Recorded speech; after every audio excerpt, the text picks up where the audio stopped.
Chapter 1. Do you have anything to say? My head hurts. I wonder just how it came to this. Kneeling in front of the Empress who cared for me like her own. My childhood friend helping me up from the ground. A crowd of people sneering and whispering about me. My fiancé glaring at me fiercely. And in his arms. Is an imposter wearing my skin? Well. I close my eyes slowly, willing my mind to grow blank and calm my chaotic nerves. How did things come to this? My mind returns to that night just a month back. There she is. It's Princess Lillian dash. Stop that. It's Lady Lillian. Don't be like that. Everyone knows that it won't be long until she is officially wed to His Imperial Highness. She's as beautiful and graceful as always. It's a true shame that she doesn't attend more events. Well, she is the pure white lily of high society. As the name suggests, she's as fragile as a lily flower. She's 100 times better than the other flower at least. I wonder if they know that I can hear every word they speak. The venue for today's evening party isn't very large. At most it is half the size of a regular imperial ball. Though spacious, it is not wide enough that their muttering won't be heard. It's almost as if they think that I, like a flower, do not have any ear. Don't they understand how unpleasant it is to hear one talk about them as if they are an object? They're even bad-mouthing others by comparing them to me. How shameful. And look, when I turn to face them, they've turned away like they've been caught doing something that warrants guilt. Lillian Angelique Opal. That is my name.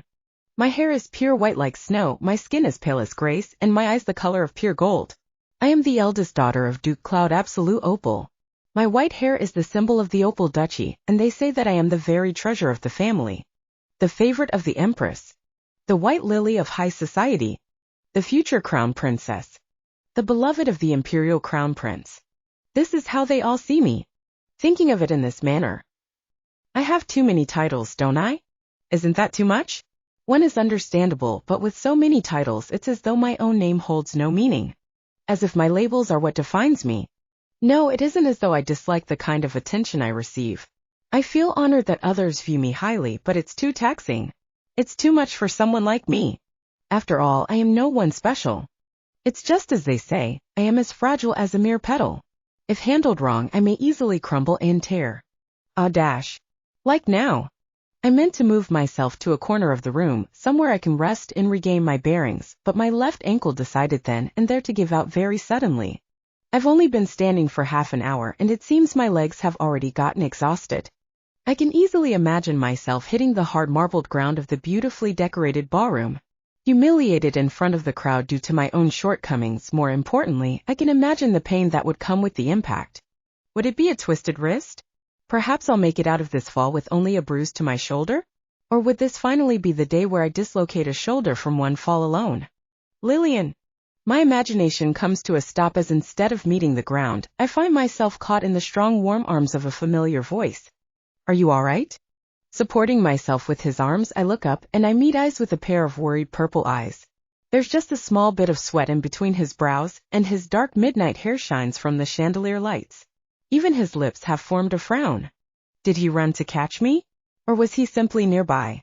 Prince Callisto, I call out his name, just a little dazed after my near-tragic fall. If you have the time to be dazed, shouldn't you at least answer my question? HM. He did ask a question, didn't he? Oh dear, I was distracted, how mortifying. I'm fine. Thank you, you've caught me just in time. I give him a smile and am returned with one of his own. Callisto Diamante Luminous. The second prince of the Luminous Empire. The only prince in many years who was born with black hair instead of the trademark blonde. Though that isn't to say that he is not of imperial blood. He inherited it from his father, the late emperor consort. My childhood friend. A kind and adventurous young man who has garnered the admiration of many, yet not to the point where people would call upon him like they would the crown prince. Lillian! A different voice calls out, and I feel two hands on my shoulder. Turning around, I come face to face with a handsome young man with blonde hair and purple eyes. The imperial crown prince, Cyrus Diamant Luminous. The grand star of the empire who shines bright as the future ruler that will lead us all. My fiancé. We have been engaged for a very long time, since the day I was brought into the palace when I was 5. 13 years have passed since then. Lillian, are you all right? I saw you fall, thank the goddess that Callisto was nearby. He frets over me as I gently let go of Callisto and move into Cyrus' arms instead. This is the most proper and polite way to handle the situation. To take my fiancé's aid over someone else once he's arrived to assist me. I give Callisto a grateful look and wait for him to back off before I turn my full attention onto my fiancé. I'm alright. My shoes are new and so it seems my feet got tired easily today. I explained to him. Could you take me to the couch over in the corner? I'd like to rest my feet. Cyrus nods his head, and he takes me to the corner of the ballroom. He takes me to the small gathering of couches by a table. It's somewhat vacant save for a couple ladies. The ladies quickly flush a shade of red in the face of Cyrus. Would you ladies be kind enough to allow us a moment to ourselves? Cyrus flashes a blindingly bright smile. It was a smile that never fails to work.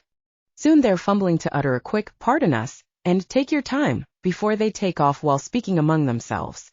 I watch with a small sense of amusement, but I make my way to take a seat, sighing softly from the relief of having something soft to lean against.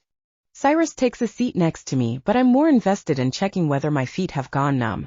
I can barely feel my toes.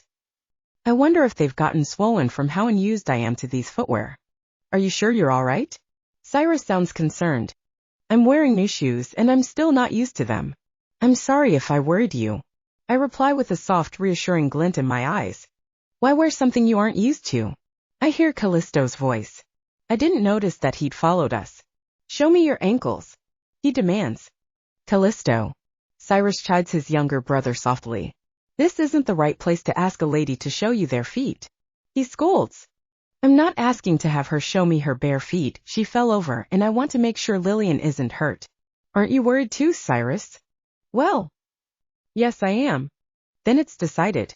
I give Callisto a small, fond smile. I'm fine, Your Highness. I may have been holding on tightly, but that was because I was tired. I try to assure him, but Callisto's already kneeling in front of me and gently taking hold of my ankle. I can't help it if my cheeks flush red at the sensation of his hands on my feet. In a place where people can see too. I told Sally that I didn't want to wear these shoes. I'm not used to them yet, but she insisted that it was the hottest trend and I must wear them for my own sake, so that others wouldn't look down on me. She means well, I know she does, but Sally, look where this has gotten me. All for a pair of shoes that no one will even see under the layers of fabric that is my ball gown. Your shoes get needlessly fancier with every ball, even if no one will get to see them. My thoughts exactly. But one shouldn't underestimate the power of a trendy gown or beautiful necklace in this world. Not when such things are enough to sway a crowd. Fashion is an essential aspect of every lady and every woman, especially for a respectable woman of high society. Callisto. It's true. That doesn't mean you have to be so blunt. My cheeks turn an even greater shade of red. Your Highnesses, please. I beg them not to cause me any more distress or embarrassment. My ankles should be perfectly fine. I only need a moment of rest. I'm happy that they care enough to sit by me and worry about me, but I wish they would think of how many eyes we've gathered. No matter how many years I've been under their scrutiny, it's still unpleasant to garner so much. Then Callisto and I will go gather some drinks, Cyrus says as he stands up with a smile, pulling his brother up as he does. He takes my hand and gently leaves a small kiss upon my knuckles. I watch them take their leave, Cyrus taking Callisto by the arm and giving him a stern look that clearly speaks of how they will certainly have a word in private. Callisto looks helpless under the scrutiny of his older brother, but he glances at me and offers me a short wave. I can't help but giggle at the sight of them. It was hard not to be fond. Still, I wave back before heaving a gentle sigh. To be honest, I'm not as fine as I convinced them. My feet feel as though they're burning, my shoulders are stiff from the heavy dress, and I can feel just how much I've sweat even on this cool spring night. All I've done so far is enter with the imperial family, dance to one song and greet a few acquaintances. And yet, I'm so tired that I'm sure I can sleep for a week at least. No, Lillian. You have to be stronger than that. It's still so early. Let's last an hour more. Yes, let's put in the effort to last a little longer. After all, the evening is still so young, and the party hasn't even reached its peak. Good evening, Lady Lillian. All hope to last an hour more has been splendidly crushed. Good evening, Lady Rosanna. The rose has come to stab me. Chapter 2. Rosanna Carmilla Garnet. With red hair that glimmers and green eyes more vibrant as jewels, she's the daughter of Duke Merlot Bastion Garnet. She too is the eldest daughter of her family and a leading lady of high society. Many rumors surround her past the beautiful jewels she adorns herself with. Rumors stemming from her active ways in society, but more so from her attitude. Beautiful, prideful, and with an attitude that borderlines arrogance. She is the type of person who demands respect from the very way she stands. As such, people call her the Red Rose of high society. And for as long as I can remember, she doesn't like me. I really don't know if I've somehow offended her in the past. I've no recollection of doing anything to insult her, harm her, get in her way, or antagonize her. I've even spent effort in befriending her, but her gaze is always the same. Even now, with part of her face hidden behind a foldable fan, she approaches me with a certain level of mocking mirth. A wine glass is balanced within her other hand, the dark crimson liquid swaying inside in a calm manner. I really would rather avoid her tonight. It's just too tiring to have to talk to her when she so clearly dislikes me. Are you tired already, Lady Lillian? There she goes. To be honest, I was shocked to see you arrive with their highnesses. Didn't you just recover from another bout of illness? It's true. Both of her statements. I'm tired and I had just recovered from a fever a few days ago. It wasn't anything new. I've always been susceptible to sudden bouts of illness. I was born weak and I was never as healthy as other children are. Running in itself is a struggle to me, and in worse days I cannot even get out of my bed. Even now I'm already tired after dancing once and standing around with new shoes. I'm grateful for your concern, Lady Rosanna. I finally reply, praying to the goddess that she leave me alone after I give my answer. Thanks to the efforts of the imperial doctors and the kindness of both Her Imperial Majesty and the Imperial Princes, I have recovered enough to join today's festivities. I don't like using Her Majesty nor the princes as my shield. But as I've already said, I don't want to deal with Rosanna. Not today. Not while my feet are aching and not when I'm starting to feel just a tad lightheaded. Most people will leave me and my illness alone so long as I express how the imperial family took an active interest in my recovery. They care for you a lot. I am grateful for their kindness. Did His Highness visit you? Pardon? Did His Highness visit you? Rosanna's emphasizing her words phrase by phrase, but I can't help but frown. Surely she knows that there are two princes within our empire. I apologize, but I will need you to emphasize dash. Must I spell it out for you? His Highness the Crown Prince. Oh. Well, why didn't she just say so? I can't help wonder why she didn't just say so. He did, when he had time to spare, I answer with a small smile. After all, I'm genuinely grateful that they, Her Majesty and her sons, would take time out of their busy schedule to come see a sickly lady like myself. Besides, Cyrus is my fiancé. Isn't it simply courtesy that he visits me when I am ill? Did he come often? Rosanna asks, and I can't help but notice an edge to the tone of her voice. I already said that His Imperial Highness came to visit when he had the time dash. I couldn't finish what I was trying to say. Splash. Suddenly, from the top of my head into the skirt of my gown, I feel something wet. From the tips of my hair that I can see in front of me, I spot a red liquid drip down to stain my skirt even more than it already is. Through my nose, I smell the distinct scent of alcohol. Wine. I recognize almost immediately. Looking up at the culprit, I see her pretty face has scrunched up into a sneer. Rosanna just poured her wine on me. Don't be so arrogant. Rosanna demands, and I am at a loss for words. Who asked you to brag? Brag? You asked me those questions. I just answered them. Oh, how tempting it is to simply throw those words at her. To stand up and yell at her in the same way she's currently yelling at me. But no, Lillian. Calm down. Think of the consequence of doing so. Would it be worth it? Would falling over breathless be worth standing up getting in her face? No, it wouldn't. What worth does self-satisfaction have when you collapse? So breathe in and think clearly. I don't understand why Rosanna is so wound up right now. But I shouldn't let her get to me. I need to be mindful of my surroundings, look more clearly at what is happening around me, just as I've been taught during my lessons. I'm sure her yelling has gotten the attention of all the people around us. And sure enough, though I keep my eyes mainly on her, I know that we've garnered quite the attention. Why else would everyone grow quiet when they've been chatting so lively? I don't care about the wine that stains my clothes and my hair. But I feel terrible for Sally, who worked hard to style my hair for tonight, and towards the seamstress who made my dress. The eyes that turn towards me don't bother me in the slightest. I've done nothing wrong after all. Yes, I've done nothing wrong. So what if she poured wine all over me? Did I do anything to deserve it? No. I haven't done a single thing to be ashamed of. The lady in front of me isn't even worth the effort to stand up from where I'm seated. I don't understand what you mean, Lady Rosanna. I start with a calm voice. Brag? What part of what I said sounded like I was bragging? Don't play dumb. You were practically shoving it in my face that the Crown Prince favors you. I'm appalled. You asked me a question and all I did was answer. I tell her with a slight tilt of my head. So I don't believe I've warranted this sort of treatment. What a farce. I agree. After all, you were the one who approached me, asked me questions, and poured wine all over me. Lady Rosanna, I will apologize if I did offend you, but if you would kindly dash. Lillian.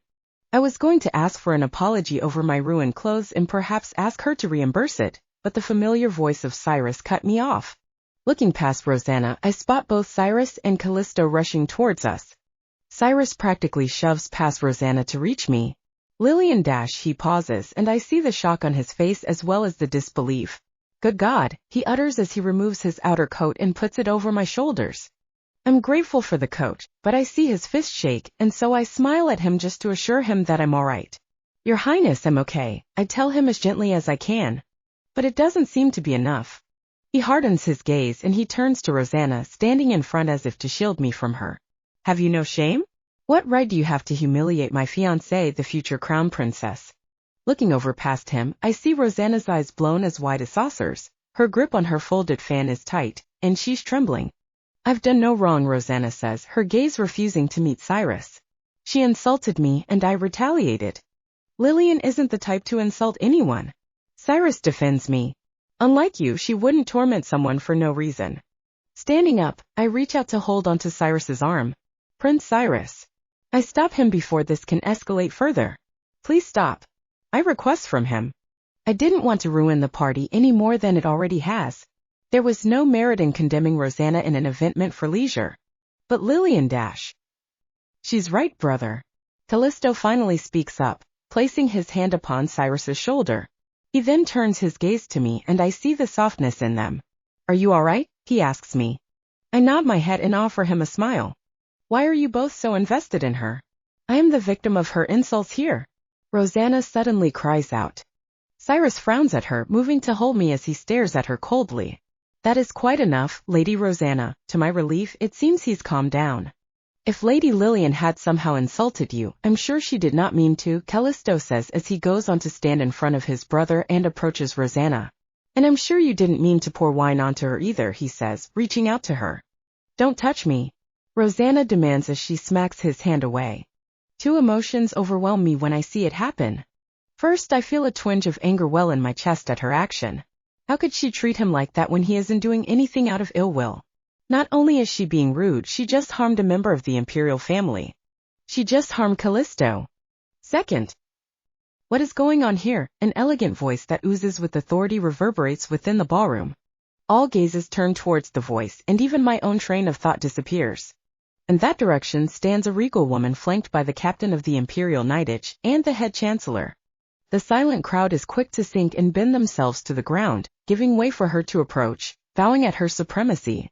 Gowns pull along the marble floor as the women kneel, and the men keeps a hand to their heart to greet her with respect. We too bow to the ground in her presence. For the time being, our strife holds no meaning. Not in the presence of the highest figure within our empire. None of us dare to act differently. For the Empress has arrived. Chapter 3. The Luminous Empire. Built upon a vast and fertile land, it spans 1/3 of the whole map of the continent. A country of long history, our nation has continued to grow through the excellent leadership of the imperial family. It has prospered long due to our connection to the church of the great goddess Gaia. The imperial family has reigned for many centuries under healthy relations with the church. We, their subject, have continued to garner much respect towards their leadership. This, of course, is due to the imperial family's unbiased view of their heirs. Every heir is chosen through their skills, through their competence to take over the crown and sit upon the throne. Neither the purity of blood nor do their gender matter. What matters is their achievements, their ability to make good decisions, whether they are capable of leading an army, and their capacity to lead a crowd. The current monarch, Empress Evangeline Diana Luminous, is a master of both.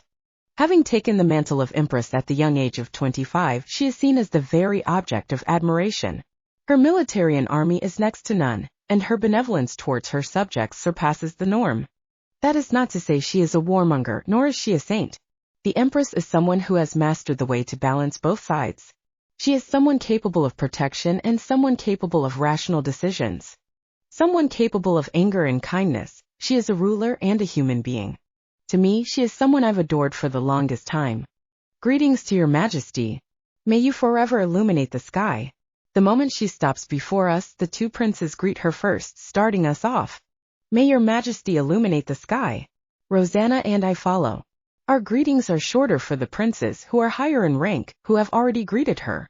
No one else follows, for it is rude to speak when the Empress hasn't approached, nor has she addressed them. We were unaware that you would be attending tonight, Mother. Cyrus speaks up, representing us all. Yes. Well, I found some time to show my face briefly, and yet the moment I enter, there seemed to be a commotion. The Empress speaks with a regal air of authority, such that even Rosanna refuses to utter a word.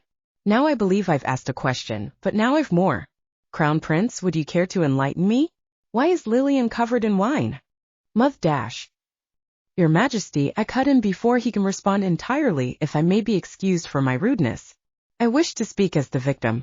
I can't allow Cyrus to explain the situation. I can only imagine just how the situation will escalate if I do. If I do, then surely there will be a long back and forth, which will end in the condemnation of Rosanna. It's one thing if she happened to hit me physically, but all she did was pour wine over me. She ruined my hair and dress in front of so many people, but I'm not hurt. She may be arrogant and prideful, but she doesn't deserve to be crushed for something so petty. Most of all, I just want to rest now. My head is starting to pound and my knees are starting to shake. I want to go back, strip myself of this heavy dress, and lay in bed. I really want to get out of these shoes. Very well. Cyrus, help her up. I nearly breathe a sigh of relief. Yes, Mother. Thank you, Your Majesty. Cyrus has not once let go of the arm upon my shoulder, and he offers me his other hand. I take it and allow him to help me to my feet. I wasn't kneeling for very long, but my legs are shaking. I look up once I have a straighter posture, and I turn my gaze to the Empress. The Empress is truly beautiful and regal, with fair skin, long wavy locks of blonde hair, and purple amethyst-like eyes. Her posture is perfectly straight, and her expression gentle yet stern. If Cyrus were a woman, he would be the spitting image of her. Speak. Her Majesty urges him, her tone growing softer but curt once she takes in my entire appearance. Your Majesty, the truth is, it appears I am at fault for this incident, and I ask for forgiveness. My words startle all those around us. The arms still held around me grows tighter, and the crowd still knelt have begun to mutter. A short glance and I see Rosanna's grip tighten on her fan. Cyrus seems appalled. Lillian. Elaborate. The Empress says, keeping Cyrus from interfering. I nod my head and continue. Lady Rosanna approached me while I was resting my feet. We had a short conversation, but it seems my words have offended her, and this is the consequence of my careless responses. I then turn my head to look at Rosanna. And should Lady Rosanna wish for it, I will give her an apology for my carelessness. No, I don't think I've done anything wrong. I believe that she should apologize for pouring wine onto me, but I won't. If it will get me out of here faster, then I don't care for my pride. I can squash it down and bow my head if I must. Rosanna purses her lips. She looks like she's about to say something. I dash. Enough, but the Empress interrupts. I understand the situation now, and I believe Lady Rosanna has dealt enough against your carelessness without receiving your apology, Lillian. Very well, Your Majesty. I bow my head, and as I do, she approaches me. With a gentle touch, she holds my hand and regards me with a softer gaze. I'm sure you're eager to get cleaned of the wine. Cyrus, take her home. It worked. Finally, I can get out of here. Cyrus is quick to nod, rather eager to help me get away from all the eyes that watch us. He walks past them while leading me, and both the captain of the knights and the head chancellor bow their heads. He takes me to the entrance, where the servants open the door so we may pass and then close it behind us. Before they shut, I hear a bit of the conversation echoing in the ballroom. Mother, if I may? I would like to escort Lady Rosanna back to her home as well. I'm sure she's rather agitated by what has occurred. Very well, Callisto, you may do so as well. I look over my shoulders, my chest tightening at the image of Callisto bringing Rosanna back to the Garnet estate. Before the doors completely shut, I lock eyes with Rosanna, and I see the burning fire of disdain clear within her eyes. I don't understand why you didn't allow us to take control of the situation. Cyrus complains as we step out of the carriage and take our time heading up the staircase to the Opal Palace. Opal Palace, named after the Duchy of Opal, is a separate palace named after, and gifted to, the beloved consort of an emperor 7 generations ago. Despite how long ago it was, the building continues to embody the emperor's great love. Regarded as the most beautiful palace, it was a palace usually given to the most well-loved consort of every monarch. This has been my home since I was 5 years old. I'm sorry, but I was tired and I just wanted to go home. I apologize. And it's only wine, Cyrus dash. Only wine. He sounds absolutely scandalized. Lillian, she did that to you in front of so many people. All while you were alone and defenseless. It is only wine. I repeat myself to him. And what of the next time? Or the time after that? She has been tormenting you over and over with every chance she can take, and for what reason? Nothing. He complains some more. I wonder if I should spell it out for him. It's not as though I don't understand how Rosanna must feel. Cyrus. I breathe a sigh, calling him by name. After all, we're all alone until the servants rush over to collect me, utterly unprepared as I've arrived home far too earlier than expected. Lillian, you don't deserve to go through this. If you left it to Mother and I, we would do everything to make sure she doesn't bother you again. Cyrus is frowning. His worry is understandable, but I stay firm in my decision. She hasn't harmed me in any way, and so I will not harm her back. I am annoyed, sure, but not in pain. So I ready my mind and I give him the perfect reason not to go through with his plan. And then what? The Empress wouldn't have done a thing to punish her. Doing so will only lead to bitter relations with the Garnet Duchy. I remind him, causing him to flinch back. Both you and Her Majesty need the support of the Garnets. What would happen if you were to lose it over something so petty? Cyrus frowns, looking away from me, but I gently hold the hand that has been helping me up the stairs. He knows I am right. I can see it in the way he stays silent but frustrated. I'm not hurt, Cyrus. I give him a sweet smile, one to show him that I'm perfectly fine. He's finally convinced and he smiles back, but the smile gives way to determination. All right, but on the day she truly does, I won't be holding back against her. I nod in semi-defeat. Very well, Your Highness, I say his title with a teasing tone. He smiles at me fondly, and as we hear the footsteps, he pats me on the head gently. I have to return to the venue and see what happened to the event. He tells me. I nod my head, and with a gentle gaze, I urge him to go on without worrying for me. The door to the palace opens, the head butler comes out to retrieve me, and Cyrus gives my hands one last squeeze of comfort before he leaves. I watch as he walks back to the carriage with a leisurely stride, but he never once turns around. Possibly confident in how well I will be taken care of by the servants of my palace. Unrequited love is an excruciating thing, and human beings are all very sensitive creatures. A single stab of pain will have them flinching, retaliating, or simply sinking. You are either honest towards your own heart, or you don a mask of indifference and hope the bandages cover the wound. This is especially the case for most women, and most men are blind to our complicated mechanisms. Milady, please get inside. I will have someone ready the bath immediately. Closing my eyes, I turn around and head inside. Chapter 4. Kaiawea. Sally makes an ear-splitting shriek the very moment she lays eyes on me. My poor lady's clothes. My poor lady's hair. And your complexion. She points out every detail that distresses her. It breaks my heart to see my poor, kind maid look so distressed. I'm sorry, Sally. I know you worked so hard to make me presentable. I apologize to her as I take off Cyrus's coat and hand it to the butler with an express instruction to have it cleaned and returned to his palace by tomorrow evening. In the meantime, Sally puffs her cheeks and takes me by my arm, supporting my weight as she does. That is not important, milady. Who on earth did this to you? Was it that wench of a Rose? She cries out like a warrior in a war zone. Could you help me to the bath, Sally? I gently ask her. Of course, milady. Right away. You'll catch another cold at this rate. May the good goddess forbid it. Sally has been my maid for a very long time. A daughter of a poor countryside barony, she was closer to a commoner than she is nobility. But I adore her all the same. With her fluffy dark pink curls and chocolate brown eyes, she is my second greatest confidant in the entire world. Even if some of her insistent nature lands me in these infernal shoes. She helps me to my room, where a small army of maids help me undress from all the sophisticated regalia. All the pieces of jewelry are packed away where they belong, the corset and the crinoline are both taken away, and the dress? I could hear the maids utter about it would be facing the furnace. The poor dress. Neither the dress nor the dressmaker deserves this treatment. Will you tell me now?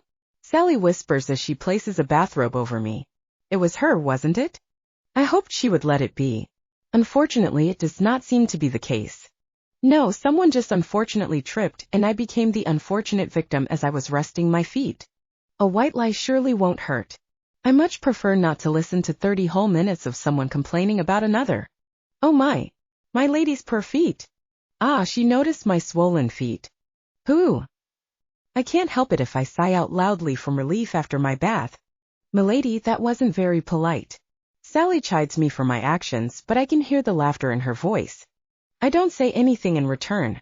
I just giggle along before taking a seat on the chair in front of my vanity mirror. But His Highness really is the perfect gentleman. Sally sighs a little dreamily. He brought you home and even wrapped you in his coat. Oh, he's so thoughtful. She gushes as she brushes my hair while drying it thoroughly with the use of wind, produced from a magic stone. I merely hum along, never giving any concrete answer to her thoughts about Cyrus. She understands that I don't mean anything with how I act and that I enjoy hearing her many different inputs on just about anything. It's a pleasant sort of lull that I have gotten very accustomed to. But the peace is broken by a knock on the door, and the butler comes in after my allowance. He brings with him an armful of flowers wrapped in a bouquet. Oh my, how lovely! Sally gushes towards the flowers the butler brings. Is that for milady? She asks. Yes, it is. The butler nods with a soft look about him. Ah, I see. Is it from His Highness? Sally asks, eager. No. I answer, much to their shock.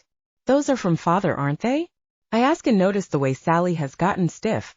The butler's expression hardens instantly, and he nods his head. Yes, milady. I knew it. Standing up, I approach the butler and take a look at the flowers. The flowers are a mix of beautiful and vibrant colors, all neatly chosen and neatly arranged together into the most beautiful eye-catching arrangement. It's perfect, but it's too neat. You simply couldn't feel any sincerity from it. It was the type of bouquet you'd see displayed in front of the flower shop. The pre-decided kind of bouquet to attract their customers.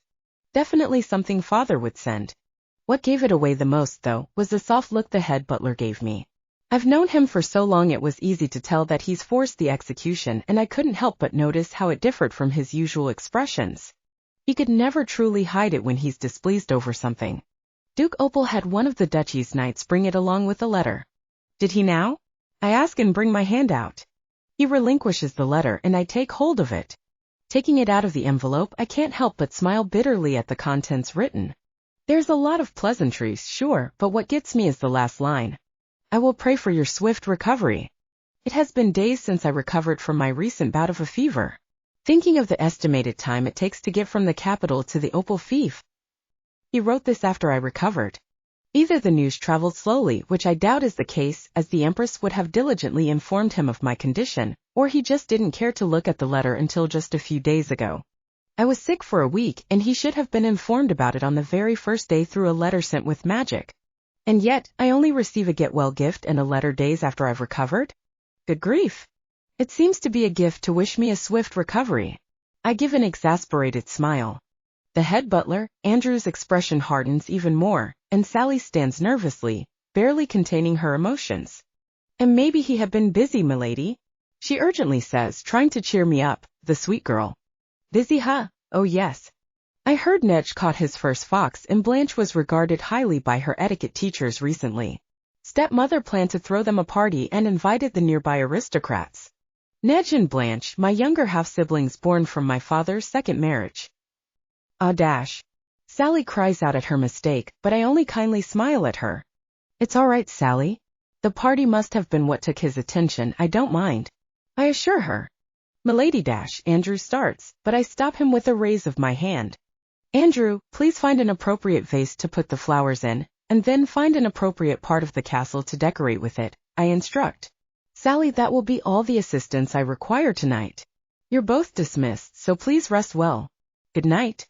My words are absolute in this castle, and both Andrew and Sally bow to me. Good night, milady, they say before they excuse themselves. Finally, I am alone, and I walk over to my bed. Taking a seat gently at the edge, I hold the letter in my hands. My father. My father. Duke Cloud Absolute Opal. When I think about it now, I can count the number of times I see him in a year with only one hand. He comes to the capital many times in the name of business and politics, but rarely does he come to visit me in the palace. Nedge and Blanche I see more often, with Nedge coming to visit much more often when they visit the capital. Nedge is the older of the two, and often I am proud of how steady-headed he is. He thirsts for knowledge more than anything, and every time I see him, I know the Opal Duchy is in good hands. Only, he is younger than me by 2 years, but my mother died when I was 4. Meanwhile, Blanche is the youngest, born only a year after Nedge. She is pretty, charming, and lovable. The problem lies in the fact that she knows full well that she is, and she exploits it more often than not. The times when she visits my palace are terribly stressful. Luckily, they both live within the duchy. They don't quite come to the capital for anything other than the social season, or to attend the academy. Nedge is already enrolled, but Blanche is starting this year, I believe. It isn't as bad as people might think. I don't have as large of an ill will towards them as I should. I won't lie, I have some childish contempt, but I've grown numb to my father. After all, I was introduced to them when I was 10. I was old enough to understand that my half-siblings aren't at fault. There was no use in wasting my effort in hating 2 children who haven't done anything, nor in hating a woman I have never met. Cyrus says he's proud that I don't judge someone for their origin. The Empress commends me for taking it all more maturely than most. Callisto is the only one that tells me that I should be angrier than I am. Let's think of something else. Yes, let's see. Trying to think of something other than my family, I can't help but allow my mind to wander about Cyrus instead. The crown prince of the empire, the next heir to the throne. My kind and gentle fiancé. A man of many talents and a man befitting the throne of Luminous. I've known him for a long time, and I can still fondly recall all the times I spent sitting between his legs and listening to him read me a story. He never fails to pat me gently on the head with every chance he gets, and that habit hasn't changed even after all these years. Cyrus is older than me by 4 years, and he is older than Callisto by 2. A great number of people have admired him, and constantly expressed their belief in a successful reign under him. His greatest strength and his greatest flaw are in how emotional he can get. If he has someone he deemed close to his heart, he will grow as fierce as a lion. Yes, Cyrus is kind and he is just. I am the envy of many because I will be married to him, and many others cannot wait to see us be wed. The Empress believes we are truly perfect for each other. It's possible that I won't ever find anyone more perfect than he is. I certainly won't find anyone more capable of letting me live a calm and peaceful life for however long I may live. I am lucky to be engaged to him. But he has never treated me beyond a precious sister, and neither have I ever treated him more than an older brother or a man I respect. Yes, I am. My train of thought fades away when I spot something sparkling around me. Turning to look at it, I find little orbs of light filling my room. They shine much like a diamond, beautiful and with a myriad of rainbow colors. They don't shine because they reflect light, no, they shine from a light they hold all on their own. They are beautiful, and I have always been fond of the way they just erase all traces of the darkness when my mind wanders too far. They float around with the gentle night breeze that I distinctly remember wasn't there before. Suddenly I'm reminded of my earlier thoughts, and I turn my head towards the door leading to my balcony. There I find Callisto smiling at me, his dark black hair reflected in the moonlight, eyes vibrant. Seeing him, I'm helpless against my earlier sentiments. Hearing his voice, my chest tightened with a slight twinge of pain. I'm sorry, Your Majesty, and I am sorry, dear goddess. I am not in love with Cyrus. Hey, Anne. I am in love with someone else. Chapter 5. The Diamond Beacon. That is the name of this particular spell. A unique spell that summons forth a multicolored light to light the way, that in the trademark blonde hair, is proof of the imperial family. They say that a very long time ago, when the gods still directly influenced the lands, goddess Gaia bestowed the first emperor with this extraordinary power to guide the people. With it he led the people to a fight against the dark forces that dwell in our land. With it and himself as the people's beacon, the people developed the empire, and throughout history, the beacon has always been a symbol of royalty. Both the Empress and Cyrus are capable of this particular spell. When they call forth the beacon, it surrounds their right hand and shines as bright as the midday sun. Callisto's is a little different. And if I were to be honest, I much prefer his. Cal. I call out his nickname with the same familiarity with which he called my own. You know that you shouldn't be using the special ability of the imperial family like this. I hear him scoff and I cradle a ball of light with my 2 hands, keeping it floating in place, not daring to pop it, afraid to lose the beautiful colors despite how there are many floating around in the room. It's just light. Nothing special. Callisto insists, going so far as to pop one with a flick of his fingers, trying to convince me of the way he sees them.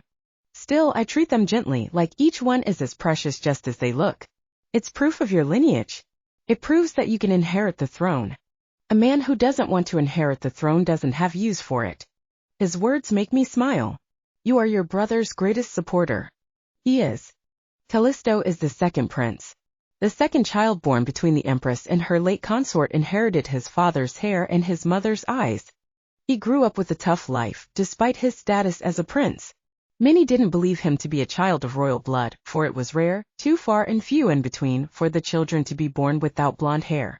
Many doubted his lineage despite the empress and Cyrus's protests. It was even worse when the diamond beacon did not manifest when he had turned 10, as it should have.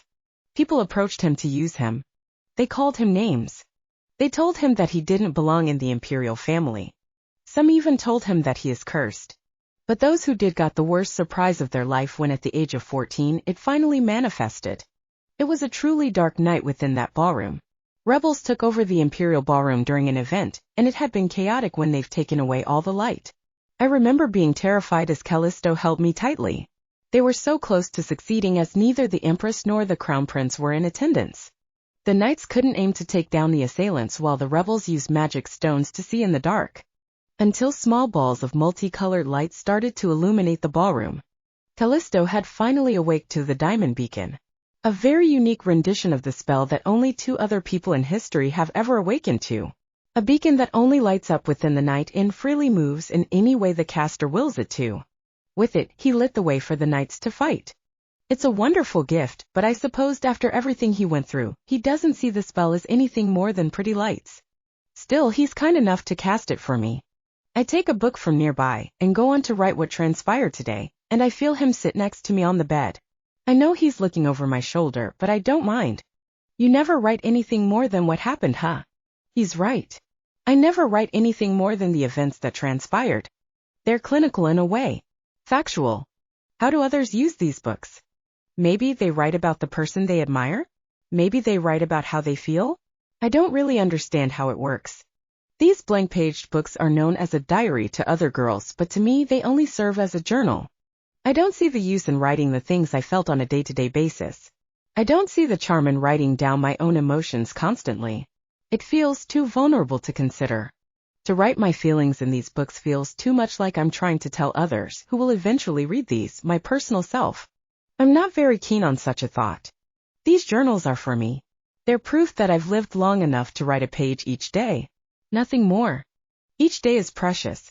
That is why I write what transpired on that day. That's all. They're not for others to know how I felt in every instance that I'm saddened, or angry, or happy, or ecstatic. I only need the people who are close to me to know such vulnerable and valuable times. I only need the goddess to hear my thoughts in prayers. They are not for some stranger in the distant future when I'm no longer around. Do I need to write more? I smile at him as I finish writing for today and close the fountain pen. I leave the ink to dry, allowing Callisto to take it and read. Not at all. He agrees with a smile as he leaves the journal alone after a while. So will you tell me why you're here? Or should I guess? I ask him as I pull my knees up onto the bed's edge and hold them closer to me, leaning my head on them as I watch the lights dance against his skin. It was mesmerizing to see. I have 2 reasons. One is to check up on you and to cheer you up. I smile, I can't help but to. It was a habit he has. Sneaking himself to my room just to check up on me. It was one of his most favorite games, to escape his own room and travel all the way to my own. It didn't matter what time of the day, he would find his way here just to talk to me. It didn't matter what we talked about. We could read a book, discuss a new flower or feather he brought. He would even make fun of my tutors and I would laugh at each one. He always knew how to make me laugh best. It was all so charming. Did you now? I'm perfectly fine. I tell him. I know, Callisto says, and he tucks a stray strand of my hair behind my ear. You're not the type to spend all night crying about spilled wine. I'm not. He's perfectly right. But that doesn't mean you're not even a little upset. Again, he's right. But I don't want to talk about it. How's it with your sword training? I ask him instead. His expression tells me that he knows what I'm trying to do, but he humors me anyway. Well, the night captain tells me that I have so much talent that I would be one of the best even among the seasoned knights. I give him a soft smile, one of sympathy. But you can't join the royal knightage? His expression hardens, his eyes downcast. Not if I want to start out as a foot soldier. Callisto. I don't want a position that I didn't earn, Anne. But you've always dreamed of being a knight, Cal. Your mother would never allow you to start as a foot soldier, especially now that you've grown into such a magnificent swordsman. If she'd allowed me to join the knightage a few years back, then maybe I would have been just as skilled as my schoolmates who did enter the knightage after their time in the academy. He sighs in frustration. But even back then, she wanted me to take on a higher standing than a mere foot soldier, and why? Because I'm royalty and I deserve one? Idiotic. I reach my hand out to cup the side of his face. His skin feels cool against my relatively warm hand. After all, he just came into the room from the cold spring night. With my thumb, I brush away at the crease of his brows. This much skinship is a comfort to us. Familiar, but not intimate, it's something we're used to. I try to find words to comfort him, but the decision of the Empress is always HM? My eyes stray down to his hand, and for the first time tonight, I realize that he's holding on to something. A scrolled parchment of some kind? Cal? What is that? I ask because yes, I am curious, but also to give him the opportunity to change in subject. It's only fair because I used it first. The second reason I came, Callisto says, and he brings the parchment up for me to take. I take it gingerly. The feel of the material tells me that it's the special kind that only the imperial family has access to. Unscrolling it, I read what it says, the little orbs of light helping my eyes in the darkness better than the lamp beside my bed. There are two things I see that completely stops my heart. The first is the word engagement, and the second is the crest of a certain family. Turning to look at Callisto, I hope to the heavens that I have my expression under control. He has a soft smile. It's the kind that I can't read. I want to bite my lower lips. I can feel a bit of liquid burn at my eyes. No, Lillian. Rein it in. This isn't something for you to be sad about. It's something to be happy for. Give him a smile. It's finally made official, I say, and I'm glad my voice doesn't break. Callisto gives me a nod. It did, he says, his voice is soft, but why is it soft? My mind is a mesh trying to burn down my own emotions. I'm usually much better at reading someone than this. Come on, Lillian. Callisto deserves your happiness, your support. Congratulations, Callisto. You've wanted this for so long now. I did. He nods as if to laugh a little, and he smiles again. I finally managed to get the Duke's approval as well as Mother's. It shatters my heart to a million pieces. But don't show it, Lillian. Stay strong. Be strong. I'm finally engaged to Lady Rosanna. You don't deserve to cry. Chapter 6. I lay in bed the best I can.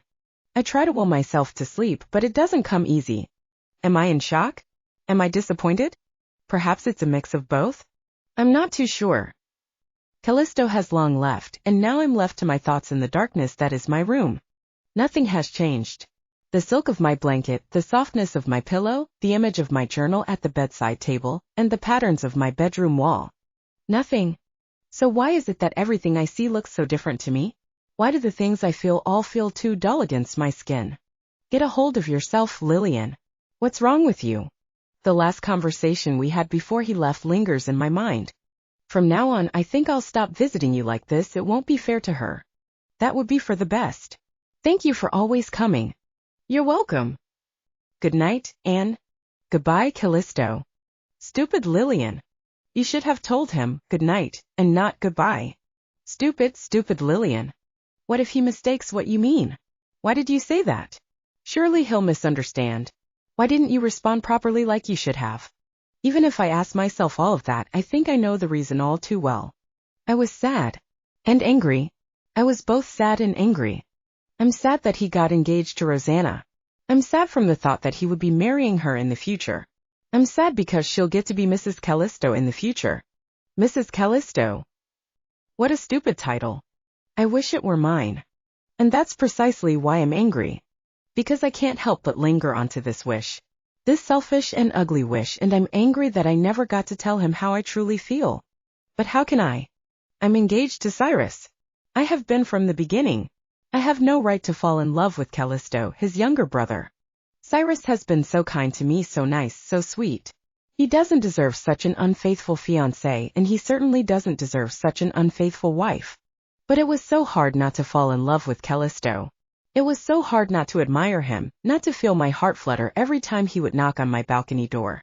Every time he would just sit there next to me talking about a cat that entered the palace ground. It was hard not to find his smiles lovable. It was hard not to enjoy the warmth of his hand when I'm too sick to do anything else. It was hard not to enjoy his company that day all those years ago. When we were still children, he approached me under that tree when others refused to come near me due to my frail appearance. When I first lost something precious, it was hard not to rely on him. It's hard. It's too hard. I'm finally engaged to Lady Rosanna. Ah. I feel the cloth of my pillow grow damp near my eyes. Surely that must be from me. Don't cry, Lillian. Don't you cry now. Don't cry. But it's no use.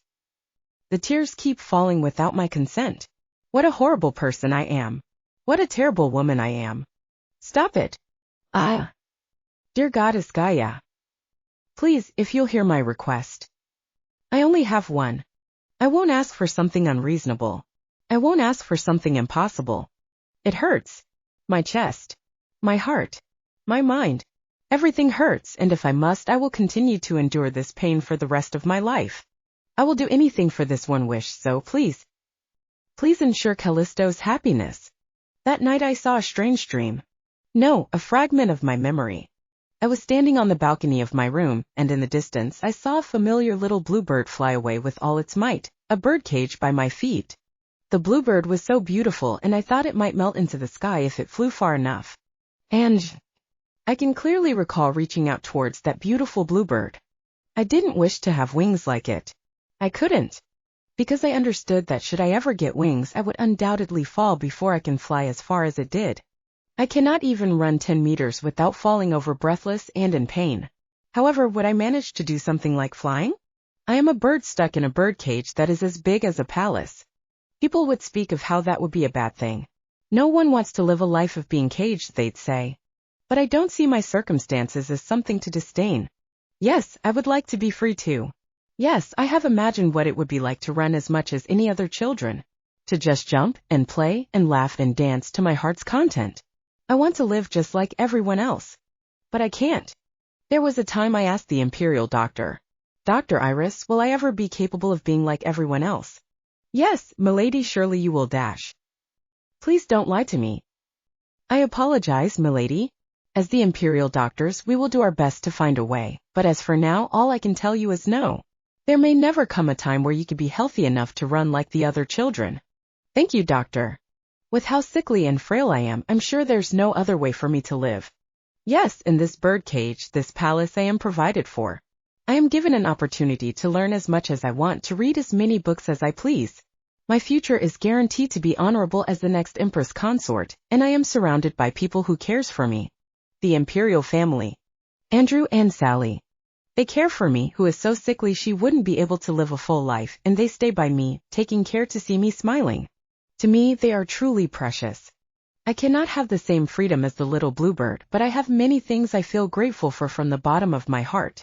Through that window, my eyes went to the roofs of the capital city, built beyond the gates to the palace grounds. There are many people who are less fortunate than myself. It was on that day that I truly came to realize it. Just as that bluebird is blessed with flight. I am a blessed individual. I woke up after that. I can tell that I'm awake, but I don't feel like opening my eyes just yet. For some reason, my body feels heavy. My eyelids also feel as though they've been glued shut. Am I sick again? Another fever? Just when I've recovered too. It's been 5 days since she went into a coma. Yeah, goodness, how could she think of something so troubling to do? I don't recognize their voices. Are they maids? But then how do I not recognize their voices? I've memorized every name of every servant working in my palace, so surely I would recognize their voices as well, but I don't. Did you see how the young lord had reacted? Should we even be talking about this here in her presence? Who cares? It's not like she's awake, and you heard the doctors, there's a greater possibility that she'll just die. I really can't recall, and the way they speak is so rude. I don't think Andrew would allow such maids to be hired. So then, who are they? Curiosity wins over, and I struggle before I open my eyes. I wait for my vision to clear, and the sight of the canopy bed ceiling is foreign to me. Am I still dreaming? I would know what my canopy looks like. I've seen it so many times that I'm entirely sick of it, but the design isn't that of mine. Alarmed, I quickly try to push myself up. I have to see where I am. I couldn't possibly be in my room. No. No. Stay calm, Lillian. Don't lose yourself to the panic. Perhaps something happened. The maid said you were asleep for 5 days. Maybe they moved you to a different room? But why would they? My room is unique. The temple of the goddess blessed the entirety of it for the sake of my health. Even if they were the imperial family, it would not be easy to have it be done again to a different part of the palace. If I were sick, they wouldn't put me in a different room. Even if they did, there would be a priest watching over me at all times. The maids wouldn't have the space to gossip this loudly. So where exactly am I? Kekaya, one of the maids scream, and I hear a thud. My eyes dart over to them, and I indeed see a pair of maids, wholly unfamiliar, even down to their uniforms. One has fallen over. She might have been the one to scream. The other one stands there in horror and shock. I try to ask them where I am and why I was brought here, but the moment I try to speak, I start to cough, and my head starts to pound. 5 days, they said? The coughing is from trying to speak with the lack of water. The pounding headache must be from being too famished. As though that is a signal, I hear the sounds of pounding feet and the door being slammed open.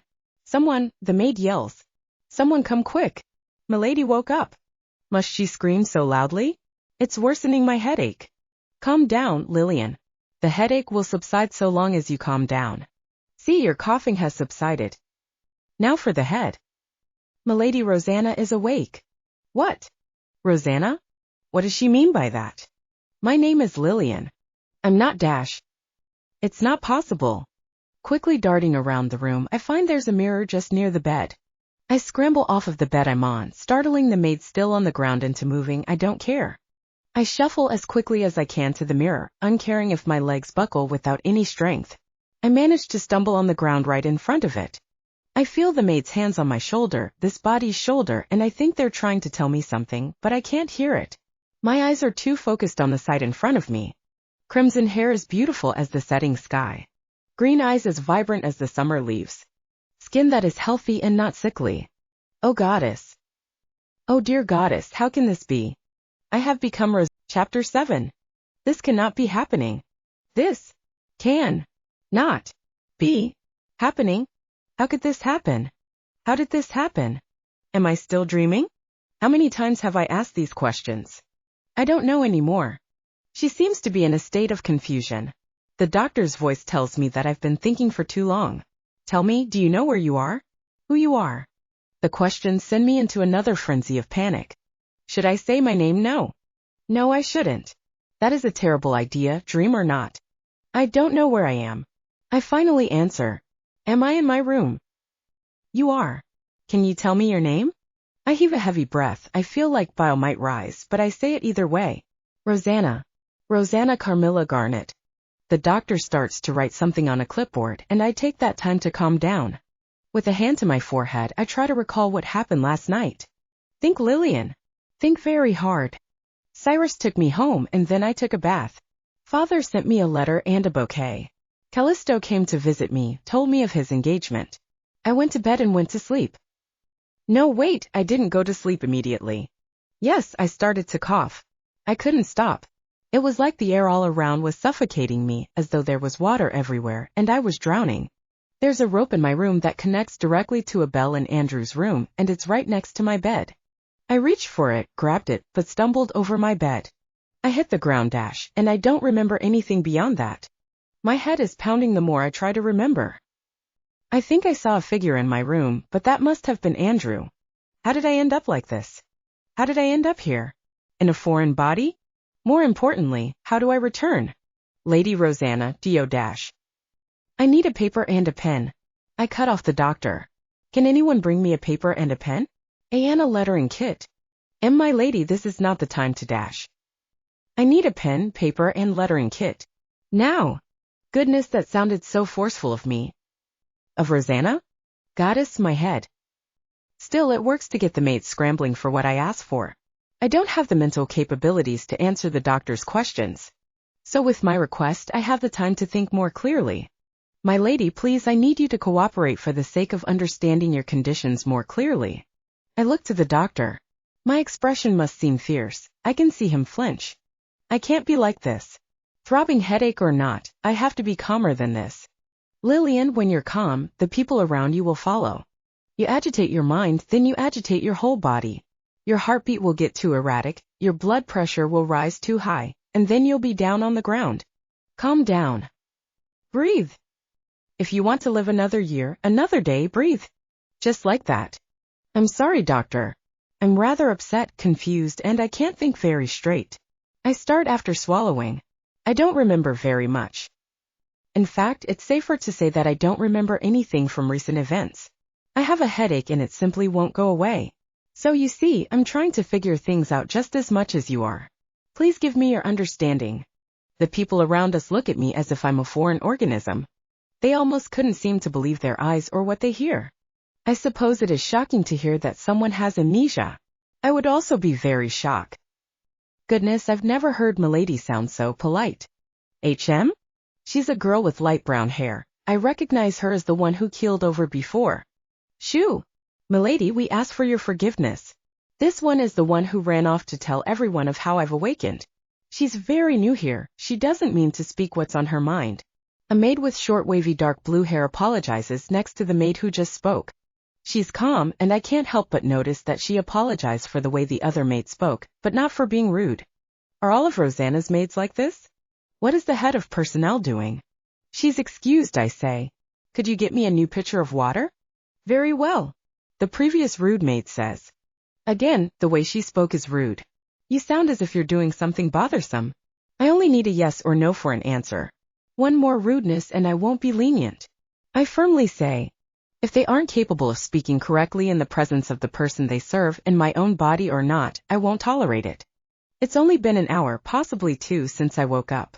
I already missed the maids who served me. Now you're quiet?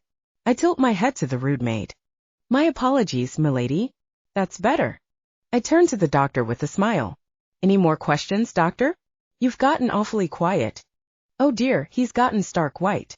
I heave a soft sigh as I sit with a cup of tea. It's far late into the afternoon, hours since I've asked a knight to deliver my letter. I asked for it to be sent to the head of the palace staff. I addressed the letter to Andrew, not Lillian. I know my staff. I know that should I send a letter to myself using the seal of the Garnet House, then it would be ripped right in front of the messenger. Hearing a knock from the door, I stand. Come in. Inside comes the blue-haired maid from before, apparently Rosanna's personal maid, and next to her is the knight I sent. I patiently wait for them to speak, raising an eyebrow when they don't. It seems they got the message, and the young knight speaks up, shoulders stiff and chest puffed too strong. They have denied the letter, milady, he says too loudly. He's obviously too nervous, and I counter that with calmness. Denied how? They ripped it up without even checking for who it was for, he says. Milady, he adds loudly as if he just remembered. I do hope his muscles are at least proof of how he must be a capable swordsman. Heaving a deep sigh, I take a seat.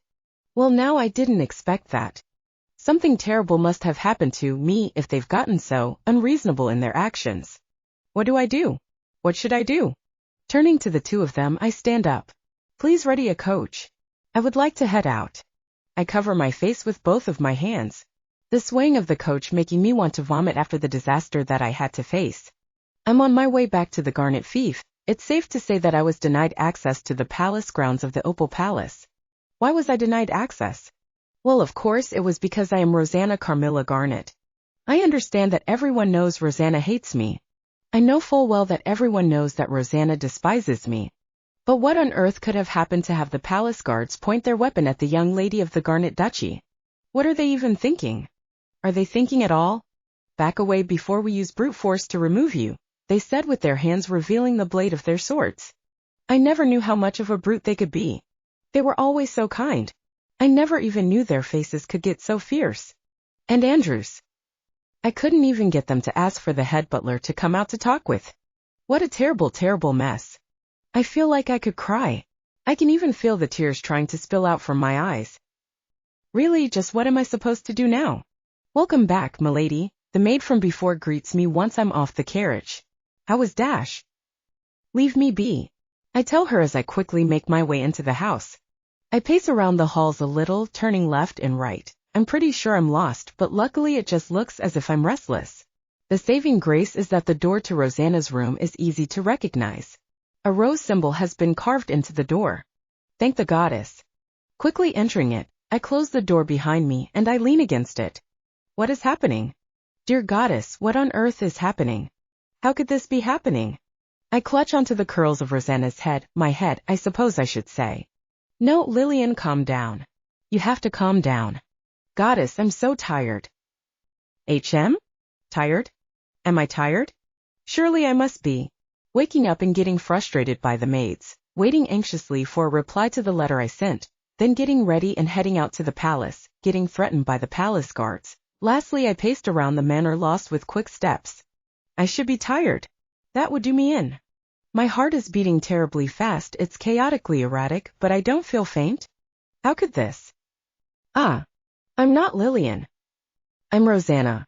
I speak to myself. With my own words, I realize what this means.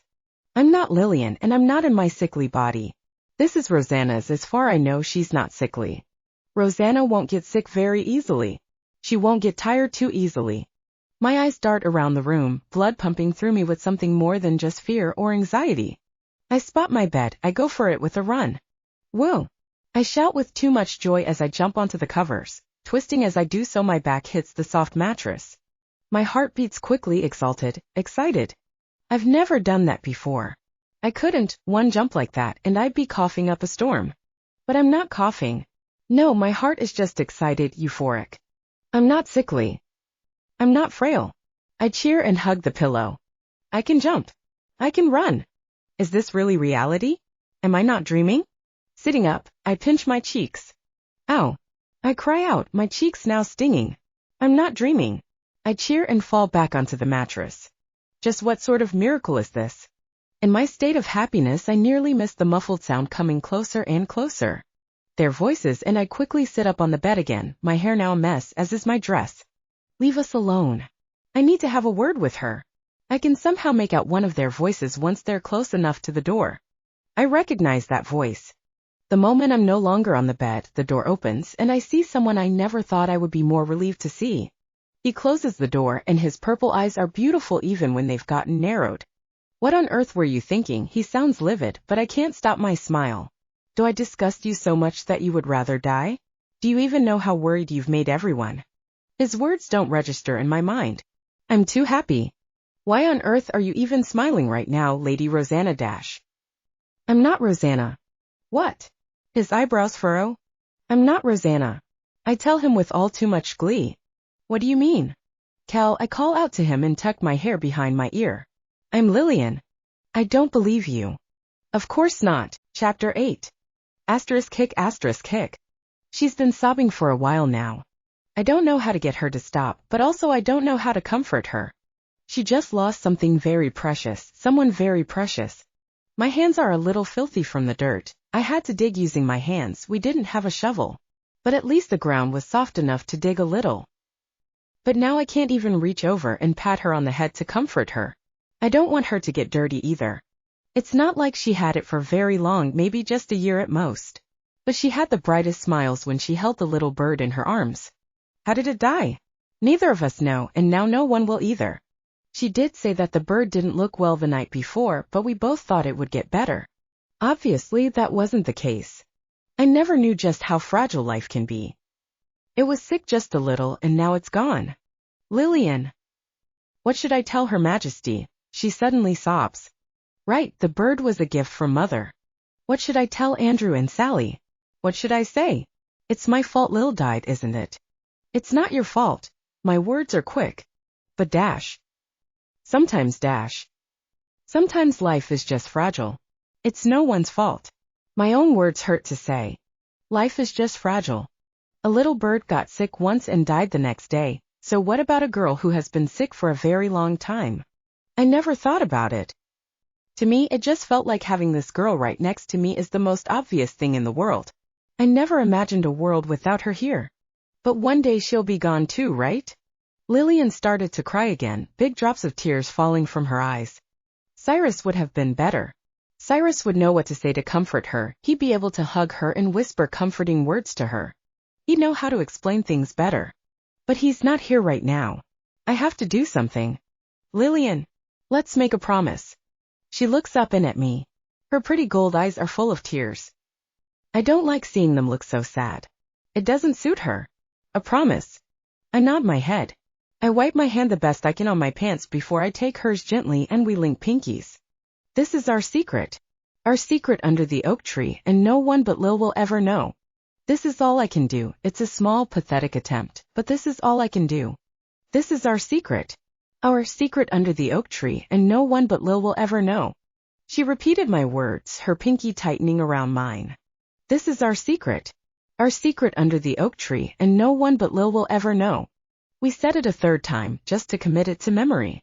And finally, she smiles. What an old dream. I muse as I walk through the halls of the Opal Palace. 5 days. 5 days since Lillian fell into a coma. 5 days since Rosanna too fell into a coma. Goodbye, Cal. It must be my fault. The way she smiled as she said those words still linger in my mind. It haunts me, almost. No wonder I saw such an old memory. Surely it's a form of punishment from the goddess. It's her way of telling me, look what you've done. But I was just trying to. Callisto. I look up at the sound of my name, and I see Cyrus standing in front of Lillian's room. Cyrus. I greet back, too tired to greet him as I should the crown prince. But my brother is understanding. He always is, as he gives me a pained smile. He's terrible at hiding his feelings, unlike Mother and I. Mother often says that he inherited her brilliance, but he inherited his father's kind heart. I agree. Looking at Cyrus reminds me more of our father than it does our mother. How many days has it been since I saw Cyrus? We had a fight 5 nights ago. So it feels awkward to suddenly meet him here. At the palace of his fiancée. Damn. Are you here to visit Lillian too? Yeah.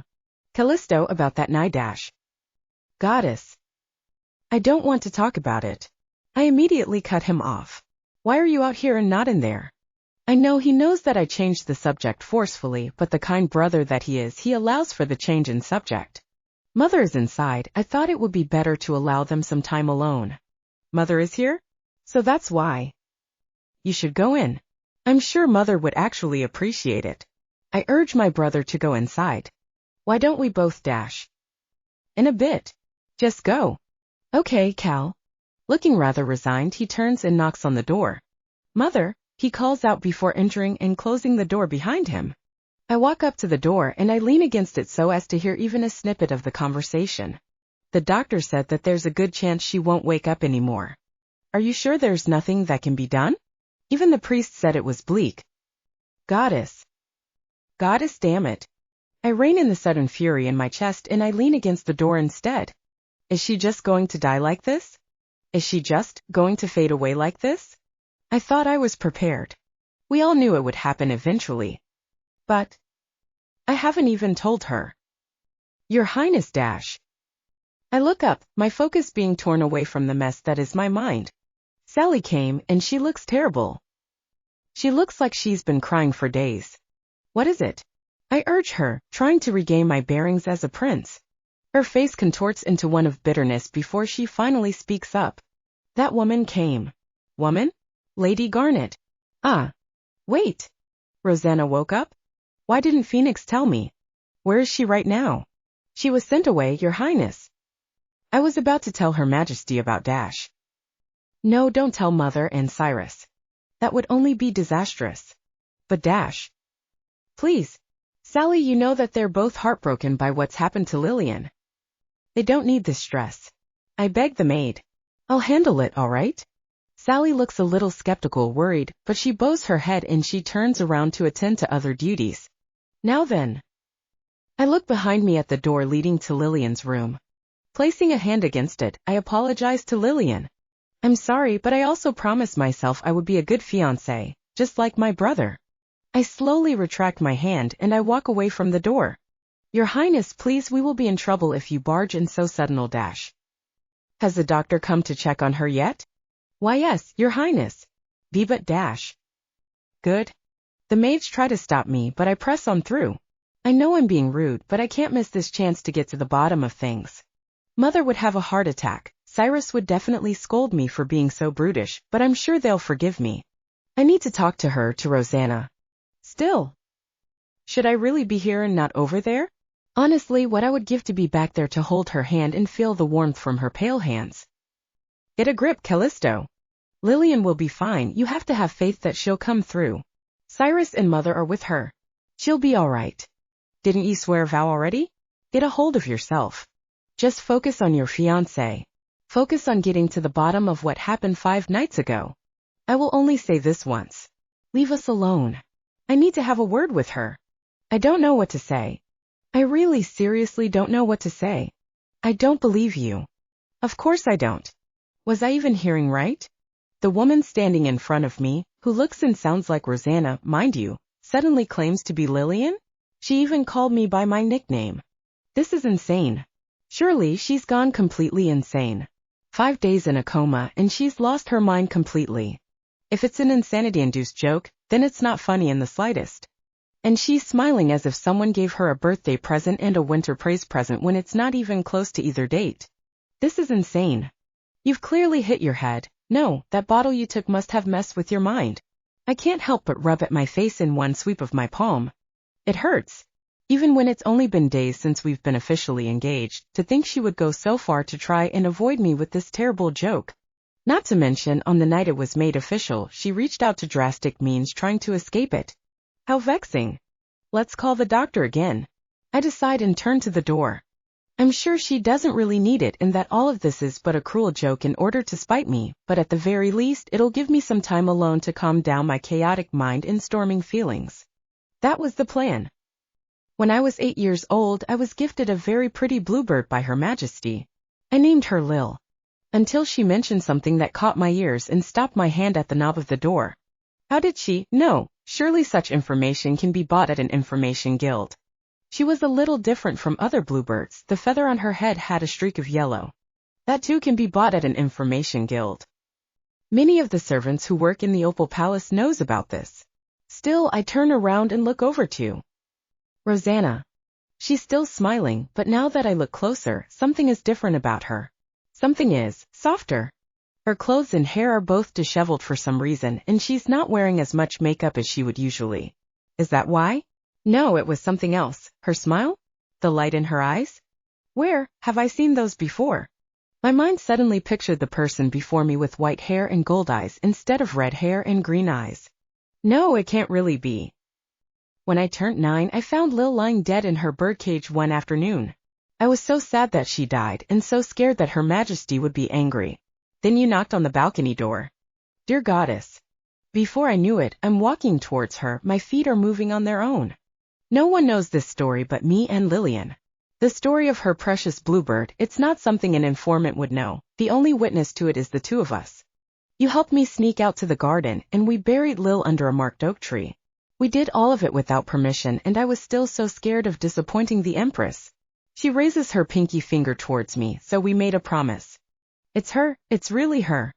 I link my pinky finger to hers, and when I look at her, I don't see Rosanna, all I see is a smiling Lillian. This is our secret. Our secret dash. Lillian begins. Under the oak tree, and no one but Lil will ever know, and I finish. Our promise. I feel a warm palm against my cheek and a thumb gently wipe away at the tears I didn't know I had. We repeated that 3 times so that we'd never forget. It was the first time I didn't write what happened in my journal dash. Lillian. I couldn't contain myself. I throw my arms around her, hugging her tightly as though afraid that she will truly disappear this time. I'm not sure what to make of this, my childhood friend living inside my fiancé's body. But right now I only care that she's alive.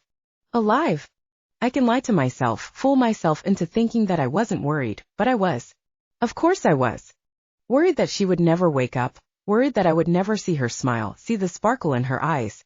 But she's here, and I can feel her wrap her arms around me in return. For me, for right now, that's Chapter 9. I'm so glad I managed to convince Callisto. I almost didn't think I could, but thanks to our promise, thanks to Lil, I managed to do it. I couldn't be more relieved. You collapsed during the night of the evening party after I left, and then woke up 5 days later as Rosanna. Callisto summarizes what I told him. I nod my head. After having managed to convince Callisto of who I am, I got him to sit down with me on the couch so that I may explain what I know of the current situation. That doesn't give us much information. I only woke up this morning and I can't tell you any more because I don't know any more. Callisto nods. You also went to the palace to see what happened to you, your body, but was threatened to leave the palace grounds, didn't you? He asks. I nod my head. Why did you look so ecstatic when I came in? He sounds puzzled. Waking up in a different body, being threatened to leave the place I always called a home. Yet, when he found me, I didn't look like I was troubled or in despair. No, I was quite happy looking, right? It really is a terrifyingly odd situation when I think about it. I wasn't happy over being threatened. I waved my hands in front of me, desperately denying such a notion. When I returned to my Rosanna's room, I realized I wasn't tired. So I ran and jumped onto the bed. I replied, my voice growing smaller and shyer. I was so childish. What on earth was I thinking? You ran and jumped onto the bed? Callisto sounds horrified. Lillian, why would you weren't tired? Oh right, oh. I can practically hear the gears in his head move and make the connection towards realization. Because you're in Rosanna's body, it wouldn't strain you to run and jump a little. He concludes. I smile at him at that. Pfft. But my smile soon fell. You ran and jumped onto the bed. Like a child. Is he teasing me? Is he teasing me right now? In this situation. I was just making sure dash. I insist, inwardly flinching when I realized just how childish that sounded and that I raised my voice. Callisto looks amused and I can feel my cheeks heat up. Still, the playful air only lasted for that second. Callisto schooled his face into a slightly grim expression. So you have no idea of how to get back to your body? He asks. I shook my head. No. If I did, I think I wouldn't be in this situation. I sigh and look down at my hands. Even after all that's happened today, it still feels surreal. That I'm now in the body of Rosanna and not my own. My own body. Callisto. I call out to him urgently, making him flinch. My body. Do you have any idea what happened to my body? Now that I think about it, wasn't he crying when he hugged me? Why was he crying? Did it have something to do with my body? Could I have, possibly? Before you get any ideas, no. Your body's alive. Callisto seems to read my thoughts like an expert psychic. I heave a heavy breath, sitting back down against the armchair. But that's about it. Come again? What do you mean? I frown. Callisto rubs the back of his head. Your body's alive. But barely. Like you said, that night, Andrew arrived at your room and found you collapsed onto the floor. Your heart stopped for a moment and then you started to cough before quickly heating up with a fever. According to him, anyway. I nod my head, digesting the information. I assume the temple priests and the imperial doctor was called. Callisto nods. They were you stabilized, but your fever didn't go away, and as of this moment, still unconscious. He finishes the explanation. That explains the hostility. I rub at my forehead. Of course, they would be so anxious and alert. From the sound of it, I step part way through death's door only to have been urgently pulled away. But if I'm alive then? Could this mean that Rosanna is now inhabiting my body? Is there any way to switch us back? I wonder out loud. Callisto considers things for a moment alongside me and perks up as though realizing something. I know someone who might be able to help. He says, a big smile on his face. I blink at him before tilting my head. Who? I ask. A friend of mine from back in the academy. He's a mage who can enter the higher levels of the magic tower. Callisto says. And he's someone we can both trust. I guarantee it. A mage of the magic tower. And one who can go up to the higher floors? That means he must be a talented and well-accomplished mage. Do you think he could spare some time to dash? I don't even get to finish before Callisto gets up from his seat. I'll go get him, he says, heading for the door. That suddenly. But to suddenly disturb a respected mage of the tower, even the imperial family can't disturb the tower so willy-nilly. Callisto dash. Don't worry, I'll be quick. And so he's out the door like the wind. I sit here, blinking at the door before sighing and getting up. Well, Callisto did say they were friends. Maybe this mage wouldn't mind the disturbance all too much. For now, I decided to look around Rosanna's room. I hadn't had the time until now. The room is grand and well decorated. The walls have subtle designs of roses that are elegant but not overbearing. The bed is big and well made. The curtains of the canopy are of good quality. Her furniture are all of the best quality possible. Her vanity mirror has many different magic tools and makeup. Each one I recognize as something she had once brought up into a trend. Rosanna is one you would call a trendsetter. So long as she advertises for a certain product, it was almost always guaranteed to become quite the sought-after product. I pass by a door and I refuse to open it. This door is the walk-in closet, and I can certainly tell you that I have never seen a larger closet. It was a room all on its own, and I refuse to go back inside.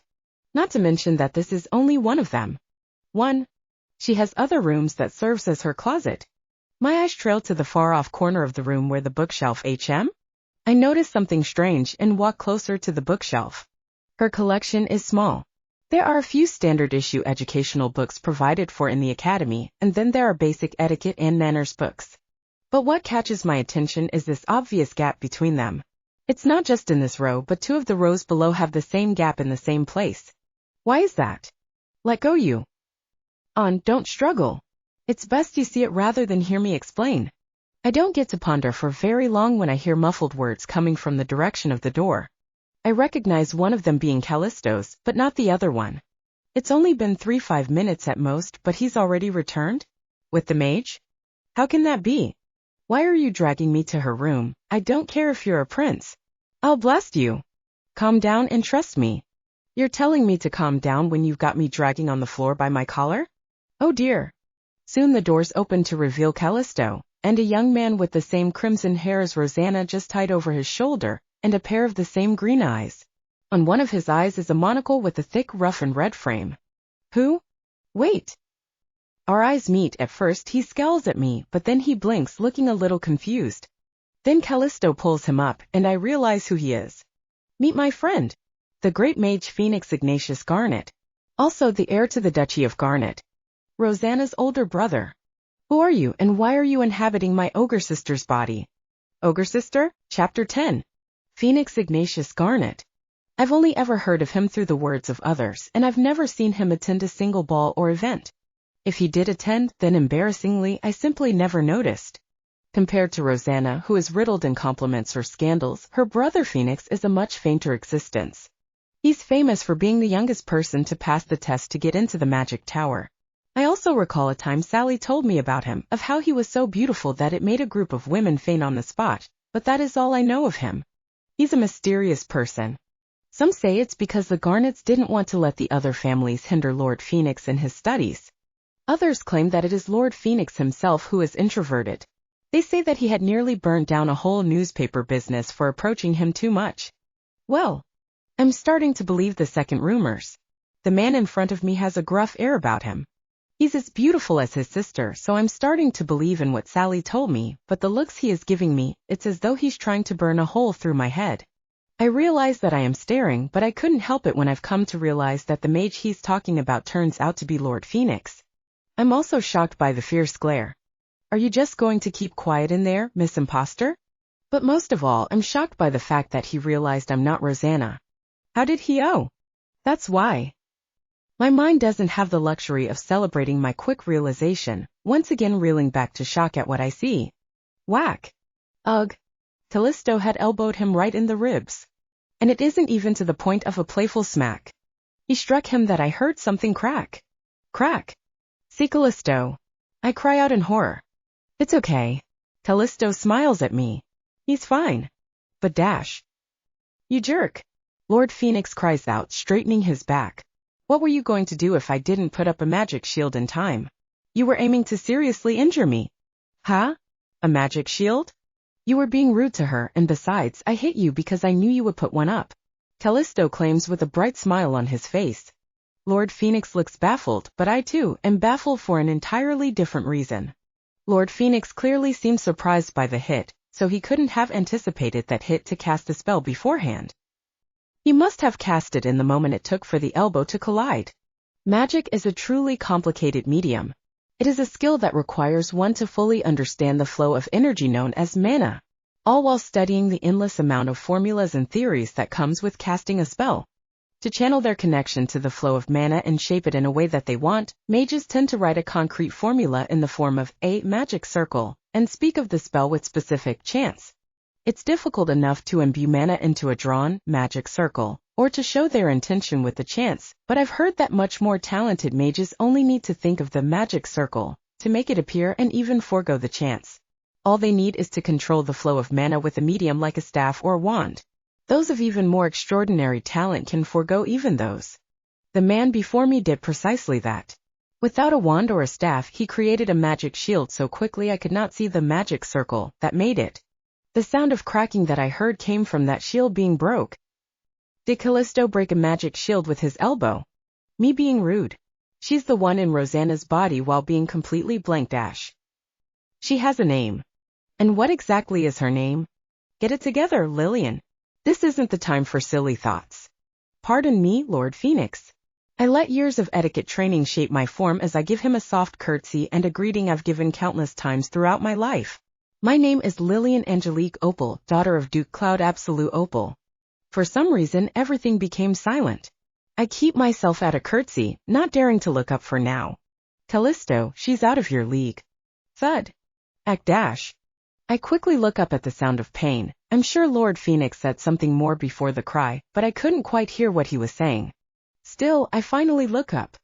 I see Lord Phoenix on the ground and Callisto glaring at him. Finally, we calmed down some and had a servant bring us some tea. I explained what happened to Lord Phoenix and he listened attentively. He constantly looks thoughtful as he drinks a cup of tea in the same manner as he drinks my words. I understand the situation. Lord Phoenix says as he puts the teacup down. This is rather peculiar since I've never really seen it before, you and Rosanna having switched souls, I mean. Suddenly he sounds much smarter? Perhaps I'm being rude, but now that he's calmed down, I'm just a slightly bit surprised. Is there any way to reverse it? Or an explanation at least? Callisto asks, a frown on his face. An explanation. Lord Phoenix hums. There are two that pops to mind. He says. Care to share? Apologize for dragging me here by the collar. It was an emergency. Apologize? For dragging me here? By the collar. Oh dear. Turning to where Callisto is, I try to send him a message to comply with the request. Without a word, I just look at him, a little pleading and a little disappointed in him. Callisto seems to receive the message as he makes a slightly displeased expression before turning back to Lord Phoenix. I'm sorry for dragging you here by the collar, Phoenix. It is a model apology, and I'm a little horrified that he sounds only slightly sincere. Still, it seems to be enough for Lord Phoenix, who leans back into the couch with satisfaction. The first theory is that their souls have switched on accident. He begins. Accident? I ask and see Callisto raising an eyebrow. That's right. From what I can tell, they both must have experienced a state of near-death at the same time. Lord Phoenix begins. In doing so, their souls might have temporarily escaped their mortal body, and in the process of reviving them, they could have ended up in different bodies. Is that possible? Callisto asks, looking rather dubious at the thought. Anything is possible in theory. Spoken like a true mage. An accidental switching of the souls. It does sound far-fetched. Wait. State of near death? I whisper to myself, realizing something grave. Doesn't that mean that Lady Rosanna I grow pale? What happened to her 5 days ago? I ask. Callisto and Lord Phoenix exchange glances with each other. Did nobody tell you? Lord Phoenix asks, while Callisto looks away with a complicated expression. I shake my head. I feel like there would have been clues to tell me what happened to Rosanna. Surely there were. But today has been such a rush of different emotions and adrenaline that I couldn't quite pay as much attention to my surroundings as I usually would. Lord Phoenix sighs, running a hand through his long hair. She tried to kill herself. What? I couldn't keep myself from shouting in shock and horror. Or at least that's what we think she tried to do. He immediately supplements. Think? I ask. We don't really know what happened, Callisto says. There wasn't any note that explains the suicide, but she collapsed in this room with an empty bottle of poison. It was after we found out the engagement was made official. She was angry and threw a large tantrum. With that sister of mine's personality, I don't doubt she would do it. Lord Phoenix says, his voice going grim. I don't know what to say, how to react. In reality, I don't understand.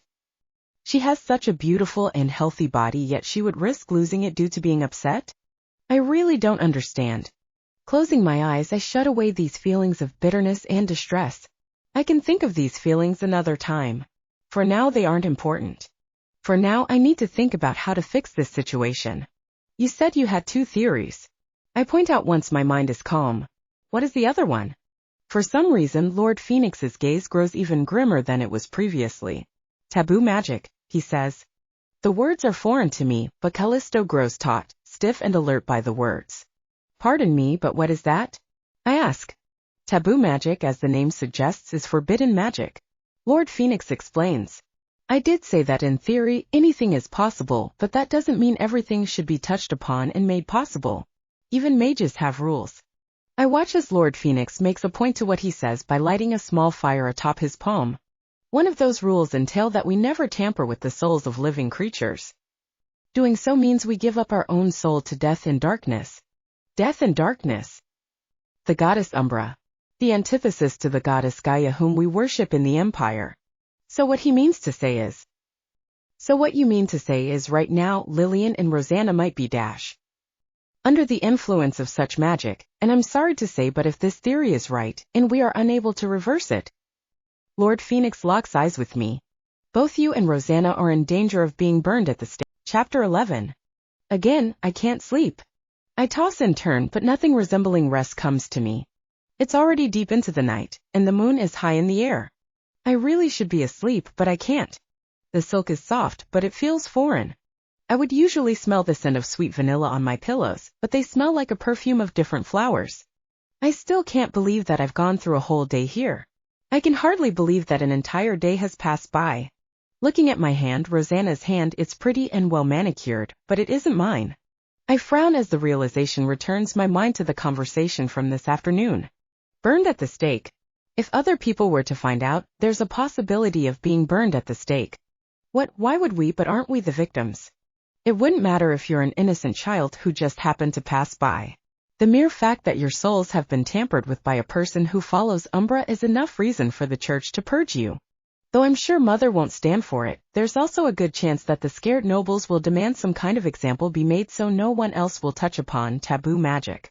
Not to mention, there's also the possibility that the magic tower will negotiate with the church to take you both into custody to discover a way to reverse the soul exchange is beneficial. You mean to say that they wish to conduct research and experiments on our bodies and souls to figure out the root of our predicament? It's the best and only chance they'll get to study taboo magic without the ire and condemnation of the church. So yes, pretty much. Oh dear goddess. For now, let's calm down and end our discussion here. I need to return to the Imperial Palace and I'm sure Lillian would prefer to have some time to rest. With that, Callisto went home, and Lord Phoenix left to start researching a way to reverse this predicament. If there is a way to reverse it. I was left on my own for the rest of the day. Honestly, my mind was so full that I didn't notice when the sun had set. I only came to realize that time passed when the servants asked whether I would like my meal in my room or the dining area. I chose to eat in my room tonight. The adrenaline has left my system, and fatigue finally settled, reminding me that this body had just woken up from a coma. Getting ready for the night was difficult. It was strange to bathe, to feel the warm water against my skin and to spot the many differences between my body and Rosanna's. She certainly has more muscles than me. She also has a few moles where I didn't. Her hair is very long and just naturally wavy. She always kept them in tight ringlet curls and I didn't notice how soft and long they were. Still, what caught my attention the most is her skin tone. Her skin is light but not sickly pale. How envious. No, Lillian. Don't think like that. You can't get jealous, it's unbecoming of you. This body is not yours, you have to remember that. And you have to remember that Rosanna isn't yours, you have to remember all the people you care for. Now I can't sleep. Sighing, I pull the covers off of myself. I take a shawl from nearby before making my way out of the room and into the hallway. With a candle to light my way through the hallways, I make my way. Where am I going? I'm not entirely sure. I just didn't want to be in that room.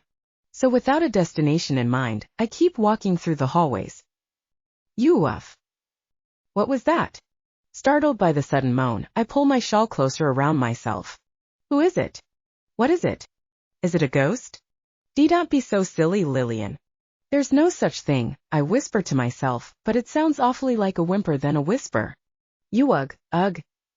There it is again. Be brave, Lillian. Be brave. I force my feet forward one step at a time. Finally, I reach an open door. Peeking inside, I find a messy room full of books and paper scattered around.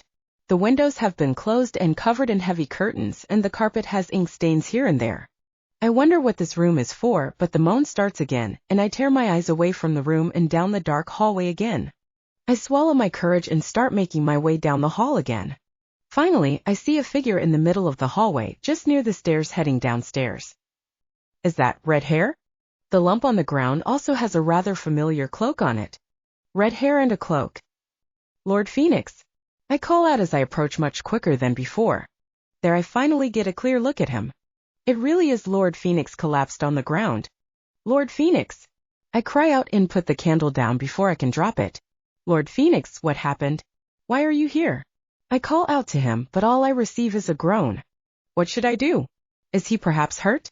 Is there an intruder then? Should I call for a maid? A butler? Why is there no one monitoring the halls at night? What should I grumble? I blink several times in confusion as I look down at Lord Phoenix. Hungry, he finally utters. Oh. Ha. Lord Phoenix sighs as he sits there munching on another plate full of cookies. You really helped me out there. I thought I was going to die, he says. I was very surprised. I say as I close the lid on a jar that reads cookies. That was the first time I ever saw someone collapse from hunger. It's a pretty regular occurrence at the Magic Tower. How very concerning. So he munches on another cookie. Why are you awake, Miss Princess? I feel a little vexed by the way he addressed me, but I decide against complaining. I couldn't sleep. That's all. I answer him with a soft sigh. I keep my eyes on a small pot atop of a heating magic tool. Once the milk is heated but not hot, I take it away and pour 2 mugs. One for myself and another for him. I also take a jar of honey and pour spoonfuls, 1 for myself and 2 for his. When everything is different, it's difficult to relax. I understand. Lord Phoenix says. Do you? I ask, curious. Lord Phoenix nods his head. When you enter the Magic Tower as a mage, you're required to live there for a year. It was difficult for me to adjust in the beginning, the same for when I had to live in the academy dorms. I nod my head before I take my mug of milk and take a sip. He's definitely trying to comfort me right now, that much I can tell. Though his methods are rather different from what I am used to. It's just a little awkward, and I'm sure he too feels the same way. You know, I just noticed. Lord Phoenix suddenly starts. You're not asking how I figured out you weren't Rosanna, he utters with another cookie on its way to his mouth. I blink a few times at the observation and tap the top of the kitchen table. Well, yes. I was confused at first, but I figured it out soon enough. I say before pointing to my own right eye. In truth, I'm trying to signal him to his right eye where the red-framed monocle rests even now. That is the Garnet's treasure, the all-seeing eye of Garnet, is it not? I tilt my head. The all-seeing eye of Garnet, better known as simply the all-seeing eye, is the Garnet family's treasure. It allows whoever uses it to see through facades and lies. It allows them to peek into a person's true intentions. Every high noble houses have treasures that makes them famous. The all-seeing eye is just one of them. Like the diamond beacon, each treasure is something the goddess bestowed to the founding fathers of the empire to fight against the darkness. The all-seeing eye is one of these treasures. Though back then it was said to be the weakest among the gifts, now it is one of the most sought after. But just because you seek out the treasure, doesn't mean you can possess its abilities. Each treasure has a mind of its own, choosing its owners upon meeting them, and they only choose through a specific bloodline. At the moment, Lord Phoenix possesses it. But I heard that before he graduated from the academy it belonged to his father, Duke Garnet. So whoever will possess the treasure, next will be someone of Lord Phoenix's descent. Just as how the diamond beacon will only manifest in the bloodline of the next person sworn as the emperor. Lord Phoenix stares at me with mild shock. Miss Princess knows her thing, he mutters, looking more amused than anything. Most people wouldn't recognize something so shabby looking as our family's treasure. Especially since father made a replica to fool others into thinking we just have terrible eyesight. I smile at him. Sometimes the plainest looking things are the most special. Lord Phoenix chuckles. You're right. This monocle is the treasure, and thanks to it, I can actually see what you might actually look like. That is, your white hair, gold eyes, and very pale skin, he explains. That's amazing, I must admit. So you can tell what I truly look like? I ask. Lord Phoenix shakes his head. No. The fundamental shape of you still seems like Rosanna, the way your hair waves, the shape of your nose, your height. but the eye allows me to see the true colors, he explains before pulling the monocle off of his eye and putting it away in his breast pocket. Now you just look like her. I nod my head before looking down at my mug of warm milk. Suddenly it truly sinks in that I am Rosanna now. It sinks in that I have replaced his sister. It sinks in that his sister is currently suffering in the castle fighting for life and death in my frail body. I part my lips, an apology on my tongue. Oh, it's sweet, Lord Phoenix says suddenly, and when I look up he looks surprised. How much honey did you put in it? He asks. Just an extra spoonful, I answer upon reflex. I figured you would prefer it to be sweet, was I wrong? I ask, now worried. How did you know I had a sweet tooth? I tilt my head. When we were having tea. You poured 5 cubes of sugar in your tea, which was already a type of sweet tea. I remember because I was in slight shock when I saw him. It was a subtle movement, but I'm used to catching such small quirks. Thank you, Lord Phoenix utters, his voice barely a whisper. I'm not too sure why he's thanking me, but I still respond in kind. You're welcome, Lord Phoenix. Phoenix or brother? Pardon? Lord Phoenix rubs at his head. Either call me by name or call me brother. Others will think strangely if you suddenly address me so formally. Ah, of course. Surely Rosanna wouldn't suddenly call him so formally. Brother then. I smile and for some reason he looks away. Then perhaps could I ask you to refrain from calling me Miss Princess? He frowns. How else would I call you? I can't just call you Lady Lillian or plain Lillian. That is true. Oh. Then please call me and dot. Chapter 12. I cover my face as I sit on the chair of my bedroom, with Phoenix sitting right across from me. You don't have to be so dejected. He tries to comfort me, but somehow I can feel him laughing at me at the same time.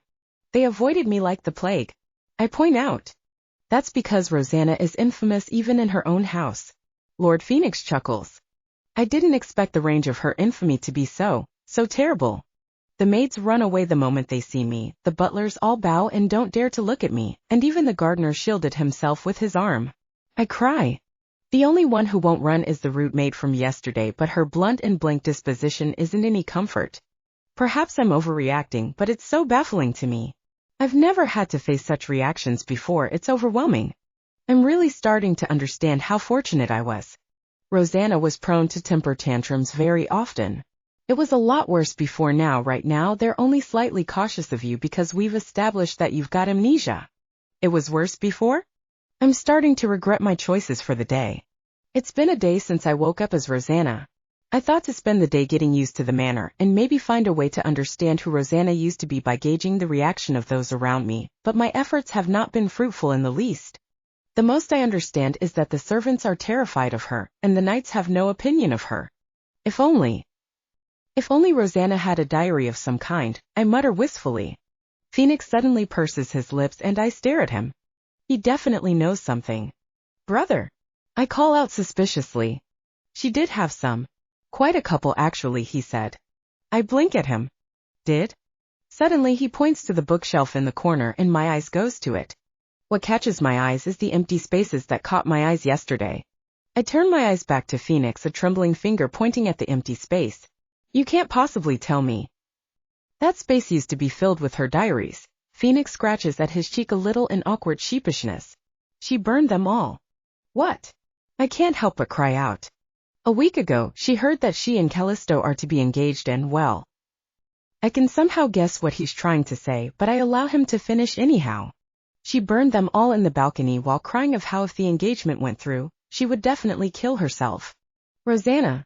I cover my face in my hands again. I assume the Duke has no idea. I ask with a small whisper. Surely if the Duke knew, he would never have allowed for the engagement to go through after such a threat. Of course not. Not even the servants know. I made sure it wouldn't get out. Lord Phoenix huffs rather proudly. At least there's that. Well, come on then. Phoenix suddenly says as he stands up and take a hold of my hand. I blink, surprised and startled by the sudden act. Pardon? Callisto says that if you're left to your thoughts, you'll suddenly start thinking of unnecessary things. He's not wrong. Where to? You're the lady of this manor. If you don't memorize the outline of the manor itself, you'll be in for trouble. The tour is surprisingly pleasant. Unlike with Rosanna, the servants don't seem to be so afraid of Phoenix. The fact I'm walking with him arm in arm seems to be more shocking than it terrifying. I get to understand the proper layout of the manor's interior, and I care to remember where each room is, what purpose it serves, and why they're placed there specifically. He also gives me a rundown of who the important servants are. The head butler, the head maid, the name of the Duke's most trusted aide, and a few of the retainers of House Garnet. You're surprisingly really good at memorizing layouts, Phoenix says as we walk through the vast garden of the estate. He has been asking me of what I learned and I gave my answer the best that I can. It helps that I'm used to it. Back in the palace, I was asked to memorize the layout of the entire palace grounds for the sake of an emergency. I explain. Phoenix balks at my answer. The entire palace? He asks me. I nod my head. It's part of my studies as the future imperial consort. Phoenix sighs. Sounds tough. Not as much as it may be memorized in master magic formulas. I smile in return. It makes him chuckle and we continue to walk through the garden, bonding in this manner. The further we walk, the more I realize that the surrounding flowers have lessened in variety. In this area, there are only vibrant roses. They're beautiful red. They aren't very vibrant in color, but the petals almost seem to shine under the sun like a jewel. Even the palace grounds don't have such beautiful roses. It's stunning to see, but I also feel as though they're quite magical in a sense. These roses. They're called in rose. Phoenix answers he must have noticed my curiosity. They're special and we're the only ones to have them.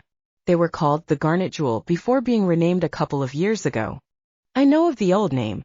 The petals shine in different hues under the sun that they look just like a garnet gemstone. That's right, they're special in that they only grow in our fief. They're magical because they never wilt once they bloom, so long as you don't cut them from the stem. I hum as I look at them, reaching carefully to watch the light shift on the petals softly. My father renamed them when Rosanna was born.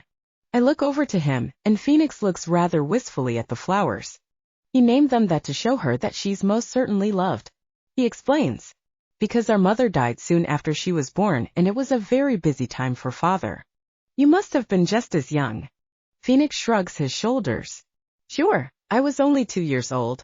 But I barely saw my mother anyway. Besides, even at that age I was already more interested in magic and mana more than anything. He explains almost uncaringly. I just nod. I do want to pry further, but I shouldn't meddle in the affairs of someone else's house. I don't have the right to meddle. Phoenix suddenly stops, having realized something. What is it? I just remembered. Father's coming back in a few days. Panic streams through my body as I pace about in my room while Phoenix lounges on the couch. A few days? He's coming back in a few days? You've asked me that a couple of times now, and yes. In 3 days, more specifically. In 2 days. Thinking of it now, it makes complete sense that her father would come and visit. Rosanna was unconscious for 5 days and has finally woken up. Any normal father would be worried enough to come and visit. Yes. Any normal. Calm down, take a deep breath. For now your greatest problem is to understand the relationship between Duke Garnet and his daughter. Urgently I turn to Phoenix who flinches mid-bite of a cookie. Lord Phoenix, what is the relationship between your father and Lady Rosanna? He raises an eyebrow. Complicated. He answers. I balk at him. You know your expression really shows when you're in shock. Also you called me Lord again. Phoenix. I can't help it. I have no real way to understand how Rosanna acts around immediate family, and it was decided that we not tell anyone of how I've taken over her body. Surely her father would know how Rosanna is. You don't have to worry about anything. In fact, even if you act as yourself, he might not notice beyond it being due to your memory loss. Huh? But I told you their relationship is complicated. Father spends most of his time in the fief, but whenever he's here, he tries to bond with Rosanna, but Rosanna often finds it bothersome, so she just spends the day in a women's salon to avoid him. She would avoid him to such degrees? He even takes care to send her frequent gifts from the fief, but she either thinks they're too shabby or not to her taste at all, so they're all in storage. Phoenix frowns. What could her father possibly have done to acquire such hire? What could possibly have warranted it? From what I hear, he seems like a wonderful father. But could he be somewhat like my own? No. From the reaction I am getting from Phoenix, that doesn't seem to be the case in the least. Perhaps I'll get an explanation through the gifts. With a firm resolve, I walk over to the rope and pull on it to call forth a servant. I don't have to wait for too long until Vivian, the rude blue-haired personal maid of Rosanna, arrives. You rang, milady? She asks, her demeanor having gotten more demure after I scolded her yesterday. Bring me the latest gifts from father. I heard they were put in storage. I tell her firmly. Yes, milady. She learns quick. From how long ago shall I bring? She asks. For now. Let's start with the gifts he sent me the past 2 months. She looks at me with an incredulous expression. Phoenix gives me the same. Why could they be looking at me like that? I give an equally confused look to their incredulous expression, but Vivian seems to think I'm getting impatient as she bows her head to avoid my eyes. I will bring them soon. I watch her leave after that and turn my gaze to Phoenix, who looks very sheepish.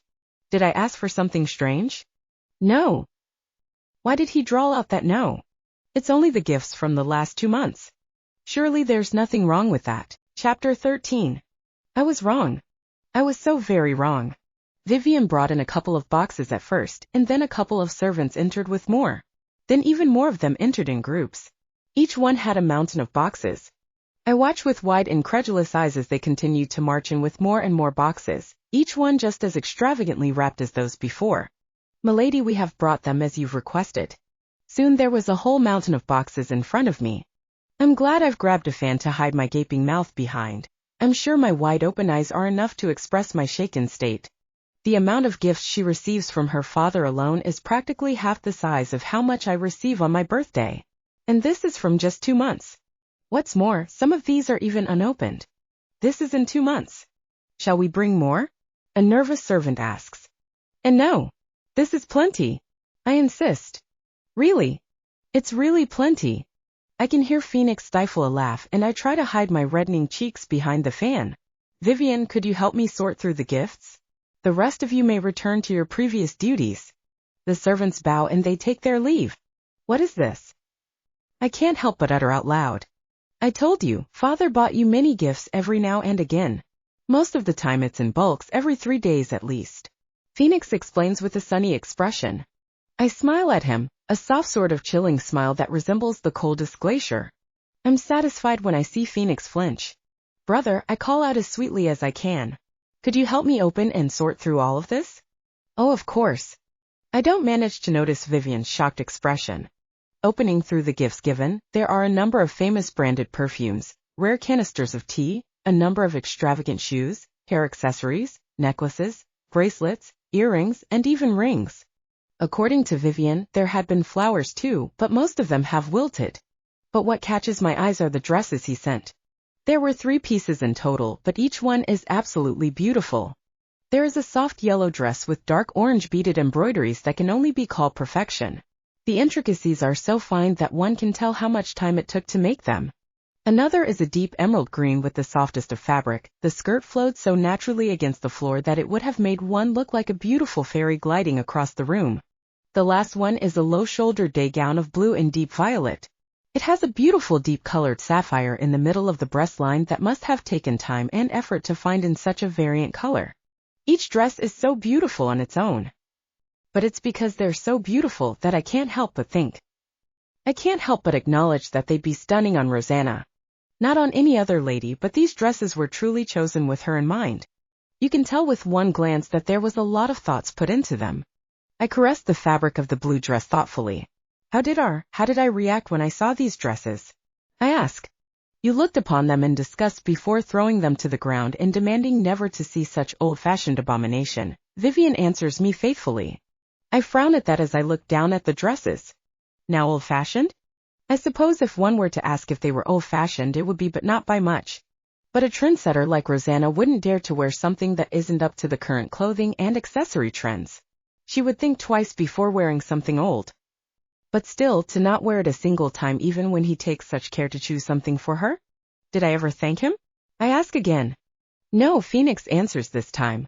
That box over there contains all the letters he's ever sent you, he says. I look over to the box and my frown deepens.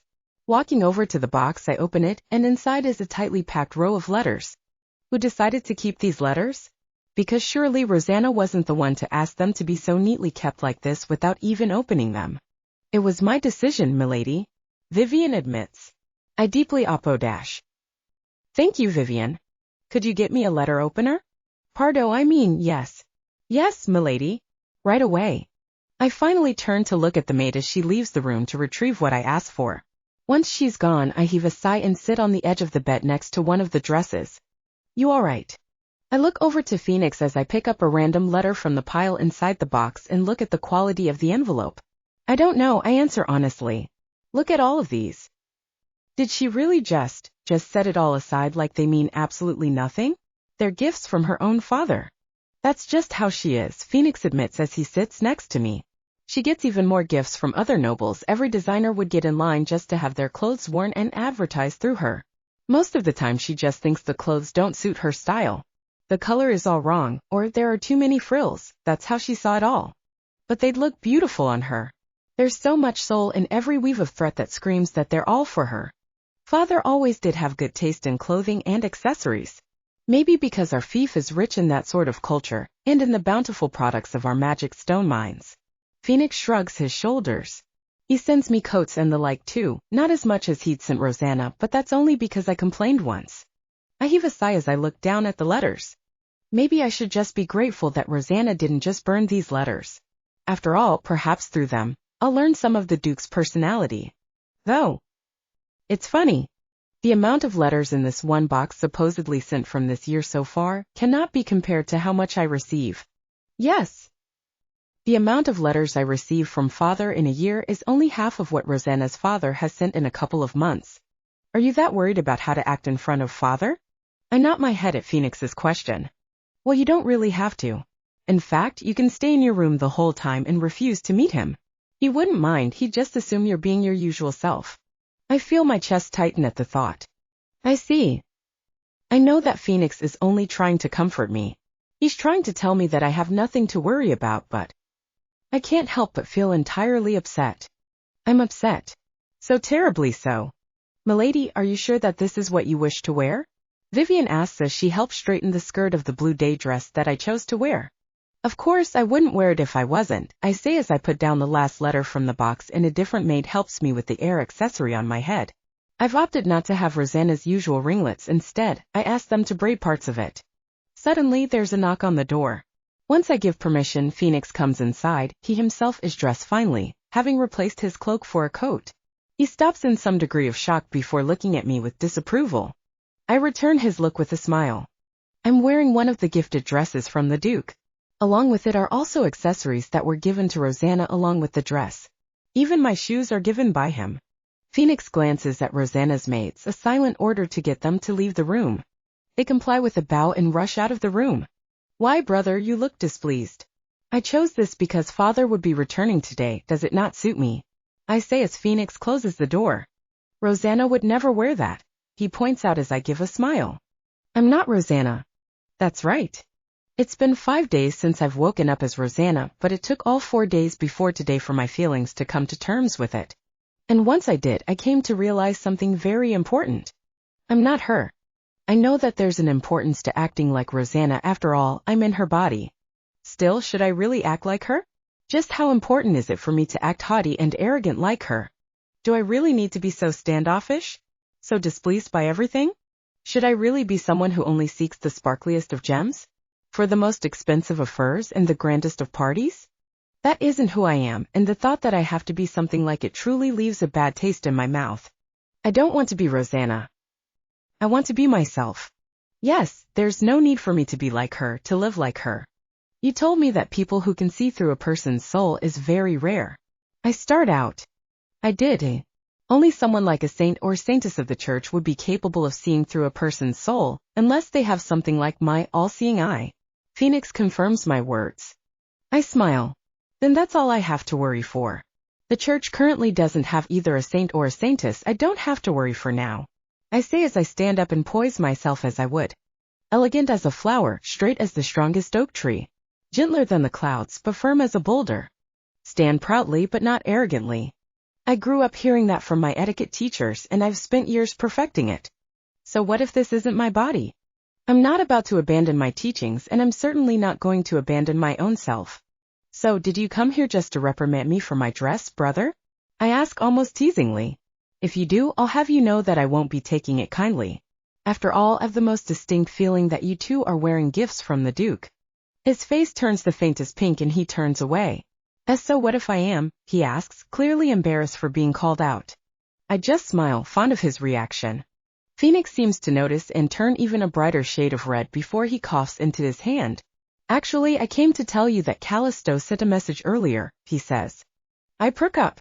Did he? Callisto hasn't visited since the day I woke up, but that was something I asked for myself. I needed more information on the situation of the palace, the situation of my servants, the situation of the Empress and of Cyrus. Besides, it would have been strange and worrisome if Callisto kept visiting Rosanna so suddenly when there's such a tense situation at the palace grounds. At the very least, Cyrus would notice how odd it would be. What did he say? I immediately ask. Lillian woke up. Chapter 14. I walk through the halls next to Phoenix. A servant came to inform us that the carriage carrying the Duke has just entered the gates of the estate. My mind is still full of the information I just heard. Awake. My body is awake, which must mean that Rosanna or someone else is inside my body. At this point, we assume it's Rosanna, but we don't have any way to make sure. I want to go. I want to go to the palace and I want to meet whoever is inside my body. But what will I do then? What can I do then? Maybe Rosanna will have a solution, a clue? I want to make sure Sally and Andrew and everyone else within the Opal Palace is all right. I want to assure them that I'm all right. But I'm not currently me, am I? Focus, Lillian. One step at a time. Don't rush, don't overthink. That will never lead to anything good. For now you have to focus on meeting the Duke. One step at a time. Descending the stairs, Phoenix moves ahead of me. Considerate as he is, he must be attempting to meet the Duke first to lessen either the shock or establish a sense of normalcy. I respect his attempt, and I lag behind, taking slow steps. Father, welcome home. Phoenix greets. Oh. Right, I'll have to call him father, I nearly forgot. I'd managed to do it earlier, but now that my mind's full, I didn't even consider it. How foolish and disrespectful of a daughter to call their own father as Duke, but then again, I'm not his real daughter. Phoenix, you look well. Warm and gentle laughter fills the air. Have you been eating, son? He asks. I finally come down enough steps to see him. There I see a man with soft wrinkles befitting his age. He has deep dark maroon hair tied into a low ponytail, contrasting his son who prefers to tie it higher, and eyes of deep green. He has a fairly tall stature, but not enough to tower the average height. He too wears the same monocle as Phoenix, the replica he mentioned before. He has a soft smile. He reminds me of soft sunlight and the burning strength of the sun. He exudes warmth. Don't treat me like a child. Of course I am. Liar. My mind reels back to finding him collapsed in the hall out of hunger. I'll have to ask the butler for a more honest answer then. Wah dash. I couldn't help it, I let out a bit of a giggle. It was such a friendly interaction. It was the kind you'd see from a family. It reminds me of when Her Majesty would ask Callisto whether he bullied the knights too much in practice, and Callisto would lie. Was that simply something family could do? See through their confidence? I always thought Her Majesty could simply read minds. Perhaps it's simply something family can do. I'd realized too late that I giggled too loud. Now the two of them are looking at me. Oh, the Duke especially is regarding me with wide disbelieving eyes. Rosanna, he calls out, and he even sounds dazed to see me. Still, I put on a smile and I walk down the stairs completely. Walking over to him, I take a curtsy. Welcome home, father. I hope your journey home was well. Oh goodness, I vaguely cringe at myself. That sounded entirely too formal, did it not? Am I doing this right? I've only ever greeted my father this way, and of course I would never dare to greet Her Majesty with any less than the respect she deserves. But surely Phoenix greeted him with more familiarity, more casualty. I dare to peek at the Duke to see his reaction. See, he's completely frozen stiff, and even Phoenix is gaping at me. What should I do? Luckily, I'm spared from the horror of my own error when the Duke finally speaks. That dress, he points out in his daze. I straighten my posture, spreading the skirt, in my attempt to distract him, keep him from looking at the nervous, strained expression on my face. Yes, it's the dress you sent me 2 weeks ago. I thought to wear it today when I heard you were coming back. I'm also wearing the hair accessory you sent me a while back in the necklace that matches. Why yes, I noticed. There's more emotion in his voice. Your hair. Ah, he noticed that too. I tried a new hairstyle. Is it strange? Oh, I definitely sounded too flustered there, too self-conscious. No, he says, suddenly startled and startling both me and Phoenix in turn. No, he says softly, finally getting a hang of himself. Suddenly he smiles softly, reaching out to tuck a strand of red hair behind my ear and rubbing his thumb against my cheekbone fondly. I couldn't help but notice how his hand is trembling like he's afraid I'll shatter. My daughter, you look very stunning, he assures me, and I see every bit of love in his eyes and the faint tears in them as well. Suddenly I feel something tighten even more in my chest. How terrified he must have been for Rosanna. How hard is he holding back from hugging her right now? Is it because he knows that Rosanna avoids his affection? Is he afraid that if he shows any more affection than this, she would smack his hand away and run away, never to return? I want to lean into this hand and assure him that I'm all right. I want to apologize and tell him that I would never do something to worry him again. I want to tell him that everything will be fine from now on, but I'm not who he's worried about. I'm not the one he wants to hug and assure himself of her safety. I'm not the one he traveled all this way to see. I'm nothing but an imposter. His true daughter is not here. I am not Rosanna. In the end, I can only give him a smile. It's a terribly sad and bitter smile. It's a sad excuse for one. Maybe it would be better if I rejected the warmth, but I've already decided. I wouldn't pretend to be Rosanna. Not to this man. We settle for tea sometime in the afternoon. Phoenix decided it would be best to have tea at the greenhouse of the estate, says it's calmer there. But the moment we've arrived, he checks on a few pots of premature mandrakes and I realize that this was the reason for the chosen venue. The Duke would join us later, so in the beginning it was just the two of us. Phoenix spent the past 10 minutes reminding me that I couldn't reveal myself to anyone, not even to the Duke. I don't respond past a smile. I couldn't keep promises. Finally, the Duke finished what duties he has upon arriving to the estate and comes and joins us. I'm sorry I'm late, that took longer than expected. He laughs. You weren't that late, the tea just finished steeping, Phoenix says as I pour the tea into the teacups. Please take a seat. I gesture to the chair. He takes a seat, and we follow in kind. Everything is awkwardly quiet at the beginning. It was hard to swallow the tea. Maybe because we didn't know how to communicate, with both Phoenix and I hiding secrets, and the Duke had just returned from his travel. Are you all right now? The Duke breaks the ice, awkward in his words, but trying his best anyhow. Yes. I answer, but I don't follow up. I can't, my mind is full now that he's here. Phoenix is our saving grace. How's the fief, father? I heard the new policy you made has been working quite well, he says. A new policy? I ask, my interest peaking suddenly. Yes. It's a new policy regarding the elderly miners. The Duke explains. You see, the deeper one goes in a mining tunnel, the more dangerous and harder the workload is. The new policy requires the elderly miners to stick closer to the entrance of the mine while also being paid what the deeper miners get. I see. You might think it's not fair because there's less danger in dash. The elderly miners, also known as the most experienced, are tasked to be stationed near the entrance where the least experienced would be stationed as well. This way the elderly miners can give pointers towards the younger ones and help them learn faster and have them move deeper where younger strength is needed. They're paid as much as those who are mining in the deeper areas because they double as instructors too. Not only that, but because they'd be frail and weaker in health, they would live longer with more fresh air. I mutter the reasoning for the new policy. I can't keep myself from smiling. It's efficient for business and also prioritizes their health. What a wonderful policy. HM? Suddenly everything has gone quiet again. That's right. The Duke says, his eyes suddenly lighting up with pride. You understood the intention of the policy very quickly, he says. I grow nervous. For a moment it suddenly felt as if I was in another class with my teacher, and I subconsciously blurted out my hypothesis and conclusion. How mortifying. You know, Rosanna, the Duke suddenly begins, and my heart starts to race with sudden dread and guilt. I was terribly worried when I received word of what happened, of what you tried to do, and how you wouldn't wake up, he says, and I feel the sadness from his voice. My chest clenches so tightly I feel like I'm suffocating. Suddenly I see that his cheeks are slightly sunken and there are dark circles under his eyes. Surely those are from stress and worry. When you suddenly greeted me this morning, and even right now. I'm not sure what's gotten into you, but I don't know how to express the amount of joy I'm feeling. Father, wait dash. The words lay upon my tongue, the painful guilt swallowing me whole as I clench at my skirt tightly, and force my other hand to lower the teacup before feeling the smooth surface of the table. In fact, I feel as though the goddess might be giving us another chance right now. Father dash. Rosanna, I've been trying to understand what's been going on through your mind for years.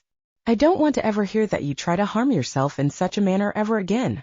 Perhaps now you could tell me, you could talk to me, and we can work it out as a formal dash. He tries to reach out to my hand, but I pull away like his touch generates lightning. Looking at his expression, he seems crushed, dejected, and my guilt grows greater. I'm sorry, I must have pushed too far dash. No, Father, Rosanna's just tired. She just woke up a few days ago, and I'm sure you heard, but she has amnesia and dash. I can't take it anymore. Duke Garnet, I speak, stopping Phoenix from trying to cover for me. Your Grace, I apologize, but I am not who you think I am. The Duke is shocked, of course he is. He's quiet at first, but he opens his lips, his eyes has hardened as if he seems to understand that something is wrong. I'm sure years of holding on to the all-seeing eye has made him adept at reading the air. What do you mean? I am not your daughter.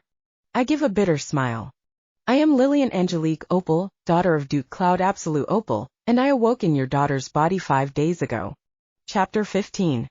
Where is she? We do not know she is currently, we only have a guess dash. Where is my daughter? Possibly at the Opal Palace. Inhabiting my body. She's done it. Good goddess, she's done it.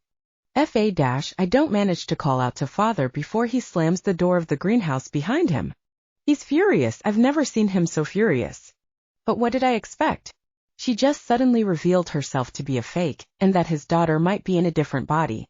Damn it, we'd be lucky if he doesn't report all of this to the church in an attempt to set things right. Anne, why did you, what the F dash? I couldn't. And speak so calmly. I'm sorry, Phoenix. I couldn't keep up a lie in front of him. I can't. Not to someone so loving and worried. Her words are so sincere that it was hard to get mad at her. Her expression so pained but so controlled it was hard to believe that she and Rosanna are of the same age. I thought the same that night she found me in the hallway. I admit, it was very stupid of me to skip meals to look into the body swap situation, but that was my problem. A servant would have found me sooner or later, though hungry, I had enough fluid in me to keep me alive. Still, she supported me to the kitchen, all while asking me where it was and helped me get something to eat. She could have just served me some cold milk, but she insisted to have it heated so it wouldn't upset my stomach. She noticed my sweet tooth from just one time having tea together, all while her mind was probably flustered and confused, and she took care to cater to my taste when serving my drink. Unlike Rosanna, who is selfish and would constantly shoot me with both disdain and embarrassment, and was kind and considerate. Even now she probably knows full well of the possible consequences of her actions. How could she not when she fully understood the purpose of the policy after a brief explanation of what the policy was? What will you do if he reports it to the church? And shakes her head gently. Your father managed to create such a kind and thoughtful policy, but also kept efficiency in mind. Not to mention the Garnets have always had a deep connection to the magic tower with their business mining magic stones. Your father would understand what not to do, she says. Magic stones. As the name suggests, they're a natural supplement that can be used for magic. They have mana stored inside of them, and they can be used as a power source for various tools and help mages cast larger spells when they don't have enough mana themselves. Two of the largest suppliers for them are the Garnets and the Opals, with the Garnets being ahead by a very large margin. So yes, our family has always been close to the tower. Yes. Father wouldn't go to the church. This concerns Rosanna's life too, after all. But what if he kicks you out? I ask and am shocked by how timid I sound. And Jess smiles a weary smile, but one of resignation. She must believe that this is the most likely outcome. If he decides to kick me out, I will leave without making a fuss. I'm sure that Callisto will have a place for me to rest and hide away while we look for a solution. I grit my teeth bitterly. You really thought this through, didn't you? Not really, no. She admits, and I look at her with a bit of shock. I felt the need to tell him properly, but I was torn until the end. He loves Rosanna so much, and his gaze was both deeply worried and hopeful. What right do I have to give him false hope? She asks. Suddenly we hear soft tapping noises and we look up at the glass ceiling. It started to rain. He deserves to have his daughter. No. Father deserves to have a considerate daughter. I sit in Rosanna's room as I look outside the window at the pouring rain. It has been an hour since the Duke left, but he has not returned. I wonder if they let him through. I hope the servants were kind enough to let him through. I hope they have enough sanity to not threaten a duke. It was fine if it was me, a mere daughter, but an actual duke of the empire? I don't want to think of the punishment that will befall the guardsmen. Did I do the right thing? Maybe I was being too rash? I could have waited a day or two, couldn't I? Once he was more relaxed, less agitated. But instead, I was so absorbed by my sense of guilt that I didn't think of the damage I might have caused. I expected him to react negatively, but I never expected him to run out of the greenhouse right then and there. Oh, Lillian, what have you done? And a hand suddenly grabs my shoulder. I give a startled gasp and I turn around to find Callisto. His clothes are slightly damped, possibly from the rain, and his hair slightly sticking to his head, again probably from the rain.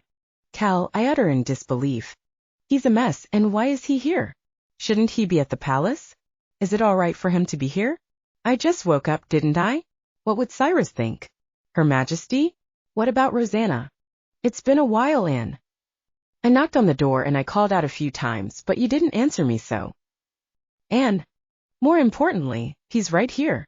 Before I realize it, I have tears streaming down my face and I'm in his arms. My eyes are buried on his shoulder and he's caressing the back of my head. It's all right, Anne. I'm here, it's all right, so let it out. He doesn't ask me what happened, and instead, he waits for me to cease my own tears. I explain what happened to Callisto, who listened to me patiently. I'm no longer in his embrace, but he's holding onto my hand as he sits next to me. His gaze is straight at the wall in front of us, but his ears take in every letter of every word. You're right, it would have been better if you waited another day when he was less exhausted. Callisto agrees. He doesn't try to sugarcoat what we both know is a mistake I've made, but I appreciate that more than empty promises of reassurance. I nod, wiping another tear away. I'm the worst, I utter miserably. You're not. He assures me with a firm gaze. Though the timing is horrible, I don't think what you did was a bad thing, he says. I turn to look at him. You don't? I ask. Callisto nods his head. Of course. You could have spent that whole time telling him that you were Rosanna. You could have even avoided him the whole time and he would be none the wiser, but look at what you're wearing. I look down at the clothing, the gifts given from the Duke to Rosanna. You went through the trouble of choosing these clothes that he got for Rosanna, and you honestly told him of your identity because you couldn't stand fooling him. And I think you did the right thing by telling him early, just that it was a little too early. Callisto speaks softly, his thumb rubbing at the back of my hand. My tears return. So does my guilt. Not for telling the Duke the truth, but something else. I suddenly recalled how happy I was when I realized that in this body I could do anything. The excitement and the ecstasy. I was so happy, but what of it now? I'm a thief, a cruel thief, how could I get so happy? And you never asked to have this happen, that doesn't make you cruel. Oh, did I say all of that out loud? But even if it was for just a second, I thought of how nice it would be to dash. I thought of how nice it would be to just stay as I am, like this. And what's so wrong with wishing for something you've been dreaming of for a long time? Callisto pulls me in again, allowing me to lean my head upon his shoulder. Most people wouldn't be crying from distress and guilt like you are. His words are comforting, but how much of it do I even deserve? Even his comforting touch should have been something that belongs to Rosanna. Callisto just got engaged to her. He's always wanted this engagement. He finally has it. Yet the one sitting next to him is a shell of who he wants. The person inside is not the one he seeks. Still, I can't help but soak into the warmth he provides. I can't help but allow my tears to soak his already rain-damp shoulder, where any proof of my tears will stay hidden and unseen. I can't help but hold on tightly to his hand, trembling to ground myself as I regain my bearings and I regain my posture. This kindness he's giving me isn't something I deserve, it's not something I should be monopolizing. Just like this body and this family. All of it belongs to Rosanna. I'm greedy. No, you're human. The sound of rain hides my quiet sobs. The next day arrives just as gloomy as yesterday. The rain hasn't stopped, but the Duke returned sometime in the evening yesterday. I didn't dare go out of this room, instead I awaited judgment by the window as I watched the drops paint the glass. Whether he demands that I leave, whether he demands that I get on my knees and apologize all day, I would do it. If it will give me the chance to truly apologize and make up for all of this, somehow I will not hesitate to do it. Still, as the morning starts to draw to a close, I hear heavy footsteps coming my way, and the door opens to reveal Phoenix. And Dash, he calls out, breathless. Has father been here? He asks me. I blink several times before shaking my head. No, I haven't seen him since yesterday's tea, I explain, my chest tightening significantly. I went to look for him a while ago, but he isn't in his room, or in his office. I tried to ask his aide if he's seen him, but apparently he went to have breakfast. But when I went down to ask, no has seen him, his breakfast has been left untouched. I frown at that. But it's late in the afternoon now. Has no one seen him? I ask. So far, no. If he comes by, can you tell him that I have to talk to him? Phoenix asks. I nod, just a tad absent-mindedly, and watch him leave to search some other part of the estate. Maybe he'd left somewhere outside the estate? Then the servants would have told Phoenix about it.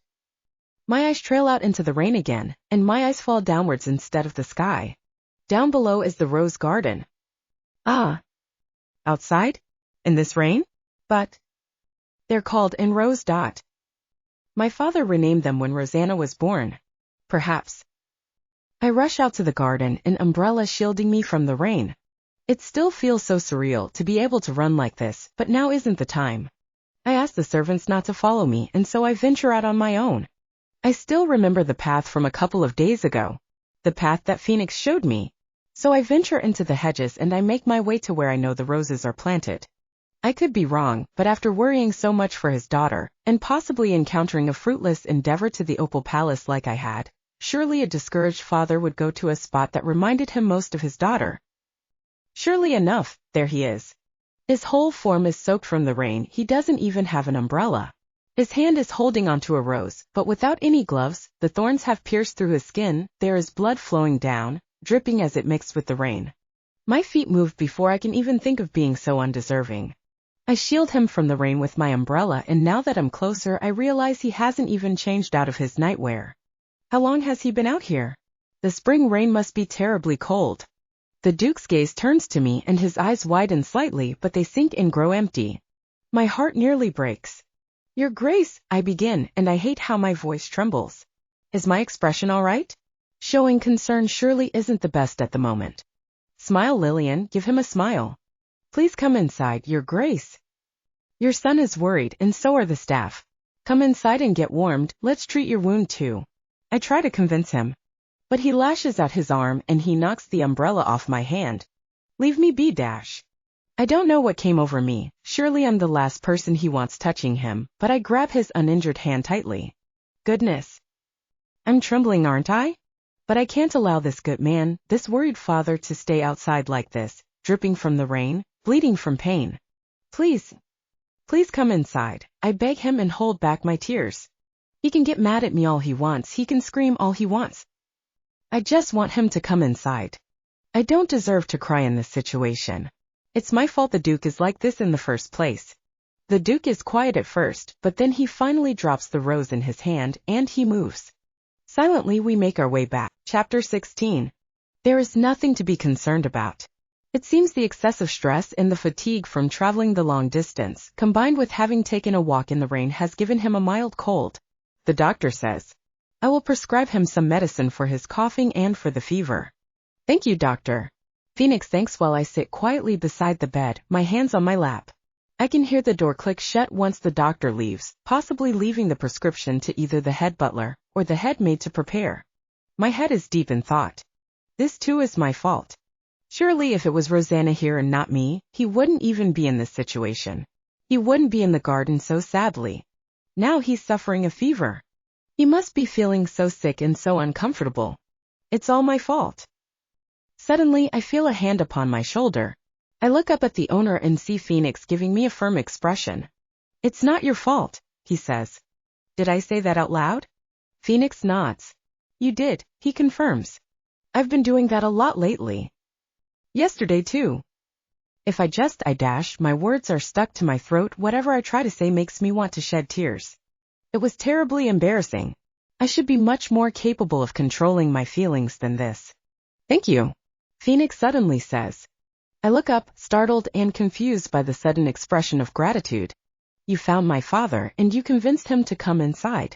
Who knows how much worse things could have gotten if you didn't. But he collapsed as soon as we dash.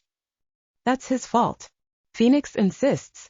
He must have already been feeling sick since this morning, but he still went out there in the rain? It's a stupid and foolish decision that he made. Don't say that. He must have been so worried about Rosanna. As she it. Phoenix. I call out to him, but Phoenix turns away. It's nothing, he insists, and I frown before gazing back down at the Duke. His face is flushed completely and he's shivering, but his skin is heating up to the point he's sweating. My eyes go down to my lap instead. If I think about it now, how strange it is for me to see someone else sick in front of me. Back in the palace, whether it is the Empress, Cyrus, or Callisto, if someone was sick or down with a cold, I was never allowed to visit them. They would tell me of how terrible it would be should I get infected by what ails them. Because surely it would have left me bedridden. Even being out in that rain would have left me sick, but how amazing is a healthy body? I don't feel sick at all. I have to go talk to his aide, he can't work in this STA, father. I look up at Phoenix's cry, and I see the Duke is awake. What happened? He suddenly asks. What happened is that you went out into the rain and caught a cold. Phoenix scolds him, his worry must be fueling this sudden outburst. Is that so? What time is it right now? The Duke asks before suddenly trying to get up. What? Why would he do that? He's sick, isn't he? Why would he do something so horribly taxing? Isn't it painful to try and sit up a fever? Your head will start pounding, your heart would beat too fast. It must be painful to even breathe. Before I even realize it, the color drains from my face. What are you doing? Please don't get up. We try to stop him, but he stubbornly sits up from the bed. It's only a cold, and I still have plenty of work to be done. I've set them aside yesterday, I need to get back to Dash. Only a cold? Like hell you're getting back to work. Father, you're not to touch a single piece of paper until you're better. Phoenix continues to scold. Phoenix, he calls out firmly, his eyes straight to me briefly before looking away. I have work to do. I'd like a distraction, so if you could call Dimitri here, I dash. Father, you're not leaving this bed. I can't believe it, how could this person be thinking of working in his condition? Just a cold? Just a cold? How could he say that this is just a cold? Phoenix, I asked you to call Dimitri. But Father dash. The policy isn't in a stable stage yet, I need to at least look through it dash. Is he serious? I get up, knocking the chair over in my fury. You will not be getting up from this bed. I yell at him. The policy? How could you even be thinking about such a thing in your state? Young lady, this has nothing to do with Dash. I don't care if this has nothing to do with me. I feel the frustrated tears return to my eyes. Yell at me. Be angry with me all you want. But do so once you're healthy. I cry out. And Dash. Do you think a cold will not kill you? Do you think a fever is something you can look down on? It isn't. My sudden outburst quiets both of them, and now they're both staring at me in shock. You collapsed, Duke Garnet. Do you not understand how worried everyone was when you did? All the servants had been so scared, your son had been so worried he used magic to bring the doctor all this way so that you can be tended to as quickly as possible. I feel tears running down my cheek and I quickly try to wipe them away.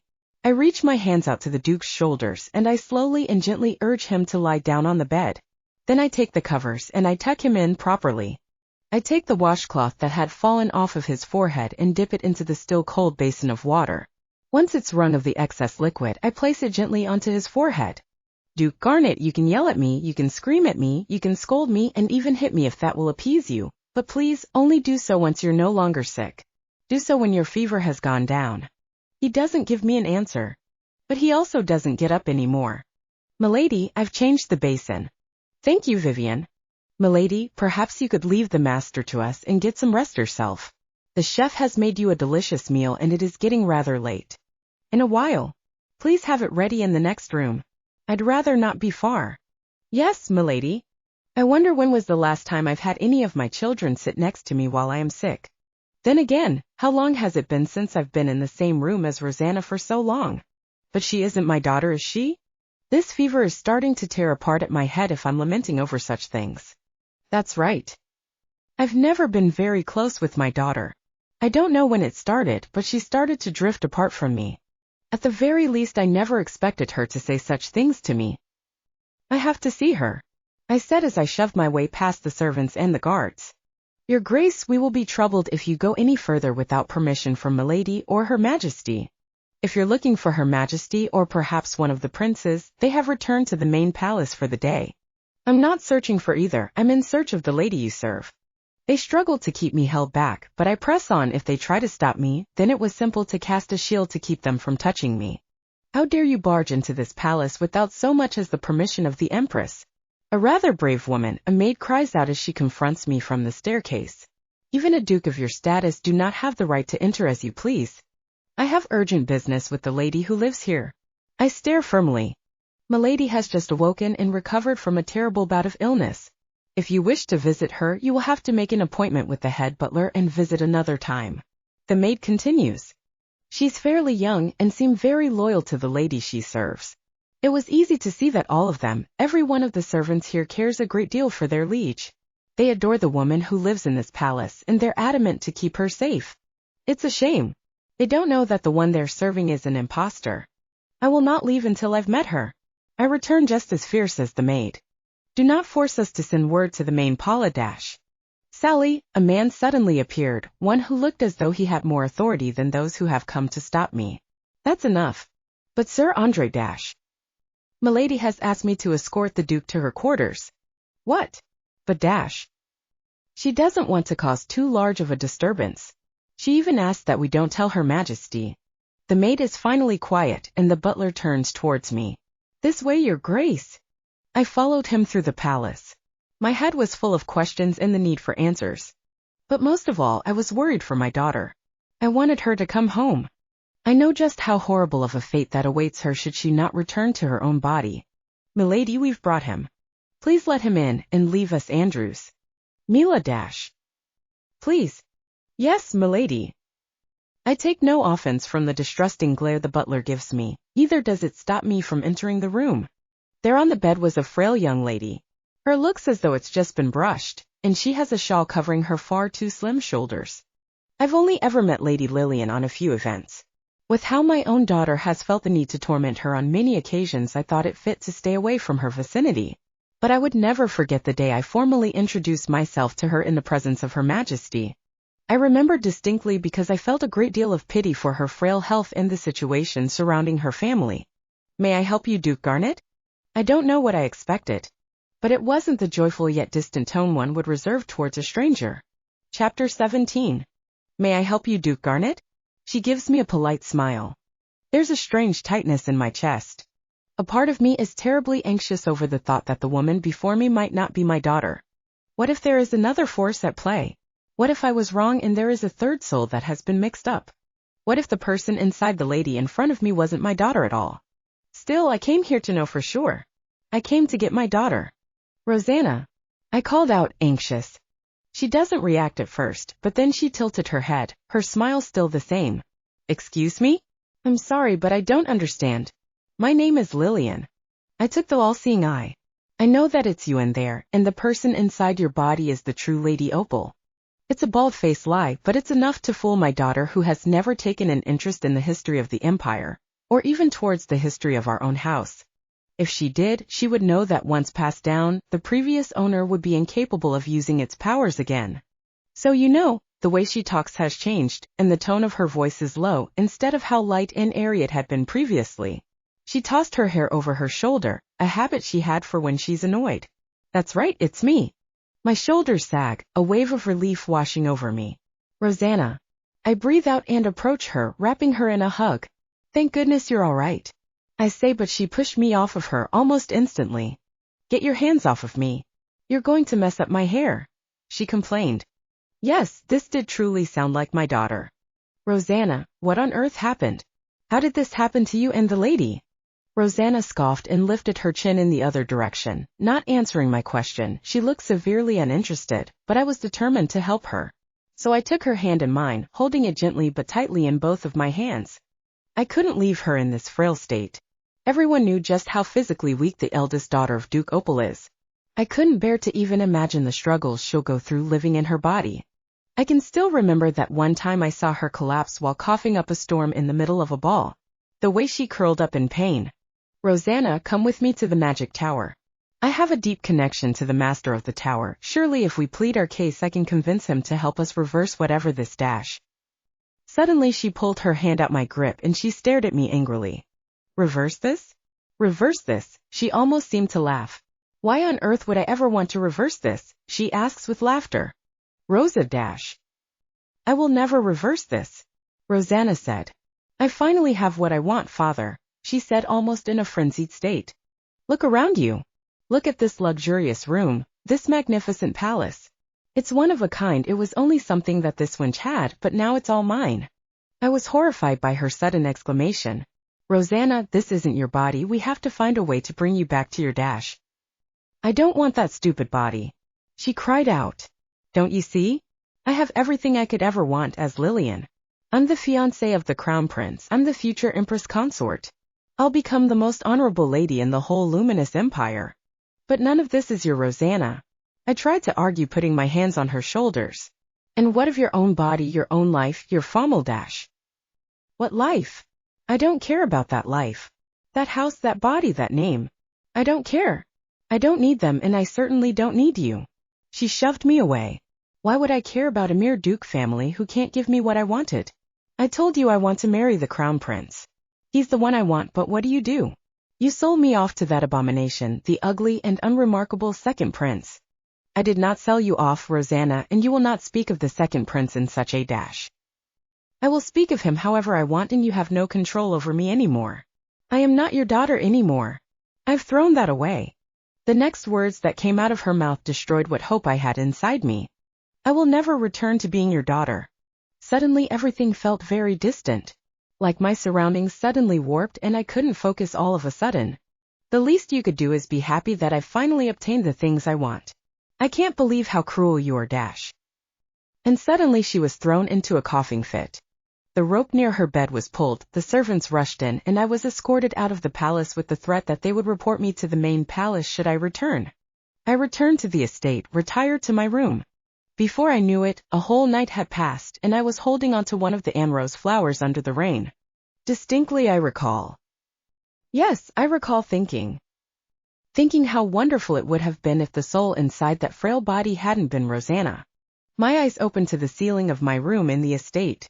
My head no longer pounds as painfully as before, and the dimness of the room tells me that it was still somewhere in the night. I breathe out heavily, lifting a heavy hand up to my forehead. When did I fall asleep?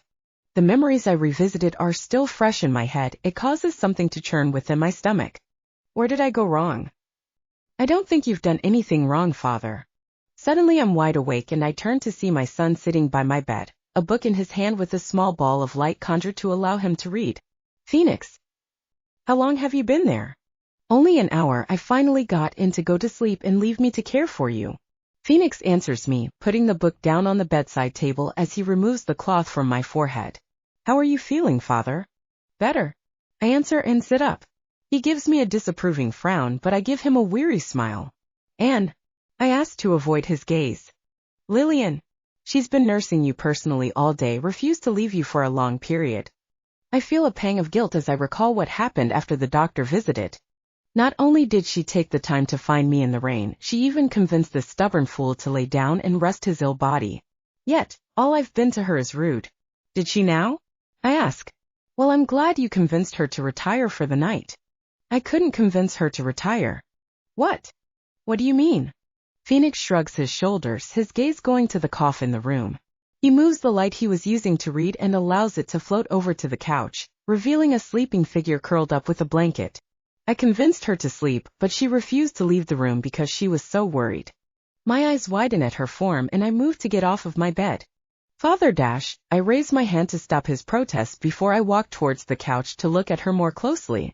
She has the blanket pulled over her shoulder as she curls up in a slightly uncomfortable position on the couch.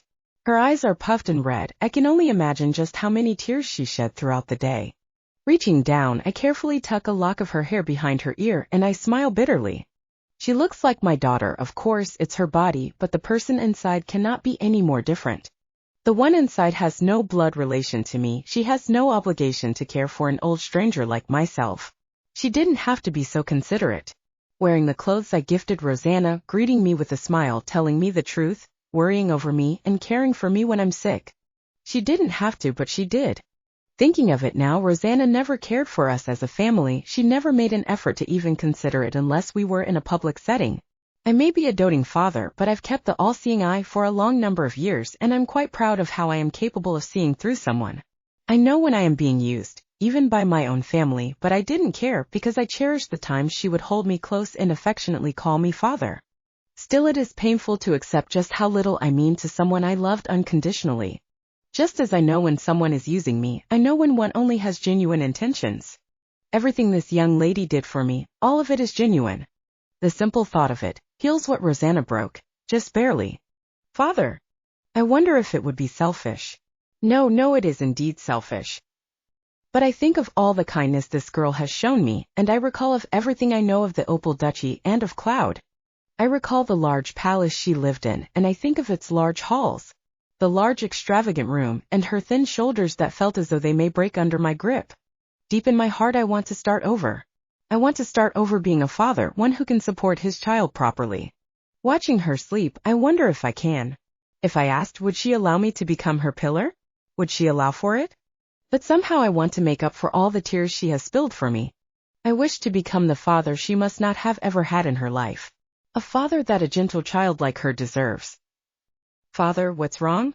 Phoenix walks over to me and I rein in my tears. Phoenix. Yes. Do you suppose if I'd asked her to call me father again she would? When did I fall asleep? I was taking care of the Duke when Phoenix entered the room and convinced me to sleep for a few hours. By the looks of the brightness of the room, I've slept for more than just a few hours. How could he? He promised he would wake me up after a couple. I see you're awake. Good morning. HM? That voice sounds a lot deeper than Phoenix's. The Duke.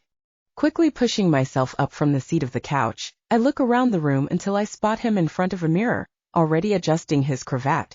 Your Grace Dash. I call out, startled and panicked that he would be so quick to leave the bed. But he chuckles at my display and I realize his complexion is much better than it was yesterday. You don't have to get up. The doctor came in earlier and he said I was well enough to return to work. My shoulders sag and I sit back down on the couch. Relief washes over me and a set of weights lift from my shoulders. I see. That's a relief. Truly a relief. I smile to myself, but that smile fades away when I hear footsteps. Looking up, I find the Duke has taken a seat on the other end of the couch. He looks deep in thought, but then he turns to me with a smile. It was a sort of solemn smile, but I'm surprised to see one nonetheless. I believe it would be best that we talk. Chapter 18. I'm a little surprised suddenly, but I wrap the blanket I've been using tightly around myself. My chest tightens uncomfortably, but this is a conversation that has to be addressed. If you wish for me to leave the estate, I will do so immediately. What? No, he stops me, and now I'm twice as confused than I was earlier. I'm not asking you to leave the estate, the goddess forbid. You're not? I ask, unable to keep the confusion to myself. The Duke shakes his head.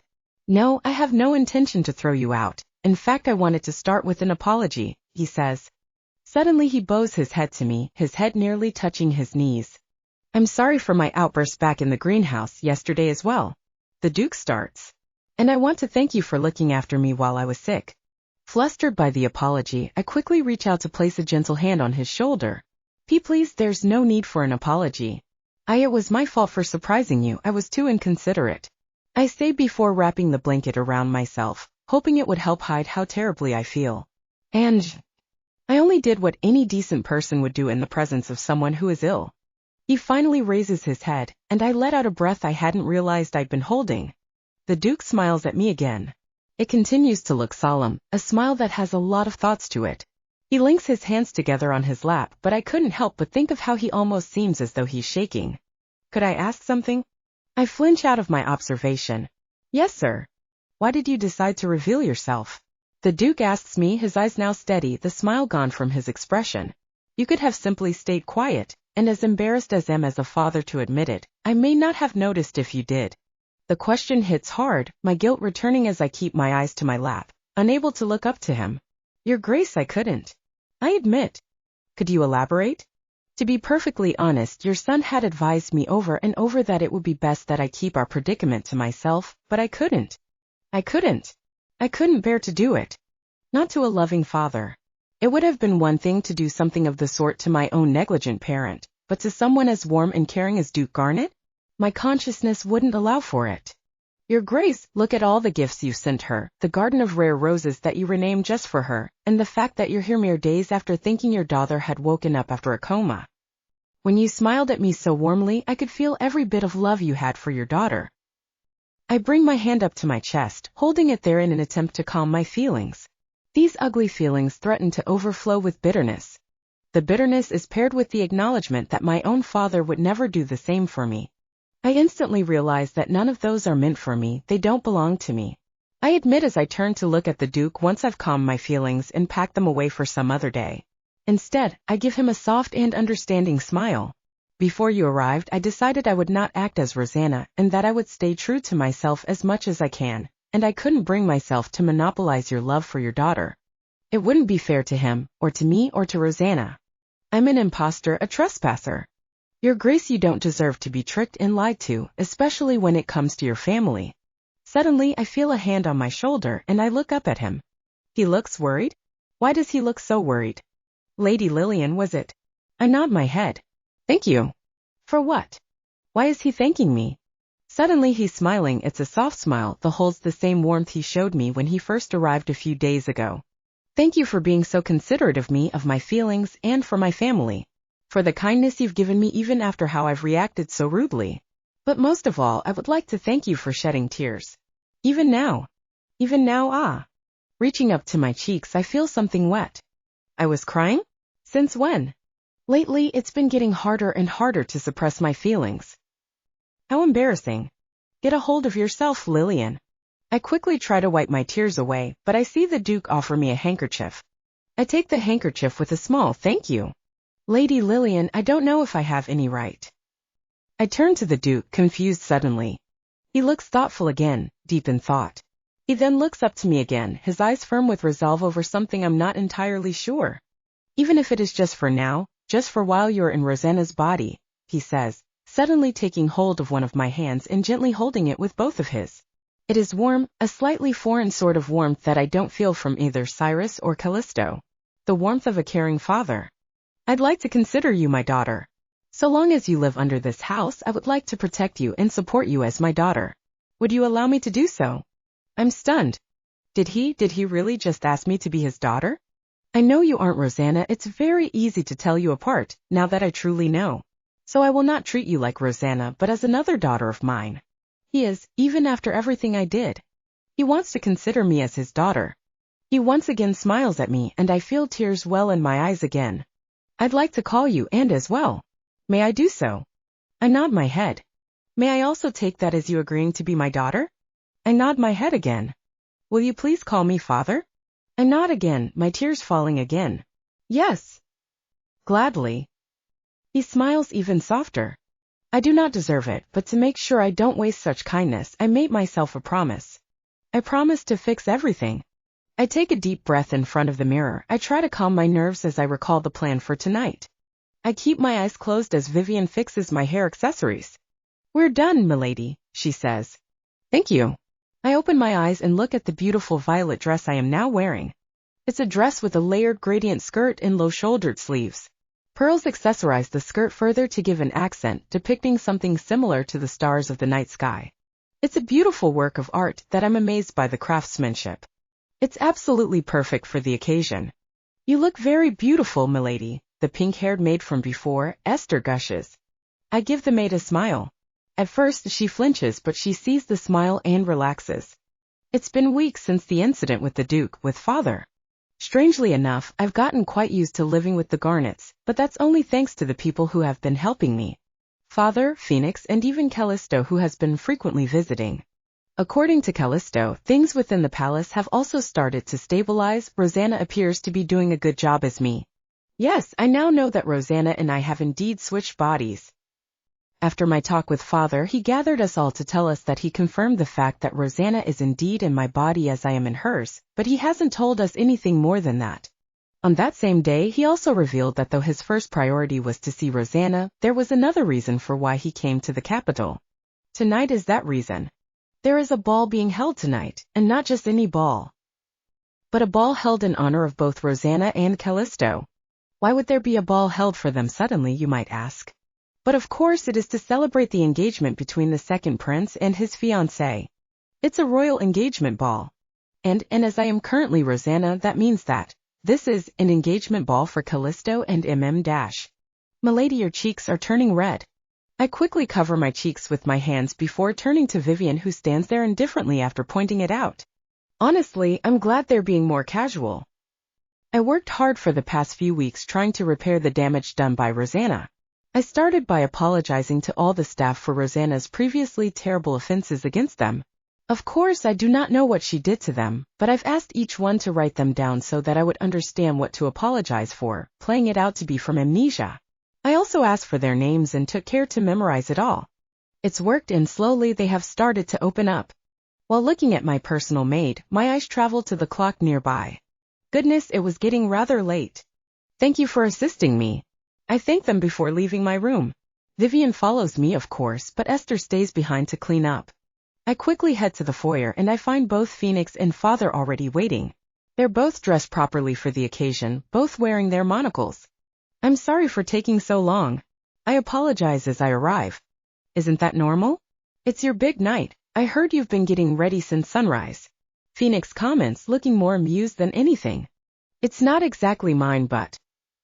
It's really not, but how could I even consider to be less than perfectly ready? It was an insult to Callisto and to the Garnet Duchy. I turn to look at Father, who seems dazed at first before he smiles. You look stunning, and...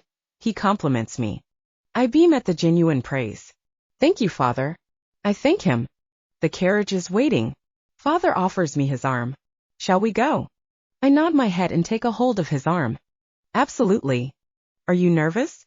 Callisto suddenly whispers to me as I stand next to him beyond the double doors. My hand in his as he smiles at me with the confidence that I love. I smile up at him. A little, I admit.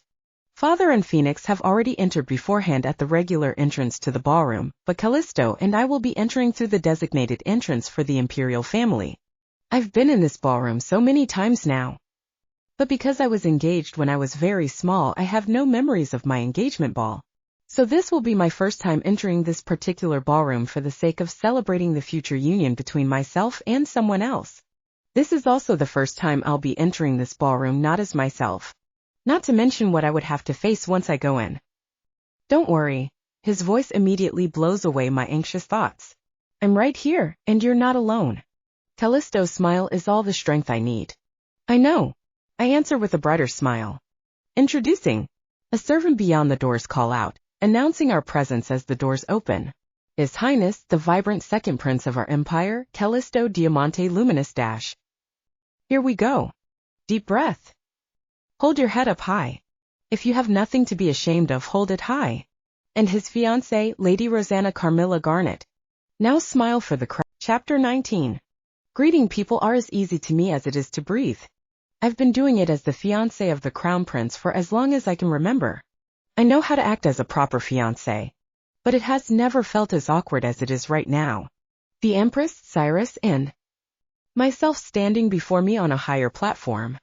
It was easy at first. The first to come to greet us were simply high-ranking nobles and those who work as ministers within the palace.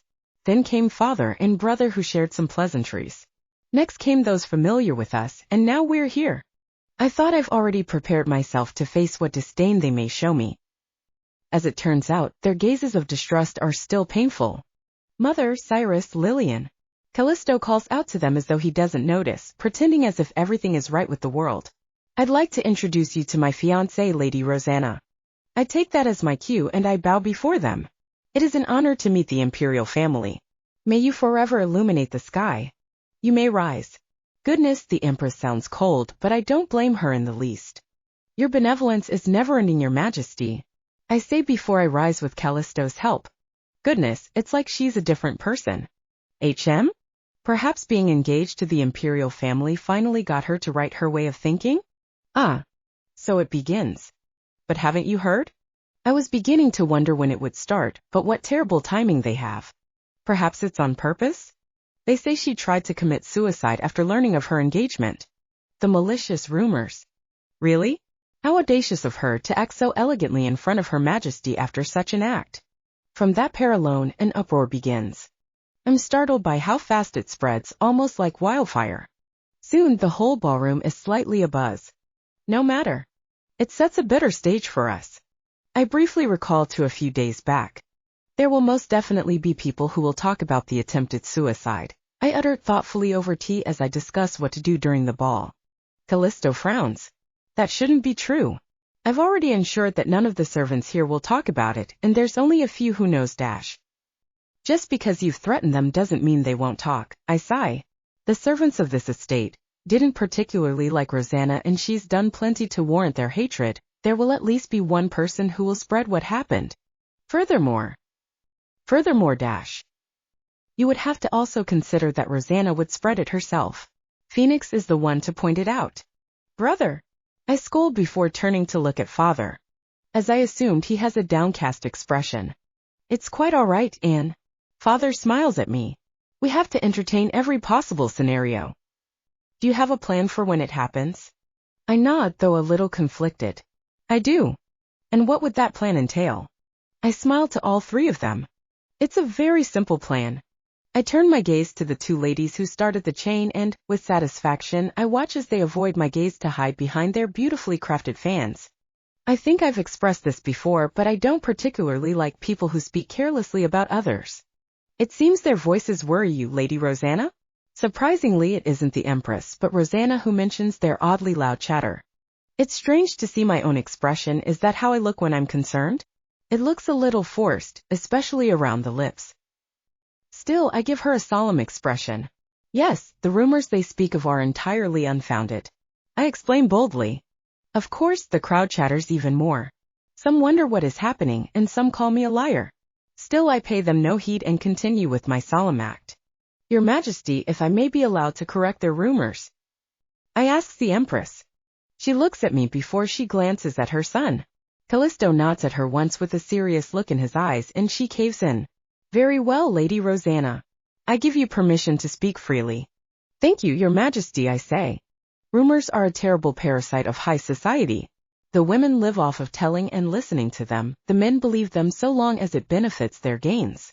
When you don't have the trust of the people, it is very difficult to find a way to defend yourself against their assault of slander.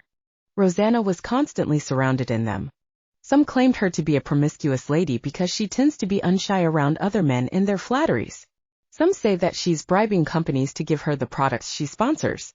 Some say she threatens others to ensure no one is as beautiful as she is, going so far as to disfigure any beautiful maids that work within the Garnets estate. So how would one so vulnerable to rumors fight back? Easy. You see. All you have to do is create a truth that is even more outrageous. There are nights when I have trouble falling asleep. Our family's doctor have prescribed me some medicine to fall asleep with. I explain, causing the crowd to quiet down in favor of a potentially engaging story. On that night, I sought out a bottle of such medicine after an eventful evening, but I cover my mouth and turn away as though I couldn't bear to recall it in horror. You don't mean... Mother, someone sought to assassinate my fiancé, and on that very night they replaced her medicine with poison. Callisto reveals, confirming the suspicion the Empress began to feel. The whole room fell into an uproar. Of course, all of this is made up. Even Callisto revealing the shocking truth was planned. After all, it's much more believable if it comes out of the mouth of a prince than the lady at the center of such a rumor. Then the culprit Cyrus is the one to bring it up. Father is the one to come forward. Has been found and apprehended by our knights, he confirms. Your Majesty, Your Highnesses, I truly apologize for this terrible predicament. I ask for your forgiveness for my negligence in our estate's security and for bringing distress upon the imperial family. It shan't happen again. Father and Phoenix both kneel down to the ground in order to ask for forgiveness, furthering the sincerity of what we've made up. Of course, there is no culprit, just an imaginary one that even the servants now believe to exist. The truth of the matter is there is no solid evidence of suicide, and so evidence of an attempted murder can be created. The Empress scans us each one by one, but she eventually gives up. I assume it is because Her Majesty never cared enough to dig deeper into the rumor, as Callisto informed us. Either that or she simply didn't want this night to be about controversies. I see. Rise, Duke Garnet, Lord Phoenix. I do not fault you for the ill will of others, and I am sure you were distressed most over this crime. I am glad that your daughter has been spared from tragedy, she says. We thank you for your benevolence, Your Majesty. Father thanks as they stand up. Thank goodness. Now So it seems that the rumors are unfounded. Cyrus? The Empress was just about to announce that we start the festivities for tonight. What are you doing? May I assume that you are satisfied with this engagement, Lady Rosanna? Cyrus asked, and I have to stop myself from frowning. Really, the way he said it, it almost sounds like a threat. I understand that he holds a deep ire for Rosanna, and I don't blame him for it, but he should know better than to provoke someone when an issue is about to end. Truthfully, I wish to frown. I've never found myself being on the receiving end of his empty yet just barely polite tone. It's hard to accept from someone you've seen as your family. Still, I have to calm down and set that feeling aside. Answer him properly, elegantly, sincerely. Sincerely. I can do. I look up, not at Cyrus, but at Callisto with eyes of deep affection, my lips forming a smile. He turns my way, and I can see that he's startled, but he smiles back just the same. Am I satisfied to be known as Callisto's fiancé? I shouldn't. But I am. Yes, Your Highness, I could never be more satisfied. I breathe a heavy sigh as though I haven't been able to breathe properly. The chill of the spring night hits my face, giving me just the slightest reprieve from the stuffy atmosphere inside the ballroom. I've escaped outside for now, right through the doors that lead to a flight of stairs towards the back garden. It isn't a long descent, just 3 or 4 steps, but I decide against going down completely. I would have to return inside eventually, so I would rather not exhaust myself descending and climb. There I go again. Get a hang of yourself, Lillian. You're Rosanna right now. You won't get tired so easily now. But I stay where I am anyway. Somehow. I've gotten a new appreciation for Rosanna. All night I was surrounded by both men and ladies who are about my age. They were distant at first, but the moment Callisto had to speak to a few older aristocrats for business, I was whisked away. I was completely out of my depth. Of course I've spoken to others my age before, but the ones who would approach Rosanna are never-ending. I thought my head was going to spin. It seems just because my body is healthier, doesn't mean my social mentality also strengthens. I had to go all this way just to get a break from all the questions and all the flattery and all the insults veiled under politeness. How Rosanna handles it all in such an overwhelming wave, I don't know. Well, hello, a familiar voice calls out to me, and I turn around to see who it is, but I already recognize the voice. Good evening. I greet back as I see my smiling figure come outside, leaving the door open. I was actually thinking of finding you sometime tonight, but to think you would approach me yourself. Though she's smiling, I can't bring myself to smile. I really did intend to look for her tonight, just not when I've nearly reached my social limits. Her smile grows wider, and she approaches me with an innocence of a fairy. She even flutters around me before standing in front of me. She observes me up and down, and though I thought it to be impossible, her grin stretches wider. How does it feel, Lillian? How does what feel? I tilt my head. This, she says, and pokes me on the chest provocatively. The fact that you've lost everything. Lost everything? I haven't lost anything after all, I'm still alive. You're standing right in front of me. But it's not yours anymore. It's mine now, Rosanna exclaims. It's all mine. Your name and your palace and even your prince. What is she? A child? She sounds like she just stole someone else's toy and refuses to give it back. But the palace is not a toy. Neither are my people. And certainly not the crown prince. Keep calm, Lillian. Don't fall for such childish provocation. And, as it stands, I am now in your body, and I also have your life. I return just because it's the facts. Suddenly she seems offended. Why are you so calm? Because I make the effort to be? Maybe because I'm tired. But actually it's because I don't see what is so terrible with my own situation. In truth, I'm not displeased with what has happened. I was freaked out at first because I was surprised and shocked. Then I was scared and anxious of the consequences. Then I was grieving out of guilt and worry. But actually, I'm not entirely unhappy. Why would I be? This body is healthy, I can move however I want. Life at the estate isn't bad, and it has gotten better since I've made efforts to reconcile with the staff. I haven't lost all the people I love, and I've made new friends and maybe someone even willing to call me family. In the core of it all, I am still myself. So why should I be displeased? Besides, because in the end, surely we won't be this way forever. There will be a way to return. I say with absolute certainty. There will most certainly be a way, and then everything will be righted. You're so sure of that, aren't you? She whispers in a low voice. What does she mean? Excuse me, Dash. Let me show you that not everything goes as you want it to. I don't have time to react. The shock keeps me in place. But I see her, I see myself willingly fall on my side with a sinister smile that I never thought I was capable of. My hand reached out instinctively. I tried to grab her before she could fall, but Kaya! I couldn't reach her in time. Rosanna fell to the grass at the end of the steps, and my hand is uselessly outstretched. My mind stopped working. I'm completely confused by what happened and why it happened until Lillian! Cyrus suddenly next to her. Since when? How long have I been standing here? Too long. You, how dare you? I've been had. Chapter 20. I've been completely had. I'm sure Rosanna calculated this stunt. She probably had Cyrus wait nearby with the excuse that she wanted to have a chat with me alone. She must have been watching me, waiting for me to be alone. I really should have seen this coming. Being caught with my hand outstretched in the direction Rosanna fell, I'm sure it looks as though I pushed her down. Lillian, are you alright? Why, yes, I think. I did expect Rosanna to do something, but I never expected her to do something so drastic. She fell down the stairs on her own accord. I don't understand what's going through her head, nor do I understand why she decided to do something so dangerous. Besides that, that's my body. What on earth does she think she's doing in someone else's body? Doesn't she understand just how frail that body is? Is it because she spent most of her time in such a healthy body that she thinks she can survive doing something so dangerous? Wait, this isn't the time for me to be complaining. I can hear footsteps approaching. People are definitely gathering. If I just stand here watching, I'll be cornered. They'll assume that I did indeed push Lillian down because I'm still up here and they're down below. I can't allow myself to be cornered, especially from such an underhanded trick. Lady Lillian, are you alright? I call out as I rush down the stairs, then I quickly turn around and shout. Someone come with a healer.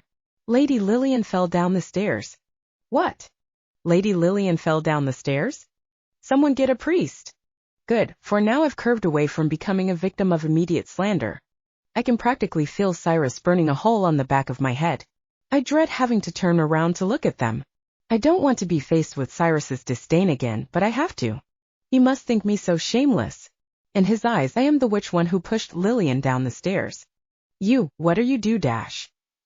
Your Highness, your fiancée just fell down a flight of stairs. Should you really be concerned about me instead of her possible injuries? Cyrus is definitely glaring at me, but I do my best not to look at the glare and turn to look at Rosanna. She's keeping herself buried in Cyrus's arms, but somehow I can tell. I can tell that she isn't very happy. Well, the pleasant evening has been ruined. The air is now tense as I sit along with my family and Callisto in a separate room, all while Lillian, Cyrus, the Empress, and a priest is in a different one.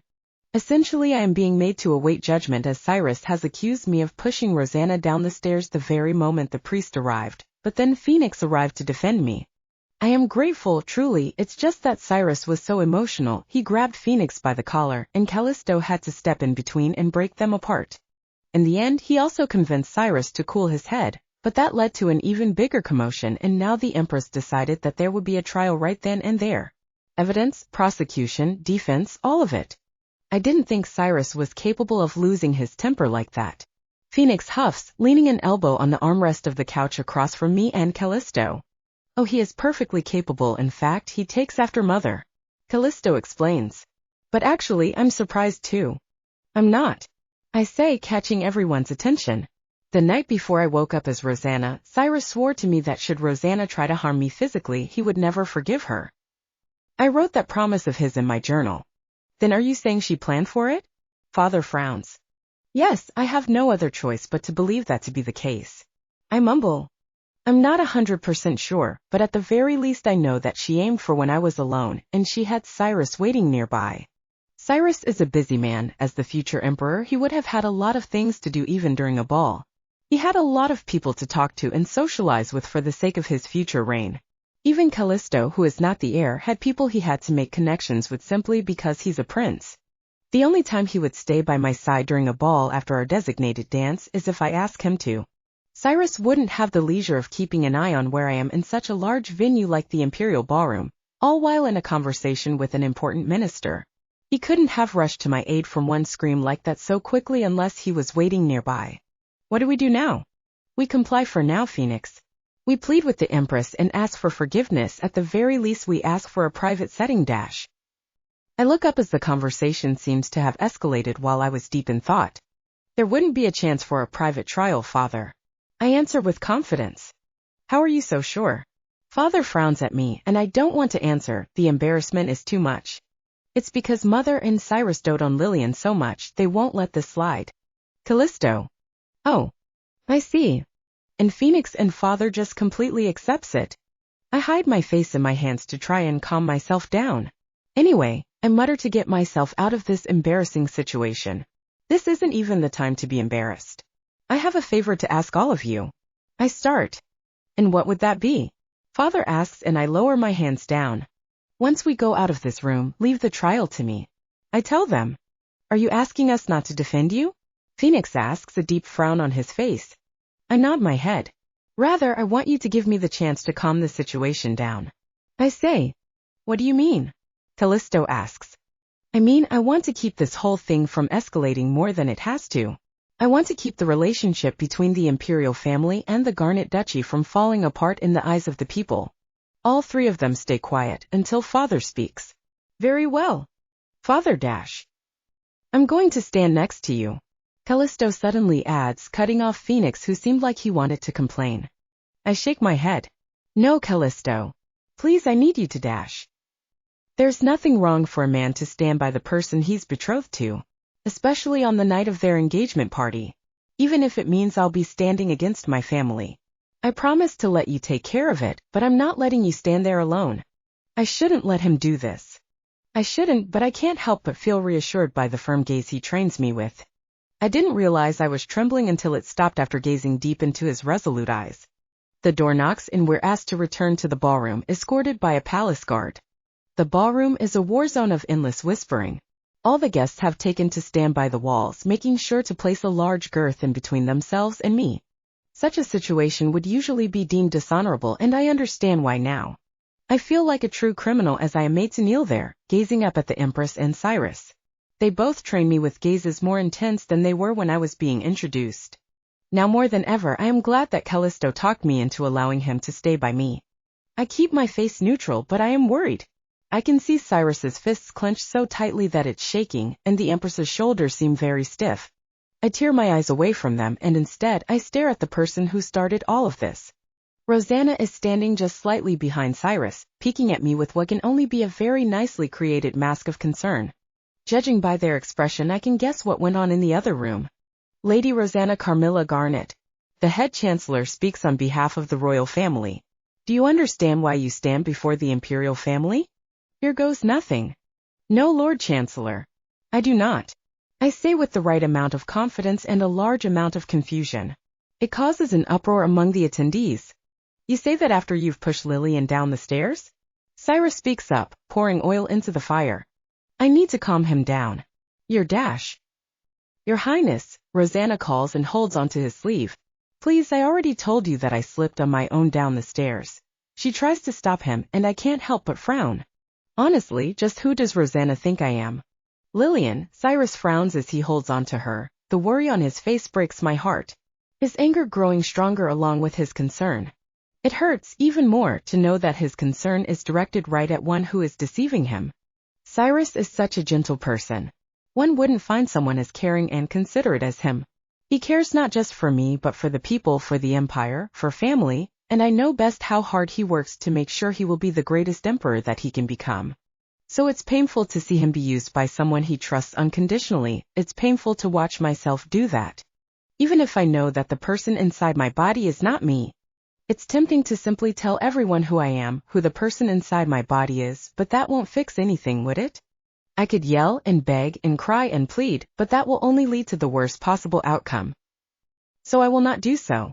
What storm brewing within me isn't important right now. Breathe in, Lillian. Remember, if you have nothing to be ashamed of, keep your head held high, and your eyes gazing straight ahead. Cyrus, do you have proof of what you're accusing her? The Empress speaks as she looks at her firstborn before gazing down to her second. Ever wise is our Empress that she doesn't condemn Rosanna when she so desperately wants to. Callisto refuses to move away, standing slightly in front of me, partially blocking their view of me as if to silently protect me. Is my witness not proof enough? Cyrus asks with a pained gaze as he too looks to Callisto. Callisto looks as though he has something he wishes to say but doesn't. He's keeping his word and leaving things to me, and for that I'm thankful. Lady Rosanna. The Empress addresses me.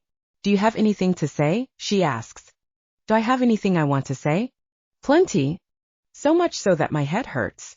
I wonder just how it came to this. I still can't believe I fell for her tricks. And now I'm kneeling in front of the Empress who cared for me like her own. But Callisto helps me up from the ground as being addressed by the Empress herself gives me the right to stand to defend myself. There is a crowd of people sneering and whispering about me. They would definitely believe Cyrus before they would believe someone like Rosanna. Cyrus is glaring at me fiercely again, but I am not afraid of his gaze.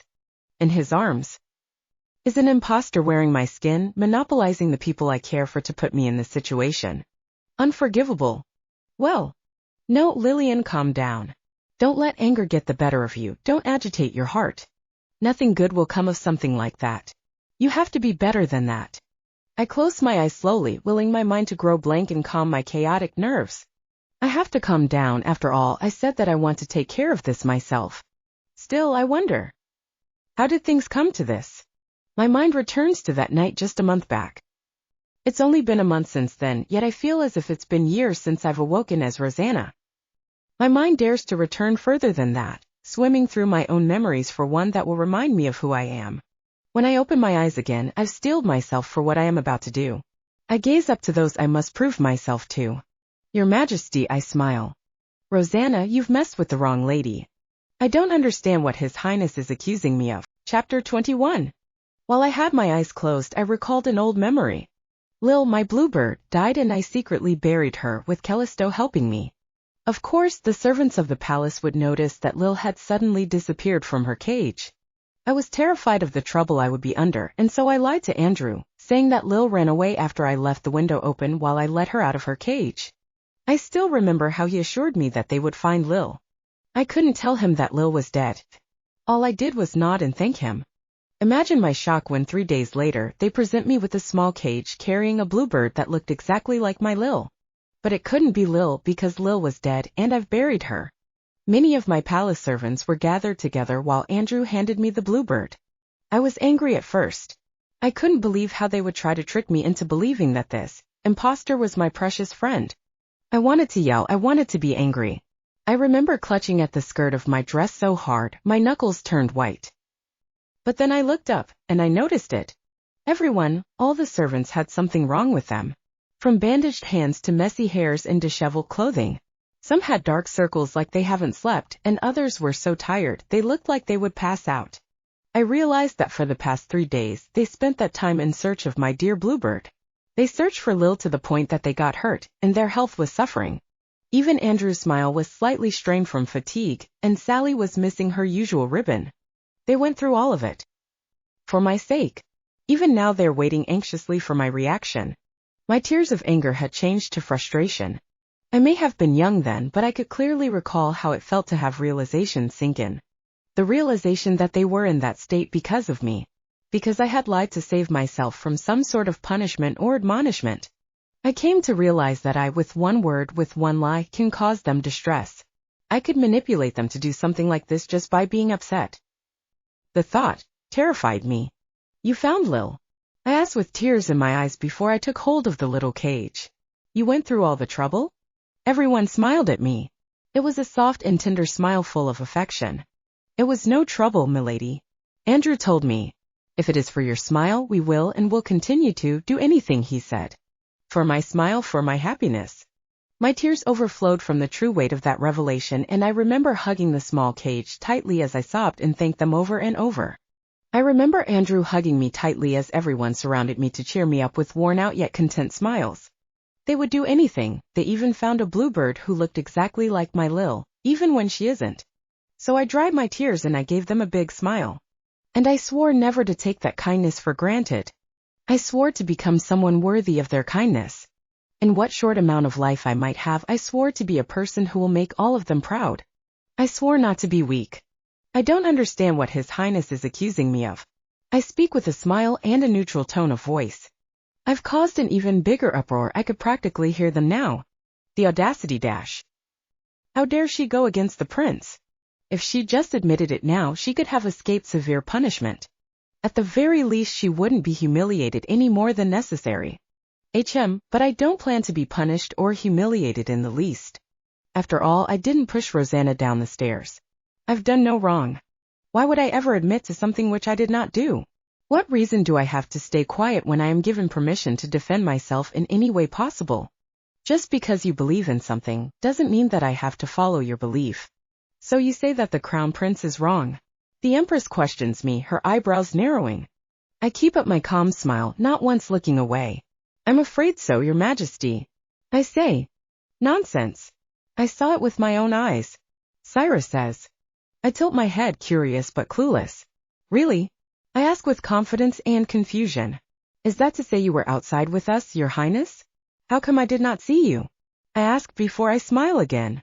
Or are you saying that I would push your fiancé in your presence and warrant my place within the dungeons?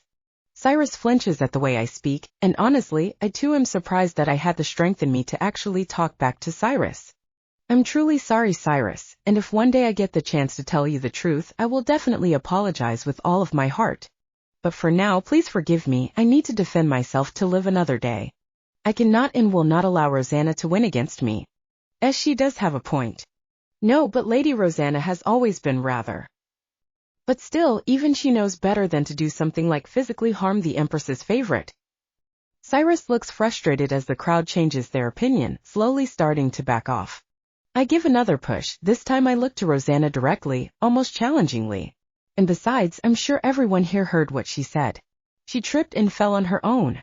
I tried to reach out to her, but I was not fast enough. His Highness arrived after it happened. I finish my own testimony. Rosanna looks nervous, she's starting to sweat. If she would just speak out right now, if she admits out loud that I pushed her down, I would be at a disadvantage again. But she won't. I know she won't. Why? Because she's wholly intent of keeping her role as Lillian. Kind, patient, gentle, sweet, fragile, lovely, and considerate Lillian. The me that everyone knows. The me that they have seen. But that isn't the complete me. The me now standing here in the body of someone else. The me who still has Callisto supporting me. The me who stubbornly refuses to back down in a fight. The me who worries constantly over many things. The me who has looked up to the Empress for the longest time. The me who studied and worked hard to become the next Empress consort. The me who refuses to be bullied. The me who could never come out because my health never allowed for it. All of that is who I am, and that me is standing before you. I am not trying to be Rosanna. I don't want to be Rosanna. I refuse to live my life as you. I am here as myself, no matter of my skin. Isn't that right, Lady Lillian? Yes. Rosanna finally remarks, tears in her eyes. It's true. Oh, what a splendid actress she is. Her tears just came out, just like that. What a way to keep up her frail and fragile act. Lillian Cyrus's eyes soften as he sees the tears, and his glare returns to me. Even if I may not have seen it, surely with this many people, someone else would have, he says. I frown, and I see the Empress and Callisto are both displeased too. He's going overboard. He's even dragging the whole crowd. He's escalating the situation even more. It's a bad habit of his that needs fixing. It's a problem he has because his sense of justice is so strong. If only he knew how misplaced that justice is right now. I have to stop it. If I don't. At this rate, Callisto may break his promise, and a different problem will arise. Go on, I implore anyone to Cyrus I have no choice. To fight an outrageous situation, you'll have to create something even more outrageous. I, Rosanna Carmilla Garnet, firstborn daughter, and Lady of Garnet, hereby swear upon my family name. I call out strongly, making sure my voice echoes throughout the ballroom and reverberates into every guest standing here. I swear that I did not harm Lady Lillian Angelique Opal. The whole ballroom is quiet, everyone is staring at me. The Empress and Cyrus are staring at me with wide eyes. Even Callisto is shocked by what I said. To swear upon one's family name is the same as asking for one to cut my neck with the sharpest blade to see if my head would fall off. If someone speaks out now, I will be ruined. House Garnet would be ruined. I don't know if I thought this through, but I couldn't think of anything else in the spur of the moment. Surely no one would speak out. But Rosanna has many enemies. There are many who may wish to see her ruined. Actually, see. Someone is speaking you. I, Phoenix Ignatius Garnet, firstborn son, heir to the Garnet Duchy, swear the same upon our family's honor. Huh? My eyes turn to where I see Phoenix come forward from where he was watching. He boldly shoves past the guardsman with a challenging look in his eyes before he walks over to me. And he isn't alone. I, Merlot Bastian Garnet, current head of the Garnet Duchy, shall swear upon our family's honor. Father comes forward as well. He matches stride with Phoenix and they stand beside me. Should anyone speak out, then so be it. I will throw away our family's name. The very duchy itself shall be no more. Father says as he places a hand upon my shoulder. It's a heavy threat and the crowd is terrified. Though there are those greedy for the disappearance of the Garnet Duchy, they also know the absolute necessity of the noble house. The very balance of the empire's society will collapse. Even Cyrus looks nervous. Is that how confident you are over her innocence, Duke Garnet? The Empress asks with a small frown. Father nods. Yes, Your Majesty. I believe in her innocence. I feel tears in my eyes. I told them to leave it to me, but they still came forward, and both Phoenix and Father are smiling at me. My chest feels tight, yet light at the same time. Mother, it looks like no one is speaking up. Callisto says, a soft smile on his face as he addresses his family. I too look up at the stage, awaiting the verdict from the Empress. It seems we owe you an apology, Lady Rosanna. The Empress says after a sigh. She turns to Cyrus, a sternness to her eyes. Crown Prince, it seems you have an apology to give, she said. Cyrus looks somewhat offended, but I watch as he swallows his pride, and he bows to me. My apologies, Lady Rosanna, he says. I should reply that I forgive him. He isn't at fault for the misunderstanding. But I can't. What I had to go through.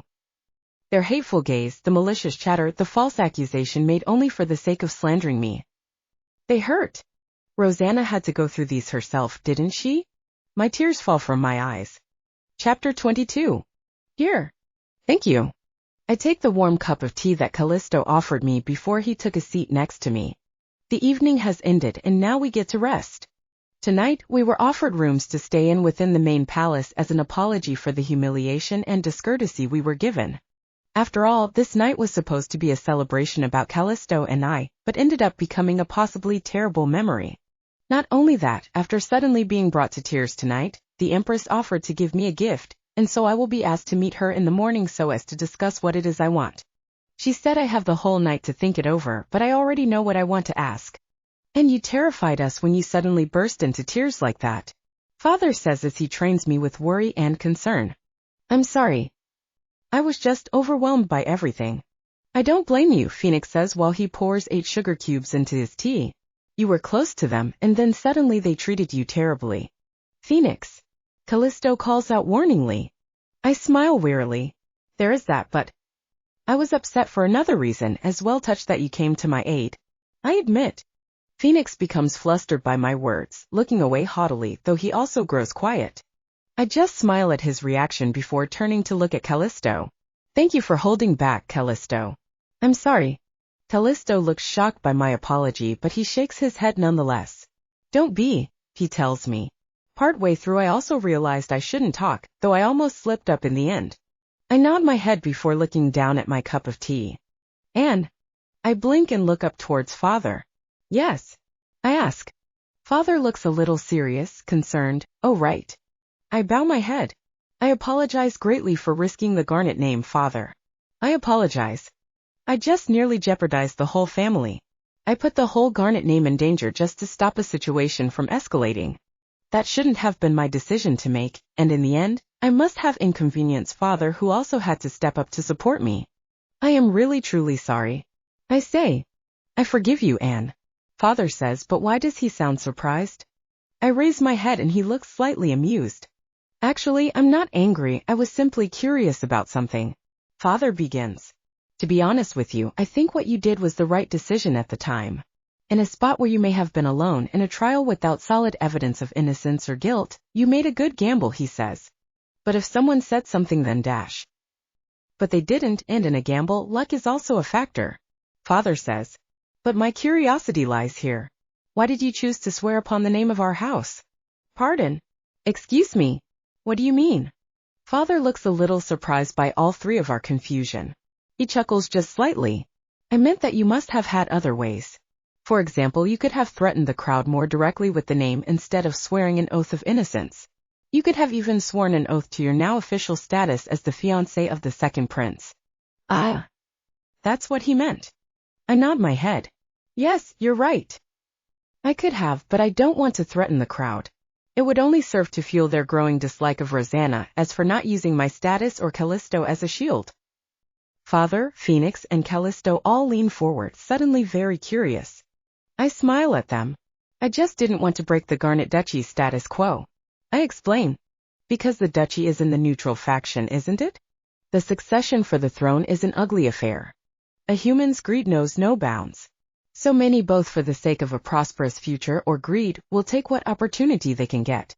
The fact that the Empress has 2 sons is that very opportunity they can't wait to take hold of.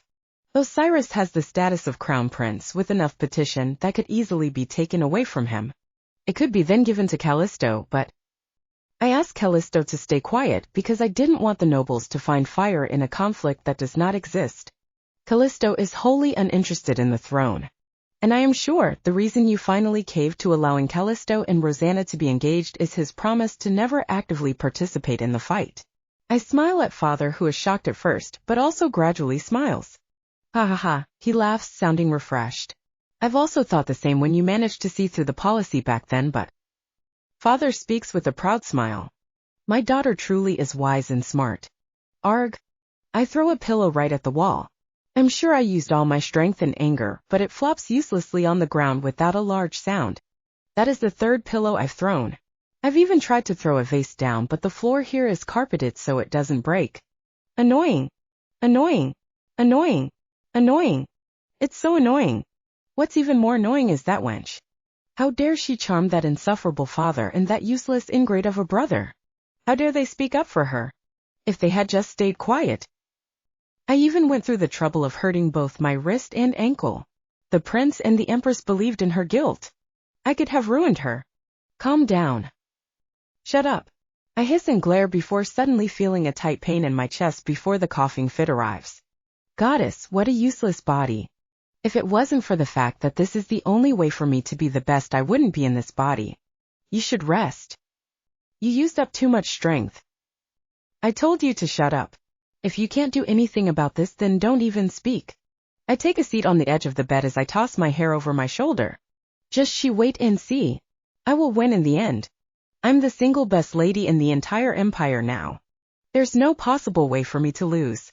I knock on the door 3 times to be polite before I wait for permission. Callisto stands next to me, relaxed but also tense. Is it possible to be both? He's certainly managing. Come inside, we're given permission, and a lady-in-waiting opens the door for us. Inside we find the Empress sitting on a couch around a coffee table. Tea has already been set up. There is enough for all of us. We only took a few steps inside, but the air is painfully oppressive. I've been here many times, more than I can count, but this is the first time it has felt so terrible. It almost feels painful just to swallow a breath, but I have to push forward. I am the guest. I have to be the one to greet her, not Callisto. So I let go of Callisto's arm and I give the Empress a curtsy. Good morning, Your Majesty. May you forever illuminate the sky. Good morning, Mother. She acknowledges us with a nod. Good morning. Thank you for joining me. Take a seat. Thank you. We both say and we take our seats. The Empress sits up, her back straight. Her posture is perfect. She is the very epitome of grace and power. She is perfect. I find myself in awe as I usually would be, but I fight my way to make sure I don't stay staring and gazing. I'm sure you're both aware of why I've called for you to come here. Yes, Callisto says as he takes a hold of my hand suddenly. You wanted to compensate my fiancée for how you treated her last night, he points out. The Empress stares at our hands as though hoping that if she stares enough, my hand will be cut off. Well, that's new. I suppose this means she truly doesn't want to accept Rosanna. That's right. She finally answers after a long pause. If it is anything within my powers, I will provide you anything you may want. Whether a whole boutique's catalog, a piece of land in your name, or even a rare item overseas, name what it is, Lady Rosanna, and it is yours. The Empress sounds as though she wants this to be over with quickly. Thank goodness I've already decided what I want. Your Majesty, I do not wish for any of that. I answer her honestly. She seems surprised before she frowns. Are you to say you do not wish for compensation? I shake my head. No, Your Majesty, nothing of the sort. I smile. What I want is fairly simple. Taking a sip of tea to quench my thirst, I smile. Your Majesty, please allow me to leave the capital for a year. I wish to return to my family's fief. Chapter 23. You didn't ask for anything? I blink at Phoenix's outburst. Tilting my head, I don't understand what he mistook. I did. I explained simply. It doesn't sound like you did. Phoenix sighs and slumps back onto the couch across from me. I just finished explaining what happened to Phoenix and Father. Alongside Callisto, the four of us are now having tea in the guest room I've been allowed to stay in. You could have asked for anything, even a private investigation of what happened to you and Rosanna. Instead, you asked her to pardon you for leaving the capital. Father asks me, though he looks calmer than he sounds. Father, it isn't very nice of you to question what I did when you clearly agreed to my decision. I frown at him, but my reaction is playful at most. Father chuckles, but neither Phoenix nor Callisto seem to understand. I'm confused. Am I the only one who doesn't get it? No, I'm much the same. I smile to the two of them. Of course, they wouldn't understand the problems that lie within a betrothed woman. If I said princess education, would you understand? I ask with a smile. They both blink at the realization, their mouths forming an awe-like shape. I giggle at their reactions. Of course, every noble child has had their own set of education, with the academy teaching them a wide variety of subjects in a setting that allows them to build connections, and there is also the private education that one undertakes since they were young. Each child of nobility has a duty to uphold, and they must have the education that matches with their status. Royalty is no different in that respect, but their education is also far stricter than one would imagine. As the very pillar that holds the whole empire together, the imperial family are obligated to stand at the very top. Their charisma must be capable of moving the people and their strength just enough to lead a whole army on the battlefield. In a nation like Luminous, where even the succession is decided by who is most capable and dependable, education is important. The same can be said for the one who will stand next to the future emperor. The Rosanna won't be obligated to go through empress training as I have, she will be obligated to go through the education befitting a princess. I begin.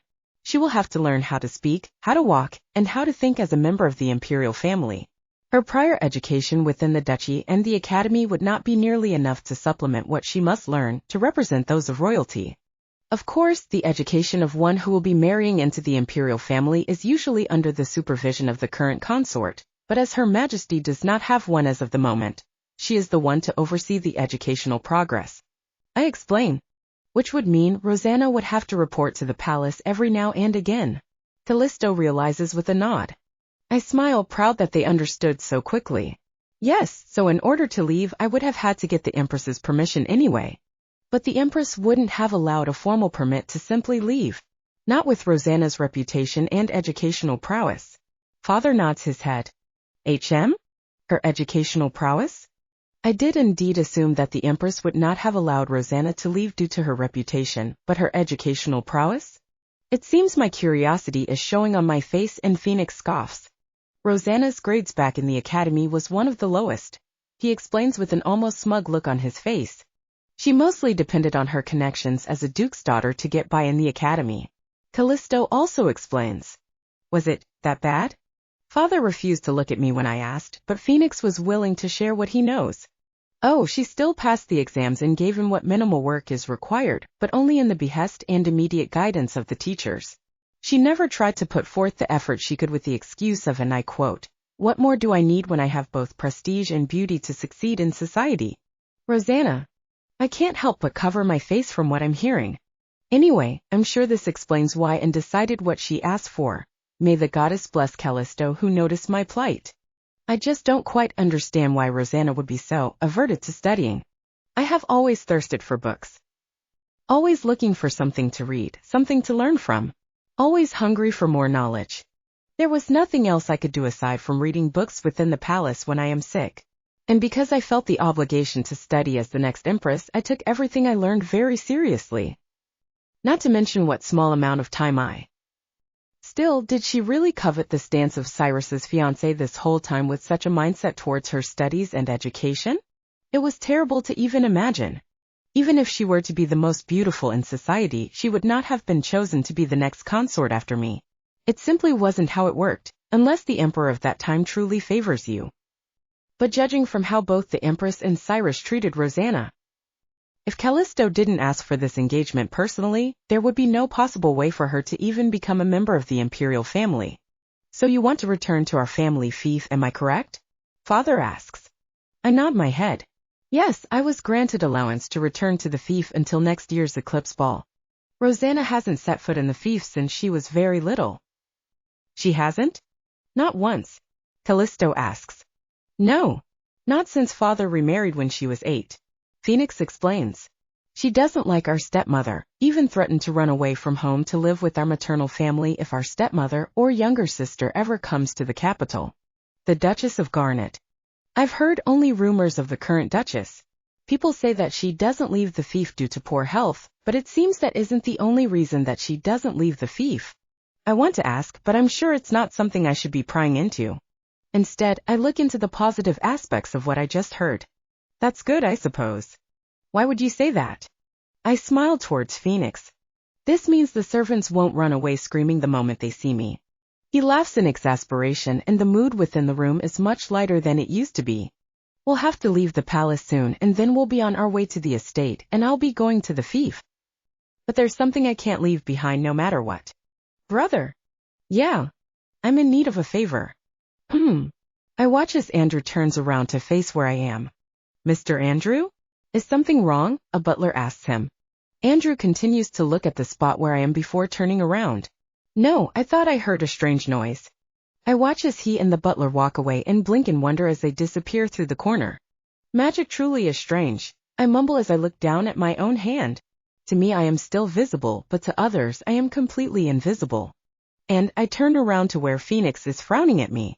Since we're both under the same spell of the same caster, it seems, by the rules, we are able to see each other. We need to hurry, come on. Right. We're here to find something. I'm sorry you have to do this for me. I apologize sincerely. Well, it wasn't as though we had the leeway or the time to properly make a scroll and retrieve a magic stone for you to use. Besides, you promised this would be quick. I nod my head. It will be, thank you. I say and lead the way through the halls of the palace. I'm really grateful for Phoenix. If it wasn't for him, I wouldn't really know what to do. We managed to get inside thanks to him teleporting us with magic, and now he even cast a spell to ensure that no one would see us. I would never be capable of searching for my precious treasure by myself. I continue to walk throughout the palace, keeping my footsteps as quiet as I can make them. Phoenix follows my lead effortlessly, but suddenly I realize that at some point he came to a stop. Brother! I call out to him. Curiously, I turn around to see why he just stopped, and realized why he did. He's standing in front of a large portrait, one that nearly lengths the height of the wall. I walk over to him and stand in front of the portrait. It's an image that I've seen every day I can walk out of my room. A grand portrait that can only be made by the most talented of artists. It's something the Empress had made after using magic to have an image of her projected via her memories. The image is that of a beautiful woman with light pink hair that nearly borders white. A woman with pale skin and bright golden eyes.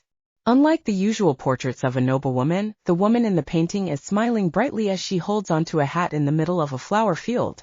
In the portrait, it is a bright and sunny day, and she is as happy as one can tell. Her eyes resemble mine. Is this my mother? Duchess Opal, but I suppose that title doesn't belong to her anymore. I mutter this and turn away from the portrait. Duchess Amaryllis Agape Opal. Her maiden name, Quartz, belongs to one of the 4 ducal houses. My mother was the Empress's lady-in-waiting, and the two were very close since they were young. My parents supposedly met during their time in the academy, but my father isn't one to talk about my mother, and I don't dare ask the Empress. She tells me stories as much as she can, but she always had this sad look in her eyes when she tries to speak of anything regarding my mother. There are also many times that I've seen the Empress simply stand where we are right now and look upon the portrait like she's about to cry. I'm sure that losing my mother is still very painful to the Empress. The main reason she even took me in is because of her friendship with my mother. To be honest, I only vaguely remember my mother. She died when I was very young, and because of the number of fevers I used to suffer, many memories of before I came to the palace has faded away.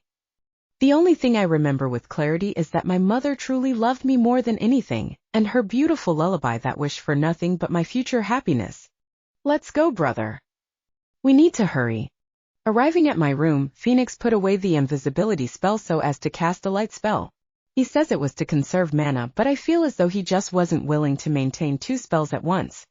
Are you sure no one will come in here? Phoenix frowns as he looks around my room. And here I thought my own room was closer to a library. I can't help but giggle at his comment. Though I will admit that I do have quite the collection in my room alone, it had to be this way as walking to the palace library was taxing at times, and I felt sorry to constantly ask the servants to fetch me a new book. 2 out of 4 walls are filled with nothing but books, the walls themselves are bookshelves. But I love the smell of paper and wood, the feel of them on my fingertips. I loved reading as much I can, to take in as much as I can from the educational books, and to just immerse myself within the world of a fictional book.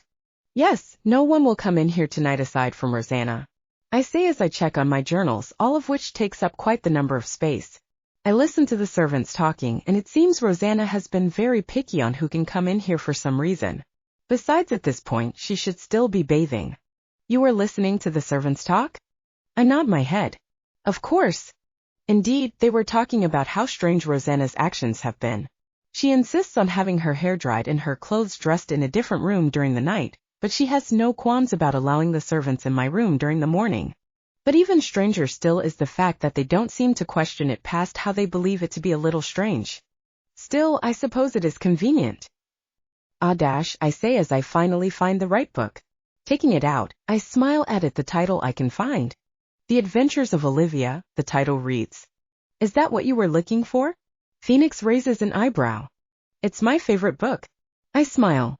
Phoenix frowns, but I just keep smiling. We have a copy back home, you know, he says, slightly impatient. I shake my head before opening the book. You don't have one like this, I say and flip through the pages. Finally, I reach my favorite part of the book, one with an illustration of the heroine holding a treasure box. Tapping the treasure box with my finger causes a ripple to form on the page, and suddenly the treasure box materializes on top of the book. Spatial magic? Phoenix asks. I nod and close the book before the box can materialize completely, holding it close to my chest. Callisto had it made for me in secret. It carries my most prized possessions. Phoenix nods in understanding. All right, you have it now, let's go. I'm about to agree when something suddenly catches my attention.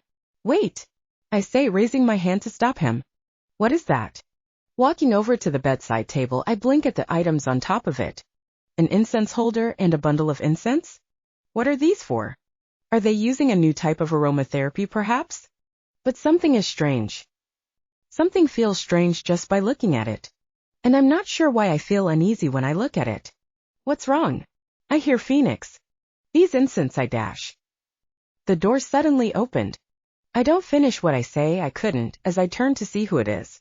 Rosanna was staring at us with wide, shocked eyes. Chapter 24. My mind goes blank. How is she here already? Surely she would still be having a bath. My bath time is very strict and routine. They have to be because I'm sensitive to even the smallest of outside influences. So why? Silence. A snap suddenly pulls me out of my brief mental panic. I watch as Rosanna is suddenly rendered unable to utter a word. She looks as though she's screaming with all her might, but no voice comes out. She seems to notice too as she reaches for her throat, and then looks up to glare at us, stomping her foot angrily. What? I turn to Phoenix, who looks rather smug. He turns to look at me before shrugging his shoulder. Silencing spell. I used to use it on her all the time, he admits. Okay, what? I turn to Rosanna, who looks as though she's shaking in anger. Can you have the doors close? And if possible, could you make it so that people outside wouldn't be capable of hearing us? I ask Phoenix. Phoenix blinks at me several times before shrugging. You're a real slave driver now, aren't you? He asks. I just smile at him pleadingly. Please, brother. I ask as nicely as I can. He caves rather easily. Sure, anything for my adorable little sister, right? Phoenix asks before casting both spells. He closes the door and a magic circle appears on the surface, showing that the spell has been cast. There.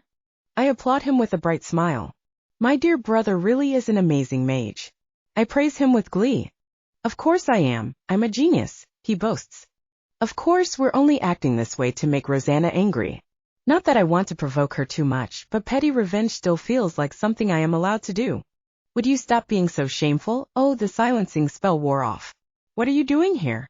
How dare you trespass? We cease our act and I simply stare at Rosanna with confusion. Why am I here? Trespass? Am I not allowed in my own room? I ask with a tilt of my head. You don't have to be so angry, I've gotten what I came here to retrieve. We'll be leaving now. Ah, but I was looking forward to a proper tour. Another time, brother. I can feel the way Rosanna is seething, but at least Phoenix seems rather amused. Quit calling him brother, she cries out like she's exasperated. Actually, could you stop treating each other as siblings in front of me? It's disgusting. No, we both answer rather instantly, much to her further irritation. Well, this was fun, but we should get going. Brother, let's go back now, father must be worried. I say as I tug on Phoenix's cloak. Phoenix nods, raising his hand to start casting a teleportation, magic circle. It was one of the more difficult spells he knows how to do, and since this spell usually requires 2 people to move one person, it takes some time for a mage of Phoenix's level to cast without having created a scroll. Hold it! Rosanna cries out as she approaches us with a fierce expression. I really never knew I was capable of such an expression. Doesn't it hurt her face, I wonder? Put that down, that's mine, she says. I blink before tiling my head. Do you even know what this is? I ask as I keep a firm hold on the book. Rosanna rolls her eyes. It's a book, so she doesn't know what it is. It's a book from this room, and everything in this room is mine now, so hand it over. She tries to reach out and take it from me. I keep it away, grabbing her wrist. Wow. My wrist was this thin? It also feels so brittle. Let go of me, you disgusting thief! Rosanna shrieks. She's right. I am a disgusting thief. Though I don't know how I ended up in her body, I am here now. I'm in a healthier body and a warmer family. I am a thief, but so is she. She's no more thief than I am. She's in my body, she sleeps in my bed. She's living along with my precious people, and she has taken the love of the Empress in Cyrus by pretending to be me. But I get this feeling that she isn't calling me a thief over how we've switched bodies. She isn't calling me a thief for taking her life and leaving her here with my frail body. She's calling me a thief for trying to take something which is mine. She's accusing me of thievery over something she doesn't seem to even know the significance of. How audacious. I'll tell. I swear I will if you don't let go and give that back. She's such a child. And who will believe you? I utter coldly, causing her to flinch. You wish to tell someone that Lady Rosanna Carmilla Garnet went through the trouble of infiltrating this palace all for the sake of a book? One that she can buy 100 copies of. I tilt my head. The truth is, the only one who knows the significance of this book is me, Callisto, and now Phoenix. Even Sally doesn't know that I keep my treasures in this book. All she knows is that I hide them somewhere very safe. Sally herself was the one to insist that she not know of its hiding spot, just in case someone tries to bribe her and she gets tempted.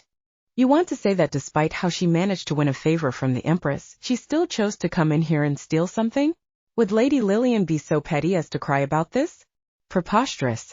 Rosanna has gone quiet as she bites her lower lip. She knows that I'm right, but she refuses to admit to it. At the very least, she seems to understand that people might think strangely should Lillian cause a tantrum over a book. In truth, I would have caused a tantrum if it would get this specific book back. This book is so much more precious than any other. All because of what I hide within it. Think carefully. I say as I let go of Rosanna's wrist, turn to look at Phoenix. He notices my gaze and nods his head. The magic spell is ready and he starts it up, causing both I and Phoenix to glow in the same light that took us here in the first place. I give a smile before turning to the seething lady before me again. Well then, it's been a pleasure, Lady Lillian. I say, giving a brief curtsy. Oh, right, I should probably tell her. Just for the sake of my body's survival. Oh, and a word of advice, I say as I walk over to whisper to Rosanna's ear. Though I may be lenient towards most actions towards me. If you had ever tried to physically harm me like, say, push me down the stairs, I would never have defended you. I pull away, still smiling even at the face of her shock. Do keep that in mind should you be physically harmed next time. You and dash. I don't get to hear the way Rosanna shrieked as Phoenix's magic takes us away. Ha ha ha ha. Phoenix laughs loudly inside the safety of the carriage. We had just finished greeting the Empress for the last time and are now making our way out of the palace grounds. We're finally heading back to the estate after spending the day at the palace. It's late into the night now, but we're glad to be able to return to the estate. Though I never thought I would ever be glad to simply leave the palace grounds. Phoenix. Father sternly calls out to Phoenix, who hasn't stopped laughing since he cast the silencing spell on the carriage, making it so our conversation isn't heard. Her face. Goddess, Father. You should have seen it. Phoenix laughs even more. I frown at him next to Father, but I don't stop him from laughing. It wasn't causing any harm after all. That is enough, Phoenix. Father scolds before turning to me. Did you manage to find what you were looking for? And he asks me. I smile, tuning out Phoenix's laughter. Yes, Father. I say as I take out the book. Opening it to the same page as before, this time I allow the treasure chest to materialize. Once it is physical, I open the chest, and from the several items I have inside, I take out the one I find most precious to show them. A music box. The outside of the music box is very simple. In fact, it looks much closer to a simple wooden box with a lock. To be honest, I don't know if I can open it. The key to this box isn't physical. But still I try. Pulling the box close to my chest, I recall the tune I know by heart, and the voice of my mother that is still clear as day. Click. To my surprise, it works. The box opens, and inside the box is where the true beauty lie. The whole interior has been artistically carved. It has been painted with only the most meticulous hands and decorated with the finest jewels. A small figurine of a woman holding a baby starts to spin gently like it's dancing. A familiar lullaby starts to play. My mother's lullaby. Phoenix's laughter all but ceases the moment the first note starts to play, and Father stares in as the carriage is filled with music. This is my mother's song, her lullaby for me. Rosanna may claim to own my possessions as much as she likes, but the things in this treasure chest are something I cannot give up to her, different bodies or not. I explain as I close my eyes and recall just vaguely. The warm arms of my mother, the sweet sound of her heartbeat as she holds me close and sings my pain away. Only when I listen to this lullaby do I recall anything clear about her, but even then, they're more of a feeling that has been etched into the very core of my being. Suddenly I feel an arm wrap around my shoulder. Father pulls me close as though to comfort me. As though a wave crashed over me, yesterday's drama, my meeting with the Empress, and my confrontation with Rosanna tonight all crash over me at once. I finally feel exhausted. I let myself be comforted. I let the soft music hide my quiet. Chapter 25.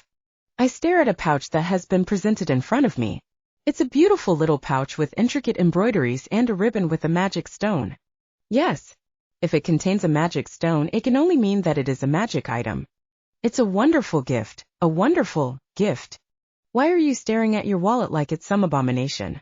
Phoenix's words stab me like a sword. Yes, this magic pouch in front of me is my wallet. Well, I hesitate to voice what exactly it is that bothers me about the item in front of me. Is the money inside too little, Anne? No, Father. It's the opposite. See, we should have just asked them to give her 1,000 gold pieces instead of 700. No. I cry out, horrified by Phoenix's suggestion. Does one not know how much a gold piece is worth? 1 equals to 10,000 lumis, the currency of the luminous empire. A silver piece is worth 1,000 lumis, a bronze is worth 100 lumis, a large copper piece is worth 10 lumis, and a small copper piece is worth 1 lumis. You've given me 700 gold pieces, which means you've given me 7 million lumis to spend in 1 week alone. Isn't this too much? They stare at me strangely. This is the average amount of pocket money Rosanna receives. Excuse me? And at times it isn't even enough. Excuse me? Is this the average amount of money most noble ladies receive to spend? Surely not all of them receive so much? I suppose I really wouldn't know. Why are you so shocked? Phoenix raises an eyebrow. You got to live in the palace, surely you received even more for your allowance. I shake my head. I wouldn't know. Whatever money I receive or the Empress bestows are in the hands of the accountant Anne Andrews. I never truly know how much I'm given, just that I am allowed to buy whatever I pleased, but I was always so easy to please. What money I tend to spend goes to a new book or some new tea. The dresses I receive are usually gifted to me by someone. The same can be said for shoes or necklaces. The rare times I do choose for myself, I do not know the price. Just how much exactly do I spend? Well, you mustn't be worried. The money is for you to freely spend or to simply use in an emergency, Father says with a gentle smile. Somehow my chest feels lighter. But if there is something you wish to buy, just say so and Father will buy it even if it costs half the empire. I bury my face in my hands. Good night, milady. Sleep well, Vivian. Putting my Wallet down on the table in Rosanna's room, I sigh and walk over to the bed to take a seat once Vivian shuts the door close behind her. Sitting here, I can finally take in what just happened. We were just having breakfast. Father explained that we would be leaving for the fief at the end of the week. I started asking simple questions about Rosanna's stepmother and younger half-sister, the things I should know. Listening to what they have to say, I could tell that both Phoenix and Father are very fond of them. I thought to buy them a gift from the capital tomorrow alongside Phoenix, so I asked Father to spare me some money. I should have known that it would come to this when he looked so pleased to hear me ask for some allowance. I've always assumed the Garnets are very wealthy. They have a large territory within the empire, and their magic stone business cannot be topped by anyone, neither in quantity or quality. But this... Dear Goddess, please tell me that Father was joking about paying for anything I want, no matter the cost. I never expected a simple request to have a bit of shopping done would end with me receiving something so dangerous, the wallet, for the heart. Let's only use however much is necessary. At most let's keep my limit to 100 gold pieces. How strange. Ever since I've woken up as Rosanna, though I don't feel physically exhausted as I usually do, it's much too easy to be emotionally drained. I even remembered such old memories. My musing is cut short by a suddenly familiar sight. A multicolor orb of light flitters into view, and my traitor's heart suddenly feels very full. I turn in the direction of the windows, and there I see him sitting outside on the railing of the balcony. I shouldn't, but I can't help but smile. I shouldn't, but I stand up and meet him outside on the balcony. I shouldn't, but I still take his hand, and I allow him to help me sit on the railing next to him, watching as he brings the scattered orbs closer to shine among us. Phoenix says you had a heart attack. Callisto starts after a long stretch of silence. Brother. I didn't have a physical one, but I will admit to my soul getting a heart attack. Callisto laughs at my response, and I can't help but think it sounds beautiful. He's usually the one who makes me laugh. Hearing him laugh instead is music to my ears. So, should I ask what got you so deep in your thoughts? Or should I wait? He asks. He really seems to read my thoughts so well. I was thinking about Lil. I admit with a sigh. What about her? He asks me. He tries to sound casual, but I can tell that he's a little nervous about asking. So I explain what I thought of during the trial in the ballroom. How my mind drifted to that time where my servants brought me another bluebird after searching for a long time and frantically too. I never did figure out how they found that new bluebird. Maybe they asked a merchant selling rare animals? Perhaps they were lucky and found one in the forestry surrounding the palaces? I still remember looking at the new bluebird sitting in Lil's cage and thinking how amazing it is for one to look so similar, but be so different. You were thinking about your precious pet when you were in the middle of being condemned and maybe even sent to live in a monastery? Callisto asks. He sounds a little amused and I can't stop myself from smiling. No, I say as I cradle an orb of rainbow light in my hands. I was thinking of how I would never bring shame to the people who trust me and cares for me. Somehow I ended up thinking of the first time I was truly sensitive to the feeling of others. Lil helped me realize plenty of things in my life as a child. Lil taught me just how fleeting life is. She taught me how much of a blessing something can be. She taught me that one small life can mean so much to many people. She taught me to appreciate what I have. The second bluebird taught me that life cannot so simply be replaced. It taught me the difference between one who can fly and one who cannot. It taught me that what I do can have consequences. Losing Lil was very painful. Lying to my servants caused them grief. Letting the other bluebird go set it free. Thinking on it now, I owe a lot of who I am now to Lil. I wonder if I'd never had her I wouldn't be myself. Callisto pats me on my shoulder and I turn to look at him. Who knows, maybe you are, but I think all of who you are now has always been inside you since the moment we met. Really? I tilt my head at him. Yeah. Callisto chuckles. You're still the same little girl I saw reading a book under a tree during a garden party, looking like you're all alone in the whole world. He reaches over and tucks a lock of my hair behind my ear. You're still the same little girl who sighs in her room wistfully as she stares at the fireworks in the distance. There he goes, making me smile. How can I be the same little girl when I look nothing like her, Cal? Because I don't. Not in Rosanna's body. Even more so, I've grown far too much to even be considered the same as I was back then. I'm not as innocent as I was when we first met. Nor am I as sweet as I used to be over fireworks.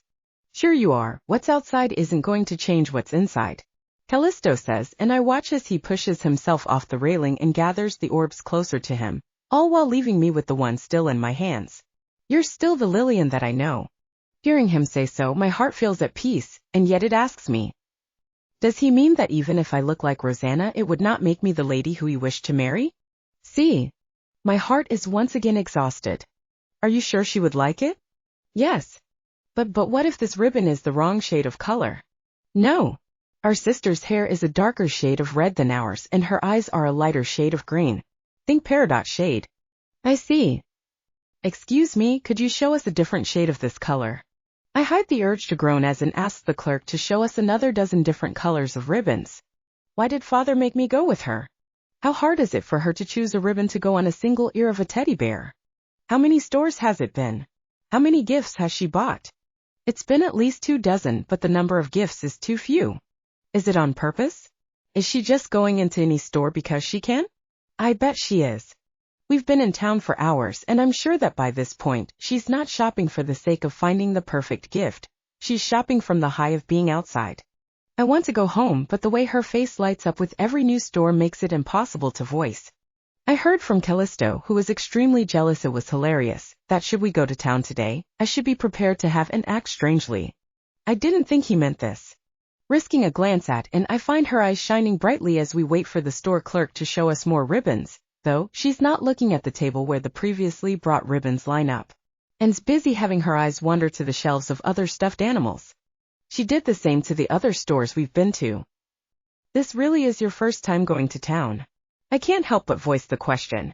And nods her head, suddenly flustered. Why yes, is it that obvious? She asks in a whisper.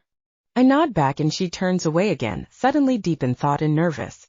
I wonder if she even realizes that her expressions are so easy to read.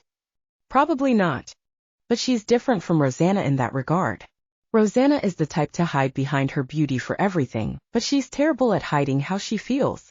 And on the other hand has moments of vulnerability that sincerely show on her face, but she also knows when it's time to control how she feels. And when she does, it's a frightening thing to see. I still remember how cold yet emotionless her expression got when she was being interrogated in front of a crowd, and then the way she so effortlessly smiled like a spring day. Can one blame me for being terrified? She's really out of Callisto's league. The first time I admitted it, it was just to tease Callisto. This time is for sure. My sister and is out of his league. Sister. I can't believe how easy it is to admit that Anne is my sister, or at least I believe she is. It's only been a month, but she already feels more like a sister to me than Rosanna ever did. She clicks with me in the same way Cerise, my other younger sister, does whenever we meet. She clicks so effortlessly like we're family. I blink out of my thoughts at Anne's voice and I turn to her. She's looking outside the window of the store we're in, and I see what it is that's caught her eyes. Her personal maid was talking to someone. Who? Chapter 26. I stare at the small window that would lead to the driver's seat, my eyes focusing sharply on it.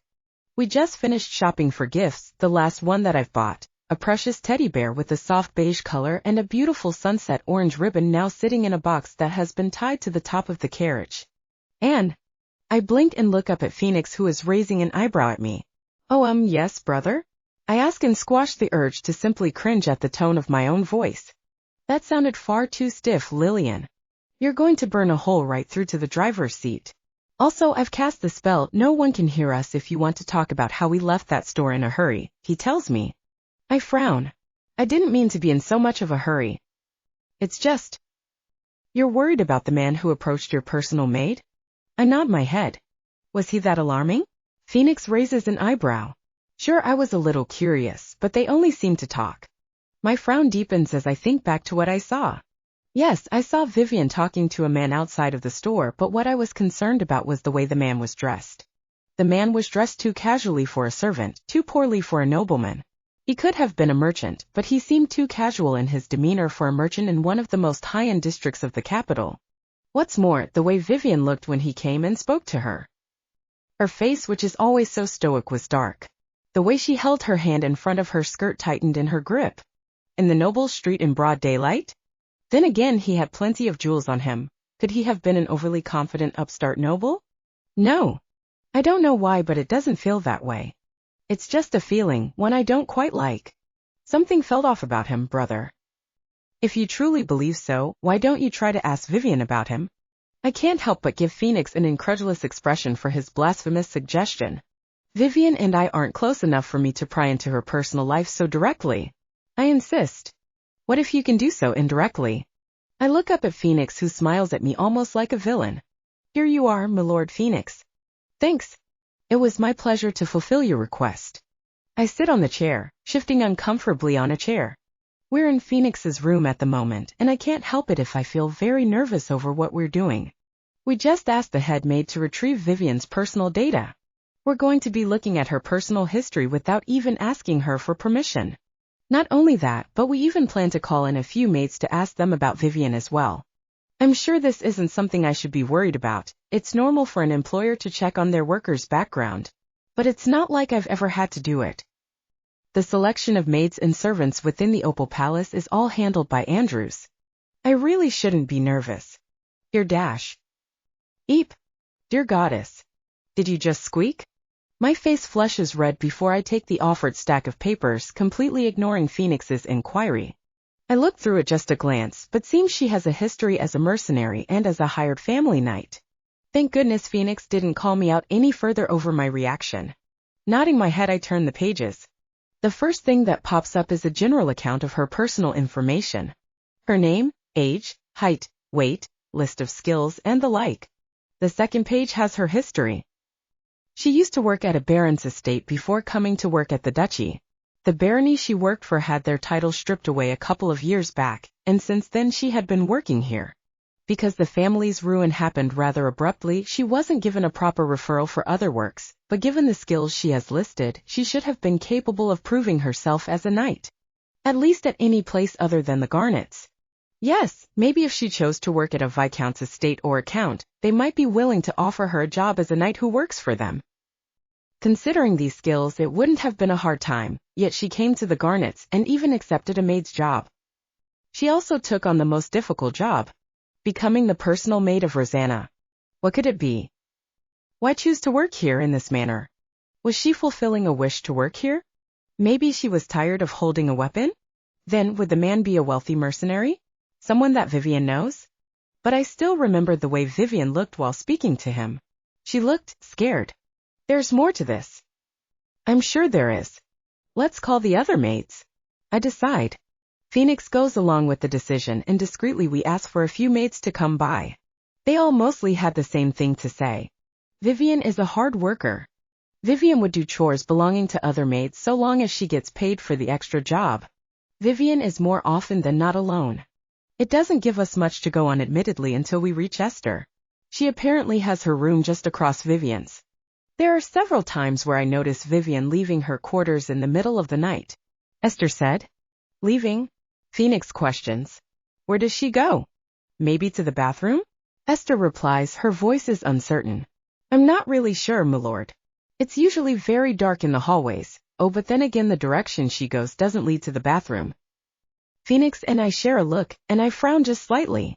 Taking a sip of tea, I calm down my thoughts and look out the window of Rosanna's room. Vivian was the one to pour me tea just now, and she's left to return the trolley to the kitchen. Phoenix has gone to speak with the accountant of the estate before dinner can begin. In the end, Phoenix and I do not pursue further into our investigation. At first we were worried, what if Vivian is stealing from around the estate? But if she's stealing, for what reason is she stealing? Surely it has to do something with the man from earlier in the day. Is she being extorted money from? Is she under some sort of debt? If she is, then this could be a good opportunity. Kaya! A shrill shriek causes me to jump in my seat. What was that? Someone come quick. Hearing the voice crying for assistance, I shoot myself off of my chair and make my way outside. What's wrong? I call out as I head down the hall. Rounding the corner, I'm met with a shocking sight. Esther is kneeling next to a collapsed Vivian. The former brought near to tears while the latter is paler than a sheet of paper. Goddess, this isn't good. Especially since Esther is looking at me fearfully. And milady, she cries out, suddenly bowing. I apologize for disturbing your tea, milady. I will take Vivian away as quickly as dash. Enough of that. I sternly say, keeping her from stuttering anymore. I can only imagine that her reaction comes from another one of Rosanna's infamous temper, but I could care less for that right now. Quickly, I kneel down as well. I may be no doctor, but I've been sick for long enough to know just barely, so I put my hand to her neck, just under her ear, and I feel for her pulse. Once I confirm her pulse, I sigh in relief. Is she da-? No, Esther, she's alive. I assure before looking around. I can hear footsteps coming closer, and so I follow it, spotting 2 servants rushing towards us. Quickly, I urge them. M'lady. The servants stop to bow, suddenly fearful. We're sorry to have been so tardy, m'lady, to have inconvenienced you. This isn't the time. Enough. Oh, I didn't mean to be so loud and imposing. Just hurry and come bring Vivian to the nearest bed. She needs to lay down. James, have a night fetch a doctor. Esther, go grab a basin of cold water and a clean cloth. I give out my orders before moving back to Vivian. Just because she has a pulse doesn't mean that she's not in some critical condition. Only the doctor can determine that. I don't have enough expertise to know what's truly wrong with her. So I once again reach over to monitor her pulse for a second while the servants. They're stunned on their spots. A woman is collapsed on the floor. Don't just stand there. Finally, they realize the gravity of the situation and rush to fulfill my orders. Silently, I lament over Rosanna's poor relationship with the servants. Chapter 27. Is my eyes deceiving me? There is no way the very lady of the estate would be sitting next to me. Actually, where am I? The room is too fancy and the bedding is too soft for a servant. It doesn't seem to be one of the main rooms. It's too vacant for that. Am I in one of the guest rooms? Am I actually lying down on a bed inside the guest room? Oh, what the F? Are you feeling any better? I'm startled out of my thoughts by her voice. The banshee looks worried. Over what? Surely she's not worried about me. I should get up. If I don't get up in war. M'lady, my sincere apologies. I will return to my duties immediately. Your duties can wait, and it will not affect your pay to rest when you are in need of it. Lie down, Vivian. I'm stunned. Did she actually just say that? The doctor came earlier. He said you collapsed out of exhaustion and stress. He wanted to know whether you've been getting enough sleep at all. She called the doctor? Why? Does she know how expensive it is to even go to a clinic? To call for a doctor? Damn it. I can't afford something like that right now. M'lady, I promised to pay for the doctor's services another 10 dash. I've already paid for the doctor's services. Vivian, you will not be obligated to pay me back, nor will it be deducted from your pay. Just like that, all the tension on my shoulders disappeared. I must really be tired to feel relieved just from those words. For all I know, she could be lying. But there's this firmness in her voice that just makes you want to believe her. It's strange. I too am at fault for causing you to tire your body to this degree. I'm sorry for not noticing how severe it has been for you all this time. And now she's apologizing for something that isn't her fault. It's so weird. I'm the one who's been working her ass off. The only person there is to blame is me. I already have a full-time duty attending this banshee, but I still pry my hands into other duties. But how can I stop? I need the money more now than ever, and there's no one but me who can work among us. I can't let those two work. Damn it. If weren't for that, Vivian. I flick my head up and I find the banshee staring at me with worry. You're going to rip the blanket with how tightly you're gripping them. I am? So I am. She reaches out a hand towards my own callous pair, and she gently unravels my hands from their grip. She just did that. And so seamlessly too. What's up with that? She wasn't always like this, no, absolutely not. She was never gentle with any of the servants, least of all the maids. Things have really changed since that night. That amnesia really changed her. I still remember the chills I got when she suddenly reprimanded me. Sure, she used to glare at me, threaten me, and even throw things my way. She demanded the utmost obedience from all the servants. But she never acted so mature before. And then she started to go around asking the servants to write down all the terrible things she's done throughout the years onto a piece of paper. She doesn't seem to remember a single terrible thing she's done, and yet she, a noble lady, bowed her head to us who are mostly born to either lower-ranked nobility or pure commoners. She would not grovel, she still had that much dignity, but everyone could feel the sincerity when she apologized. Does amnesia change a person so much? This woman who made anyone who crossed her go through what can only be considered hell would change this much from a near-death experience? I don't think it's possible. The way the young lord would act towards her is different too. Those two used to fight so much it was difficult to ever get them to stay in one room with tense silence. Her insults towards him were nearly the same as the way she treated us. She treated him like some trash who only knew how to read books and only had a mind for magic and nothing more. How it was disgraceful for a shut-in like him to be her brother. I'm sure it was because she was jealous of how Lord Phoenix has become far more accomplished than she is. Now she was actually speaking to him much nicer. She was even curious about the various things the Yoon Lord would do in his spare times. He hasn't allowed her inside his lab yet, but I saw them in the library of the estate, sitting on the floor as the young lord enthusiastically showed the Banshee multiple theory books and pictures of magic circles. He would also demonstrate a few of them, much to her delight. She's even spending time with the master. Every time they would have tea in the garden or the greenhouse. She would even request to have tea made and brought to his office to give her father a break from work. She also made sure neither of them would overwork or starve. Personally coming to the kitchen, she would ask for a sandwich to be made or something sweet created. Then she would bring them to either the young lord or the master, requesting that they take just a small nibble while working if they find themselves too busy for a proper lunch. Then at dinner she picks them up to eat if they don't come down themselves. Yes, she's changed. But not in that manner. It feels different. The hand holding mine feels different from that. The look of worry marred on her face doesn't look like it belongs to her. Call it intuition from my time as a mercenary. But something just doesn't click. Vivian? Is something the dash? Who are you? Who are you? Vivian's words echo in my mind even after an hour since then. Did she figure something out? Was I being too suspicious? What should I do? Luckily, Esther came in at that very moment and I could use it to leave the room. I told her that she could stay in that room for as long as she needs to, but I heard a few minutes after she left. Tapping my finger into the table, I think of what to do. For now, I'm glad that she isn't trying to work again, but I don't know whether she would try to reduce her chores even if I asked. She would most definitely overwork again. But now I know that money is important to her for some reason. The way she reacted to me mentioning a doctor was enough for me to realize it. Vivian turned so pale when she heard I had a doctor come to take a look at her. She started to say that she would pay for the expenses, but her hands were clenching the sheets so tightly and her tense shoulders were so stiff. The matter for money isn't simply for herself.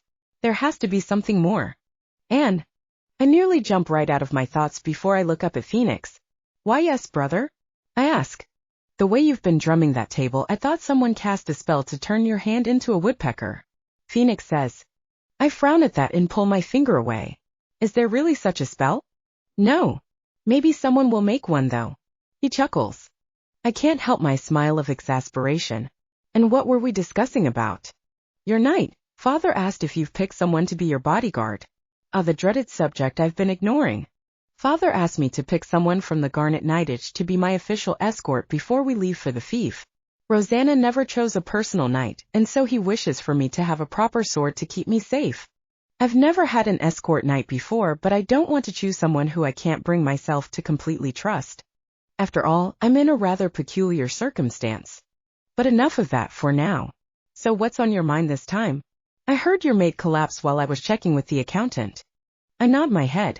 She's doing better. She woke up just a small while ago. I answer. Did the accountant find anything? Nope. All the valuable objects in the house are all here. Nothing has gone missing in the 2 years that Vivian arrived. I sigh in relief. At least she's an honest worker. But that leaves us to wonder just what exactly it is she's working so hard for.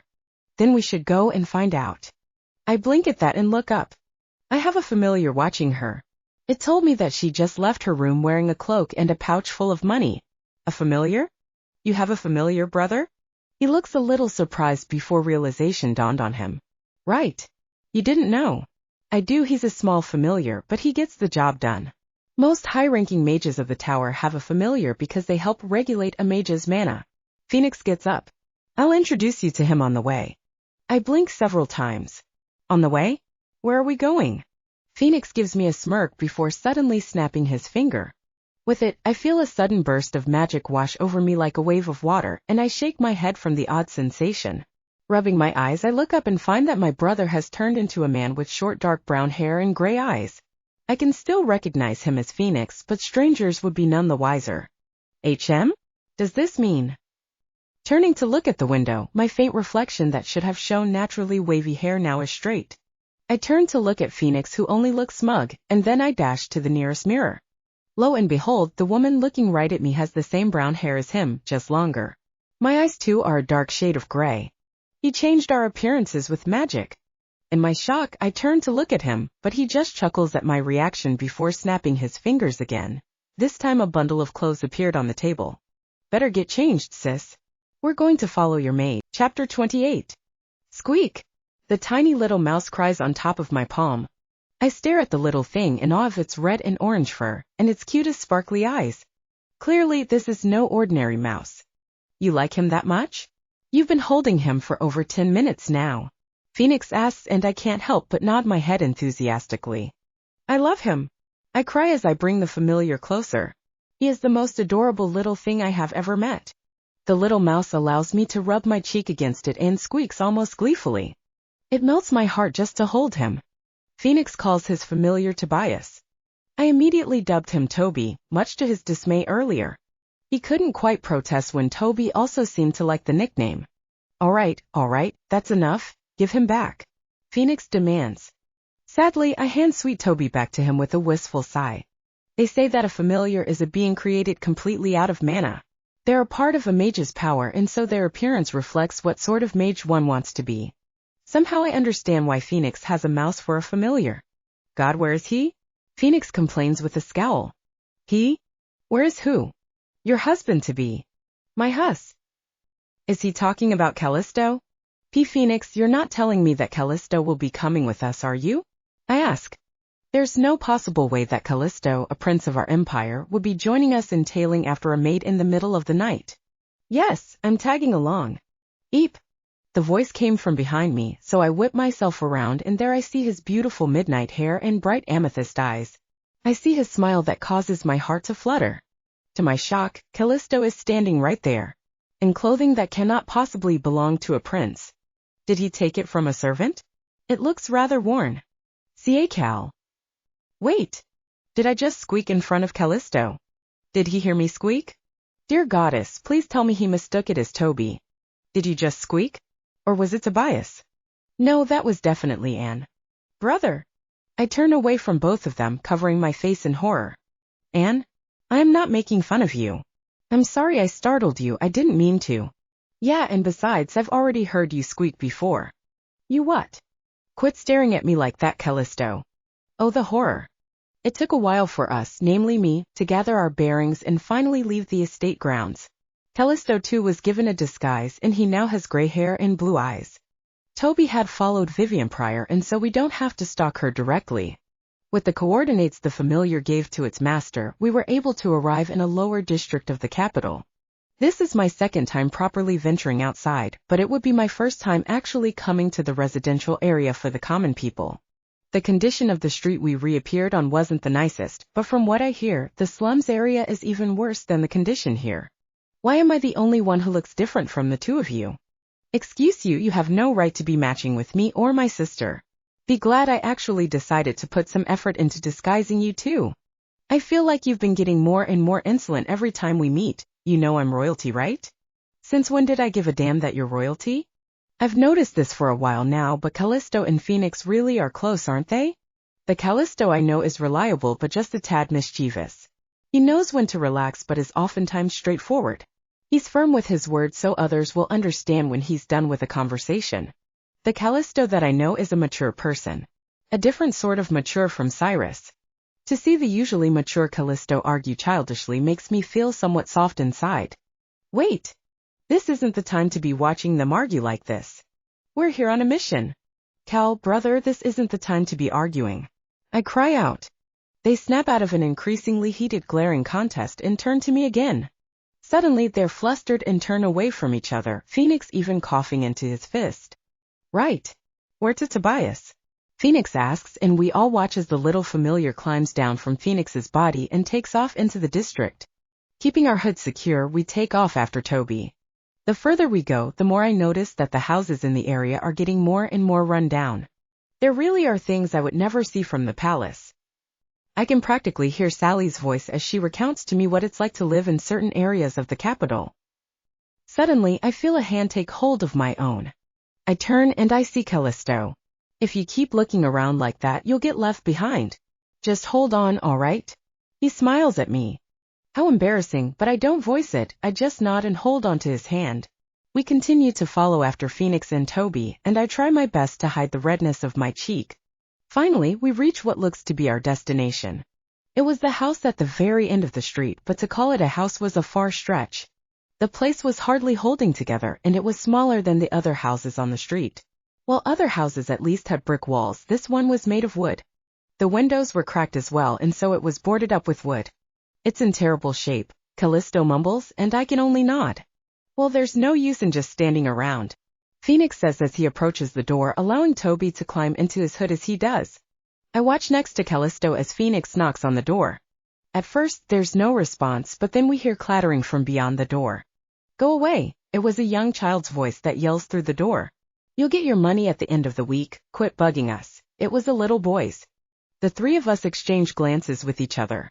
Phoenix tries to respond, but I reach out and grab his shoulder before he can respond, shaking my head to keep him quiet.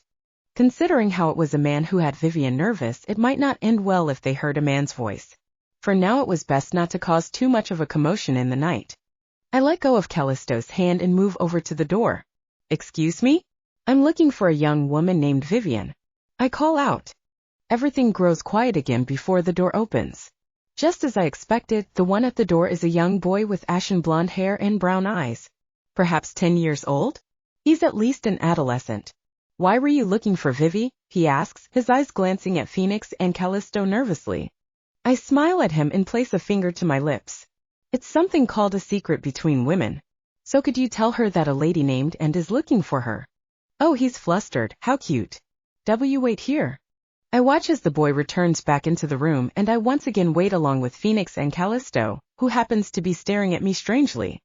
I tilt my head in confusion, but Callisto turns away from me, and Phoenix mutters something under his breath while rubbing at his temples. We don't wait long until we hear rushed footsteps from inside. Soon the door is nearly burst open, and I come face to face with Vivian. She looks reasonably confused when she sees us. Excuse me, but the only excuse I'd like to hear from you is your excuse for why you got out of bed when you're not supposed to, Vivian. I respond back. Somehow that is enough for her. She recognizes my voice, and her face warps into that of disbelief. Me. Oh my, Vivian, won't you at least invite us inside? The interior is just as bad as the exterior. Every corner looks too worn to be safe. There are cobwebs in the corner of the ceiling, and the furniture can barely hold a person's weight. I'm sorry, but we don't exactly have any tea to offer in this house. Vivian apologizes, sounding rather apologetic and embarrassed. With the amount of pay you get from our estate, you think you'd be able to provide yourself a better hoe. Phoenix doesn't get to finish his insensitive remark when Callisto jabs him with an elbow. Phoenix. He also warns. Vivian shakes her head. No, he's right. With how generous of pay we receive, it should be enough to get a decent room at a decent building of a decent street, she says, her fists tightening on top of the table. I should be able to provide them better. I can feel her frustration radiating off of her. Vivian, who is that child? I ask first of all. How are you so sure that he isn't me? Don't take me for a fool, Vivian. You're not old enough to have given birth to him, and he looks nothing like you. She silently gives in. He's the son of a barony I used to work for. When the house fell to ruins, I took them in. Them? Callisto asks. Vivian nods. There's another boy younger. He's upstairs and he's been struck with the late bout of the seasonal flu. That's terrible. Have you taken him to the doctor? I ask. Vivian shakes her head. We don't have the money, she admits. Now I'm alarmed. Then where does all the money you earn go to? Phoenix asks, approaching Vivian. Callisto stops him from going any further, and I'm thankful for that. There must be a lot of thoughts going through his mind. The amount of money the Garnet pays their servants are not small. Vivian has been working for the estate for years now. 2, if I'm remembering right. Yet she doesn't have enough to get a better home and give one of the children medical care? Somehow I understand that this all ties back to that man from earlier. Vivian, you know how abnormal this situation is. Tell us, Vivi's paying for our freedom. All of our eyes turn to the stairs of the house, and there we find the boy from before, and hiding behind him is a clearly sickly younger boy. He has the same ashen blonde hair and brown eyes. Luke, Matthew? I told you to stay in your room. No, the older boy says. I'm tired of always hiding behind you. I stand up and approach the two boys. Are you Luke? I watch the older one nod. You said that Vivian was paying for your freedom? Luke nods again, holding onto Matthew's hand tightly. And my father was the baron of our house, but he died 4 years ago. The house went to our uncle and aunt, but all they cared about was how to use our family's money as quickly as possible. What's your full name, kid? Phoenix suddenly asks. Luke Reginald Breccia. Luke answers. Breccia rings a bell. Breccia. I remember a project that was entrusted to them was never finished, and it was found out that they used the funds provided by the Imperial Palace to gamble instead. Callisto says with a soft sigh. The Baron at the time pleaded that they didn't know of such a project, and that it was his brother's problem. But the project was given to the barony itself, which means that it was their responsibility too. Not to mention the fact that they did use the money too. Right, I remember this incident too. They were stripped of their noble name and made to live as commoners. Baron Breccia himself was imprisoned. Luke nodded. We were made to live as commoners, but my aunt couldn't handle being turned into a penniless commoner. Brother, it hurts. The younger, Matthew whines over his brother's grip. Sorry, Matthew. I turn my gaze from the two boys to Vivian. Somehow I understand the gist of the problem, but I wanted to properly hear it. Vivian had an expression of someone who bit into something terribly bitter. The hag sold them both to the black market. Chapter 29. The black market. I've only ever heard of the place through rumors. A vile place where all sorts of unsavory deals occur. A place where, though the Empire wishes to eradicate it, they cannot completely touch it. To think it actually. So you've been working yourself to the bone to buy them? Phoenix asks. Vivian laughs bitterly as she leans her forehead on the palm of her hand. That's right. All this time I've been working and working, but that hag sold them to the worst possible bunch. No matter how much I pay, they keep asking for more. You must care a lot about them.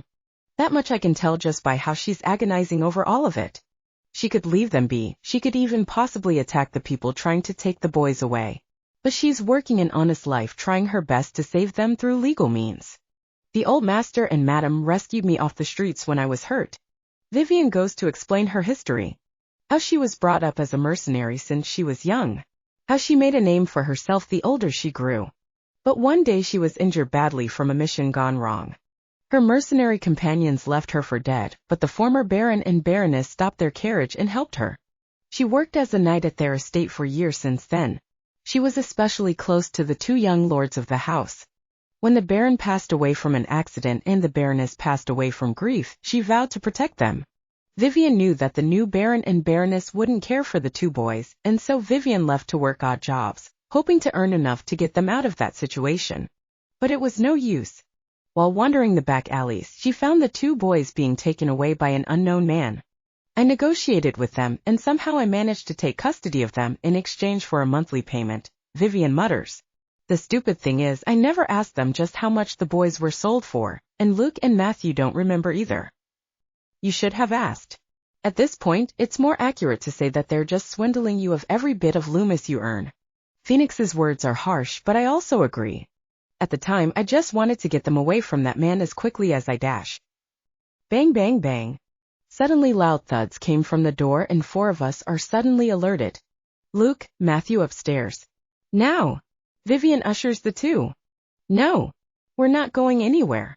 What if they try to hurt you, dash? Don't be stupid, I dash. Get out here, wench. A loud and gruff voice comes from the door. Let's just kick the door down. Boss, let's just throw a rock again.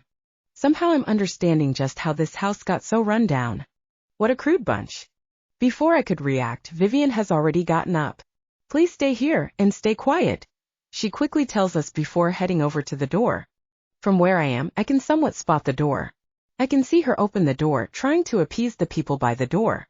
My mind is moving 100 times per second. I'm trying to find a proper solution to the current problem.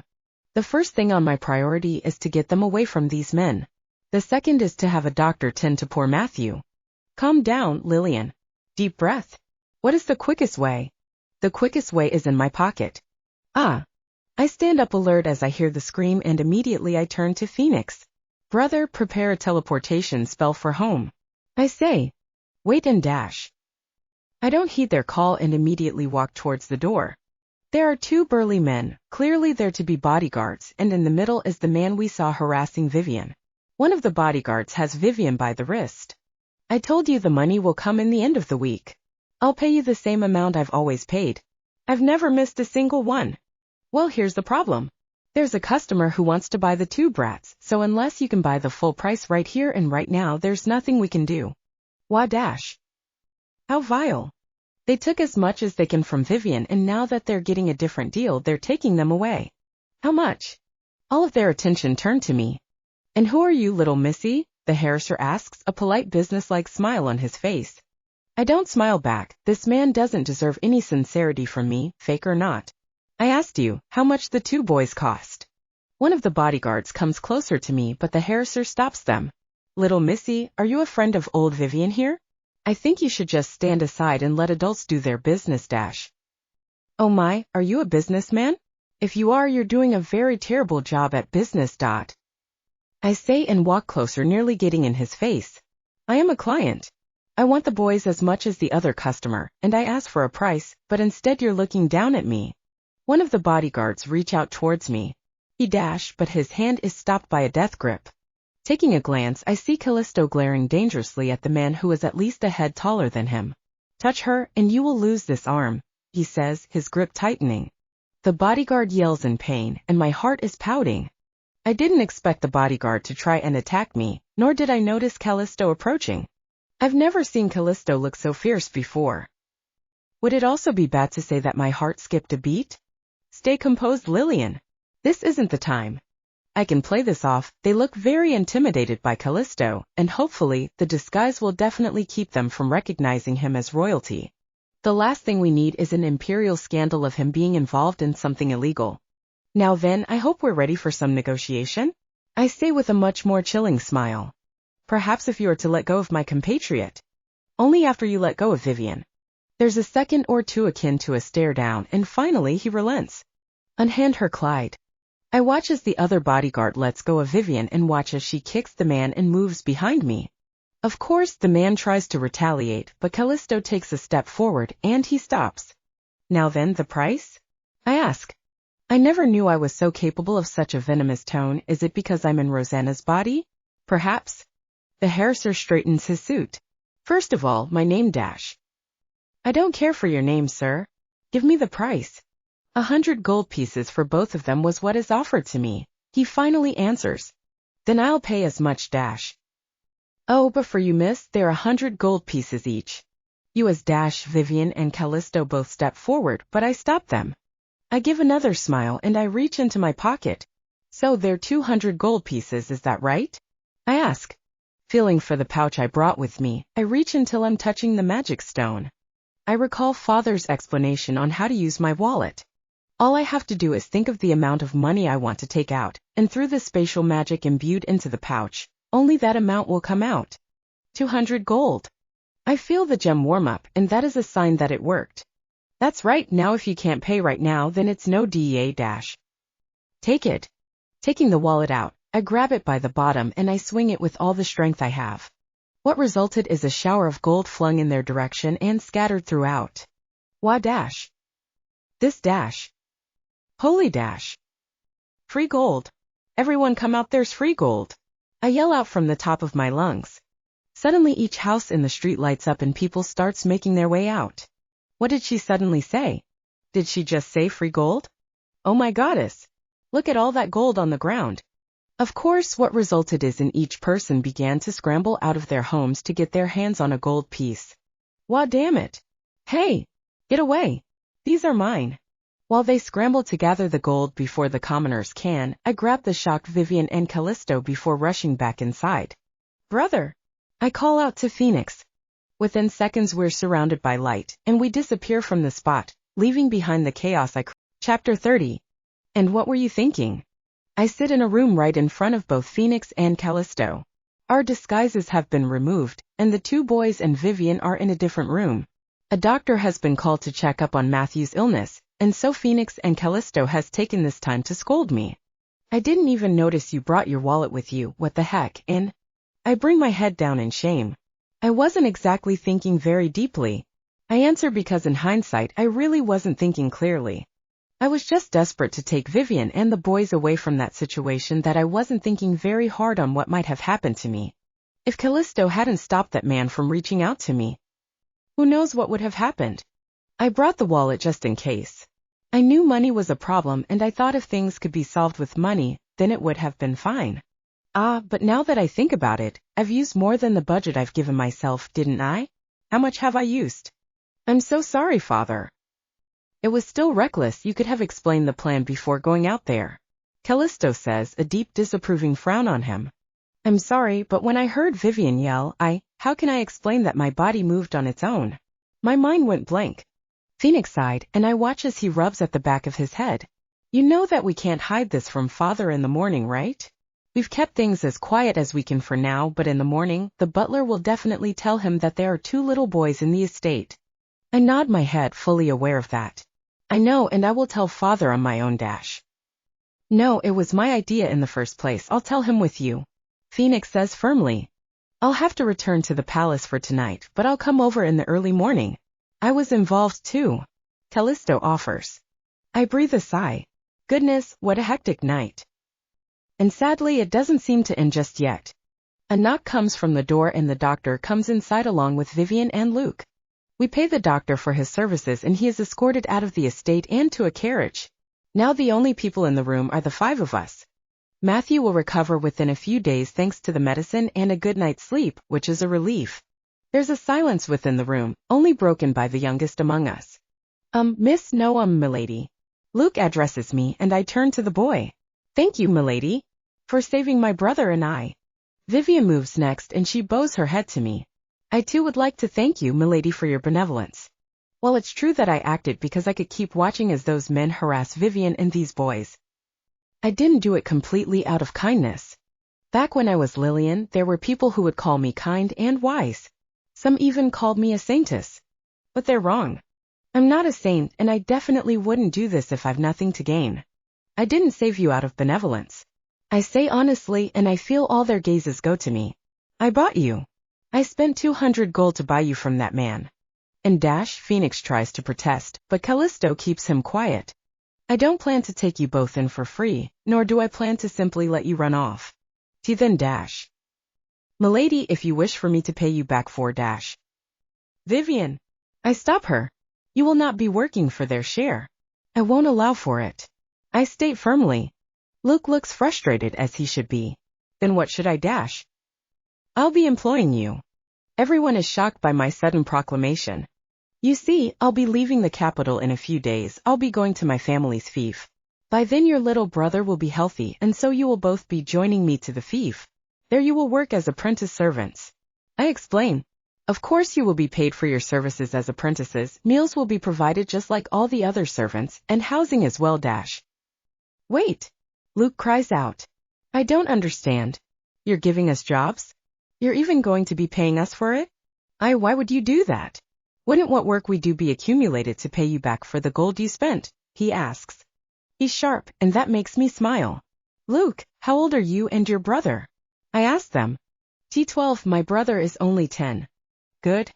That means that you will be 14 in 2 years. You'll be eligible for the academy. I say. The academy, and are you planning on sending them to the academy? Callisto asks, and I can tell that the gears in his head are turning. It's not uncommon for commoners to attend the prestigious academy. Oftentimes there are those of nobility who patrons a commoner to attend if they feel it would benefit them. This is the sponsorship program that the academy utilizes. Not for certain. I say before standing up and walking over to Luke, standing in front of him. I don't kneel down to his height. I'm not trying to talk to him as an elder to a child. Right now, I'm speaking to this boy as the human being that he is. A human with a choice. Luke, you have 2 years and your brother has 4. If in that time you are both capable of proving to me that you are worthy of it, I will sponsor your application to the academy. I say, and my smile softens. And if you enter the academy and you graduate with high marks, you will have plenty more options to lead your life. If you can both do that, then you would have successfully repaid your debt to me. Luke is silent for a while, and I can see the tears threatening to spill from his eyes. Your answer, Luke Reginald Breccia? And I watch as he kneels on the ground and bow before me. I promise both my brother and I won't let you down, milady. It's much later into the night now. Callisto has gone home, Phoenix has retired, and Luke went to be by his brother's side. I'm alone in my room now, my gaze staring deep into the night sky, but not for very long. I hear a knock from the door and I gently give my permission. The door opens and Vivian enters the room. Hello, Vivian. I greet, but she's silent as she comes closer. Milady, she finally speaks once she's in front of me. Did you need something from me? Well, to be honest, there's plenty I want to tell her. One would be to demand why she would get out of bed when she was specifically told to rest. The second would be to ask why she never told anyone about what was happening. Slavery and child trafficking is against the law of the Empire. The third would be to ask if she's all right. But now isn't the time. I do. I finally say. You used to work as a mercenary. What did you specialize in? Vivian is quiet for a while before she finally answers. Short swords and daggers, she tells me. That's perfect. Why do you ask, milady? Vivian asks me. I want you to swear an oath to me, Vivian. I get straight to the point. If you're a former knight, then you must be capable of swearing one. She looks surprised. Why would you need me to swear an oath? Because I need someone I can trust. I say and I walk over to her. And how are you so sure I won't just run once Matthews well inu dash? Because you spent years working an honest job trying to pay for their freedom. I'm not a fool and neither are you. You won't find a better prospect for their future than the offer I gave Luke. Vivian looks torn, but as of right now, I'm not looking for deception or threat. Vivian, do you remember asking me earlier? I ask and wait until she's looking at me. You asked me who I am. She nods her head. Well, my name is Lillian Angelique Opal. Somehow things finally make sense. The moment she told me her name, everything clicked together. Her change in attitude, her change in demeanor, the way she treats the people around her, and the grace she's shown all this time. None of it is something the Banshee would be capable of. I don't really know what to think. I want to say she's absolutely crazy, but so many things prove that what she said is true. There is a different person inside her, and possibly since that day they all began to call her in. You're free to go around saying it, but I doubt they would believe a maid with no credibility. She definitely sounds sophisticated, much more than the Banshee ever did. And I have to remind you, I paid 200 gold to spare those boys. Even when she's threatening me, but somehow I'm not angry at all. No, at most I'm merely in awe. She understands when respect is due to be given. She understands when something needs to be addressed with sincerity. She's mature enough to forgive small transgressions but understands when something crosses a certain line. She's calculating but not in a way that would make one sick. At the very least at the moment, all I see is a woman who is giving me a chance to properly work my due. A woman who gave those boys an opportunity to live instead of merely surviving unlike with me. Well, Vivian? What do you say? Yes. For a woman like her, I feel as though it wouldn't be bad to swear my life to. How strange. I never thought I would ever find anyone to swear myself to aside from the Baron and Baroness. But here she is extending her hand to me in a different way from how they extended theirs. So I kneel down on one knee and I take out her hand. With the goddess as my witness, from this day forth I serve you, and only you. I know these words by heart. On the day I was ordained as a knight, my seniors used to recite them with hope that they would one day get to say it. I didn't see the importance of it, but now I do. It fills me with a sense of purpose. From this day forth, I am your sword. The weather is beautiful, the wind is pleasant with the perfect scent of spring. I hold on to my hat to keep it from flying away. Milady! Milady! I turn around at the sound of excited voices.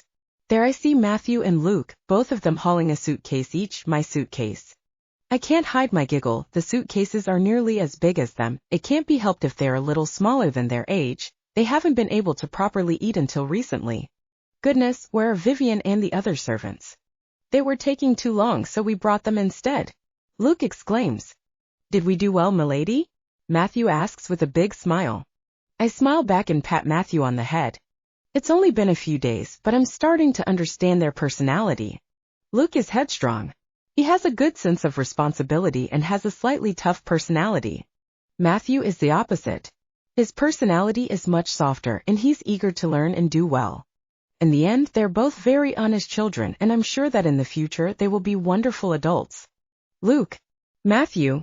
Vivian finally comes to collect them. She's no longer wearing a maid's outfit, but one more combat efficient. Of course, she will still serve as my personal servant, as she so requests herself, but she now has the position of my bodyguard. Father and the head knight of the Garnet Knightage were all very shocked when I revealed Vivian would be my knight. Of course, no one could protest when Vivian took down 4 of them on her own. Even I was very shocked by her, but I like to think that I've managed to hide it very well.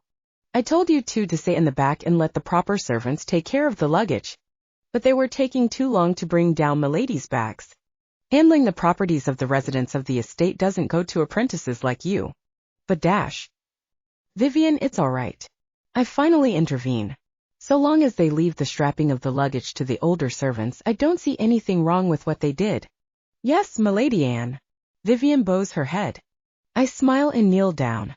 Now the journey will take days before we arrive at the fief. Are you both ready to handle the long travel? They both smile at me with big grins and nod their heads. It warms my heart. Anne. I look up at the call of my name and see Father already standing next to the carriage, a hand outstretched in my direction. It's time to go, my dear. I smile and head over to him. Taking his hand in mine, I climb up the step to the carriage before Father stops me gently. My daughter, he smiles. Are you ready to head to the fief? He asks. I blink and I look up at the sky and at the small scenery of the estate. I'm sure as we travel, we'll go through the scenery of the capital and we'll leave the gates to the road. I'm finally leaving the capital for the first time since I was born. This is the place I grew up and learned to be who I am. I smile and turn to Father. Yes, chapter 31. Mother. Mother. I turn around from the hydrangeas of this greenhouse and turn to my young daughter running towards me. She's such an energetic child, so much so that sometimes I worry for her, and yet at the same time I wonder how I was able to give birth to someone so beautiful. Yes, Cerise. I asked before handing the freshly cut hydrangeas to my nursemaid. Mother, is it true that Father will be coming back tomorrow? My daughter asks me and I nearly tense at her question. Still, I give her a smile. Yes, that's right. I say. She smiles so beautifully it shows just how much energy she has within such a small body. And suddenly she's a little shy. And Father will also bring back elder brother and my elder sister, right? The subject I've been dreading. Yes, you'll be seeing your brother Phoenix again, and you'll be meeting your sister Rosanna for the first time. I don't have the heart to warn her not to be excited, not when her brightness matches the sun. Do you think elder sister would like to play with me? Do you think she'll let me braid her hair? Maybe even sleep together? I can't help the sadness in my eyes. I've met my stepdaughter only once before.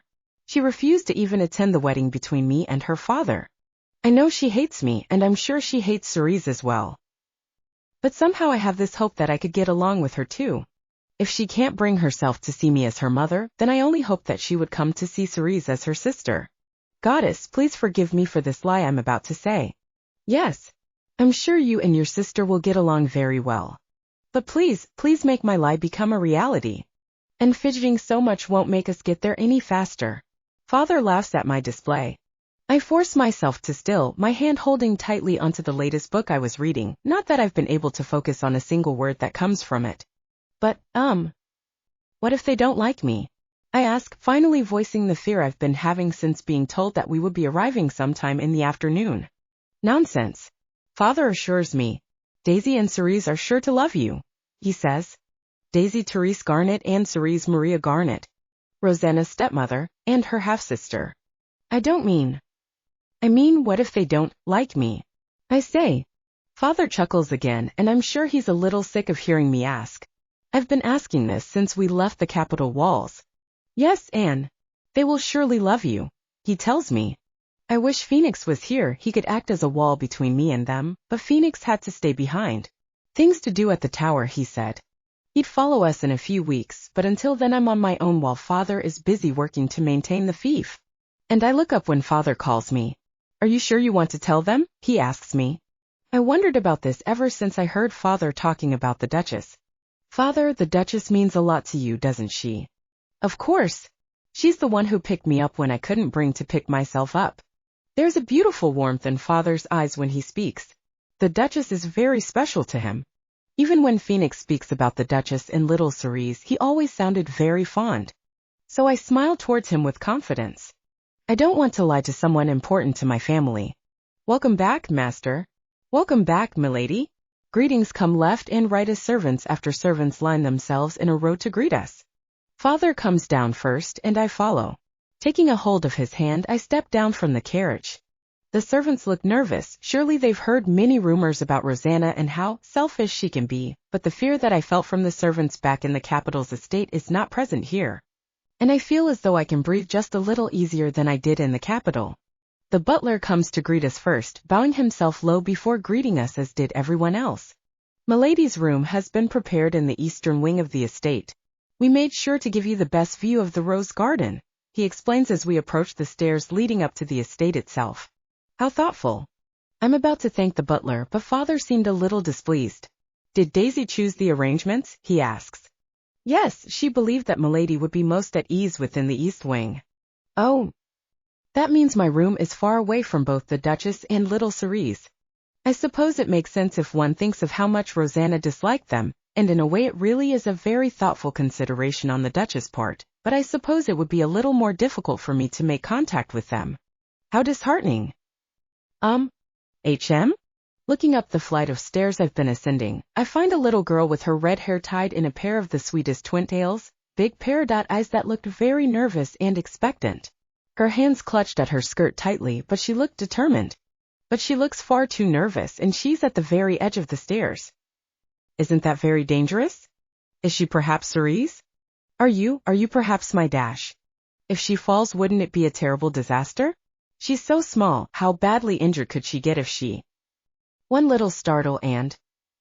Suddenly a woman with dark brown hair and deep blue eyes comes running from indoors. Cerise.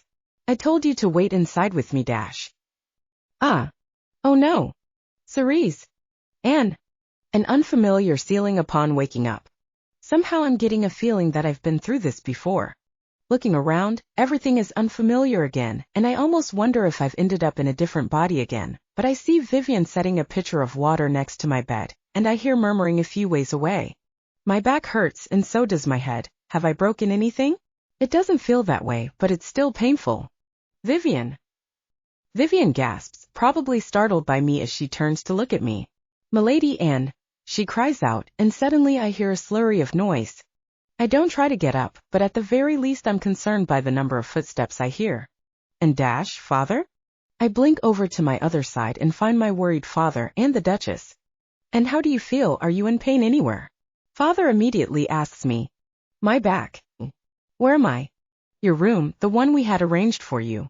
The Duchess says she's awfully soft-spoken. Oh, HM?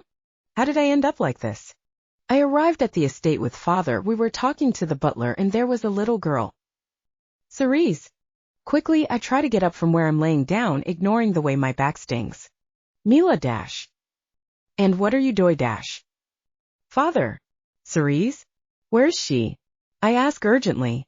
I'm really sorry, Rosanna, all of this because of Cerise. I'm really Dash. What is she apologizing for? I don't care about that. I cry out, my worry clouding my ability to be calm. Is she all right? Is she hurt? That was a long fall. I say as I grab onto Father's arms in my desperation. They both look shocked at first, and then Father gave me an exasperated expression. He slowly urged me to let him go before patting me on my head. Cerise is all right, Anne, don't you remember? He asks, and I'm confused. When Cerise fell, you nearly leaped to catch her. You held her with all your might and took the brunt of the fall in her stead. That's right, I did. That explains my back pain. Still, my shoulders sag in relief, and I allow Vivian to fix my posture for me, allowing me to lay my back against the pillows to support me so that I can continue to hold a conversation. Now that I'm calmer, what a terrible thing for me to do. If that had been me in my original body, I would not have survived with mere back pain and headache. I would have shattered my spine for sure. Father, I'm very sorry for being so reckless. I apologized to Father first, before turning to the Duchess. And to you as well, stepmother. I bow my head. What? No, I should be the one thanking you. The Duchess says, her expression finally melting from nervousness to that of something softer. Thank you for saving Cerise. To her words, I can only smile. She's my sister. I answer. I don't see what expression she makes. My attention is taken away by the small knock on the door that followed by a creak. Through a small crack of the door, I see the same twin-tailed girl peek inside nervously before she comes inside properly. She's wearing the same dress as earlier, but somehow it's got patches of dirt here and there. Elder sister, she utters, and I realize that she's holding something in her hands. A bundle of hydrangeas? I'm sorry, I dash. The poor thing sounded so nervous. Cerise? What on earth happened? How did your dress get like this? The Duchess immediately goes to her. I wanted to thank elder sister for saving me, I dash. Enough of that, your elder sister needs to rest, dash. But mother, I dash. I smile, I can't help it, she's such a sweet child. Are those for me? The mother and daughter both look up at me. The flowers. I elaborate. Did you pick them out yourself? I watch Cerise nod her head. Did you pick them, just for me? She nods again. I'd love to get a closer look, could you bring them here for me? I can't exactly move at the moment. Cerise looks nervous, but she looks all too hopeful. She glances at her mother, who gives a nervous nod back, giving her permission. She walks over to my bedside and with both of her hands she presents to me the bundle of hydrangeas. They're subtle in color, but the way it seems to blend the purple with the blue is mesmerizing to look at. They're very well cared for, that much I know. They're beautiful, Cerise. Thank you. I smile at her. She smiles and it relieves a small bit of tension. Mother grows a lot of them in her greenhouse. There's so many and there are lots of different colors, she boasts, much to the Duchess' dismay. Really? I ask patiently. We have tea there all the time. I smile to both the Duchess and to Cerise. How lovely. If elder sister would like to, we can have tea there together. I would be honored. The way Cerise beamed made the pain in my back worth the trouble. Chapter 32. I look at myself in the vanity mirror as I brush my fingers through my brown hair. The day's events run through my mind and I can't help but to thank the goddess for the fact that my heart has yet to stop beating. I feel a pair of hands on my shoulders and I lean into the touch of my husband, whom I haven't seen in a month. The Duchess' mind is full of thoughts if she hadn't noticed her husband's entry. He teases me gently and I smile. Had I been younger I might have smacked him for it, but we're both at that age where we can smile off each other's words. A copper for your thoughts? I breathe a sigh as I count what wrinkles my husband has, finding joy in the thought that with each wrinkle, I'm reminded that we've been together long enough for me to spot new ones. I'm still in awe of what I saw this afternoon. I finally admit. Which part? That Rosanna risked herself to save Cerise, or of how we couldn't do anything to convince Cerise and Rosanna to part the whole day. He's teasing me again. Both. I say as I turn to Merlot. I never thought my prayer to the goddess would have been answered the way it did. I feel like I've witnessed a miracle. She's my sister. Rosanna's reasons for saving Cerise was something I longed to hear more than I thought possible. Here I was prepared to do everything in my power to convince Rosanna that we can become family, and there she went saying those words as though it was the most natural thing to say. I watched throughout the day and worried that Cerise would be bothering Rosanna, but the next time I checked on them, I found them cuddling together in the bed, sharing a picture book, and giggling over something I couldn't quite hear. I still remember the day Merlot tried to introduce me to her. Father, are you insane? You want me to call something so ghastly plain my mother? No. I refuse. She doesn't deserve to be my mother. Of course I understand that it must have been so difficult for her to accept a stranger for a mother, but the fierce rejection always stayed clutching at my heart. Are they really the same person? The girl from back then and the lady from today? I told you she's changed. Merlot tells me as he walks over to the other side of the room. I follow after him, taking my time to help him out of his coat. I know, but this. It's like she's a completely different person from back then. It's been years since then. I don't know, Merlot. I fold his coat in my arms and walk over to the couch in our room. Taking a seat, I can't help the niggling feeling I have in the back of my head. Call it what you may, intuition of a mother or intuition as a woman. I feel as though it's something different. I sigh before I turn to my husband. The fond smile of his is gone as he looks at me, and he has his lips pursed in a thin line. I know that look. What are you hiding, Merlot? I ask him gently. Is there something you need to tell me? He heaves a sigh and he moves to sit next to me. He takes my hand in both of his, warming it up to steel his own nerves. She wanted to tell you this herself, but I think she would forgive me if I told you myself. How foreboding. Do you know of a young lady named Lillian Angelique Opal? I draw better. Nua, I do. Elder sister thinks I draw better. Milady likes the way I draw a dragon better. But I drew the knight better. How very lively. I watch from where I'm sitting by the window as Cerise, Luke, and Matthew spend time drawing together nearby. Watching them reminds me of the time when Cyrus, Callisto, and I used to play together in my room, though all we ever did was really read books as I watched Cyrus and Callisto reenact some of the scenes from a book with fake swords and fake crowns. Vivian is pouring me a cup of tea as she glances at them every now and again. If they're being too disturbing, milady dash. I shake my head. It's absolutely fine, Vivian. I'm glad to see them enjoying themselves. It's true. I've always been fond of children.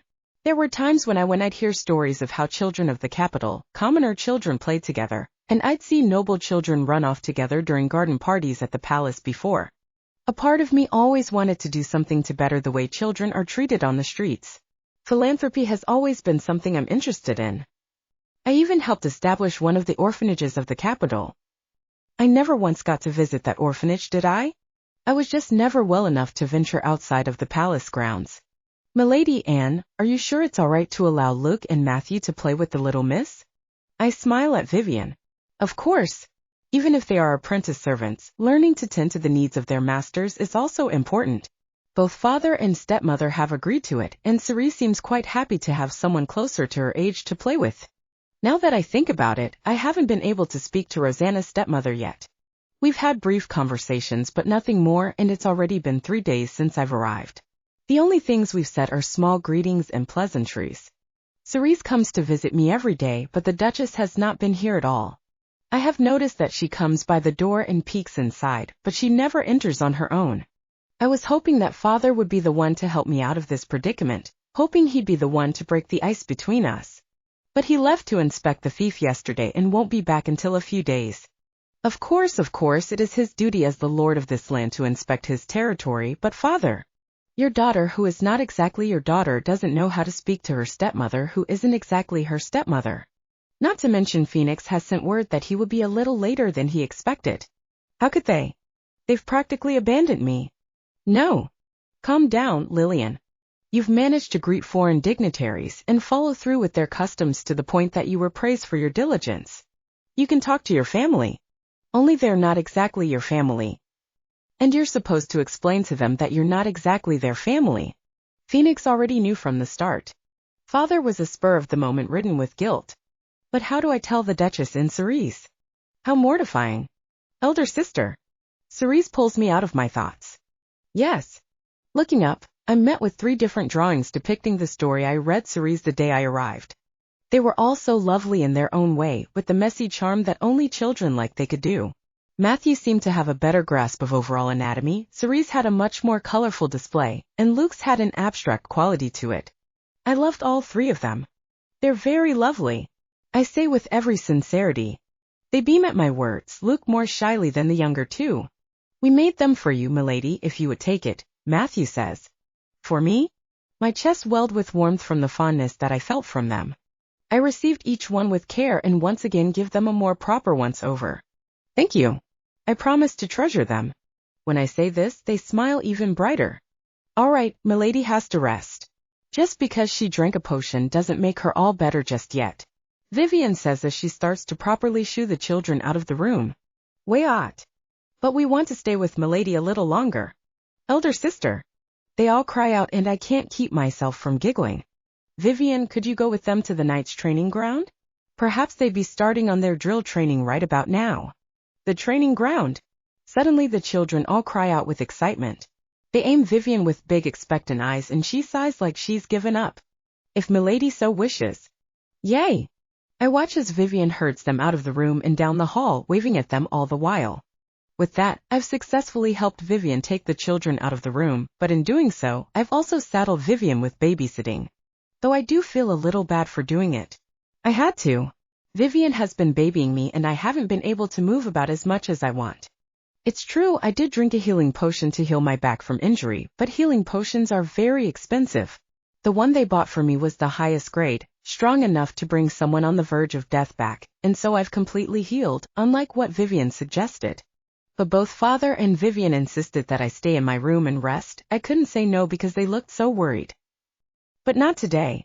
I've enough of this room and I've enough of being babied. After all, I'm in an active and healthy body. I've been asked to stay put for all my life. I can finally explore. Keeping the drawings in a cabinet safely for now, I peek out of the room to check and make sure Vivian has left before finally sauntering out. A big smile on my face, I begin to walk about the manor. I don't have a destination in mind, and I don't have a guide to show me around, so I walk around aimlessly. Every time I meet a servant, I give them a smile and a short greeting to foster friendlier relations, and I'm delighted when they smile back. I ask each servant I meet to keep my presence a secret from the head butler or the head maid almost playfully. They're in cahoots with father, you see, and they all laugh or giggle before agreeing to my plea. Like so I keep walking until I smell something pleasant in the air. Like freshly baked cookies? How strange, I thought the kitchen was in the other wing closer to the dining hall. Madam, they've turned out beautiful. They did, I'm glad. Hopefully with this I dash. I hear voices coming from an open door ahead and make my way there before peeking inside. There I see the most shocking revelation. Rosanna's stepmother and her nursemaid are baking. Or have been by the looks of all the hints of flour and such on the aprons they're wearing. There's a completed plate of cookies in the Duchess' hands. Curious, I peek in a little closer. Squeak! The door made a loud sound, alerting them of my presence. Oh my! Rosanna, I dash. From the panic of my presence, the Duchess' grip on the plate suddenly loosens and it falls to the ground. Crack! The plate shatters and the treats all fall to the ground. Oh no! Oh my goodness! I am so sorry, I didn't mean to dash, I cry out. My mind is panicked as I make my way hastily inside of the smaller-scaled kitchen. Kneeling down to the shattered plate, I thought to at least help pick up the shards. Rosanna, no. The Duchess stops me by grabbing my wrist. Surprised, I look up, but the Duchess only looks worried. May, go get the broom, she says as she helps me stand up, her hands around my wrists to keep me where I am. Her hands are trembling. Is she angry that I ruined the hard work they made? Oh dear. I am so sorry, Dash. You're not hurt, are you, Dash? We spoke at the same time, and we're both shocked by the other's words. What? Pardon? We did it again.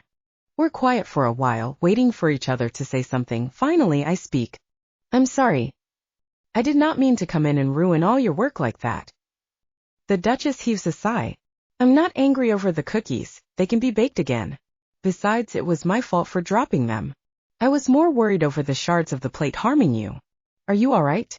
I nod my head to her question, but my guilt remains as I look at the cookies. I wonder if they were for someone. Rosanna. I look up from the ground into the Duchess, who smiles at me kindly. If you feel so bad for what happened, Dash, how did she know I was still feeling bad? Do all mothers just know how someone feels? Why don't you bake with me this time? Chapter 33. Like this. You're doing great, Rosanna. Okay. Milady, you must press harder to cut the dough. Like this. Harder. The cookie cutter is used to cut the dough, Rosanna. Baking is much more of a challenge than I thought. It's much easier to knit, or crochet, or to embroider. That's it, Rosanna. Finally, I press down hard at the dough with the cutter. Rosanna? Rosanna, not too hard, you might make an indent on the counter, Dash. Oh no. Quickly releasing my whole weight from the dough, the Duchess removes the cutter before she gently pries the cut dough from the rest of it. It's in the shape of a little flower. I wonder if my awe is showing on my face. No, I'm sure of it when I hear both the Duchess and the nursemaid giggle when they see my expression. My cheeks turn red. How embarrassing. Is this your first time baking? You're asking me this now, when we're halfway through the process. Is it that obvious? The Duchess nods before she kindly shows me how to use the cookie cutter. Unlike me, who went for the very middle of the rolled out dough, she goes from the corner. Like so, she manages to cut out the dough one after the other. I was in awe of her quick handiwork. It makes me wonder how long it takes to get so good. It seems my awe was showing, and both the nursemaid and the Duchess giggle. Soon the cookies are properly cut, placed on a tray and left to bake in an oven. Once it's in the oven, all we can do is wait. I take a seat on a chair, sighing from the bit of exhaustion I feel. Tired? The Duchess asks me as she hands me a glass of water. I take it gratefully and nod my head. I've never been in a kitchen all my life. I never knew how much effort it takes just to bake. I should thank the chefs more. I say. I really should thank the chefs more. I felt the same when I started to bake. The Duchess smiles at me. I wonder. Stepmother, why did you start baking? She looks a little surprised at my question. Was it rude to ask? If you don't mind me asking. The Duchess smiles. I don't mind. It started out when I was much younger, about Cerese's age. And so she began to explain her tale to me. She told me of how her family had 3 daughters and she was the youngest. Being a little weaker than both of her sisters, she was always compared to both of them. She sought for a way to be special in her own way. That method came when she snuck into the kitchen once while the staff was making dessert. I was mesmerized by the way they moved about the kitchen. The way the batter came out as a block of chiffon and that chiffon was turned into a cake.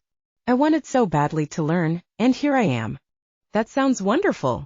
When I say this, the Duchess makes a strangely solemn expression. Is something wrong? I can't keep myself from asking. No, nothing.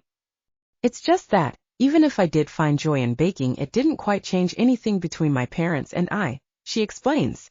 I was still compared, and even if I can make little desserts, it's true that I'm still as plain as a daisy. I don't like the way she said that. After all. But a daisy is beautiful because of what it is. I protest. A daisy may be plain and common, but when you can spot one growing, it makes you smile. There are flowers that take time and special care to be beautiful, but a daisy brings joy just by being there. That being said, I don't think the Duchess is plain and common as she thinks of herself to be. Even this kitchen is a testament to how special she must be. The nursemaid said that this kitchen was made in this manner only for the sake of the Duchess to use. Father even provides her with any ingredient she might want, and even gave her a greenhouse to grow her favorite flowers. Cerise also spoke very highly of the Duchess. I cannot allow her to be so hard on herself. I just can't. Rosanna, the Duchess utters my name with something akin to awe before a smile bloomed on her face. See, the Duchess is beautiful. But suddenly the smile disappeared and the Duchess turned her nursemaid. May, could you step outside for just a moment? I want to have a word with Rosanna in private. I watched as May bowed her head and silently left us. Surely she'd be waiting just outside, but with the door closed, we were now alone. For a while the air is slightly tense and the Duchess is quiet. Rosanna, no, Lillian. Huh? Did she just dash? How did? I reel away from her in my shock, but she gently reaches out to take my hands in hers. I'm sorry for suddenly startling you. I heard of your situation from my husband on the night when you both arrived. Father. So, you know that I'm not. I do. Here I was, worried over how to explain to her that I'm not exactly her stepdaughter, but she knew all this time. Still, I pull away and I bow my head low. I'm so very sorry. I didn't mean to hide it for long. I wanted to tell you I dash. To my words, she simply placed her hands on my shoulders and gently coaxed me to sit up properly. You have nothing to be sorry for, Lillian. None of this is your fault, and I'm sorry for not saying anything until now, the Duchess apologized. Again things grow quiet between us, but the Duchess speaks again. To be perfectly honest, I don't know a lot about my stepdaughter. All I know is that she hated me from the bottom of her heart, she says. She told me that she didn't want someone like me as a mother. How horrible. To be honest, though, I too have a stepmother. I've never once met her. I admit to the Duchess. The current Duchess Opal, Nedge and Blanche's birth mother has not once come to visit me in my palace. She has refused to ever meet me, and Father has never once mentioned her to me properly. The first and only time I ever saw her was during the wedding, but even then I couldn't stay long nor greet her as my health caused me to go into a coughing fit and I was immediately taken back to the palace by the Empress. I was curious and I asked Nedge about her before, but all he could give me was a sheepish expression. I also asked Blanche, and she gave me a more straightforward answer. Mother said it would be awkward to meet with a girl she has no relations with, so she doesn't want to meet you. She said it was fine because she has me and elder brother Nedge. Besides, you live in a palace, you don't need us. I told all of this to the Duchess, who listened to me with a very quiet expression. Does she not go to balls at the capital when she visits? The Duchess finally asks me. Possibly. I didn't go to many balls myself, so I don't know whether she was there or not, or if she decided to simply avoid any of the balls I may be attending. I see. The Duchess looked like she had a lot on her mind before she suddenly turned to me with a gleam of determination in her eyes. Lillian. Yes. If it's not troublesome for you. Could you call me Mother from now on? Huh? Am I hearing right? I know this might suddenly sound strange, but as of this moment you are Rosanna, and I am her stepmother. So like how Merlot has become your father, and Phoenix has become your brother. Do you think I can become your mother as well? Do you really mean that? Of course. And yes, this will also mean that Cerise will be your younger sister if you will have her. I would be happy to. I reply, my heart beating hard against my own chest. Mother, Mother. Though I've had the Empress to look to as a motherly figure, the only person I've ever managed to call in such a manner is a woman in a painting and the faint memory of a song. The Empress is and always has been someone I look up to and respect with all my heart, but to be able to call someone as my mother. Ah. No. Don't get ahead of yourself, Lillian. This is only something you have to do because you're in Rosanna's body. It would be strange to call her anything but mother. But perhaps just a little. For just right now, maybe I can bask in a bit of happiness as I smile along with mother. Then I hope you wouldn't mind if I were to call you and as well. I would be very happy if you would dash HM. What's that burning smell in the air? Oh no. We've completely forgotten. Mother, the cookies. Oh goddess. May. Oh goodness gracious. In the end, the cookies were burnt, and the ones that were salvageable no longer looked like flowers. I was rather depressed, but mother and her nursemaid both comforted me gently. We laughed and spoke of small incidents mother had on her first attempts in the kitchen herself as we made a third batch. The third batch came out normally, and we sat together in the garden for tea, inviting Cerise when she found us. It was decided between mother and me that my circumstances be kept from Cerise, who wholly accepts me as her elder sister, and is also too young to understand the gravity of my situation. I learned then that the first batch of cookies that was ruined by my presence had been made as a way for mother to approach me in the first place so as to have an excuse to have tea together. It was a wonderful afternoon, and we spent the whole day discussing books, and I was finally able to give them the gifts I bought from the capital. I was happy that they seemed very delighted by the gifts I so carefully chose. I've had many fine sweets when I lived in the palace. Desserts and pastries made by the finest hands of the finest patisserie. But the flavor of the simple cookies we made was much more delicious than anything I've ever tasted. Father, welcome home. Dear, welcome home. I was shocked when I came home only to be greeted by the nicest sight before my very eyes. Cerise came running to me, and I gently picked up my youngest daughter. Cerise, you look well. I laugh. Cerise's laughter was music to my ears, and I turned to my wife and my other daughter. I heard the three of you were having tea in the garden, but from the looks of things, well, there is a pot of tea and some cookies, but we were having a picnic, Daisy says as she stands up with Anne's help. Would you like to join us, Father? And asks me. I would love to. I haven't been home in a few days, and the setup looks very inviting, but I've just returned from inspecting the fief, and I have to get back to my office and work through a few paperwork. I would love to, but dash. What a splendid idea, Anne. I'm sure your father must be very tired from his journey inspecting the fief. HM? Did she just call her, Anne? Father will join us? Yay! Wait, when did my wife and daughter both flank my sides? Cerise is also still in my arms. Now, Father. This way. But I dash. And made these cookies with me, and we were coincidentally having your favorite tea. But dash. I helped too, Father. I chose the tea set with May. Before I knew it, I was sitting with them, watching as Cerise hand-picked me a plate of cookies and then poured me a cup of tea. Daisy is also situated right at my side as she tells me stories of what's been happening in the past few days since I left to inspect the fief. Somehow I feel as though I've been tricked. But I'm sure my aide won't mind if I take a few minutes to enjoy my time with my dear wife and precious daughters. What's wrong, Phoenix? Why are you glaring at the window like that? I get the feeling I'm missing out, and it's pissing me off. I see. Chapter 34. And, done. I smile as I hold up my handiwork. My, it looks lovely, and Mother is sitting next to me in the greenhouse while I was embroidering. Do you think he'll like it, Mother? I can't help but ask as I take out the cloak from the embroidery circle. Mother spreads out the cloak in front of us to inspect my work. It's a dark navy cloak, one I've embroidered the animal symbol of the Garnets, a red and gold hawk. It's a gift for Phoenix, who sent word that he would be arriving today. I've been working on the cloak for days, taking the chance knowing that he would be none the wiser. Embroidery was one of the few hobbies I had when I was in my own body.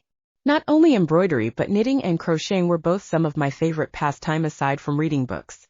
It was all I could actually do when I was too sickly to have any other hobbies, but they were still relaxing, therapeutic even. Mother seems pleased as she folds it up and hands the cloak back to me. I'm sure Phoenix will be very happy to receive a gift from you. It was an idea I've had since the day we went shopping back in the capital. After all, I was buying gifts for Mother and Cerise. I thought it was unfair that I didn't give anything to Father and Phoenix, who have been very kind and helpful to me since I've ended up in Rosanna's body. I've even given father a gift just yesterday. I gave him a few bookmarks made by carefully pressing the amorose flowers and tied a ribbon with which I embroidered a simple design. It brought him to tears, and I was very worried. Elder sister, what's this one? I turned my attention to my sister, who should have been playing among the hydrangeas. When did she get to my basket so quickly? She was over on the other end of the greenhouse earlier. In her hands was an unfinished piece, one I thought to finish once I've done the cloak. A gray handkerchief is in her hands, and I nearly panic as I take it away from her. See, Cerise, this is Dash. Calm down, Lillian.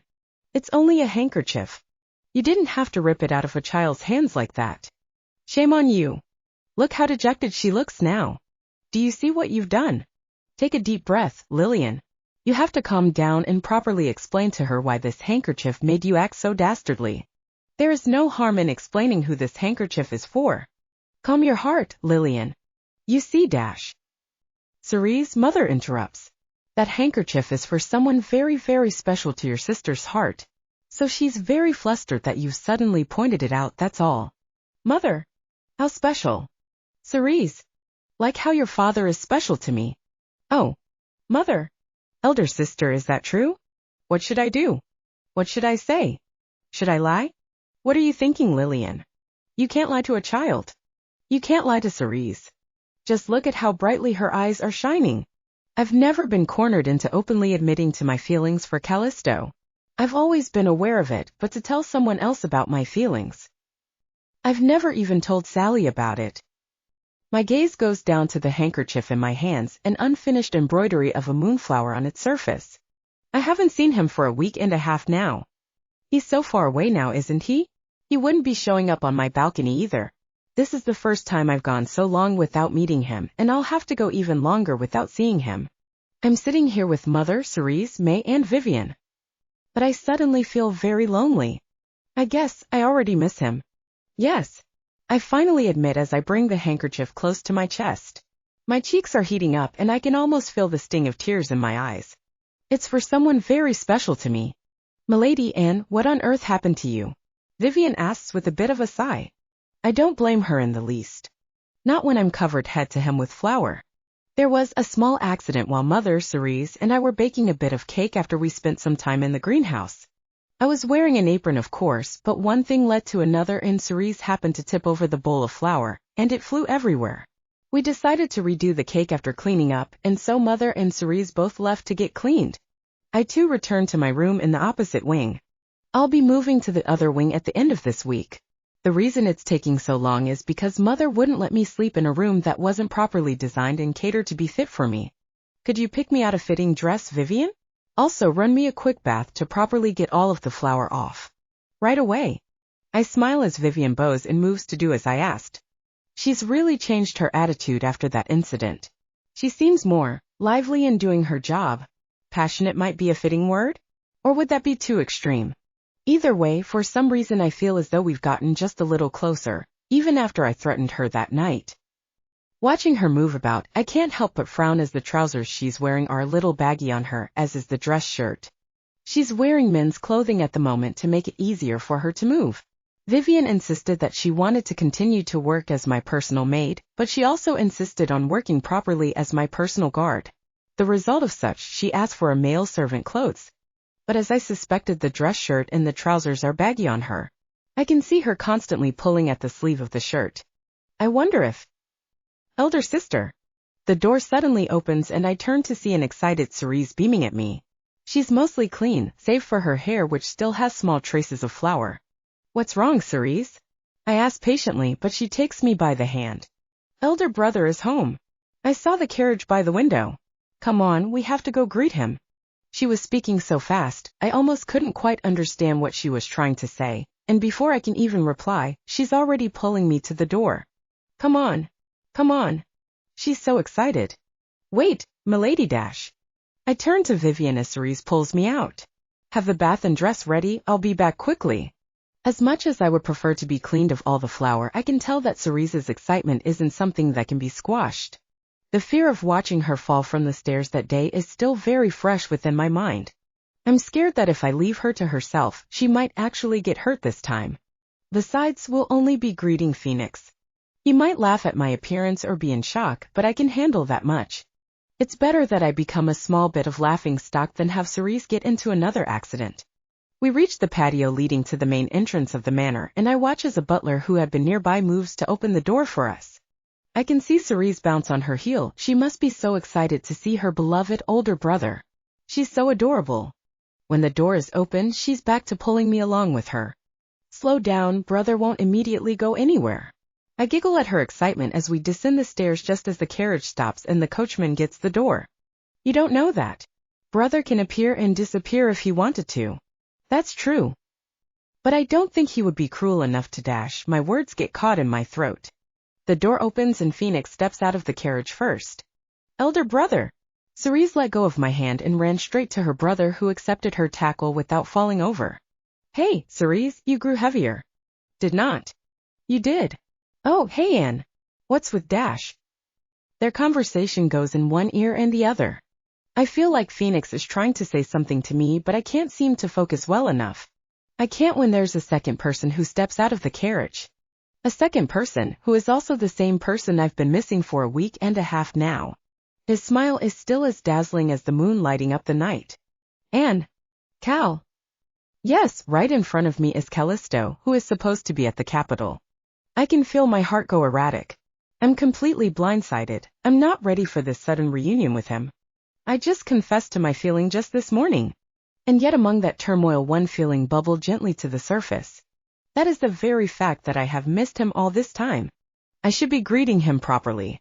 A prince of our empire deserves all the proper respect, but the greeting won't come out. I know it by heart, but it won't come out. What does come out is my wish to express how much I've missed him all this time. I know it would sound cheesy, but I want to put my feelings into words. Callisto. I've Dash. I couldn't finish when Callisto taps my nose with his finger. What? Why did he? Excuse me? So it looks to me like you've been busy, huh? He says as he rubs something in between his fingers. HM? And is this flour? Or is there a new powder trend I'm not aware of? He chuckles a little. Flour? Anne. Flour. Hey, Anne. Flour. Elder sister. I'm covered head to hem in flour. And are you okay, Dash? In front of Callisto. Please excuse him. I practically shriek as I turn around and head up the stairs as quickly as my feet would take me. I don't dare turn back nor open my ears to anything they say. I have to get myself cleaned of the flour. How mortifying. How horrifying. To stand in front of him while being in such a mess. But he's seen me in an unsightly manner many times before. Why am I so bothered by this now? What is he even doing here?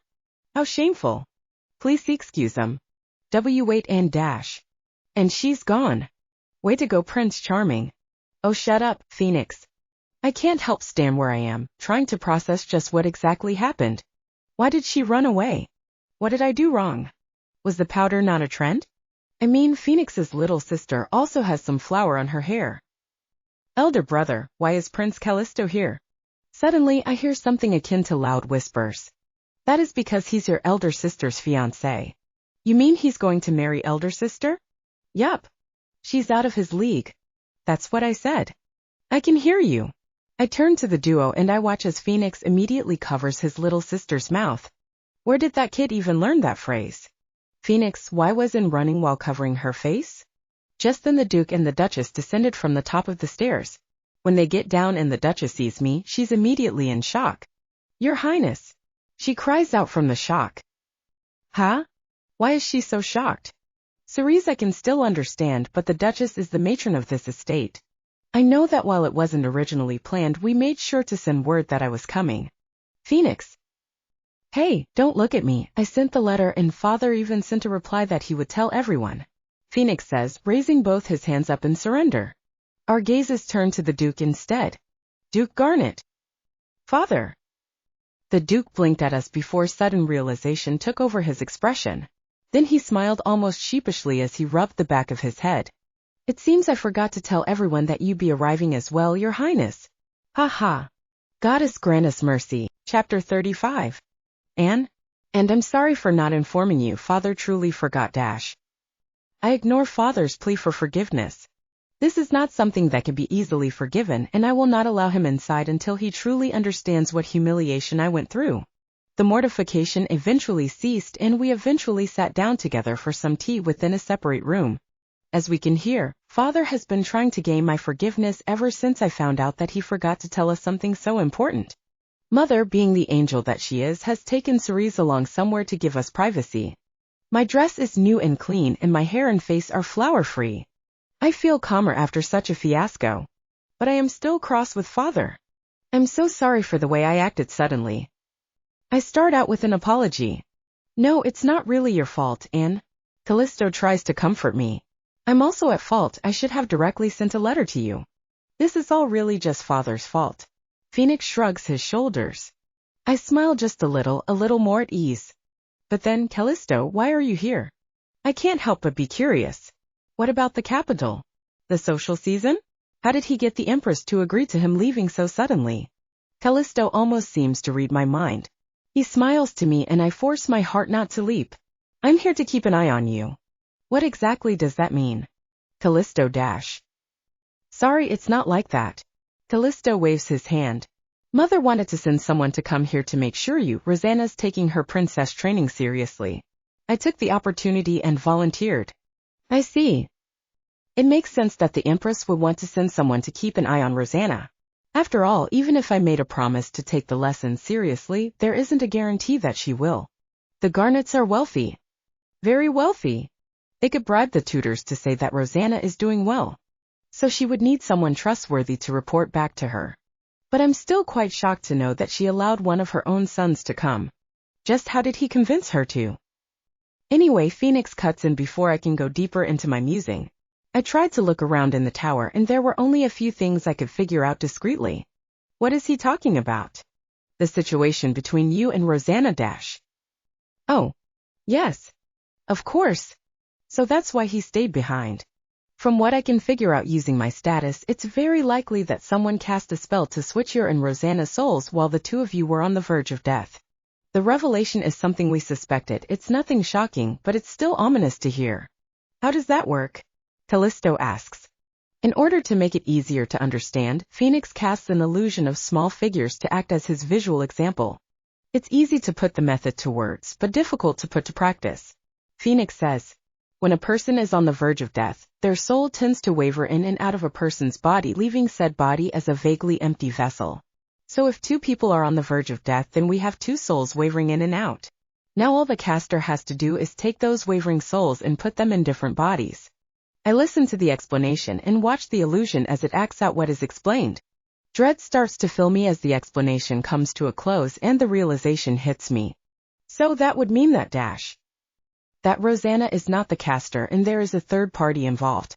I finish Phoenix's words for him. That's right. And not only that, but this person might be an expert in the dark arts.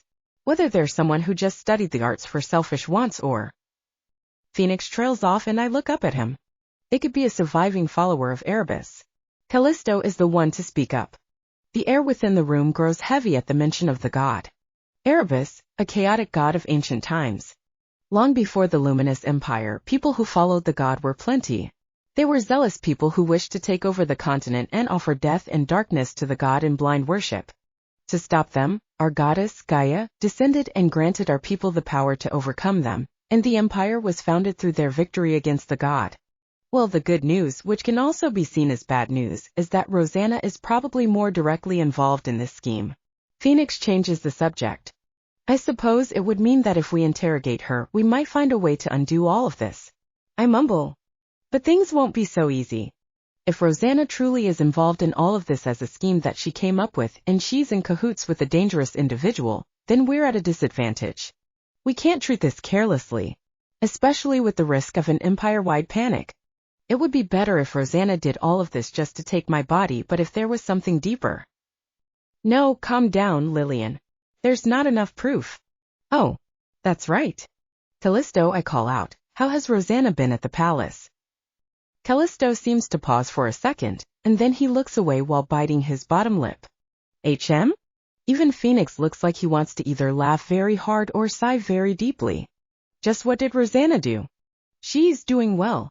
No one seems to suspect anything as of now, so she's actually quite the good actor, I suppose. There's definitely more to Callisto's words than just that. And she had all your dresses and shoes thrown out to buy new ones. Huh? Pardon? She had all your dresses and shoes thrown out to buy new ones.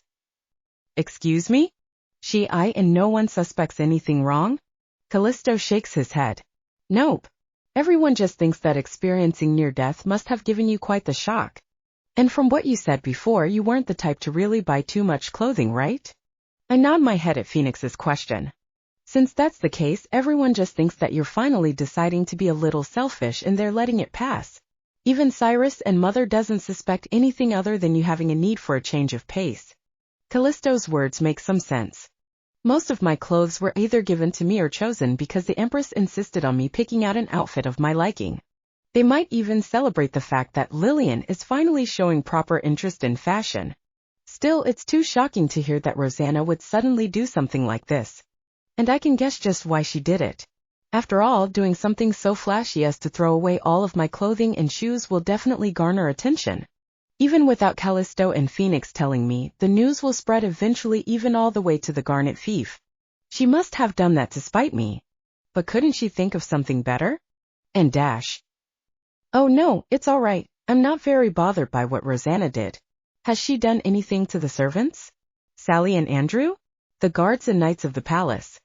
And no, she treats them fairly well. I tried asking, but everything seems normal. I see. Good. I breathe a sigh of relief. I feel terrible for the dressmakers who took time and effort in making those dresses, and the shoemakers who must have spent so much time designing those shoes. Though I did try to follow the trend for clothing and footwear, some of them were made specially for me. They were made so that I wouldn't have to suffer as much as I would wearing normal dresses and footwear.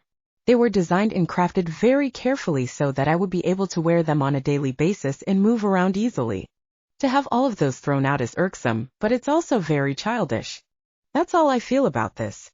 Though I do feel terrible, I'm not very angry or agitated by what she did. It's mostly just shocking, but nothing beyond that. If she truly wants to hurt me or get back at me, she should be doing something more. Like doing something to the servants. At least she doesn't seem to be lashing out at the servants. She at least has the sense to leave them be. After all, I would never lay a hand on my own people. Rosanna seems to understand at least that much, for now. If she does anything to them.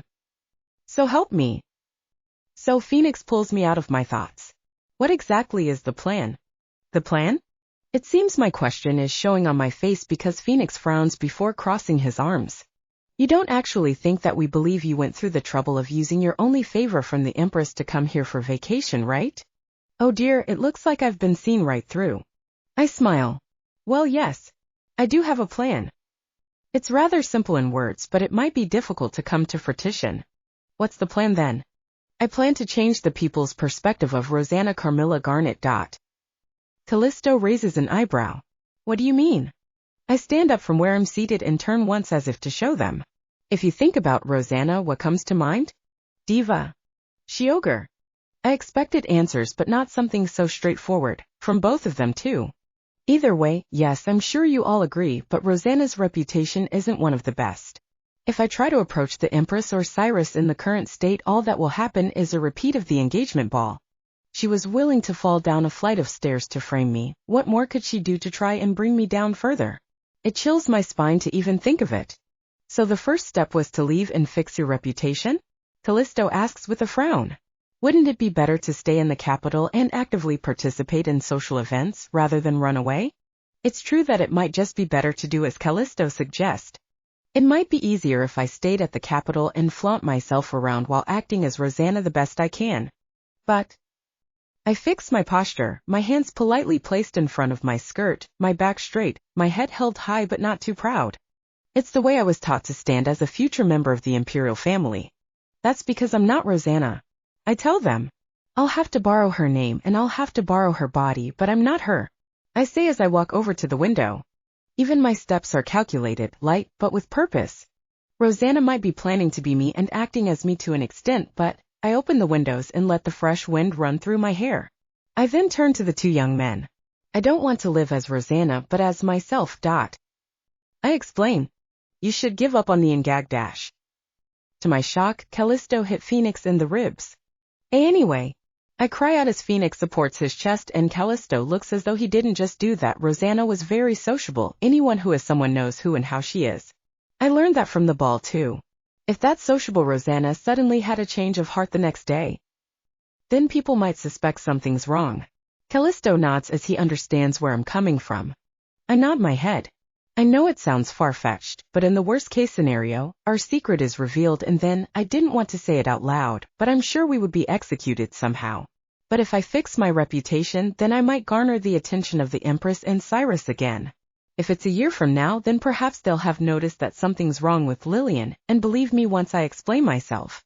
Phoenix gives it a thought as he recovers from the recent attack on his ribs. So then, what's step 1? Step 1 was to get out of the capital. Step 2. I smile. I'm going to set a Chapter 36. I watch the scenery outside the window with avid curiosity as the carriage goes through the shopping district of the capital. It has been a day since I explained my plan to Callisto and Phoenix, and now the three of us plus Vivian are on our way to a certain boutique. My mind goes back to the conversation just yesterday. What sort of trend? I was thinking of a new design of a dress that has never been seen before. A dress?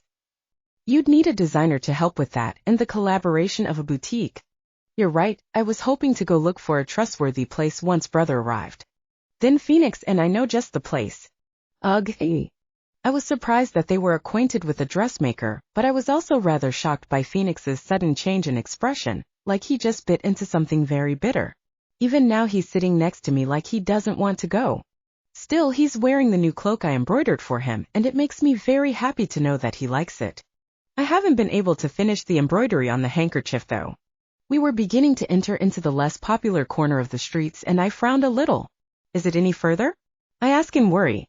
Of course, I don't mind if the boutique isn't all that famous, it might even work in my favor, but something too run down. I don't know if I can trust. We're almost there. Callisto says just as the carriage came to a stop. See? When the carriage stops, I look at the boutique through the window. It's a fairly small boutique, and the appearance seems stable enough for business, but it doesn't quite seem like a popular place. Callisto helps me out of the carriage and Phoenix follows behind me. Vivian comes down from next to the driver's seat, and the four of us go over to the door. It says that it's closed at the moment, but Callisto moves with confidence, so I follow along. My eyes go to the banner with the name of the store. Ophelia's Boutique. It's a very simple name, and I can't help but smile at the charm of the store banner. While I was smiling, Callisto knocked on the door while Phoenix stuck close to us with a frown. I wonder why. He's been rather quiet the whole way here. While I was musing, the door slowly creaked open. Sorry, but we're closed. Could you come at a different dash? A woman comes to greet us, or to turn us away. Her hair is that of a short light jade green, and her eyes are a bright hazel color behind a pair of glasses. She has a short stature and looks a little disheveled like she just woke up, but what shocked me was her clothes. She's not wearing any skirt, but a pair of trousers and a long-sleeved dress shirt along with a matching vest. Her clothing hugged her figure just right. I can tell it was tailored to fit her. Not many women wear trousers or pants aside from those who have decided to enlist themselves as knights. But to see a woman casually wear a pair with confidence and comfort is both shocking and refreshing. The woman at the door blinks once and then twice before she fixed the pair of glasses she had and took a closer look. You just going to stand there or actually let us in? Phoenix's voice calls out rather coldly, and it shocks the woman in front of us. Oh my goddess, the woman cries out. If it isn't Phony and Cauliflower. Phony and Cauliflower. When I look at Callisto and Phoenix in question, I see two reactions. Callisto just rolls his eyes while Phoenix has a big scowl on his face. I told you to stop calling us that. What? You don't like the nickname I so graciously gave you during our time at the academy. You. Nickname? So I don't have to report this woman for directly insulting a member of the imperial family? Also, did she just say academy? They were schoolmates? Just as I was about to ask, her gaze goes to me and suddenly she has a bitter look that resembled Phoenix's earlier. And what's the Banshee Diva doing here? Bandash. Before I could retort, I could see Vivian take a step forward. Wait, is that one of her daggers in her hand? I raise my hand to stop her and she obeys. Long story, but she's not who you think she is, Ophelia. Callisto explains. Are you alone right now? Erica won't be here until way past noon. Perfect, let us in and we'll explain everything. Once we're led inside to an office-like lounge room, Callisto and Phoenix both explain my situation for me, and the woman, Ms. Ophelia, listened quietly. I was worried that they suddenly decided to explain everything to a stranger, but they assured me that Ms. Ophelia could be trusted. Through Callisto and Phoenix, I decided to trust her as well. Okay. She suddenly raises her hands to stop all the explanations. So she's not the Banshee Diva, but actually the little princess-to-be that Callisto suddenly coughed loudly. Is he catching a cold? I mean, the little princess that everyone in the capital admires. But for some reason she and Rosanna switched bodies, and now, though she looks like the she-witch, she's not. Phoenix nods. That's about it. Ms. Ophelia has a sort of complicated expression on her face, and I don't quite blame her. It must be quite the shock to hear something so far-fetched. It's so amazing. Pardon? A body-swap princess? Wow! What an amazing tale. I could use this for inspiration. Suddenly she takes out a notebook and a pencil from somewhere I don't know. So tell me, what was it like to wake up suddenly in that body? How did it feel? Your first impressions? Her questions come at me one after another like arrows shot from a crossbow. I'm not sure how to respond, especially as she leans closer and closer with her eyes sparkling. It's overwhelming. Hey! Phoenix suddenly grabs her by the face and looms over her. Lay off my sister and calm down. Ow. Let go, you red-headed brute. Green-haired monkey. Suddenly they're arguing. And what on earth is Phoenix doing to a lady? While I'm panicking, Callisto speaks up. Can you not have a lover's quarrel right now? What part of this is a lover's quarrel? Both of them yell back. I can't help but stare blankly and in mild shock. It seems they both notice me and they sit back down. I'm not too sure if they're embarrassed by their actions, but they both seem a little red in the face. Anyway, Ms. Ophelia coughs into her hand. My name's Ophelia. Ophelia Juliet Jade. Jade? As in the Count family?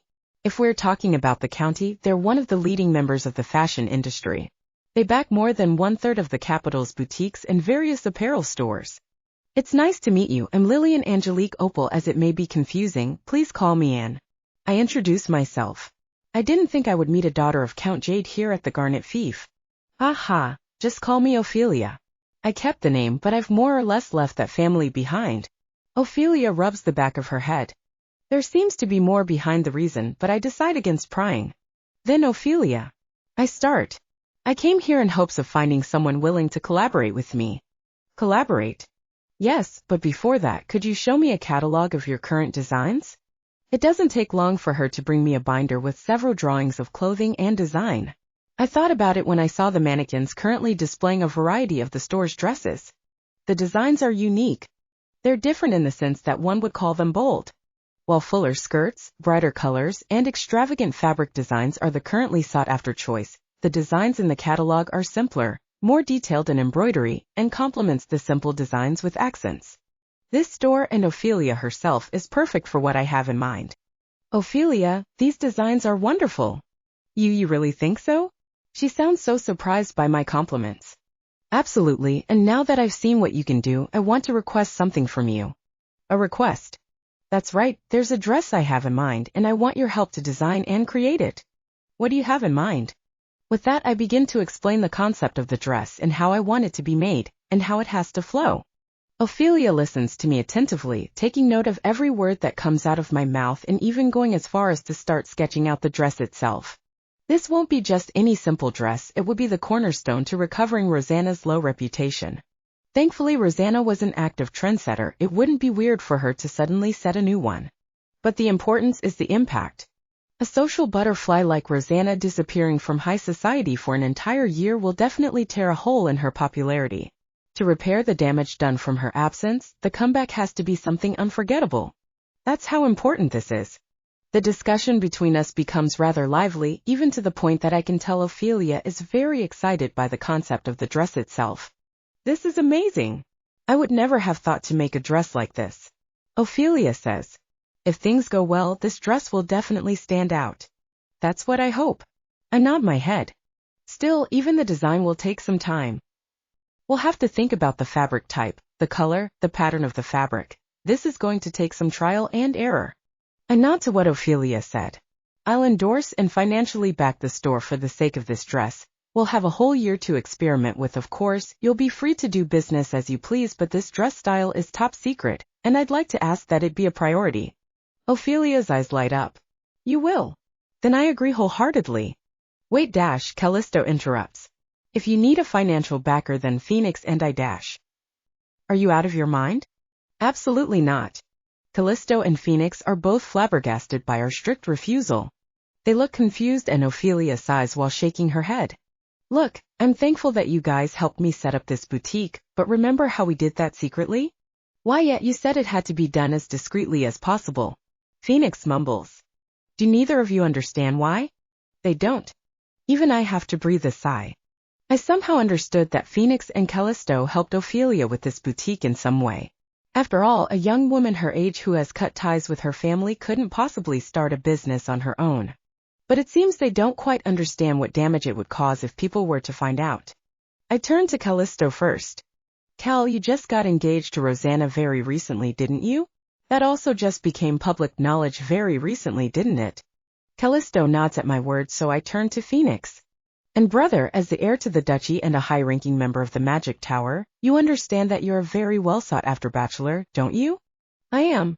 I watch Ophelia smack her own face with the palm of her hand. You are. I tell him dead straight. Now tell me, what would happen to Ophelia and Rosanna, that is to say me, if word spreads that the betrothed prince of the empire and the heir of the Garnet Duchy, two people who have not shown any interest in the field of fashion before, mind you, are endorsing a noblewoman's business? Especially a business that is catered specifically towards women? Ophelia adds. It takes them a second, but realization dawns on them. Before they could give an answer, I give a chilling smile. It would be a seed to a very terrible scandal, now wouldn't it? They cower at the face of my smile, but it seems they got our Chapter 37.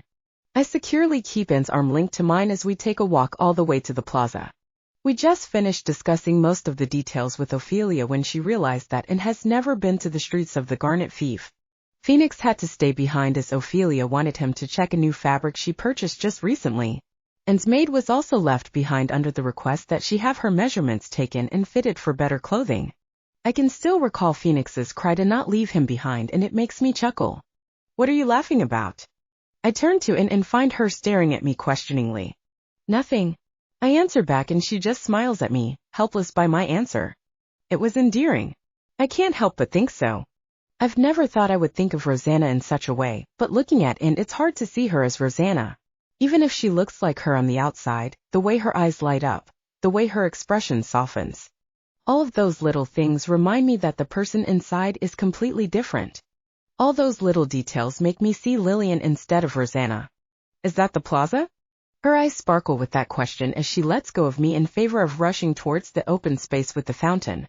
I watch as she practically twirls around, delighted by everything she sees.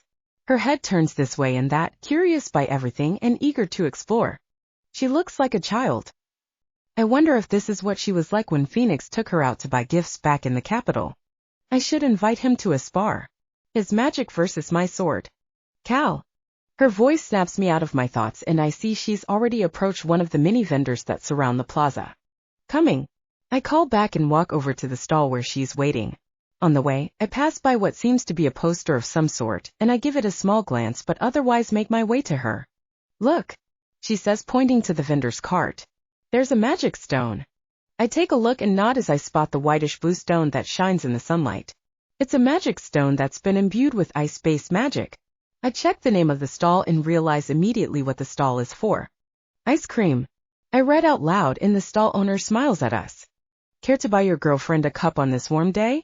Girl and immediately turns surprised, her cheeks getting red. She immediately grows quiet, twiddling a little with her hands. It was cute. We'll have 2 of your most popular flavor. Right away, I'll even add a sprinkle of caramel on the house for your fine lady. Thank you. The way he speaks is friendly and somewhat casual. It makes me grin just a little. It's a good thing my hair color hides the fact that I'm royalty. We pay for the cold treats and decide to sit down at the edge of the fountain. It's still a little early in the morning, so the plaza isn't very crowded. Still, there are children already playing in one corner and a couple mothers chatting together as they go to the morning market. It's peaceful, and that's in part because of the good management of the Garnets. You didn't deny it. I'm pulled out of my thoughts as I turn to Anne. Is she pouting? Why would I? As of the moment, you're my fiancé. So technically you're my girlfriend too. That dash, she grows quiet from that, deciding to take a bite of the treat instead. Her eyes light up and my smile won't go away at the sight of it. And a question overcomes me. How does it feel to be outside, Anne? I ask. She looks surprised by my question, but she answers nonetheless. Overwhelming, she says. I don't say a word, waiting for her to continue. I still remember how you would come and tell me all about your adventures sneaking out of the castle or the academy to explore the town. Everything you told me about. It's all there and I'm so delighted, and in the same time I almost can't believe it. Right, I used to sneak out of the castle a lot when I was a kid. I wanted to escape the volley of insults and wicked remarks of the adults. Mother would personally scold me afterwards, but Cyrus always comforted me afterwards. Another reason I kept doing it was to watch the way Anne's whole face lights up when she listens to my adventures. Adventure stories have always been her favorite kind. I thought the same when I went out shopping, but everything is so much more lively, she says. There's so much noise, so much sound. I've just realized how quiet it was inside the palace. And it's saddening to see her like this. Her smile, it's a wistful kind of smile. I know because I've been looking at her all this time. And makes an effort to smile as much as she can, so you have to learn how to tell apart the kind of smile she gives you. At this point, I'm an expert. Everything is a first. I even baked some cookies for the first time a few days ago. Isn't that strange? She asks me, but I can't answer. I'm experiencing so much first that I don't even know how to explain it. Then would you consider this your first date as well? The words came out of my mouth before I could think. I realized my mistake when she grows completely quiet. Her eyes have gone as wide as saucers and her mouth just slightly agape. The ice cream has started to melt into mush, but the silence continued. Oh duh. I didn't mean that in a weird way. I quickly say. She seems to snap out of it and grow flustered instead. Why yes, of course. The awkward silence comes back. We should start making our way back. We should. How does it fit, Vivian? It fits very well, milady. Thank you. Vivi looks so cool. It really suits you. You too. I can't help but giggle as Luke and Matthew fawn over Vivian. I don't quite blame them. Ophelia's work is beyond expectations. 2 weeks have passed since we visited her boutique. At that time I also requested them to make Vivian some special clothing. Farewell to the baggy and unfit uniform she had to wear. Now she has a newly designed uniform. One that fits her very well and looks very easy to move in. I'm actually a little jealous. Milady, the cost for these clothes dash. Consider it a gift, Vivian. Thank you. Make sure you have a spar with one of the knights to see how freely you can move. Yes, milady. She has a small smile as she touches the fabric of her new work coat. She even looks a little excited. It makes the purchase worthwhile. Now she can commit to her role as my personal servant and my escort knight with comfort. Look at, she must really like those clothes. She's smiling. Quiet down, you two. And that isn't how a servant should talk. I smile as I let the trio bicker together while I put aside the portfolio that I've been reading. Their information on the recent goings-ons of the fief and the recent business transactions of the Garnets, the current standings of their relationship with other families, and future plans and suggestions Father and Phoenix have in mind. Why would I have such a thing? I asked them from Father myself. I have to know these things as the eldest daughter of the family, at least for now. Even if the one to inherit everything is Phoenix, there's no harm in knowing. In fact, these are things that Rosanna should have had knowledge of from the beginning. Father, may I acquire information of the recent business dealings of the fief and the family? Now, why would you need something like that, Anne? You don't need to worry about those things. All you need to do is Rella dash. I'm making this request because I want to, Father. Father, though I may not be the one to inherit the house, I am still your daughter, and I am 17. As your daughter, whom I associate with, who I speak to, and those I surround myself with will reflect you and impact the whole family. I need to know the current situation of our family's connections as a member of this household. Please. Very well, Anne. I will have Dimitri create a portfolio for you to look through. Though Father was surprised, he didn't seem displeased in the least. In the end, he smiled as he said that, and the next day I was given the binder with the portfolio. Though I do feel a little guilty. I went ahead and boldly exclaimed myself to be a member of this household. though I'm only a temporary member. Now Lillian, push such thoughts to the back of your head. There are more things you need to properly tend to. I take out a letter that came with the delivered clothing. I run my eyes through it with a smile. We've been exchanging letters almost daily. After all, it would be suspicious if I keep visiting. Pleasantries regarding the clothing she sent, and a report on how the dress is doing. Everything seems to be doing well. "Milady, may I come in?" A knock suddenly comes from the door along with the urgent voice of the head butler. "Come in." The head butler comes in, a middle-aged man with graying violet hair and kindly but strict gray eyes. "Milady, there's a guest for you." "What? Did Ophelia come?" "No, but that makes no sense. After all, she went through the trouble to have it picked up instead of bringing it." "Who?" "The young lady of the Jaspers, milady." "Jasper? As in Marquis Jasper? What in the world?" "Milady." The head butler calls for me and I immediately stand up. "Calm down, Lillian. Be dignified. You're the eldest daughter. Where's the prince and my brother?" "They are both currently at the annex where His Highness currently resides, intending to have a friendly spar. Miss Cerise is also there to watch." "My parents?" "The madam is currently visiting a friend for tea, and the master has gone to inspect the mines." "All right, so everyone is currently busy. Good. Have her escorted to a fitting lounge room with a good view. Tell her that I need some time to get myself ready. Serve her with some tea cakes with tea that complements it. There's no need to bother either His Highness nor my brother regarding this matter, am I clear?" "Yes, milady." I turn to the two boys. "Luke, Matthew, go with the butler and have him assign you some chores now." "Yes, milady." The energetic voices makes me smile. I wait for all three to leave before dropping my smile and turning to Vivian. "Vivian." "Yes, milady Anne?" "A lady of Marquis Jasper?" "The Marquis of Jasper." I just read about it in the portfolio that I was given, so I have the basic knowledge. The relations between the Marquis and the Duchy is shaky at best and simply bad at worst. So why would a lady of such a house suddenly come all the way to our territory? She even came straight to the estate with confidence that she would be allowed inside, despite how she hasn't made any prior appointment. And she's a guest specific to Rosanna. Who is this? Chapter 38. Sorry I was so late. Goodness, from how long you took, I thought you weren't going to show up.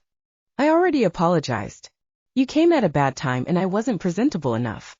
Oh well, the treats you had ready for me were really good, so it's all right. I'm appalled. The woman before me with brown hair and a cute bob cut and orange eyes is Lady Sabrina Tiana Jasper, the second-born daughter of Marquis Jasper. She's supposedly Rosanna's close friend, at least according to Vivian. Close enough to call each other by specific nicknames. They met at the academy when Rosanna was 15. It seems the first to approach was Lady Sabrina, and through friendly conversations and constant requests to have tea together, they became very friendly. Even after graduating, they have been in constant contact, going to salons together or shopping together.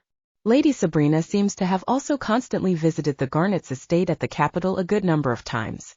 It all sounds innocent enough. But there's one thing that struck me as strange.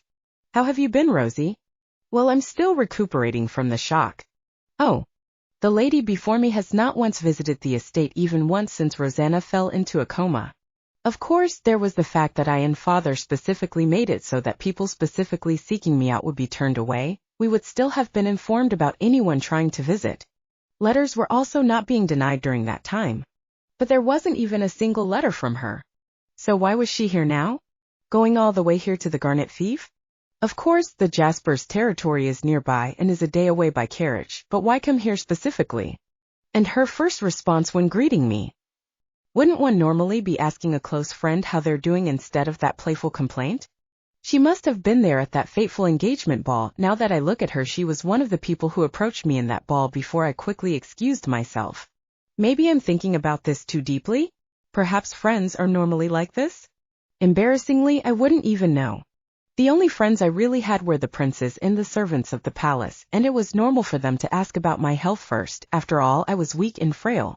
You know, I was really shocked when word spread that you left the capital. You didn't even send me a letter. I was very sad. I'm sorry, but it was sudden and I wanted to leave as quietly as possible. So far, she just seems like a friendly person. But it's awkward. I don't know how to really respond to her. She's not a business partner, she's not some lady coming to greet me during a ball, she's not a servant here to serve me, and she's not my sister. How does one act in front of a lady who is a friend? The difficult part is that this person knows how Rosanna is on a normal basis. I only have the barest gist. Calm down, Lillian, you can get through this. So I heard that you're planning a new trend. Huh? My shock must be visible. She gives me an almost sheepish but sweet look as she speaks. The truth is, I've been at your fief and I've been visiting some of the salons and people were whispering about it. Calm down. Calm down. Don't let it show. Calm your heart with quiet breaths. You have to stay calm. You have to if you want to live. Really? I didn't think word would spread so fast. I give an almost pleased smile. Lady Sabrina smiles in delight. Goodness? It's all because you love to go out so much. You've been teasing everyone about it. HM. Well, I couldn't keep my excitement down. How much have you heard? I heard it has something to do with a dress. Something new and extravagant. Goddess. So what is it? Tell me more. I want all the details. I feel like a headache is approaching. Like something vague is trying to smash my head. I can almost feel the world spin from how hard I'm trying to show that nothing is wrong. The woman before me doesn't look like a sweet lady anymore. She looks more like a predator, hungry for something that's held tightly within my hands. You can do this, Lillian. Just take a deep breath, Lillian. I steady my hand and take an elegant sip of tea, using my left hand to flip some of my locks over my shoulder. I'm so sorry, Rena, but I can't tell you. But dash. Milady? Vivian suddenly came over towards us from the door.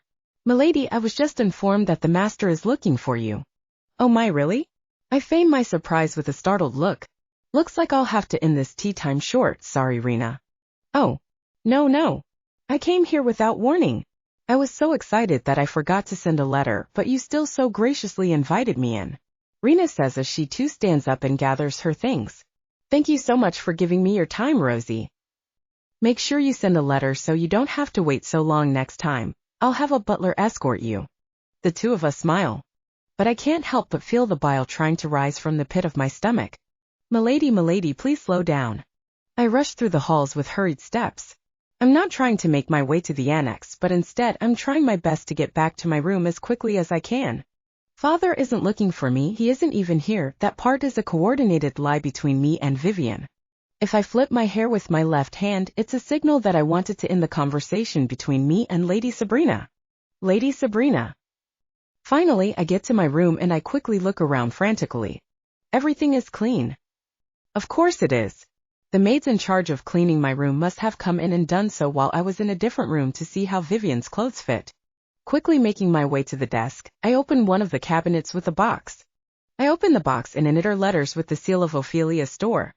I search for the right one and open the letter carefully and skim through the words written. There it is. This dress will definitely be new and extravagant. I heard it has something to do with a dress.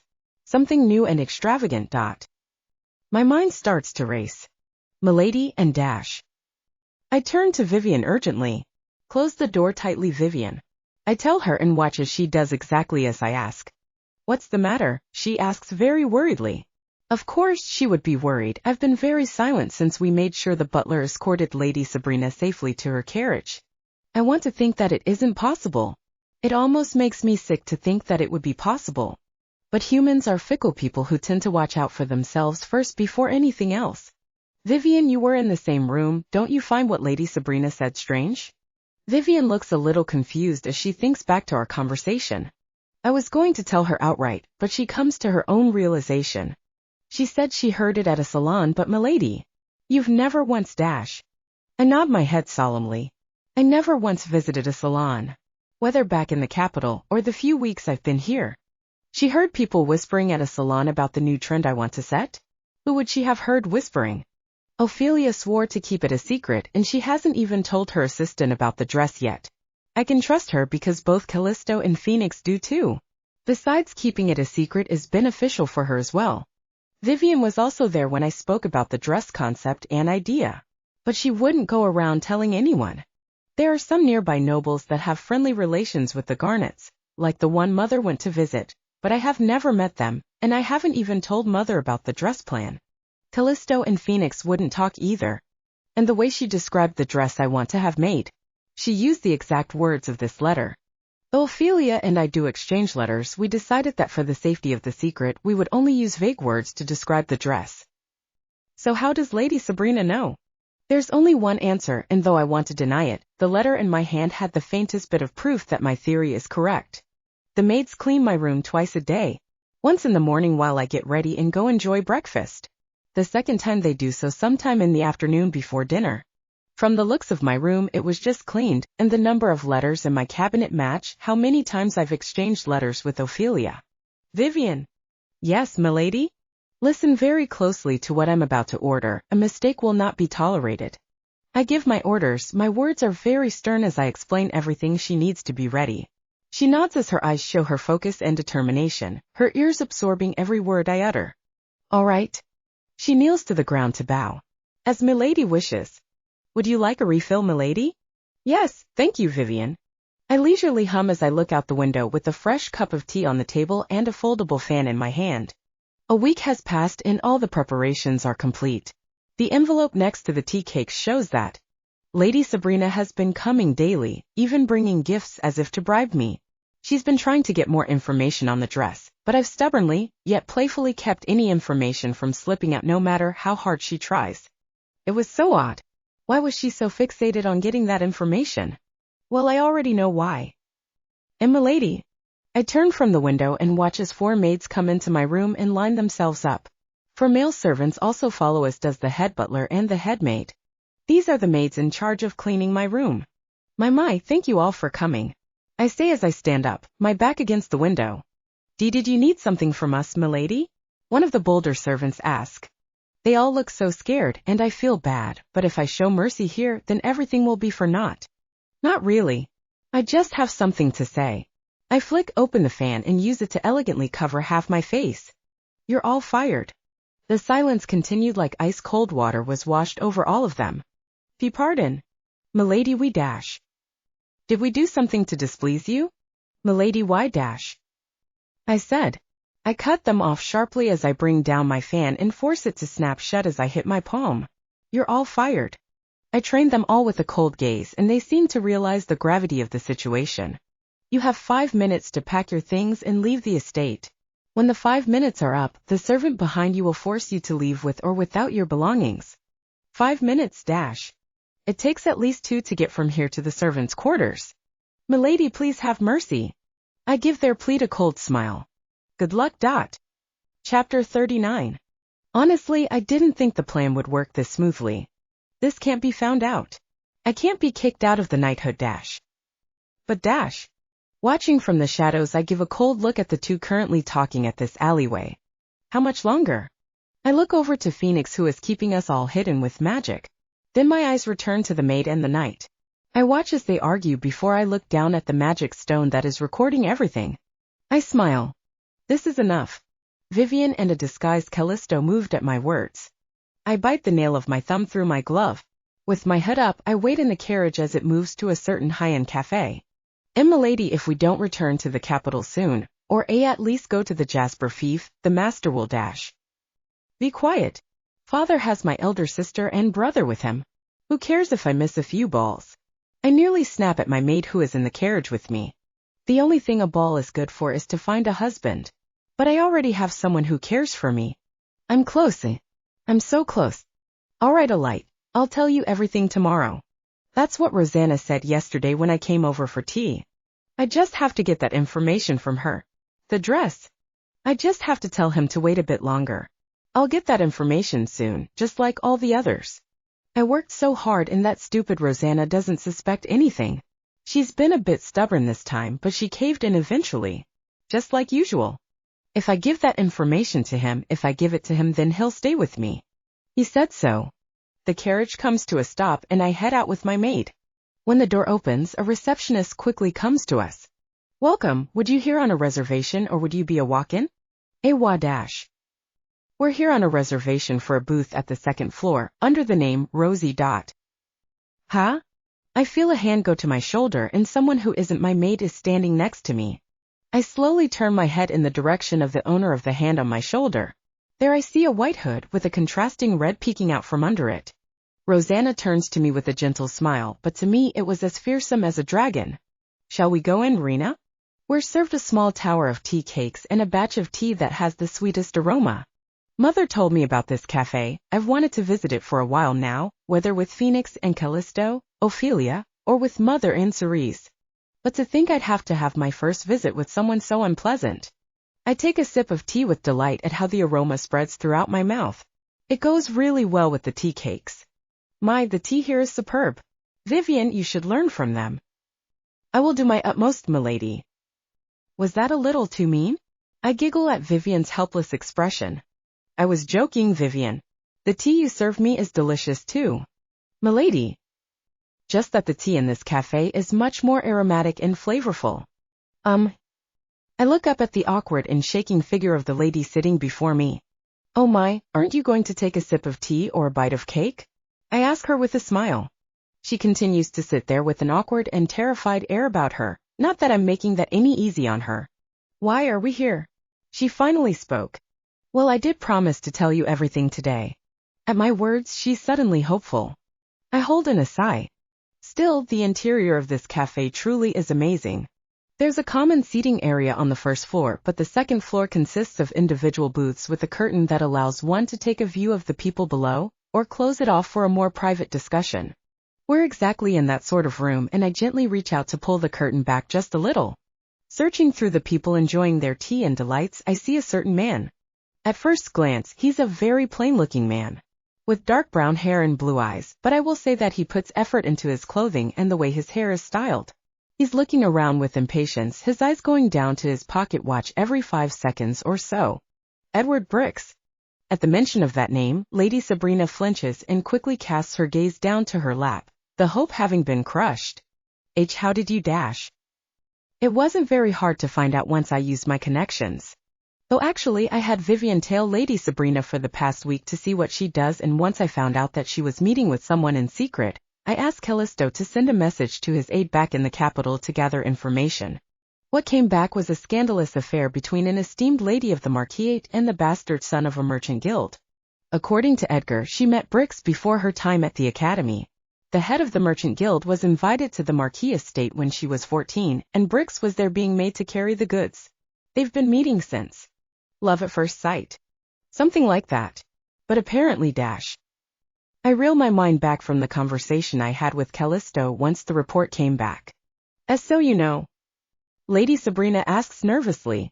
What nerve she has to timidly ask. The fact that you've been taking the information of what trend I intend to set and giving it to your lover? I tilt my head with a sharp gaze. You know, I always did find it strange. Every time I come out with a product, there are certain shops that sell some sort of item that centers around a certain theme of those products. To be perfectly honest, I don't know if Rosanna ever noticed, but I certainly did.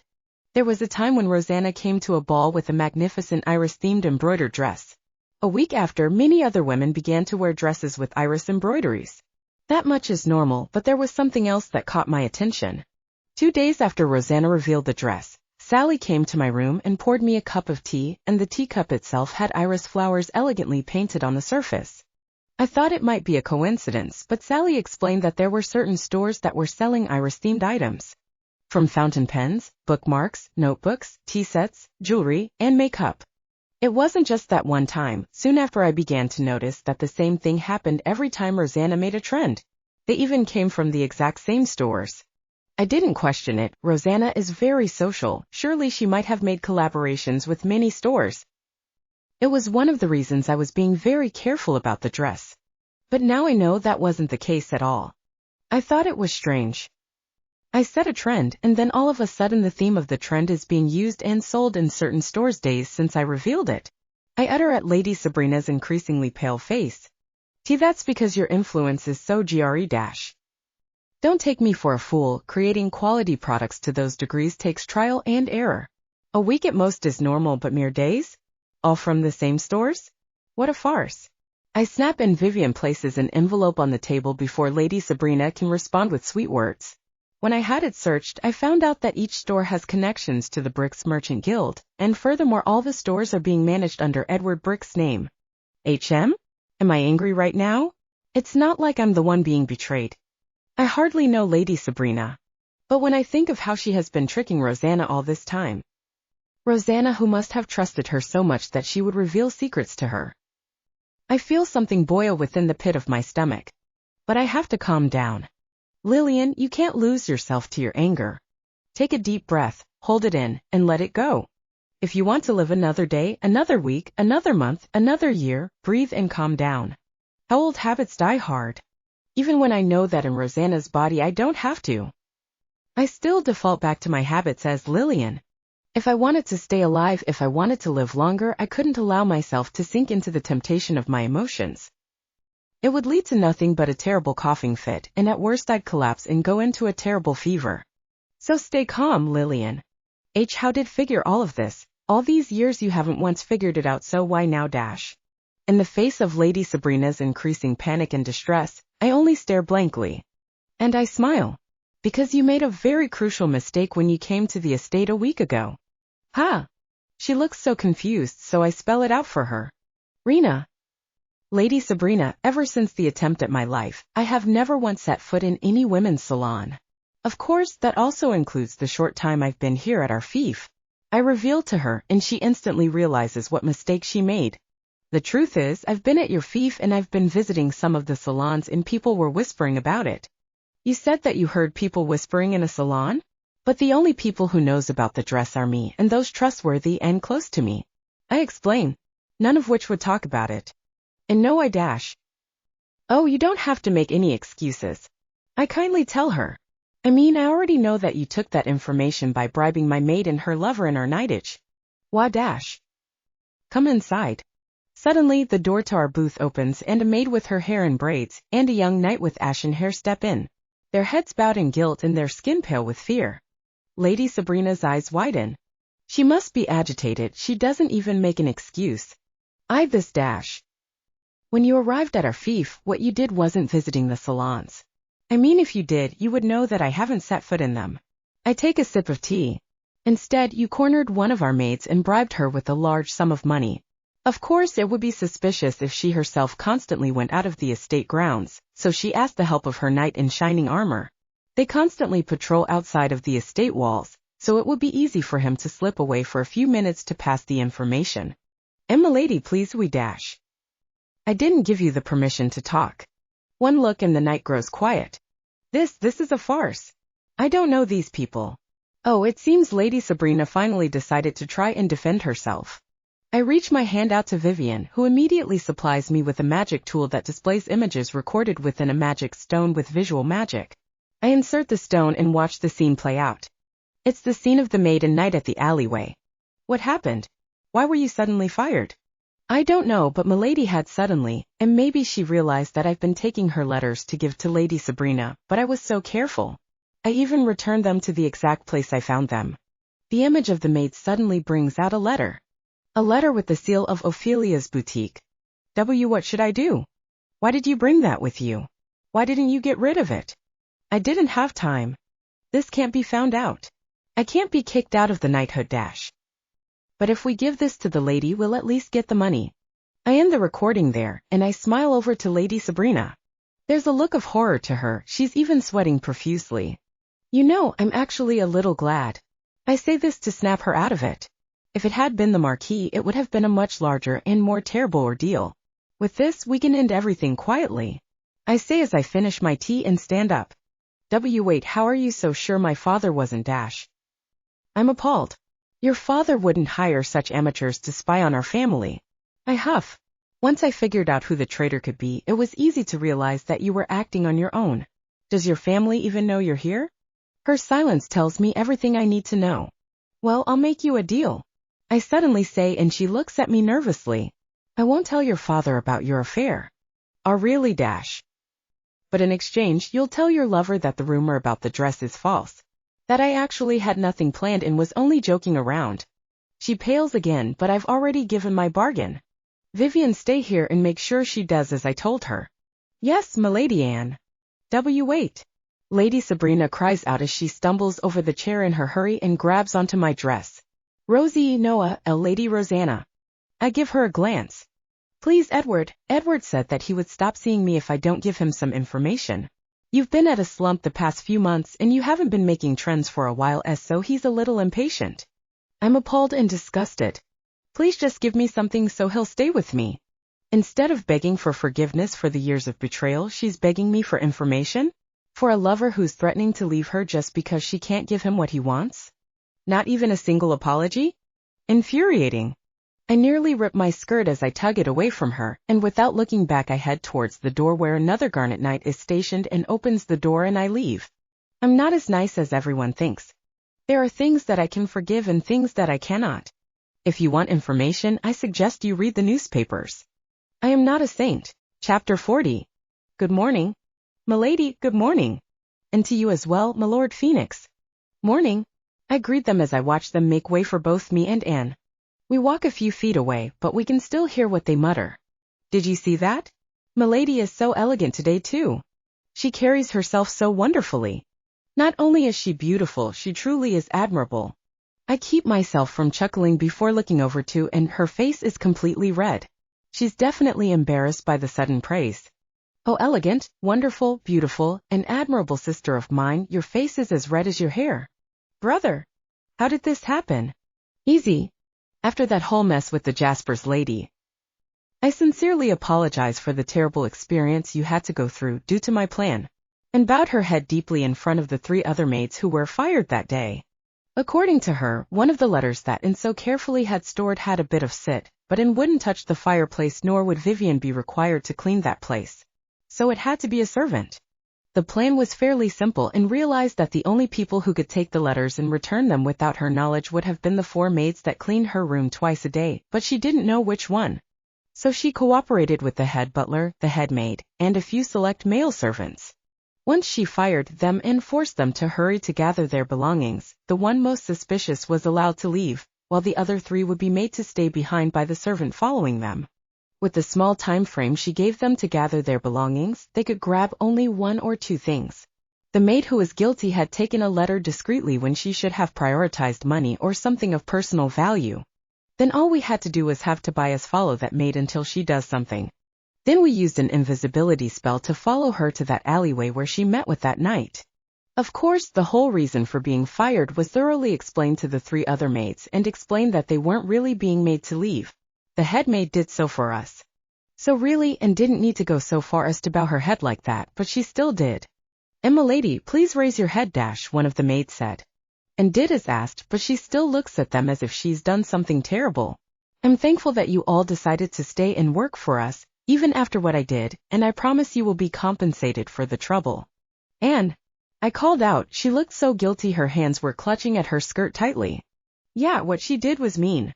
But at the end of the day, the people she's apologizing to are maids who work for us. I'm stopped by Callisto, who just shakes his head, almost fondly. I frown at the the prince, but I go quiet. I felt like I'd get dragged to another fight with this monster if I speak out again. So Anne continued. "So if you have something you wish to say, whether it is to express your displeasure about me or some form of disdain, I will allow it. Now that's going too far." I frown even more, and it deepened to a scowl when one of the maids stepped up. I would have snapped if they'd said anything bad about Anne. "Milady But I didn't need to worry.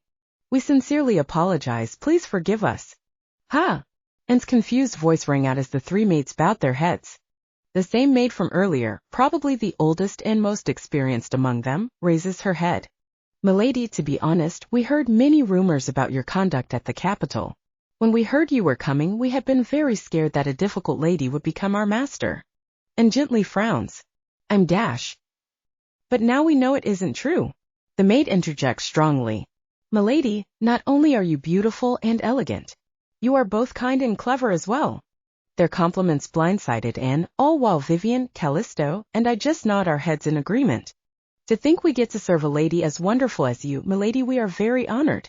From now on, we will do everything in our power to support you, milady. We will not turn our ears to those terrible rumors that slander you. We know the real you, milady, and we will do everything to make you as comfortable as possible. We were also there when you used your own body to save the little miss. We will share this story to the other servants too. Everyone in this estate, no, this whole territory will know just how truly amazing our milady Rosanna is." And could only stand there in shock as the maids trained her with sparkling eyes. If only they knew that the Rosanna in front of them isn't actually the real Rosanna. If only they knew. Brother. Nothing. While I was thinking back, we were starting to pass through the training ground on our way. The knights are currently training, and when we pass by, they immediately notice us. Ah. Milady. Milady, good morning. Milady. Or rather, they noticed Anne. And turns to them with a kind smile. Good morning, I see you are all working very hard. I'm very happy to see you are all energetic, but please keep yourself from falling over from overworking. Yes, milady. Wow, they're all charmed. This too is a result of after that incident. The whole Garnet Knights knelt in front of our family.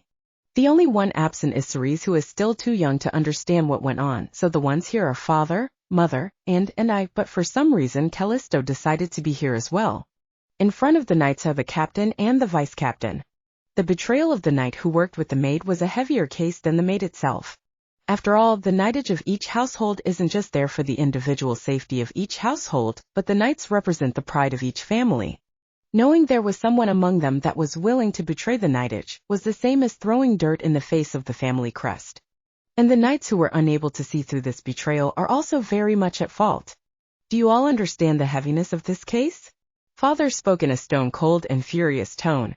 Everything is my fault, mustache. Silence. Father stopped the captain in his rage. The fault lies in all those who couldn't dash. He stops himself and pinches the bridge of his nose.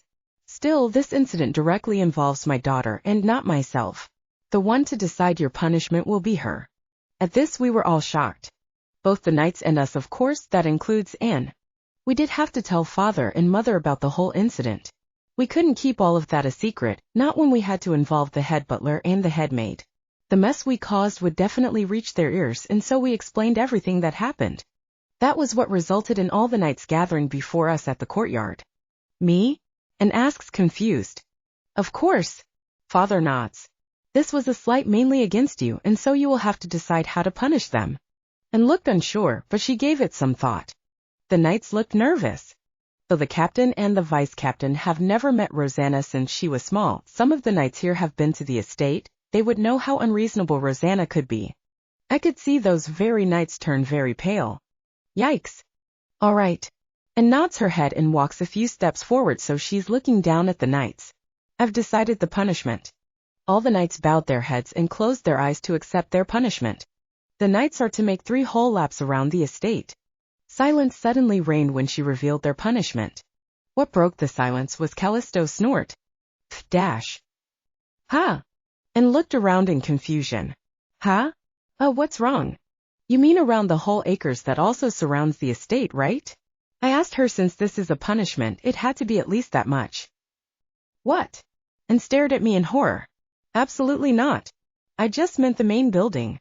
At those words everyone's jaws dropped. Callisto clutched at his stomach as he tried to keep himself from laughing. At our reactions and panicked even more. Was that too harsh? Then make it 1 lap dash. Wait. Father immediately stopped her. And are you sure that's all right? And tilted her head, and I realized why she's both confused and why Callisto is trying so hard not to laugh. And Lillian has never been able to run laps before. In fact, she wasn't healthy enough to even run a few meters. To her, this is probably a very hard thing to do. To her, running 3 laps must be extremely difficult. But for knights who have trained most of their lives to wield a sword and develop muscles, it's too light. Suddenly I was joining Callisto and trying not to laugh. The one who salvaged the situation is Mother, who gently went and took Anne's hands. And what your father means is, are you sure about giving them such a light punishment?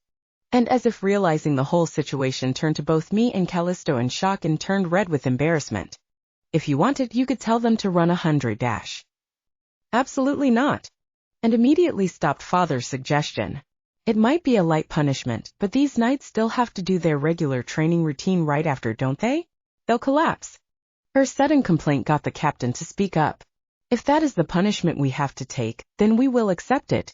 The weight of having a traitor among us dash. Captain. Suddenly, Anne's tone changed.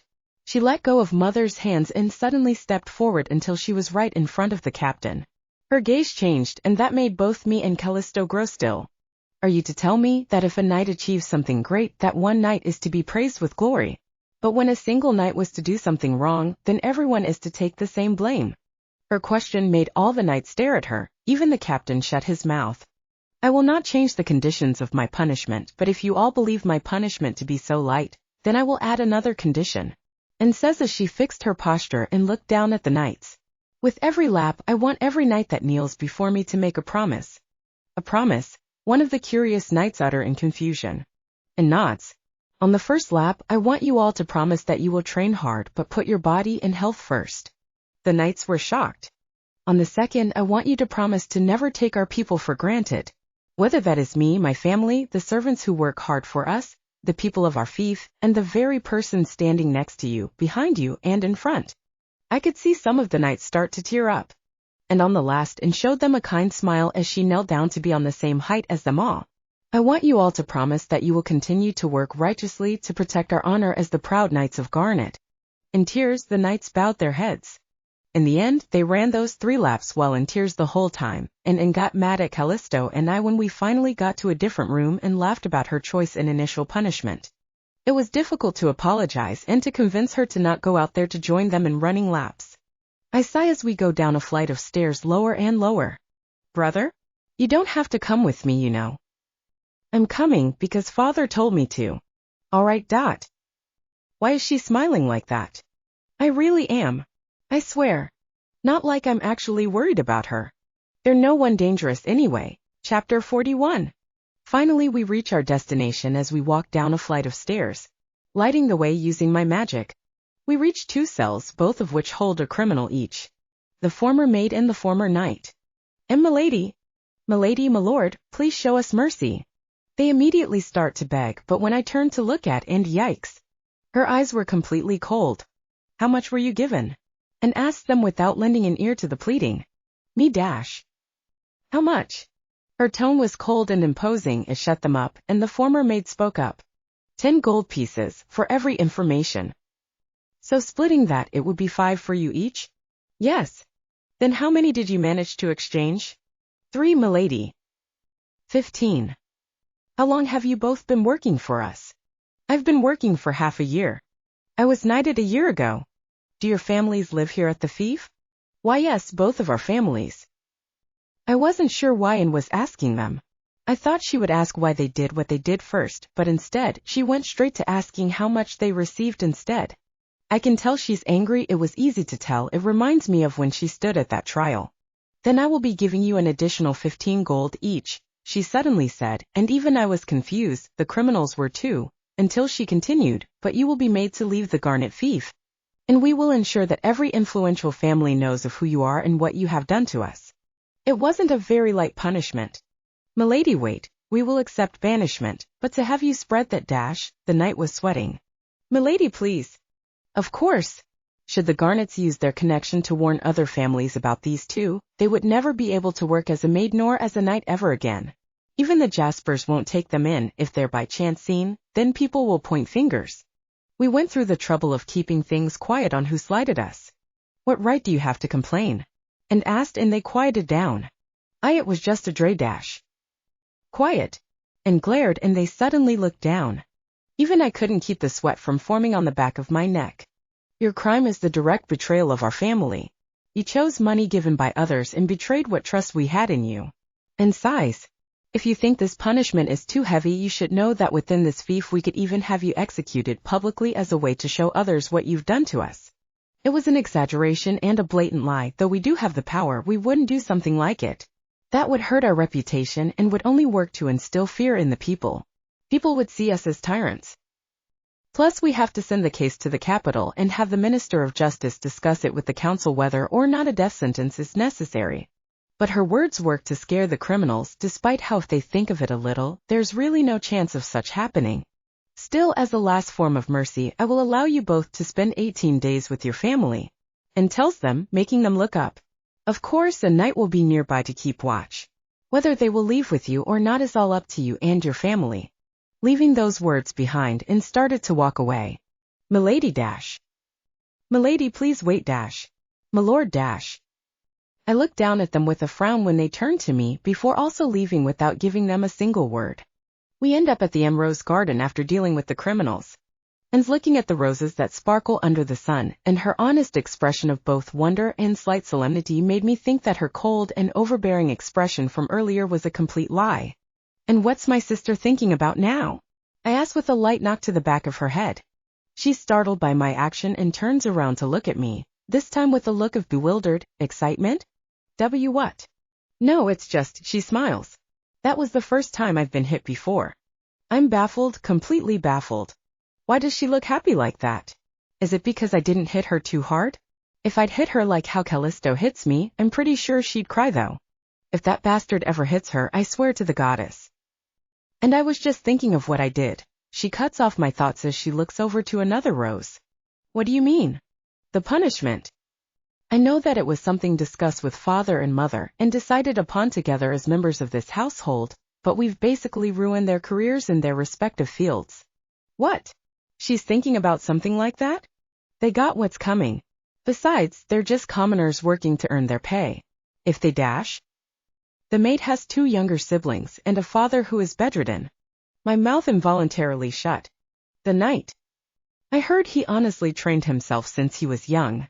He always looked up to our knightage and had great potential from the beginning, but his mother is sick right now. I'm surprised. You had their backgrounds checked? People have reasons for the things they do. And says, whether it is because of their family circumstance, jealousy, love, they'll have a reason, even if that reason might even just be greed itself. Her words make sense, and somehow my mind reels back to what I was about to say. Something in my chest hurts, and I realize that I'm ashamed that I didn't think of that myself. But I think I'm just one of many other nobles who grew up in this environment. If someone does a crime, then they're just a criminal. That's how anyone would label it, and most of us wouldn't even bat an eye to the reason for why they've committed the crime. I realize something when I think of things like that, and I look at her. Are you feeling guilty for giving out their punishment? And doesn't answer, but she nods her head. Is it because it's just a dress? Yes, she says before sighing. I know that what they did is severe. It's actually a good thing that Lady Sabrina was working on her own and looking for information on that dress, but there's also weight in the fact that they did it. If Lady Sabrina hadn't stumbled in her words and I hadn't noticed the soot, I would have been none the wiser. Besides, what if what they were stealing were the business plans and summarized details on the state of our fief? It would put our whole family in jeopardy. She's correct about that. I know that they've done this to themselves, but it doesn't weigh any less on me that I was the one to sentence them and ruin the path they were trying to walk. That's something I have to live with. And no, Lillian is something truly frightening. The way she treats the people around her with respect despite their status. She doesn't back off when she knows that she isn't in the wrong. She knows when to bow her head when she deems that she's gone too far. She knows to show mercy where it is due and not to blame others when they haven't done anything. She knows when forgiveness isn't an option and to deal with those situations properly. She knows when to sympathize but also when not to act upon it. I didn't really care before, I mean the rumors about the white lily. But that lily is standing in front of me surrounded by roses that sparkle in different hues, just like her elder sister. And Phoenix. We turn around at the voices calling our name, and there we see Cerise running towards us with Callisto lagging behind, waving his hand in our direction. Cerise! And calls out as she accepts Cerise into her arms easily with great joy. She even spins around with Cerise in her arms, making her laugh. And you just ignore me? Callisto utters as he stops right next to me. I scowl at the prince. Don't compare yourself to the importance of Cerise. You know I'm a prince, right? You are? I forgot. Of course I know he's a damn prince of this empire. You. Callisto and effortlessly cuts in before a fight breaks out, Cerise now holding onto both of her hands instead of spinning around with her. I think she's starting to get used to it. She even knows when to cut in now. Have you finished reporting to Her Majesty? Callisto nods. I did, so I came to look for you when I met Cerise on the way. Prince Callisto let me ride on his shoulders for a while. My, how kind of him. She sounds tense. Well, I guess it's a little shocking to imagine someone riding on the shoulders of a prince. I hold in a sigh as I watch her interact with Cerise and Callisto. It's like she's completely forgotten about her melancholy from earlier, but I bet she's hiding that behind her smile. I'll admit that she's wise, and I'm sure a great part of that wisdom comes from her upbringing as a sickly girl. She doesn't think like other nobles who learned at the academy. She has her own way of thinking, but she also has the mindset of someone who stands at the toe of society. A fragile lily? What a joke. The only thing fragile about her must have been her poor health. With a healthy body, she can do so much more. Just look at how she gained the trust of all the staff members and even the knightage.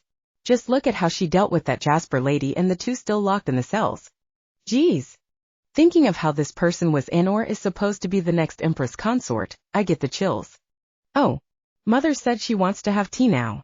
You'll come too, right, sister? Even His Highness and brother can come. We're an afterthought? I frown with Callisto. Cerise sticks out her tongue. It's a special case. We're allowing you to join us in our special secret ladies meeting. Cerise, don't stick your tongue out, it's not polite. And chides her gently. And won't you join us? I'm pretty sure we're having sweet apple tarts today. Sweet apple tarts. Since you're inviting us, I guess we have no choice. I know you want those apple tarts, Phoenix. Don't act so tough. Shut up. I can feel the tips of my ears turn red when Anne and Cerise start to giggle. Goddess. She's strict one moment, then solemn in another, then she's giggling childishly the next. Anne's frightening. I'm just glad she's my sister. Chapter 42. That's all. I will pass the message to Her Majesty. Thanks, Edgar. The call ends there and I breathe a sigh. It's been a month and a half since and I came to this fief. The seasons have changed from spring to summer now. And is much busier than I thought. Of course, she had to face the hand-picked tutors just recently, but I don't even think I have to say that they were speechless. And passed everything near flawlessly. It's not surprising when you know that the person inside is Lillian Angelique Opal and not Rosanna Carmilla Garnet. Some of them even thought that cheating must have been involved, but there was no way for them to prove anything. In truth, it was all just skills she already had. Skills that she painstakingly earned all while being frail. Putting the communication tool down, I head out of the room prepared for me at the annex of the Garnet estate. I greet what servant I pass by all while heading to the main building. When I get there, I first meet two boys, one holding a bucket of water and another holding two mops. Hey! I greet them. Your Highness. Good afternoon, Your Highness. Luke and Matthew, two boys whose lives changed in under one night. All thanks to Anne. Working hard, are you? Yes. Luke answers energetically. If we finish our chores in time, Milady and said that we may join Miss Cerise in learning to ride a horse. He's excited about the lessons, they both are, that much is easy to tell. Speaking of Anne, do you know where she is? I ask. Milady is with her siblings at the library. Matthew answers. I should have known. Thanks. I thank them and watch them bow before they scurry away. They're really looking forward to riding a horse. Well, they were children of nobility. They would have been required to learn to ride one in the first place. They must be happy to have that chance again. I'm sure when Anne allowed them to work here, she must have felt some sort of cruelty in what she's doing, but that isn't the case at all. What sort of apprentice servants would be allowed to join a noble child in their studies? Sure, Luke and Matthew are working hard to fulfill the promise they made with her, and the studies that Cerise is taking are in preparation for that. But it's pretty clear that Anne is treating them with very special care. She almost sees them as her own siblings, just like she does Cerise. And even told me of how she practically blackmailed Vivian using those children, forced her to swear vows, she said. But from the way she treats her, no one would ever know. The way Vivian stands so proud as a knight and the way she smiles at the gifts and gives her. It's pretty clear that there's a good deal of fondness and admiration that surpasses a mere vow. I make my way throughout the manor. I've already memorized the layout of this building even before I came to stay for a year. I've been to this estate during my time befriending Phoenix at the academy. Training here secretly with their knights allows me to gain proper experience without anyone holding back. Even after graduating, I've gone to their estate at the capital to train. Though Phoenix seems to find it annoying. I reach the library in due time, and I'm about to open the door when I hear a bit of giggling beyond the door. I decide to open the door carefully so as not to make a sound, and there I see a sight that anyone would smile at. And is definitely here, and she isn't alone. There, sitting on the carpet in front of the fireplace of the room is Anne with Cerise sitting on her lap. In front of them is Phoenix, using his magic to make a story of a book come to life as Anne reads Cerise a story. The fireplace isn't actually used for the sake of lighting a fire during the cold, but a place to install a magic stone to heat the room or to cool it down. There are rooms with a proper place that connects to a chimney, but the library doesn't have one. The Garnets, being a family connected to the tower for a long time, also has some old tomes that can't be replaced. As such, having an actual fire hazard would be unforgivable. Instead, they have that, and right now they're using it to escape the summer heat. That was when Olivia jumped down the cliff, all fear gone, with her desperate escape from the bandits, and narrates the story she knows by heart, as Phoenix reads the actual passage from the book and uses an illusion to create a show for Cerise. I smile and close the door behind me quietly enough that they don't notice, too entranced by the illusions that Phoenix is creating. Splash! She sank deeper and deeper into the depths of the deep ocean. Yet now she had a new problem, for the further she sinks the more she loses air. But just as all hope seems lost, Olivia saw glitter in the depths of the dark ocean. I cut in, realizing just on which part of the book they're on.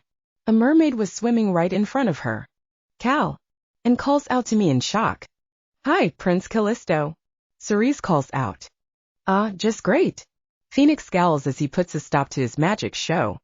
Hey, you don't have to stop just because I came in, go on and do it some more. It was getting to the good part.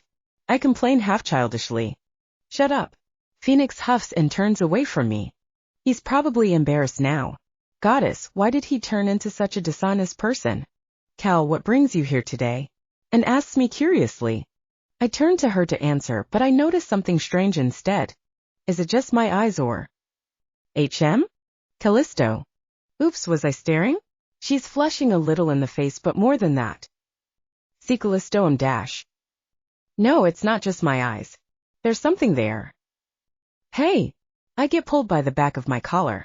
What the he? You're not married yet. Phoenix scolds me. If you think you can make a move on my sister in broad daylight right in front of my baby sister, you have another thing coming. Actually, you'll have a whole fireball coming. Making a move? I wasn't doing anything like that dash. You were. Even Cerise is clinging to and protectively. She kinda reminds me of a cat. Now that I look at it, and looks a little flustered. I wasn't. I insist to all three of them. I was just curious about her lips. You little dash. Not like that. I quickly stop Phoenix's raising hand. I meant her lipstick. Suddenly all three of them stop and look surprised for some reason. What do you mean? Phoenix finally lets go of me. I just stare at Phoenix. It's not that I particularly mind that I'm being treated this way, but I'm still a prince, you know. Shouldn't I get an apology? Did you say you noticed something about my lipstick today? I throw all my previous thoughts out the window. Huh? Oh right. Yeah. It's kind of faint, but is it just me or is it shifting in hues a little? Like if you turn your head that way. Yeah, like that. It's changing a bit in color. I explain what got me so focused. Suddenly Anne and Cerise look very happy and even Phoenix looks a little pleased. Elder sister. Someone noticed. Someone noticed. Cerise cheers. Someone did. And smiles so brightly it's almost infectious. So it did have some proper noticeability without being pointed out. Or maybe Callisto's just an obsessive freak, this punk. Can you not insult a prince to his face? If that prince is named Callisto, then I refuse. You dash. Brother, isn't it great that someone finally noticed? And cuts in so naturally. You worked so hard to extract the essence into a potion. This means we're moving in the right direction, isn't it? What are they talking about? I guess, but we need to figure out how to extract the essence more efficiently. How to retain the purity and the magical quality of it. What are you guys talking about? Surprisingly, it's not me who suddenly asked. We're talking about GHH. Phoenix screamed at the sight of a woman with green hair and glasses. Sister Ophelia. Cerise calls out with joy as she jumps up and runs over to Ophelia. Yes, the person who cut in happens to be our former schoolmate, the boutique owner Ophelia. Hi there, Cerise. Ophelia happily accepts a hug from the near 9-year-old child. She's definitely ignoring how she gave Phoenix a heart attack. Classic Ophelia. Good afternoon, Ophelia. Oh, was it time for our scheduled tea already? I'm sorry, I wasn't paying attention to the time. And apologized as she gets up from the carpet. No, I came early, you're just fine. Ophelia waves her off. So what were you guys talking about? Something about purity and quality. Phoenix supports his chest while heaving, then he glares at Ophelia. Ever heard of knocking? Pish-posh, just tell me already. This sounds way more interesting than knocking. Ophelia says. Phoenix looks like he wants to retaliate but cuts in before he can. We're trying to create a potion out of the roses. She explains as she brings out a small bottle the size of one's thumb. We figured if we can figure out a proper way to utilize the magical quality of the roses, we could use them to make products. You mean the special roses that sparkle like jewels? Wow! Ophelia's eyes beam with wonder. I wonder, it looks like she doesn't notice. Anne's lipstick seems to be coated with it, so it's shifting in hue a little as she moves. Huh? Why, no way. Ophelia cries out as she takes a closer look at Anne's lips, moving her glasses a little to see better. He's right. That's amazing, she cries out. But we haven't figured it out completely yet. Phoenix pushes Ophelia's face away from Anne. He really needs to learn how to treat a lady better. You know how much flowers had to be used for that small bottle? He asks us. Ophelia and I look at each other before giving an answer each. 10, 7, 42, 4, 42. Ophelia cried out in terrible shock. Phoenix nods. That's right, Dash. According to him, the initial extraction manner isn't working out as they hoped, and even a small drop caused them to lose many flowers in exchange. Not only that, but as it shows, while there is some small success in the effects of the extracted potion, the results aren't as satisfactory as they hoped. As you can see, Callisto is actually the first person to notice without being told, and explains in the end. I see, I mutter. Did you the Duke agree to this? Aren't those flowers some sort of household treasure? He agreed and told us we were free to do whatever we wanted with the flowers if that is what we want to do. And explained, looking a little apologetic. That doting parent. But this is groundbreaking. Ophelia cries out. If you guys succeed in doing this, not only will you be able to use it on cosmetics, you could use them on fabric, and use them to coat the surface of a ceramic cup or glass. And nods. That's the plan, she explains with an almost mischievous sort of pleased smile. Ah. I get it now. While the dress is good for impact, just one dress won't be enough to fix Rosanna's reputation. There would need to be a continuous thread of products to wow a crowd. I may not be too interested in that sort of social aspect, but I can figure out this much by thinking back to Anne's previous lines of thought. Though, somehow I feel sort of alone. I didn't know anything about this. She usually would have told me about this when we meet at night, but I haven't heard a word. And by the looks of things, they've been discussing this and experimenting for days now. Not only is she getting busier and busier by the day, with pleasing the tutors, overlooking the creation of the dress, actively participating in the Duchess affairs, and now she's even working with Phoenix for a new product. But she's getting surrounded by more people. Sure, she had plenty of people back at her palace looking out for her, but it used to be just me and her who got to be in this sort of comfortable atmosphere. I can't help but wish I could keep her to myself. But I shouldn't think that way. By the way, it's pretty rare to see you in a skirt. I pipe up towards Ophelia. Oh, this? Ophelia asks as she grabs the edge of it. Edge of it? It's a faux skirt. With flourish, she rips off the skirt to reveal that she's wearing a pair of shorts and thigh-high boots. Eep! Wow! I hear and gasp in shock, and Cerise gasp for a different reason. Even I freeze up from the suddenness of the act.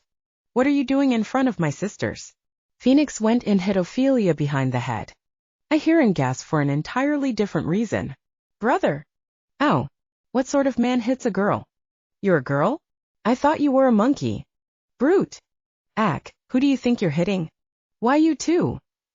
As this usual scene happens in front of me, I wonder if I should cut in and help in.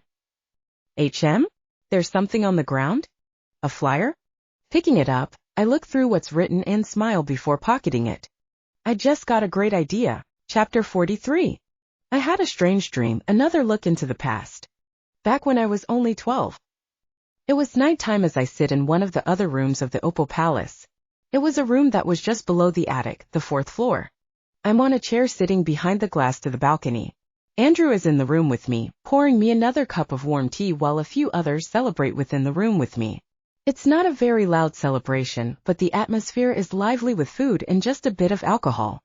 The rest of the servants have gone out to enjoy the festival, either with their friends or lovers and family. The ones who stay with me are those who said they wished to celebrate with me, and I'm truly happy that they chose to stay and keep me company, even though I'm sure they would rather be out there to enjoy the grand festivities. But I'm not even allowed to go out the balcony during such a night. Milady, you have a visitor. Sally called out to me as she comes back with someone following her. A visitor? I turned around and I'm suddenly shocked to see who it is. There stood Prince Callisto still at the age of 14, his attire fit for a ball, exactly where he should be right now. Your Highness. I call out as the servants all rush to bow, only for Callisto to dismiss it all. Good evening, Lillian. He speaks to me formally because there are others in the room, but he still comes close enough to stand next to me while a servant rushes to bring the prince a chair to sit on. Shouldn't you be at the main palace? It's the eve of the Founding Day celebration. I should, but I'd rather be here. I already showed my face.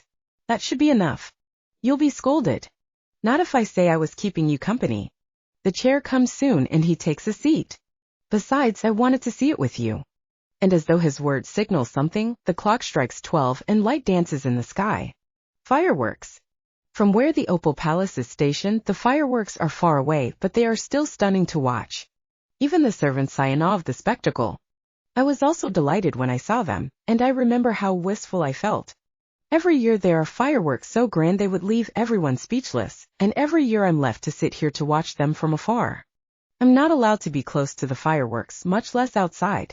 Terrified that there is a chance the smoke from the fireworks lingering in the air would leave me breathless. Even I understand how small the chance is, but a chance all the same. Besides, the ball for this day is so large and so full of people I would just collapse from exhaustion, so it's always best that I celebrate on my own right here. But how wonderful it would be if I could just... Suddenly Callisto took my hand. What's wrong? I turned to him, and I remember thinking how mature he looked compared to 2 years ago. He'd grown taller and his voice is changing too. He's 14. I smiled then, brushing it off with a nothing. It can't be nothing. Just tell me. There was a certain worry and determination in his eyes that I couldn't help but voice the feelings I kept to myself every year. I was thinking how wonderful it would be if I could stand under the fireworks. To watch them up close. To just see them overtake the sky in a myriad of colors. Milady, I could hear Andrew and a few servants mutter their empathy towards me. But I smile at them. But that doesn't mean I don't enjoy my time with all of you. I do. I assure them all, but their smiles are just a little forlorn. And I know that it isn't possible. It is. Callisto's words startled me and I turned to look at him. He has a confident smile that makes me believe that maybe, just maybe, one of these days you'll be able to see them up close. I'll accomplish it somehow. I promise. His promise brought me to tears that night, his smile bringing me hope that I shouldn't have it all. Yes. It was a promise I thought would never be accomplished. So what's going on over here? I look up from where I've been comforting Cerise to see Ophelia come in with Vivian carrying a few boxes for her. There are some male servants following behind them, but once they're put down the dress form mannequins, they quickly take their leave. I've been in this parlor room for the better half of the morning and afternoon. Cerise has refused to go to any of her lessons, and she has been using me as a shield against the headmaid who has been coming over to try and get her to return. I couldn't really bring myself to abandon Cerise, not when she's so distressed. Good afternoon, Ophelia. You see, I pet a pouting Cerise on the head before looking over to Ophelia again. She doesn't want to go to her horse riding classes anymore and has been boycotting her other lessons. Did something happen? Ophelia raised an eyebrow. According to the instructor, the horse suddenly got startled by something and she fell off. So trauma? I nod my head before looking down at Cerise. The poor thing was shaking while pouting. Honestly, I was worried when I heard about it. I even rushed to the scene the moment a servant came bursting into the room with the news. Luckily, Cerise only had a bruise which was easily healed. Luke had been near enough to partially catch her when she fell. Cerise, I call out as gently as I can so she would look at me. Once she does, I smile. I'll talk to Mother and Father about your lessons today, so why don't you spend the day with me and look at the dresses that Ophelia brought? I ask her. Finally, she brightens her expression. Really? Cerise asked me with barely suppressed excitement. I nod my head. Though Cerise does have a very active side to her, playing with Matthew and Luke in the garden almost every day, and even learning how to climb a tree from them, she's still a little girl and the idea of a new dress excites her. Cerise even wears the ribbon from the teddy bear I bought for her. I also thought that the ribbon was rather stylish as well, but it seems Cerise thought the same, and now she wears it almost every day on her hair. Once Mother tailored it to be wearable. Of course, if Ophelia doesn't mind. I turn to Ophelia, who only smiles and puffs her chest with pride. I don't mind at all. Ophelia says. They're only experimental, but I'm pretty confident to a degree. A degree? I'm very curious about how you've created the imagined dress. I'm still trying to find the right kind of fabric, so all of these are undyed, which means they're a little plain and messy for measurements, but have a look. As Ophelia explains the dresses, she takes out each one and starts to put them onto every mannequin. The dresses are already lovely when laid out onto a mannequin, but I see what she means in regards to being experimental. Each one has a label designating what fabrics she used, and depending on such fabrics, the way the dress flows and the way it curves is different. I see what you mean, I say as I stand up and walk around each mannequin and get a feel of each fabric. Right. Ophelia scratches the back of her head. I'm getting a good idea, but they're not quite moving in the way I hoped. The creases here are unflattering. Yeah. And this one over here doesn't fall quite redash. Whoa. Between our complicated comments towards the dresses is the surprised voice of a child. Cerise is also looking at each dress, but rather than being thoughtful or slightly disappointed as both Ophelia and I are, she's genuinely in awe. What are these dresses? They're not poofy like the ones we usually wear. But they're not like the skirts of the maids. Cerise says. I was about to explain, but she cuts me off with a pleasant surprise. They look like mermaids. I can't help but smile when she says that. Don't they? I kneel down to where she can look right at me. Even Ophelia looks delighted as she kneels down as well. This was your sister's idea, you know. Really? I nod my head. Yes. These dresses, these mermaid dresses, are what Ophelia and I have been working on. On the day I visited her boutique, I told her that I wanted to create a unique dress. One that is the complete opposite of what the current trend looks towards. A dress that hugs the natural figure of a woman. A dress that pulls the ground slightly but doesn't drag unnecessarily. An elegant dress that reminds one of a dancing mermaid. Just like in the illustrations I saw in Olivia's adventures. Though at the moment, dresses with the use of crinolines are the trend, it's been this way for too long now. There must be many who have started to grow tired of the current clothing style. I was always so tired after wearing a dress. The amount of fabric we had to bear with while standing as etiquette demands. It was always taxing. Not only were those fabrics too hot under the summer sun, but they were always so heavy too. Do you think that we women only sit around and chat because we refuse to do anything else? The truth is, I'm 70% sure that we just refuse to move around because the dresses weigh too much and it's too difficult to move as we please. I always wanted to wear a dress that was much lighter. Something that would still flow beautifully like the curtains under the breeze, but also something easier to wear. But most of all, a dress that doesn't require a corset. Elder sister? Anne. Oh dear, was I in my own world? But now that I'm looking at them after Cerise's comment, I feel much lighter, and my views of the dresses are not as disappointing. I'm more excited than I am troubled by how they look. If Cerise can see what we're trying to go for, I think we're moving in the right direction. I say as I stand up and look at the dress samples again. Yes, there's no need to rush. We have many more months ahead of us. You're right. Ophelia too regained her vigor. Sister. We turn our gaze to Cerise, who is holding onto the skirt of a dress. What is it, Cerise? I ask. Will elder sister be wearing these? I nod my head, and Cerise frowns a little. At her frown, both Ophelia and I look on in worry. Ophelia scratches at her head. Something not to your liking? These aren't the final products, Dash. They should have ruffles. Cerise's exclamation takes us by surprise. What? The tail. It should be ruffle wide and not all flat like this, Cerise said with bright eyes. I love it when elder sister wears ruffles.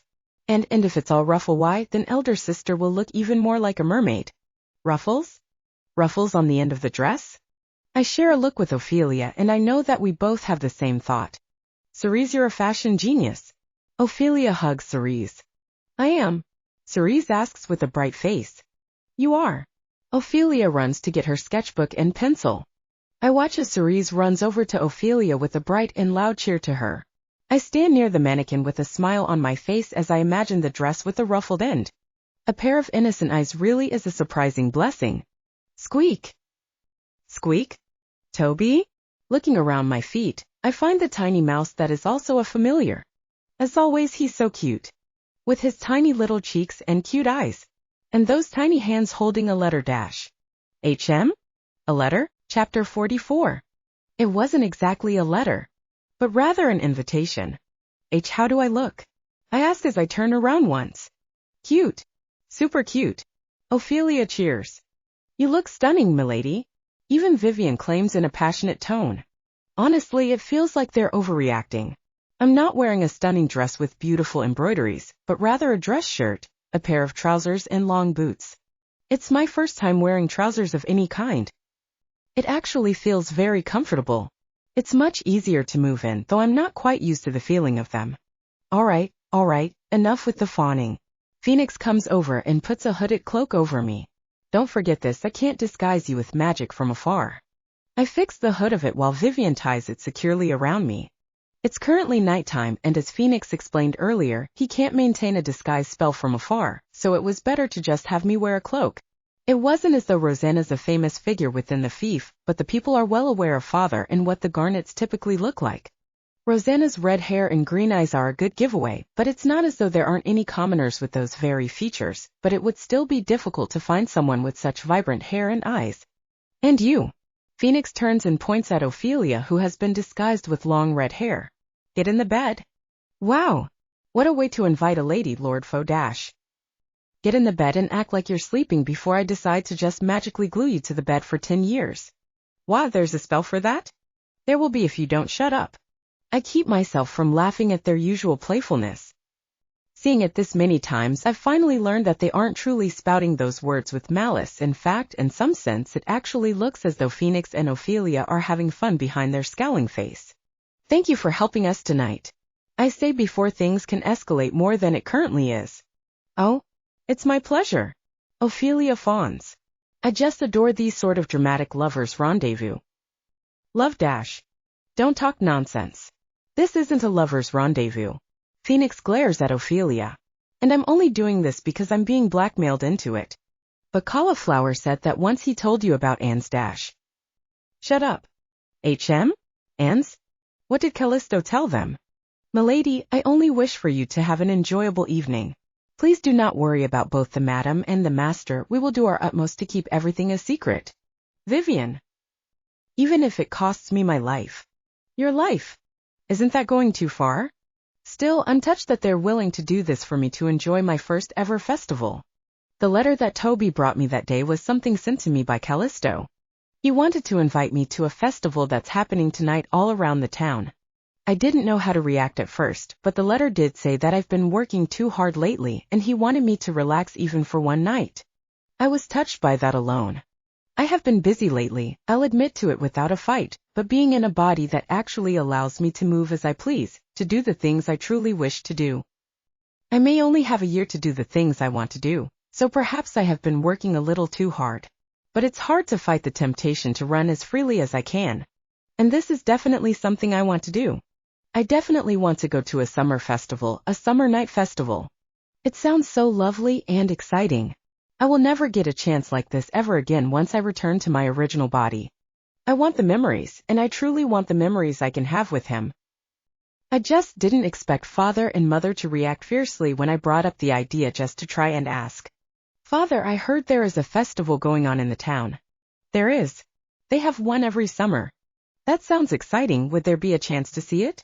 I would love to know how the fief often celebrates dash. Absolutely not. You are not to venture out into the streets of that festival.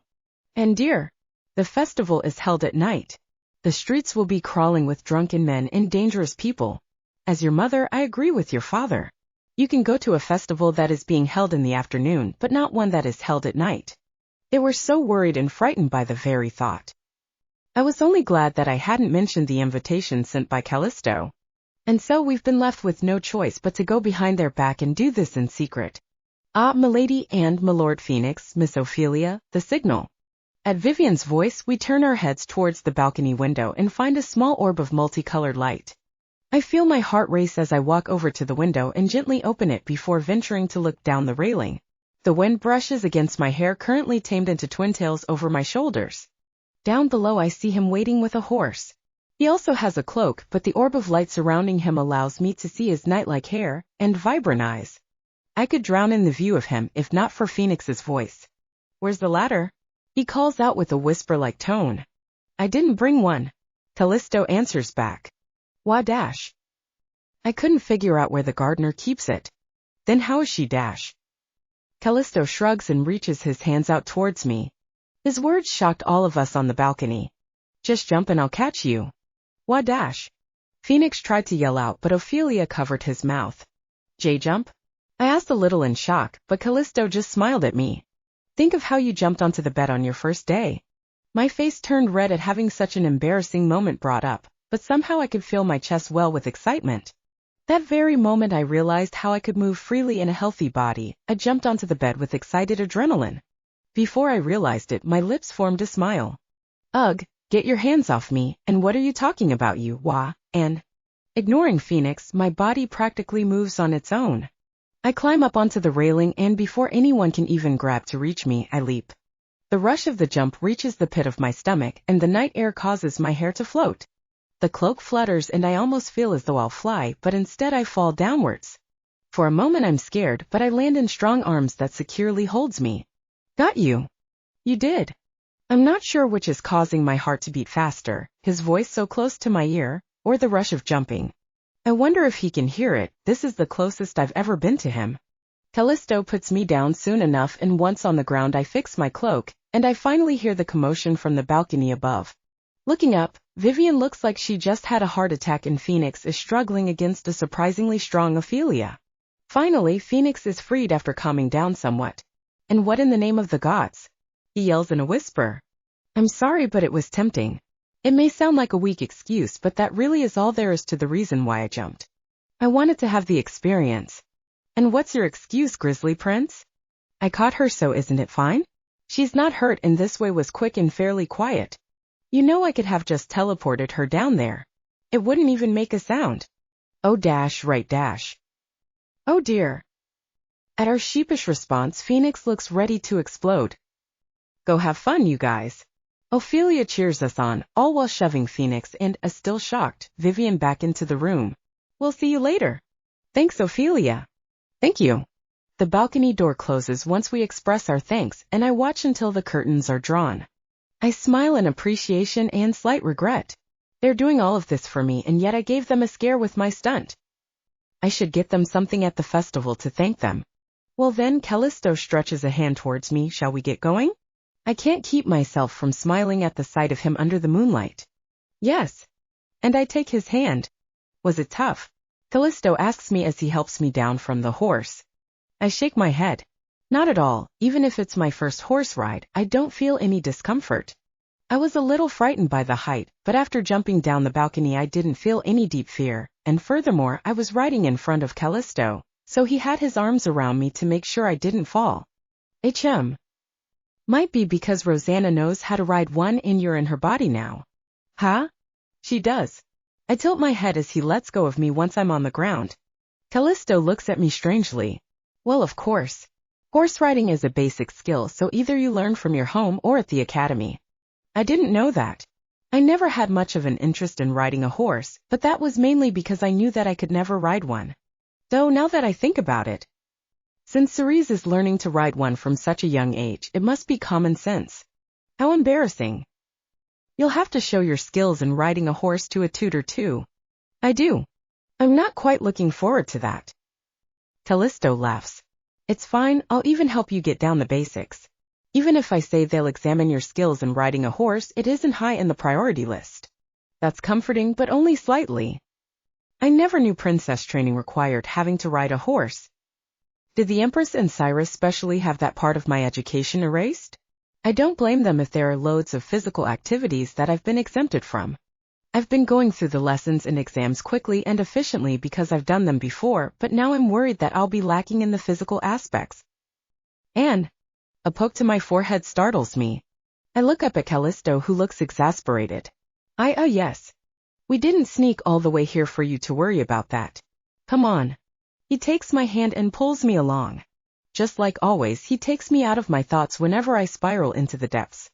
Through the darkened streets he leads me along with vigor that I don't see in the afternoon. In the afternoon I'd be walking beside him, arm in arm like how you're supposed to. We don't walk with dignity, nor with our backs completely straight.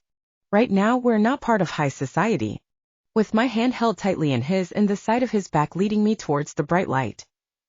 We're here to have fun. I'm neither Lillian nor Rosanna, and he is neither the second prince nor Callisto. Out here in the night, exposed into the light of lanterns, the loud, lively music, and the echoes of cheering. We're but a girl and a boy here to enjoy. Welcome to the Summer Night Chapter 45. Do you think we were too harsh? I look up from where I'm braiding my hair and look over to my husband, who is already in bed with a book in hand. Over what? Merlot frowns before he lowers the book he was reading and the pair of reading glasses he often uses instead of the monocle.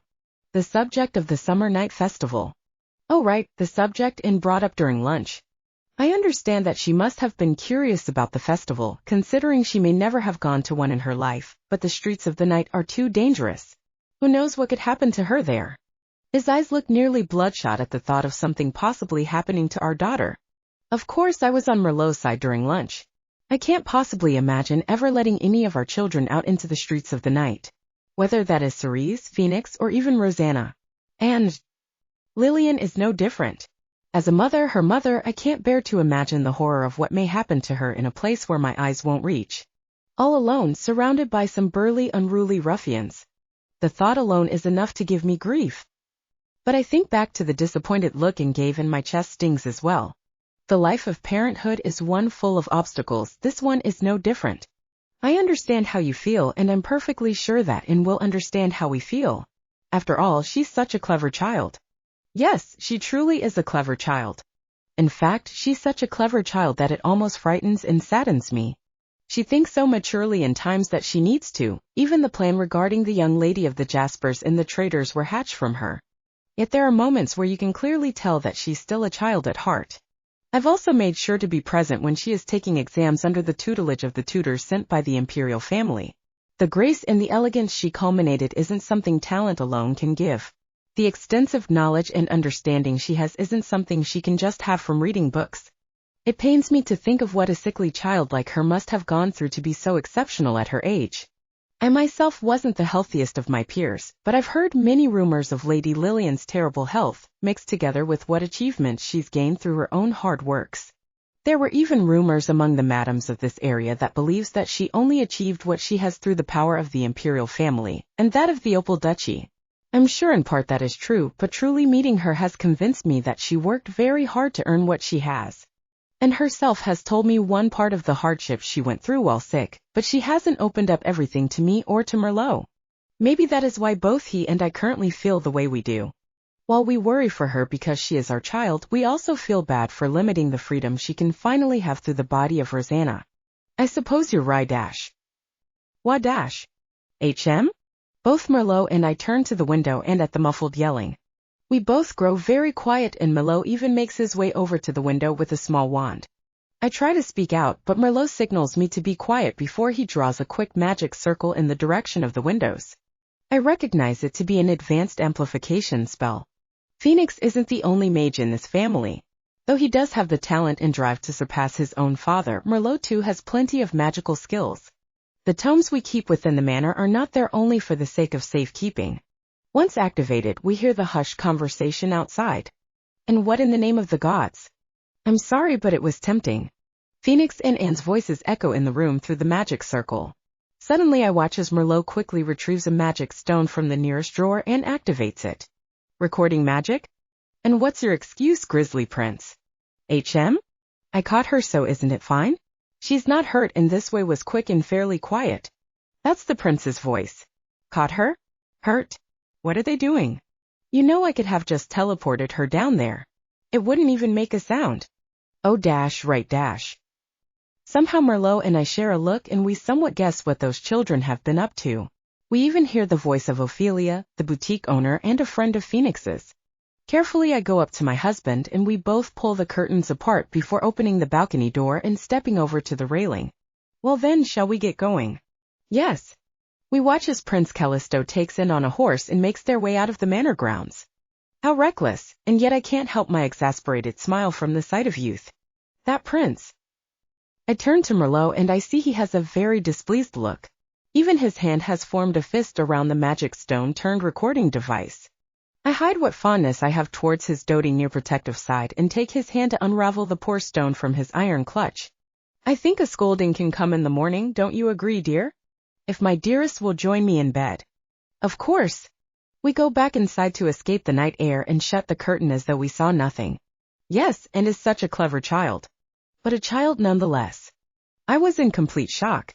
The plaza that I've seen a couple of times now has been completely transformed. Lights decked the lamps in nearby balconies.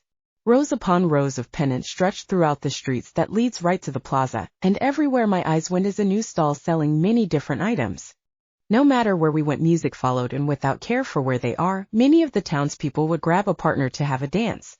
Street performers stationed themselves where a crowd could gather, and my eyes nearly popped right out of their sockets when I saw someone blow fire out of their own mouth. It was like a carnival was stretched throughout the town, and laughter filled the very soul of this place. I've been to many balls throughout my lifetime, and I will admit that many of them are shiny, glamorous, and elegant. But nothing can ever compare to the joy I felt from the brightness of this place. Cal, this is amazing. I can't help but cheer as I feel the very core of my being getting sucked into the atmosphere. Everything is incredible. I knew you'd like it, Cal says, and he doesn't move to stop me from my own joyous celebration. In fact, he joins me and allows me to take the lead. But we just arrived, so keep some energy left for later. Skewered meats. Freshly grilled. Ladies and gentlemen, feast your eyes on my next trick. Would you care for a gift to remember this night? My eyes can't help but go this way and that. I don't know what to focus on, there's so much going on. I almost feel dizzy, but my excitement is greater than the dizzying feeling I have. You're going to fall from how much you're turning your head. But Cal, I feel like a little child again, and Callisto pulls me along instead. I know.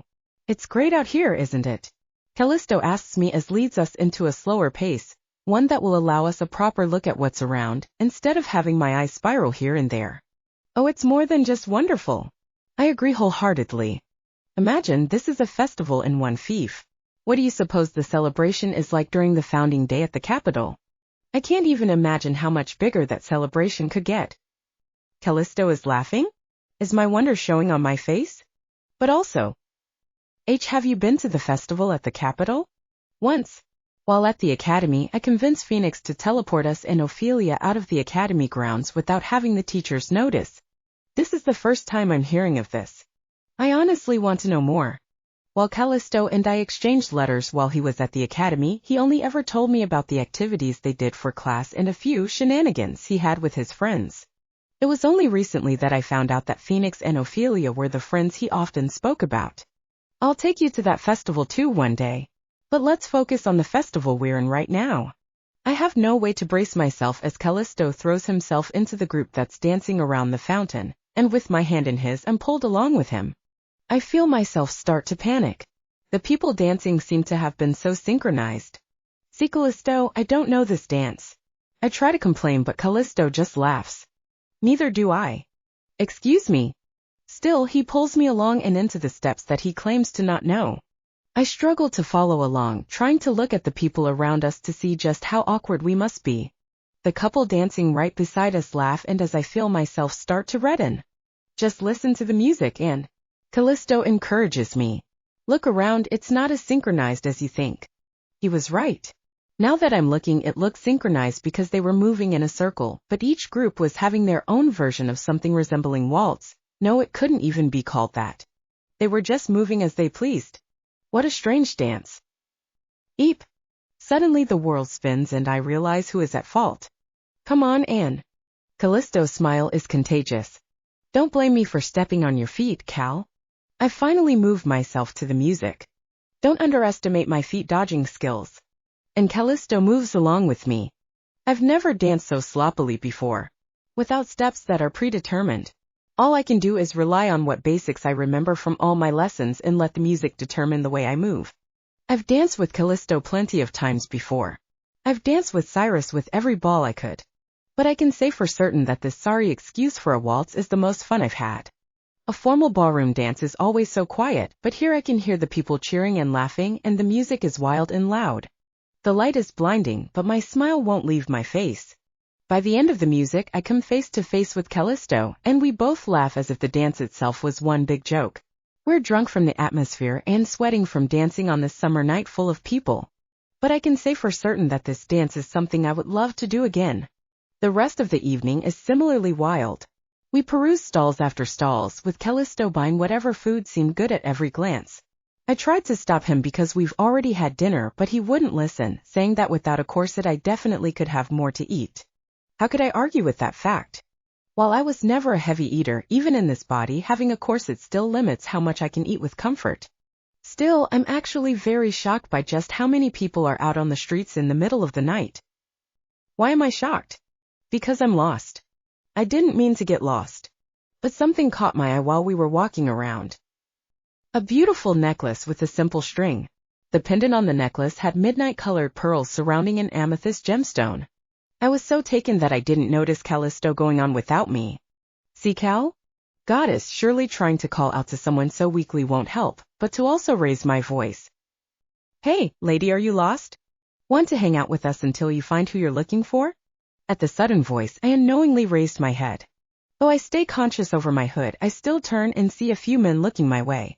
I can tell they were drunk, their faces are bright red from the alcohol in their system. Though you don't see it very often in balls and high-class parties, there are those who end up drinking too much. They're approaching me. I quickly turn my eyes away from them and start to walk. I know that when one is lost, it's best to stay in one place, but I'm sure that I shouldn't stay here when there are drunkards calling out to me. Hey, wait up. I ignore their voices and continue to walk. Hey! How persistent. Calm down, Lillian. There's a solution to everything. And though I don't like violence, self-defense is still an option. Yes. Just remember Vivian's advice. Milady, should anyone try to touch you where I am not around, estimate where their face would be and swing your fists with all your might. Swing my fists with all my might. I just have to swing my fists with all my might. If they so much as touch me, I just... In dash. Kaya. Swing my fists with all my might. Whoa. HM? A familiar voice. And dash. Opening my eyes, I look to see who it is. I expected to see a drunken man, but instead, I find Callisto standing there with wide eyes and a hand having stopped my fist. See, Cal? That surprised me. First you disappear, and then when I find you, the first thing I receive is a fist to my cheek. My own cheek turns red, and I panic as it says that I nearly punched royalty. Oh dear goddess, Callisto, I'm so sorry. I quickly apologize as I take back my hand, but Callisto just laughs. It's fine. Also, nice swing. If I were someone else, it would have been pretty bruising.